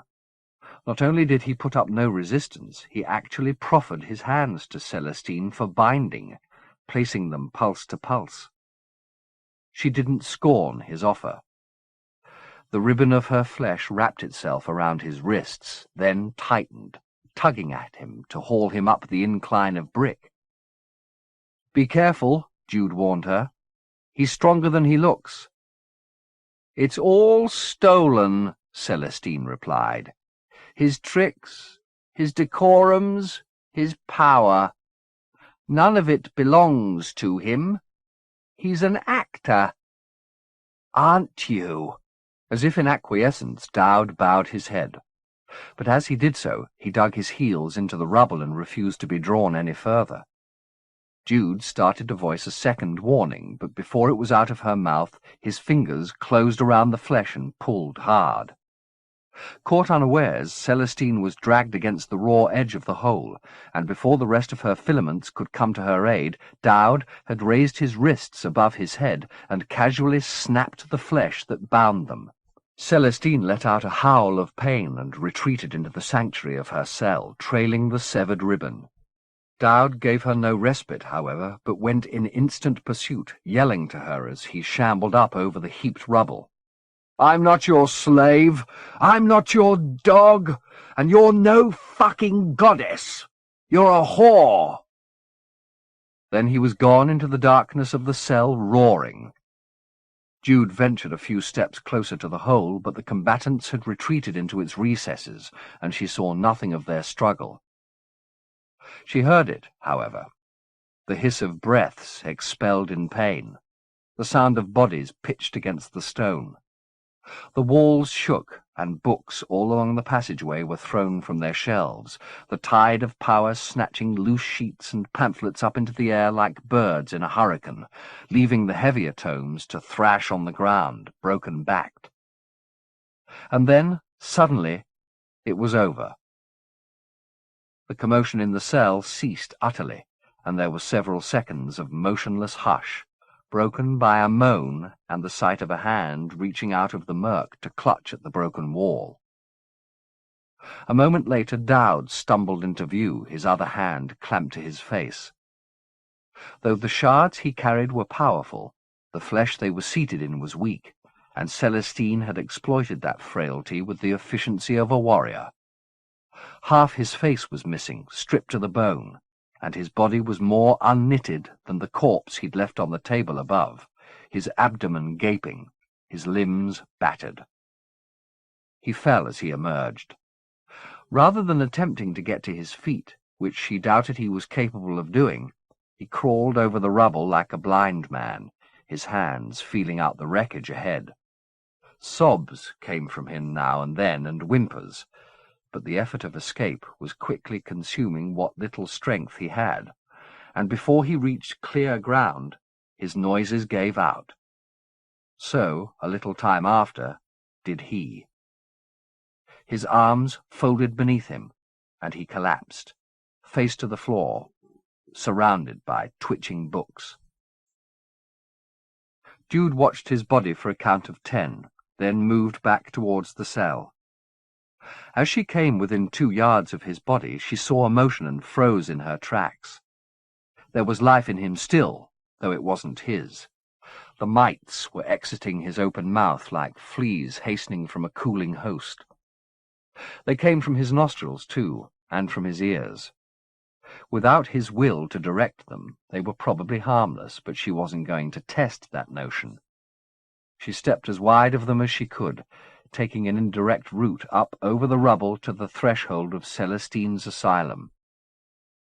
The shadows were much thickened by the dust that danced in the air, an aftermath of the forces that had been unleashed inside, but Celestine was visible lying crookedly against the far wall. He'd done her harm, no doubt of that. Her pale skin was seared and ruptured at thigh, flank, and shoulder. Roxburgh's purgative zeal still had some jurisdiction in his tower, Jude thought. She'd seen 3 apostates laid low in the space of an hour, 1 above and 2 below. Of them all, his prisoner Celestine seemed to have suffered least. Wounded though she was, she still had the will to turn her fierce eyes in Jude's direction and say, "Have you come to crow?" "I tried to warn you," Jude said. "I don't want us to be enemies, Celestine. I want to help you." On whose command? On my own. Why do you assume everybody's a slave or a whore or somebody's damn dog? Because that's the way the world is, she said. It's changed, Celestine. What? Are the humans gone, then? It's not human to be a slave. What would you know? The woman said. I don't sniff much humanity in you. You're some kind of pretender, aren't you? Made by a maestro? It would have pained Jude to hear such dismissal from any source, but from this woman, who'd been for so long a beacon of hope and healing, it was the bitterest condemnation.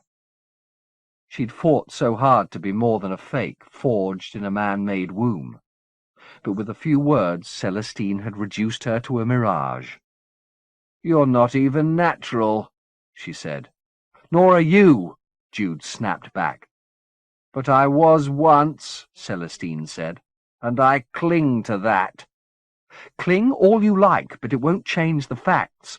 No natural woman could have survived in here for 2 centuries. I had my revenge to nourish me. On Roxburgh? On them all except one." "Who?"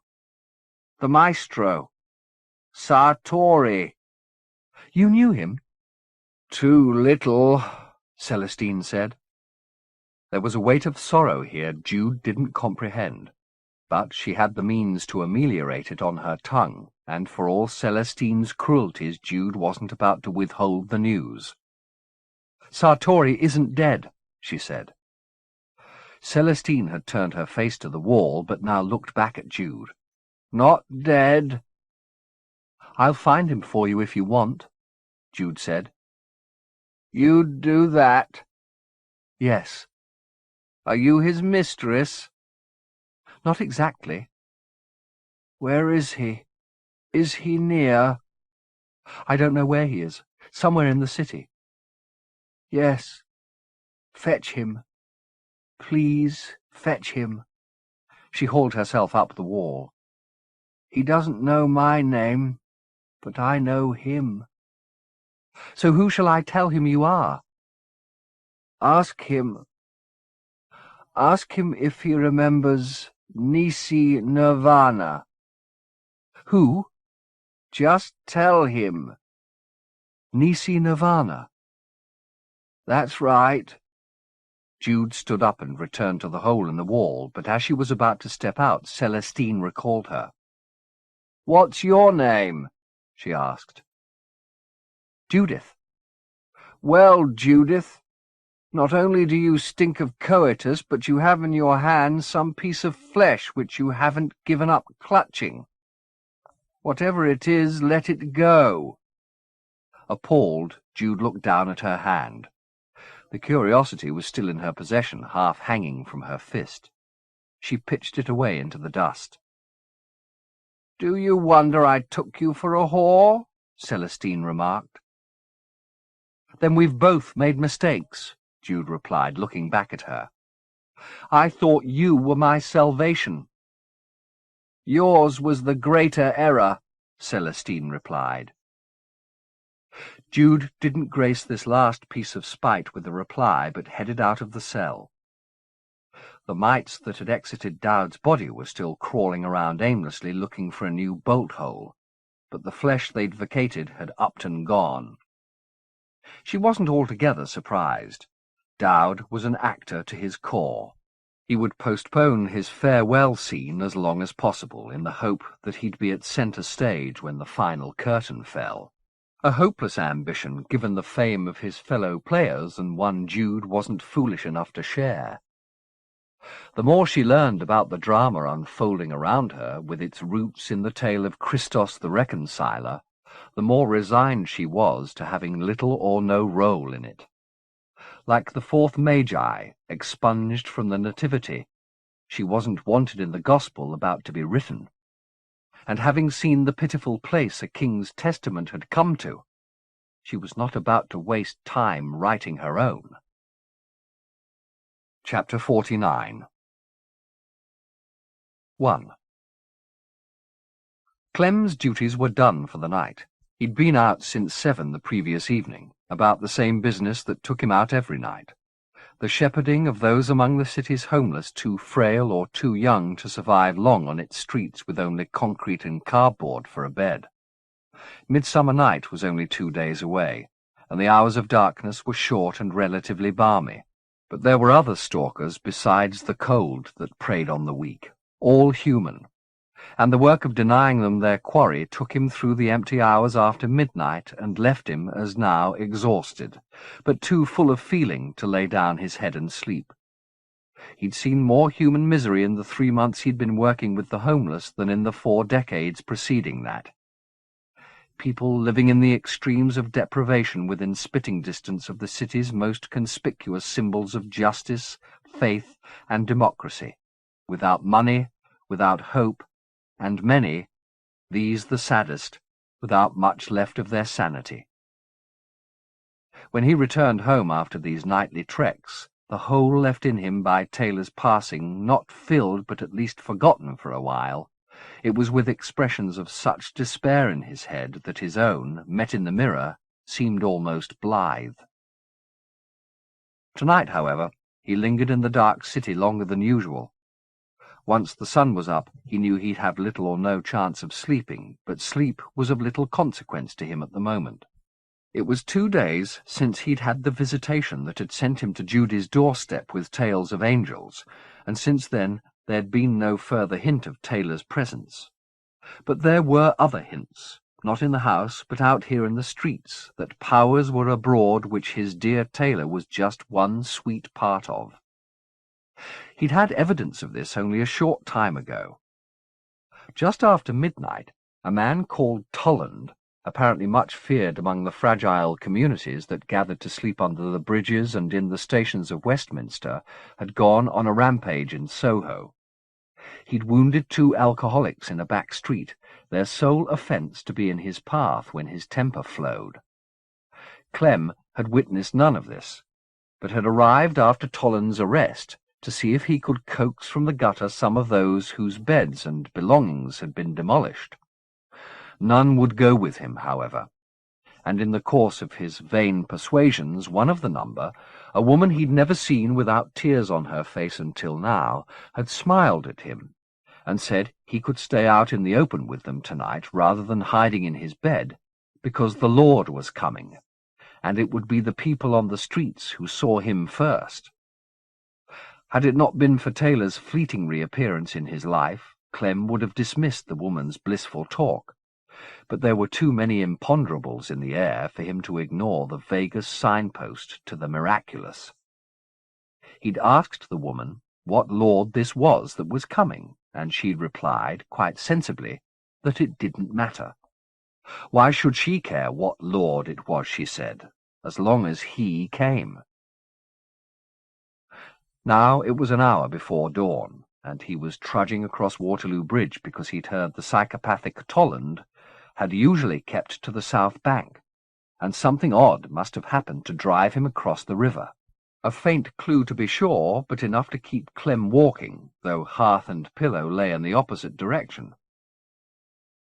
The concrete bunkers of the South Bank complex had been a favourite bête grise of Taylor's, their ugliness railed against whenever the subject of contemporary architecture came up in conversation.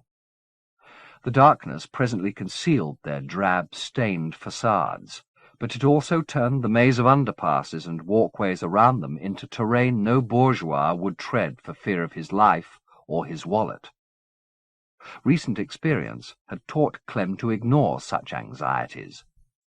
Warrens such as this usually contained individuals more aggressed against than aggressive, souls whose shouts were defences against imagined enemies, and whose tirades, however terrifying they might seem emerging from shadow, usually dwindled into tears. In fact, he'd not heard a whisper from the murk as he descended from the bridge. The cardboard city was visible where its suburbs spilled out into the meagre lamplight, but the bulk of it lay under cover of the walkways, out of sight and utterly quiet. He began to suspect that the lunatic Tolland was not the only tenant who'd left his plot to travel north and, stooping to peer into the boxes on the outskirts, had that suspicion confirmed. He headed into shadow, fishing his pencil torch from his pocket to light the way. There was the usual detritus on the ground, spoiled scraps of food, broken bottles, vomit stains. But the boxes and the beds of newspaper and filthy blankets they contained were empty. More curious than ever, he wandered on through the rubbish, hoping to find a soul here too weak or too crazy to leave, who could explain this migration. But he passed through the city without finding a single occupant, emerging into what the planners of this concrete hell had designed as a children's playground. All that remained of their good intentions were the grimy bones of a slide and a jungle gym. The paving beyond them, however, was covered in fresh colour, and advancing to the spot, Clem found himself in the middle of a kitsch exhibition, crude chalk copies of movie star portraits and glamour girls everywhere underfoot. He ran the beam over the ground, following the trail of images. It led him to a wall, which was also decorated, but by a very different hand. Here was no mere copyist's work. This image was on such a grand scale, Clem had to play his torch beam back and forth across it to grasp its splendour. A group of philanthropic muralists had apparently taken it upon themselves to enliven this underworld, and the result was a dream landscape, its sky green, with streaks of brilliant yellow, the plain beneath orange and red. Set on the sands, a walled city with fantastical spires. The torch beam caught a glint off the paint, and Clem approached the wall to discover that the muralists had only recently left off their labours. Patches of the paint were still tacky. Seen at close quarters, the rendering was extremely casual, almost slapdash. Barely more than half a dozen marks had been used to indicate the city and its towers, and only a single snaking stroke to show the highway running from the gates. Moving his beam off the picture to illuminate the way ahead, Clem realized why the muralists had been so haphazard. They had been at work on every available wall, creating a parade of brightly coloured images, many of which were far stranger than the landscape with the green sky. To Clem's left was a man with two cupped hands for a head, lightning jumping between the palms. To his right, a family of freaks with fur on their faces. Further on was an alpine scene, fantasticated by the addition of several naked women hovering above the snows. Beyond it, a skull-strewn veldt, with a distant train belching smoke against a dazzling sky. And beyond that again, an island set in the middle of a sea disturbed by a single wave, in the foam of which a face could be discovered. All were painted with the same passionate haste as the first, which fact lent them the urgency of sketches and added to their power. Perhaps it was his exhaustion or simply the bizarre setting for this exhibition, but Clem found himself oddly moved by the images. There was nothing ingratiating or sentimental about them. They were glimpses into the minds of strangers, and he was exhilarated to find such wonders there.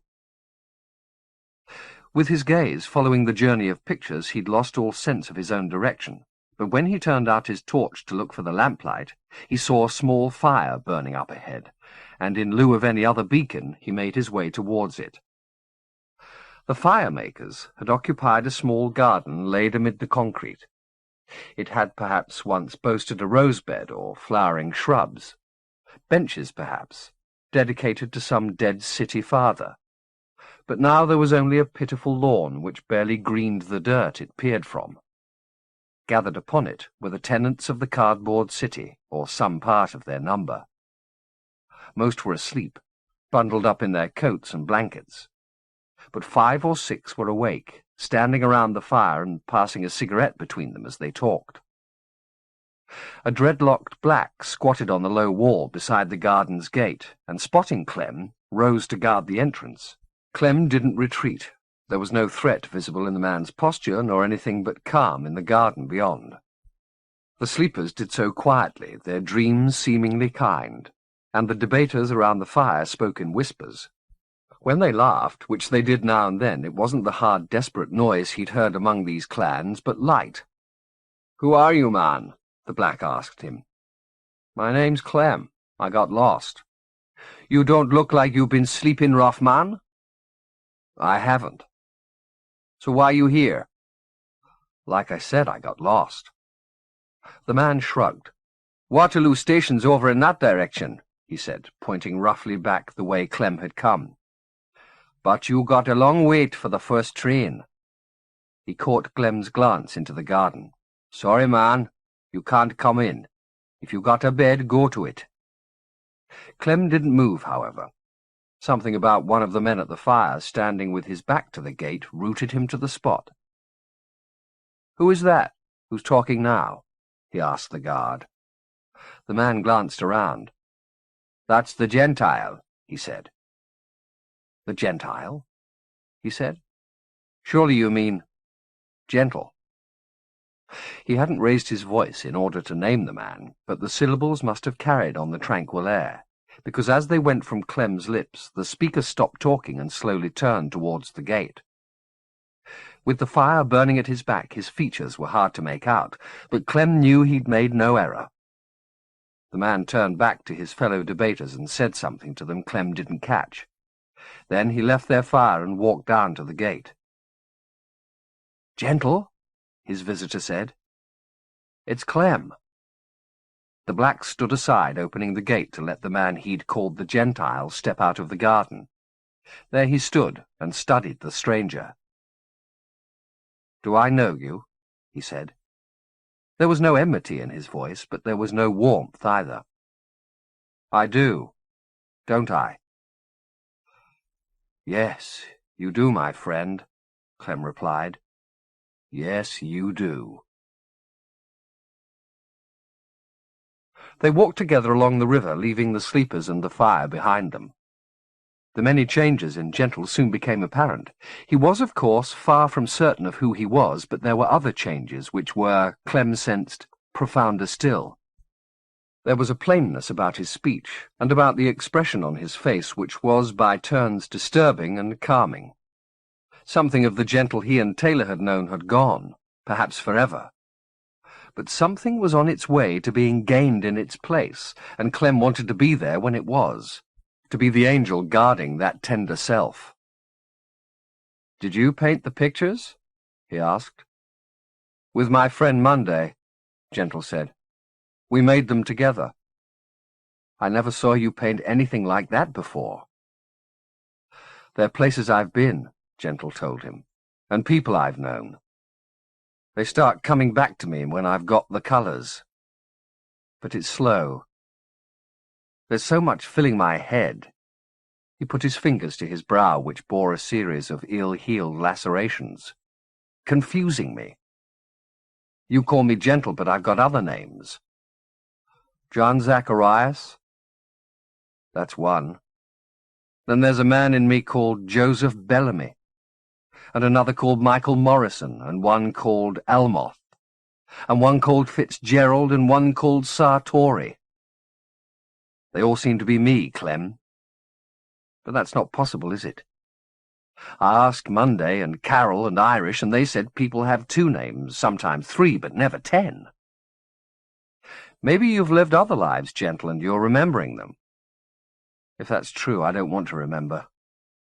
It hurts too much. I can't think straight. I want to be one man with one life. I want to know where I begin and where I end instead of going on and on. Why's that so terrible? Clem said, genuinely unable to see the horror in such expansion. Because I'm afraid there'll be no end to it, Gentle replied. He spoke steadily like a metaphysician who'd reached a precipice and was calmly describing the abyss below for the benefit of those who couldn't or wouldn't be with him there. I'm afraid I'm joined to everything else, he said, and then I'm going to be lost. I want to be this man or that man, but not every man. If I'm everyone, I'm no one and nothing. He stopped his even stride and turned to Clem, putting his hands on Clem's shoulders. "Who am I?" he said. "Just tell me. If you love me, tell me. Who am I?" "You're my friend." It wasn't an eloquent reply, but it was the only one Clem had. Gentle studied his companion's face for a minute or more, as if calculating the potency of this axiom against his dread. And slowly, as he scanned Clem's features, a smile plucked at the corners of his mouth, and tears began to glisten in his eyes. "You see me, don't you?" he said softly. "Of course I see you." "I don't mean with your sight, I mean with your mind. I exist in your head." "Clear as crystal," Clem said. That was truer now than it had ever been. Gentle nodded, and his smile spread. "Somebody else tried to teach me this," he said, "but I didn't understand." He paused, musing. Then he said, "It doesn't matter what I'm called. Names are nothing. I am what I am in you." His arms slipped around Clem into an embrace. "I'm your friend." He hugged Clem hard, then stood away, the tears clearing. "Who was it who taught me that?" he wondered. "Judith, maybe?" He shook his head. "I see her face over and over," he said. "But it wasn't her. It was somebody who went away." "Was it Taylor?" Clem said. "Do you remember Taylor? He knew me too. He loved you." "Where is he now?" "That's a whole other story." "Is it?" Gentle replied. "Or is it all one?" They walked on along the river, exchanging questions and answers as they went. At Gentle's request, Clem recounted Taylor's story, from life to deathbed, from deathbed to light, and Gentle in his turn offered what clues he had to the nature of the journey he'd returned from. Though he could remember very few of the details, he knew that unlike Taylor's it had not taken him into brightness. He'd lost many friends along the way, their names mingled with those of the lives he'd lived, and seen the deaths of many others. But he'd also witnessed the wonders he'd painted on the walls. Sunless skies that shimmered green and gold, a palace of mirrors like Versailles, vast, mysterious deserts and ice cathedrals full of bells. Listening to these travellers' tales, the vistas of hitherto unknown worlds spreading in all directions, Clem felt his earlier ease with the notion of an unbounded self going into some limitless adventure falter. The very divisions he'd happily tried to persuade Gentle from at the outset of this report looked tempting now. But they were a trap, and he knew it. Their comfort would smother and hobble him eventually. He had to unburden himself of his old, stale ways of thinking if he was to travel alongside this man into places where dead souls were light and being was a function of thought. "Why did you come back?" he asked Gentle after a time. "I wish I knew," Gentle replied. "We should find Judith. I think maybe she knows more about this than either of us." "I don't want to leave these people, Clem. They took me in." "I understand that," Clem said. "But Gentle, they can't help you now. They don't understand what's going on." "Nor do we," Gentle reminded him. "But they listened when I told my story. They watched me paint and they asked me questions, and when I told them the visions I'd had, they didn't mock me." He stopped and pointed over the river towards the Houses of Parliament. "The lawgivers'll be coming there soon," he said. "Would you trust what I just told you to them? If we said to them that the dead come back in sunlight and there are worlds where the sky's green and gold, what would they say?" "They'd say we were crazy." "Yes, and throw us into the gutter with Monday and Carol and Irish and all the rest." "They're not in the gutter because they had visions, Gentle," Clem said. "They're there because they've been abused, or they've abused themselves. Which means they can't cover their despair the way the rest can. They've got no distractions from their pain, so they get drunk and crazy, and the next day they're even more lost than they were the day before. But I'd still rather trust them than all the bishops and the ministers. Maybe they're naked, but isn't that a holy state?" "It's also a vulnerable one," Clem pointed out. You can't drag them into this war. Who said there's going to be a war? Judith, Clem replied. But even if she hadn't, it's in the air. Does she know who the enemy's going to be? No, but it'll be a hard battle, and if you care for these people, you won't put them in the front line. They'll be there when the war's over. Gentle pondered this for a time. Finally he said, So they'll be the peacemakers. Why not? They can spread the good news. Gentle nodded. I like that, he said. And so will they. So shall we go and find Judith? I think that'd be wise. But first, I have to say goodbye. The day came with them as they retraced their steps along the bank, and by the time they reached the underpass, the shadows were no longer black, but grey-blue. Some of the beams had found their way through the concrete bridges and barricades and were edging towards the threshold of the garden. "Where did you go?" Irish said, meeting his Gentile at the gate. "We thought you'd slipped away." "I want you to meet a friend of mine," Gentle said. "This is Clem. Clem, this is Irish. This is Carol and Benedict." "Where's Monday?" "Asleep," said Benedict, the sometime guard. "What's Clem short for?" Carol asked. "Clement." "I've seen you before," she said. "Didn't you used to bring round soup? You did, didn't you? I never forget faces." Gentle led the way through the gate and into the garden. The fire was almost out, but there were enough embers to thaw chilled fingers. He squatted down beside the fire and poked at it with a stick to stir some flame, beckoning Clem to warm himself. But as Clem bent to do so, he stopped. "What is it?" Gentle said. Clem's eyes went from the fire to the bundled forms still slumbering all around, 20 or more, still lost in dreams, though the light was creeping over them.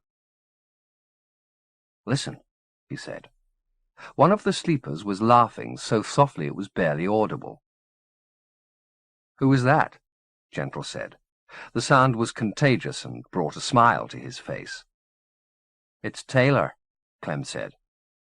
"There's no one here called Taylor," Benedict said. "Well, he's here," Clem replied. Gentle stood up and scanned the sleepers. In the far corner of the garden, Monday was lying flat on his back with a blanket barely covering his paint-spattered clothes.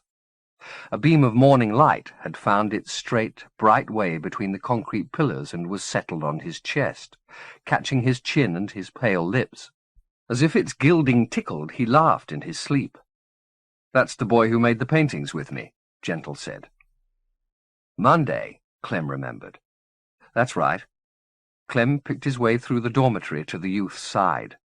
Gentle followed, but before he reached the sleeper, the laughter faded. Monday's smile lingered, however, the sun catching the blonde hairs on his upper lip.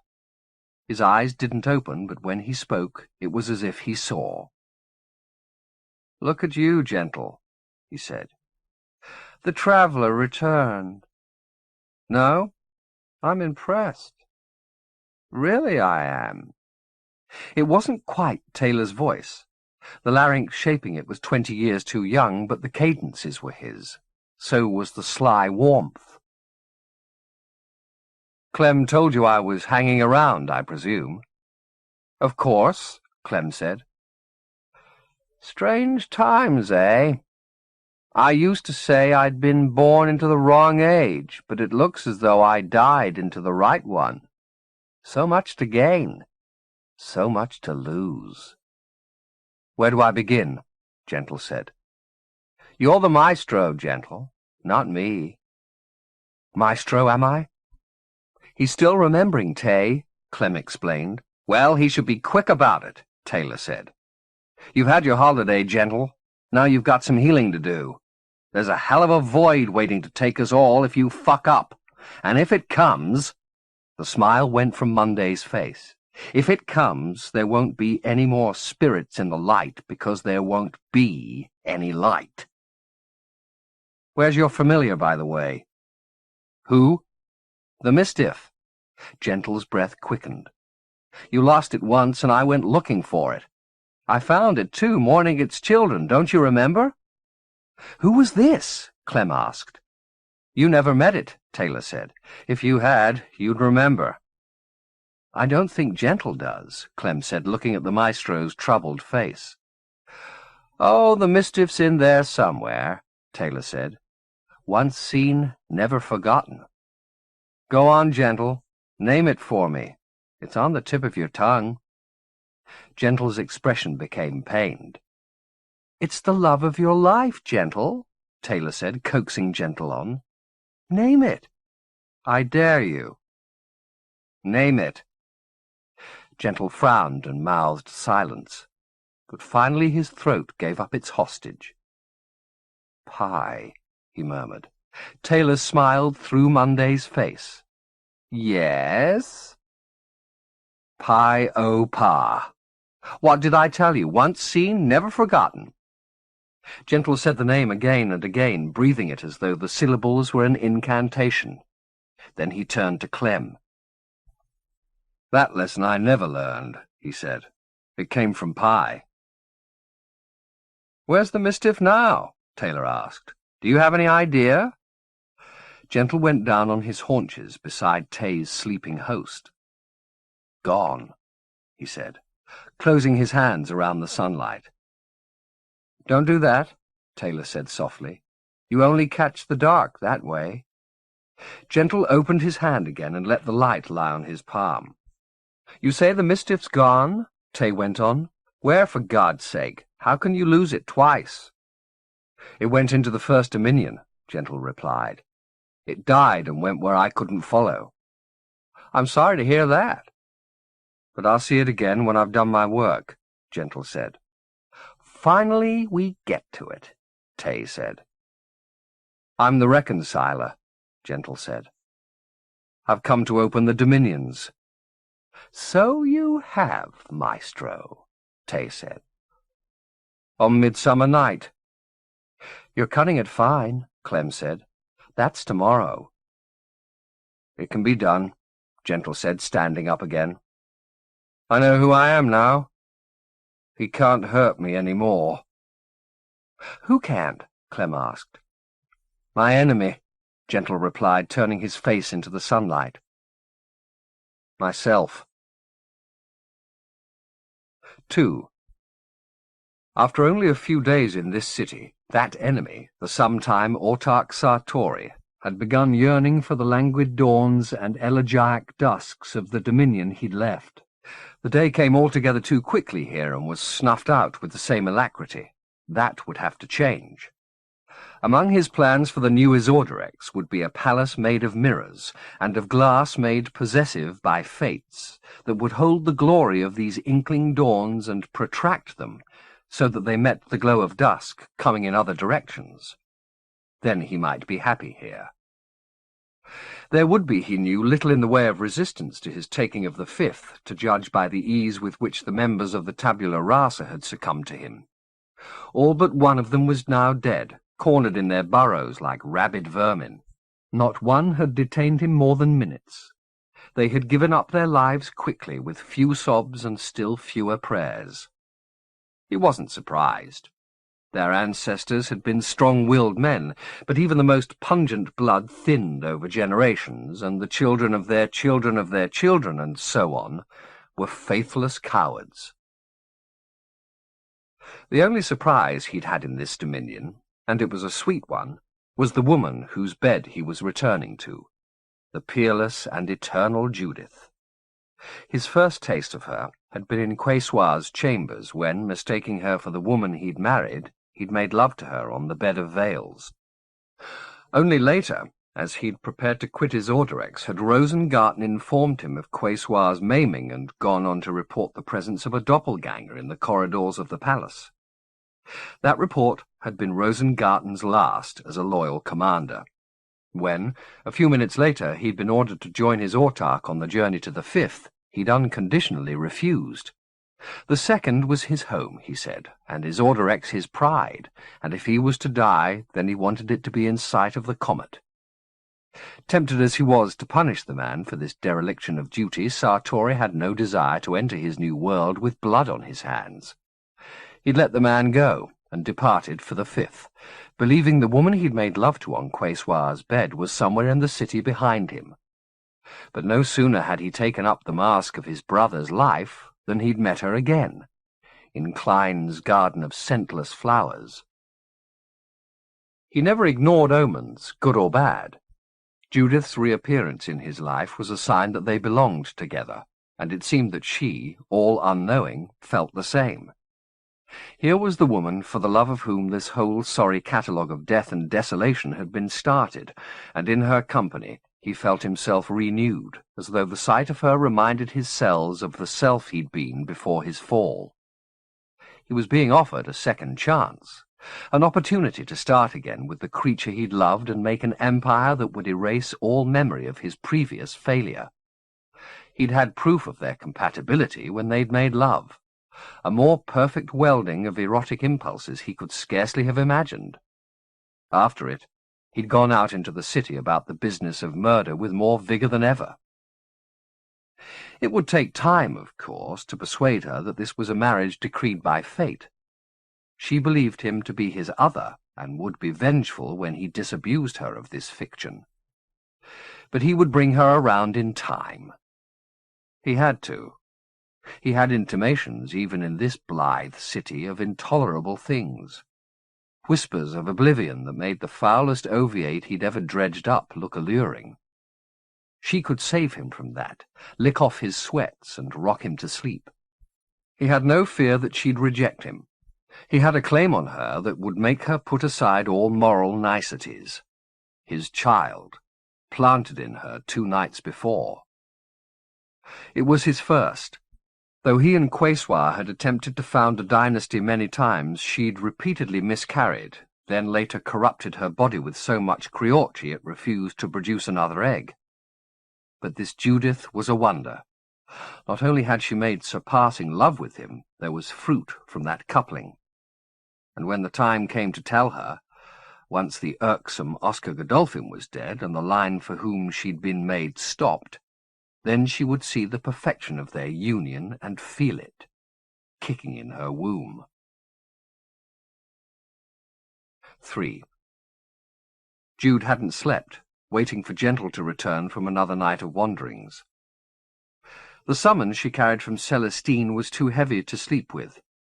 She wanted it said and done, so she could put her thoughts of the woman away. Nor did she want to be unconscious when he returned.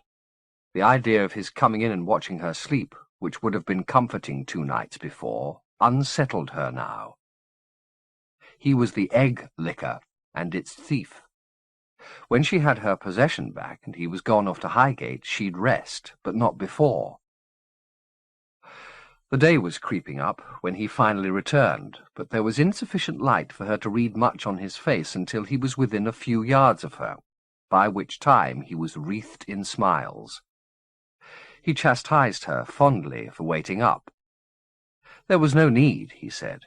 He was quite safe. The pleasantries stopped here, however. He saw her unease and wanted to know what was wrong. "I went to Roxburgh's Tower," she told him. "Not on your own, I hope. Those people can't be trusted." "I took Oscar." "And how's Oscar?" She was in no mood to prettify. "He's dead," she said. He looked genuinely saddened at this. "How did that happen?" he asked. "It doesn't matter." "It does to me," he insisted. "Please, I want to know." "Dowd was there. He killed Godolphin." "Did he hurt you?" "No. He tried, but no. You shouldn't have gone up there without me. What on earth possessed you?" She told him as plainly as she knew. "Roxburgh had a prisoner," she said. "A woman he buried under the tower." "He kept that little kink to himself," came the reply. She thought there was something almost admiring in his tone, but she fought the temptation to accuse him. "So you went to dig up her bones, did you?" "I went to release her." Now she had every scrap of his attention. "I don't follow," he said. "She's not dead," So she's not human. He made a curt little smile. What was Roxburgh doing up there? Raising wantons? I don't know what wantons are. They're ethereal whores. That doesn't describe Celestine. She trailed the bait of the name, but he failed to bite. She's human, or at least she was. And what is she now? Jude shrugged. Something else. I don't quite know what. She's powerful, though. She almost killed Dowd. Why? I think you're better off hearing that from her. Why should I want to? He said lightly. She asked to see you. She says she knows you. Really? Did she say from where? No, but she told me to mention Nisi Nirvana. He chuckled at this. Does it mean something to you? Jude said. Yes, of course. It's a story for children, don't you know it? No. Even as she spoke, she realized why, but it was he who voiced the reason. Of course you don't, he said. You were never a child, were you? She studied his face, wishing she could be certain he meant to be cruel, but still not sure that the indelicacy she'd sensed in him, and now sensed again, wasn't a new-found naivete. So will you go to her? Why should I? I don't know her. But she knows you. What is this? He said. Are you trying to palm me off on another woman? He took a step towards her, and though she tried to conceal her reluctance to be touched, she failed. Judith, he said, I swear I don't know this Celestine. It's you I think about when I'm not here. I don't want to discuss that now. What do you suspect me of? He said. I've done nothing, I swear. He laid both his hands on his chest. You're hurting me, Judith. I don't know if that's what you want to do, but you are. You're hurting me. That's a new experience for you, is it? Is that what this is about? A sentimental education? If it is, I beg you don't torment me now. We've got too many enemies to be fighting with each other. I'm not fighting. I don't want to fight. Good, he said, opening his arms. So come here. She didn't move. Judith, I want you to go and see Celestine. I promised her I'd find you, and you'll make a liar of me if you don't go. All right, I'll go, he said. But I'm going to come back, love. You can depend on that. Whoever she is, whatever she looks like, it's you I want. He paused. Now more than ever, he said. She knew he wanted her to ask him why, and for fully 10 seconds she kept her silence rather than satisfy him. But the look on his face was so brimming she couldn't keep her curiosity from putting the question on her tongue. Why now? She said. I wasn't going to tell you yet. Tell me what? We're going to have a child, Judith. She stared at him, waiting for some further explanation. That he'd found an orphan on the street or was bringing a babe from the Dominions. But that wasn't what he meant at all, and her pounding heart knew it. He meant a child born from the act they'd performed. A consequence. It'll be my first, he said. Yours too, yes? She wanted to call him liar. How could he know when she didn't? But he was quite certain of his facts. He'll be a prophet, he said. You'll see. She already had, she realized. She'd entered its tiny life when the egg had plunged her consciousness down into her own body. She'd seen with its stirring spirit a jungle city and living waters, gentle wounded and coming to take the egg from tiny fingers. Had that perhaps been the first of its prophecies? We made a kind of love no other beings in this dominion could make, Gentle was saying. The child came from that. You knew what you were doing? I had my hopes. And didn't I get a choice in the matter? I'm just a womb, am I? That's not how it was. A walking womb? You're making it grotesque. It is grotesque. What are you saying? How can anything that comes from us be less than perfection? He spoke with almost religious zeal. I'm changing, sweet. I'm discovering what it is to love and cherish and plan for the future. See how you're changing me? From what? From the great lover to the great father? Another day, another gentle?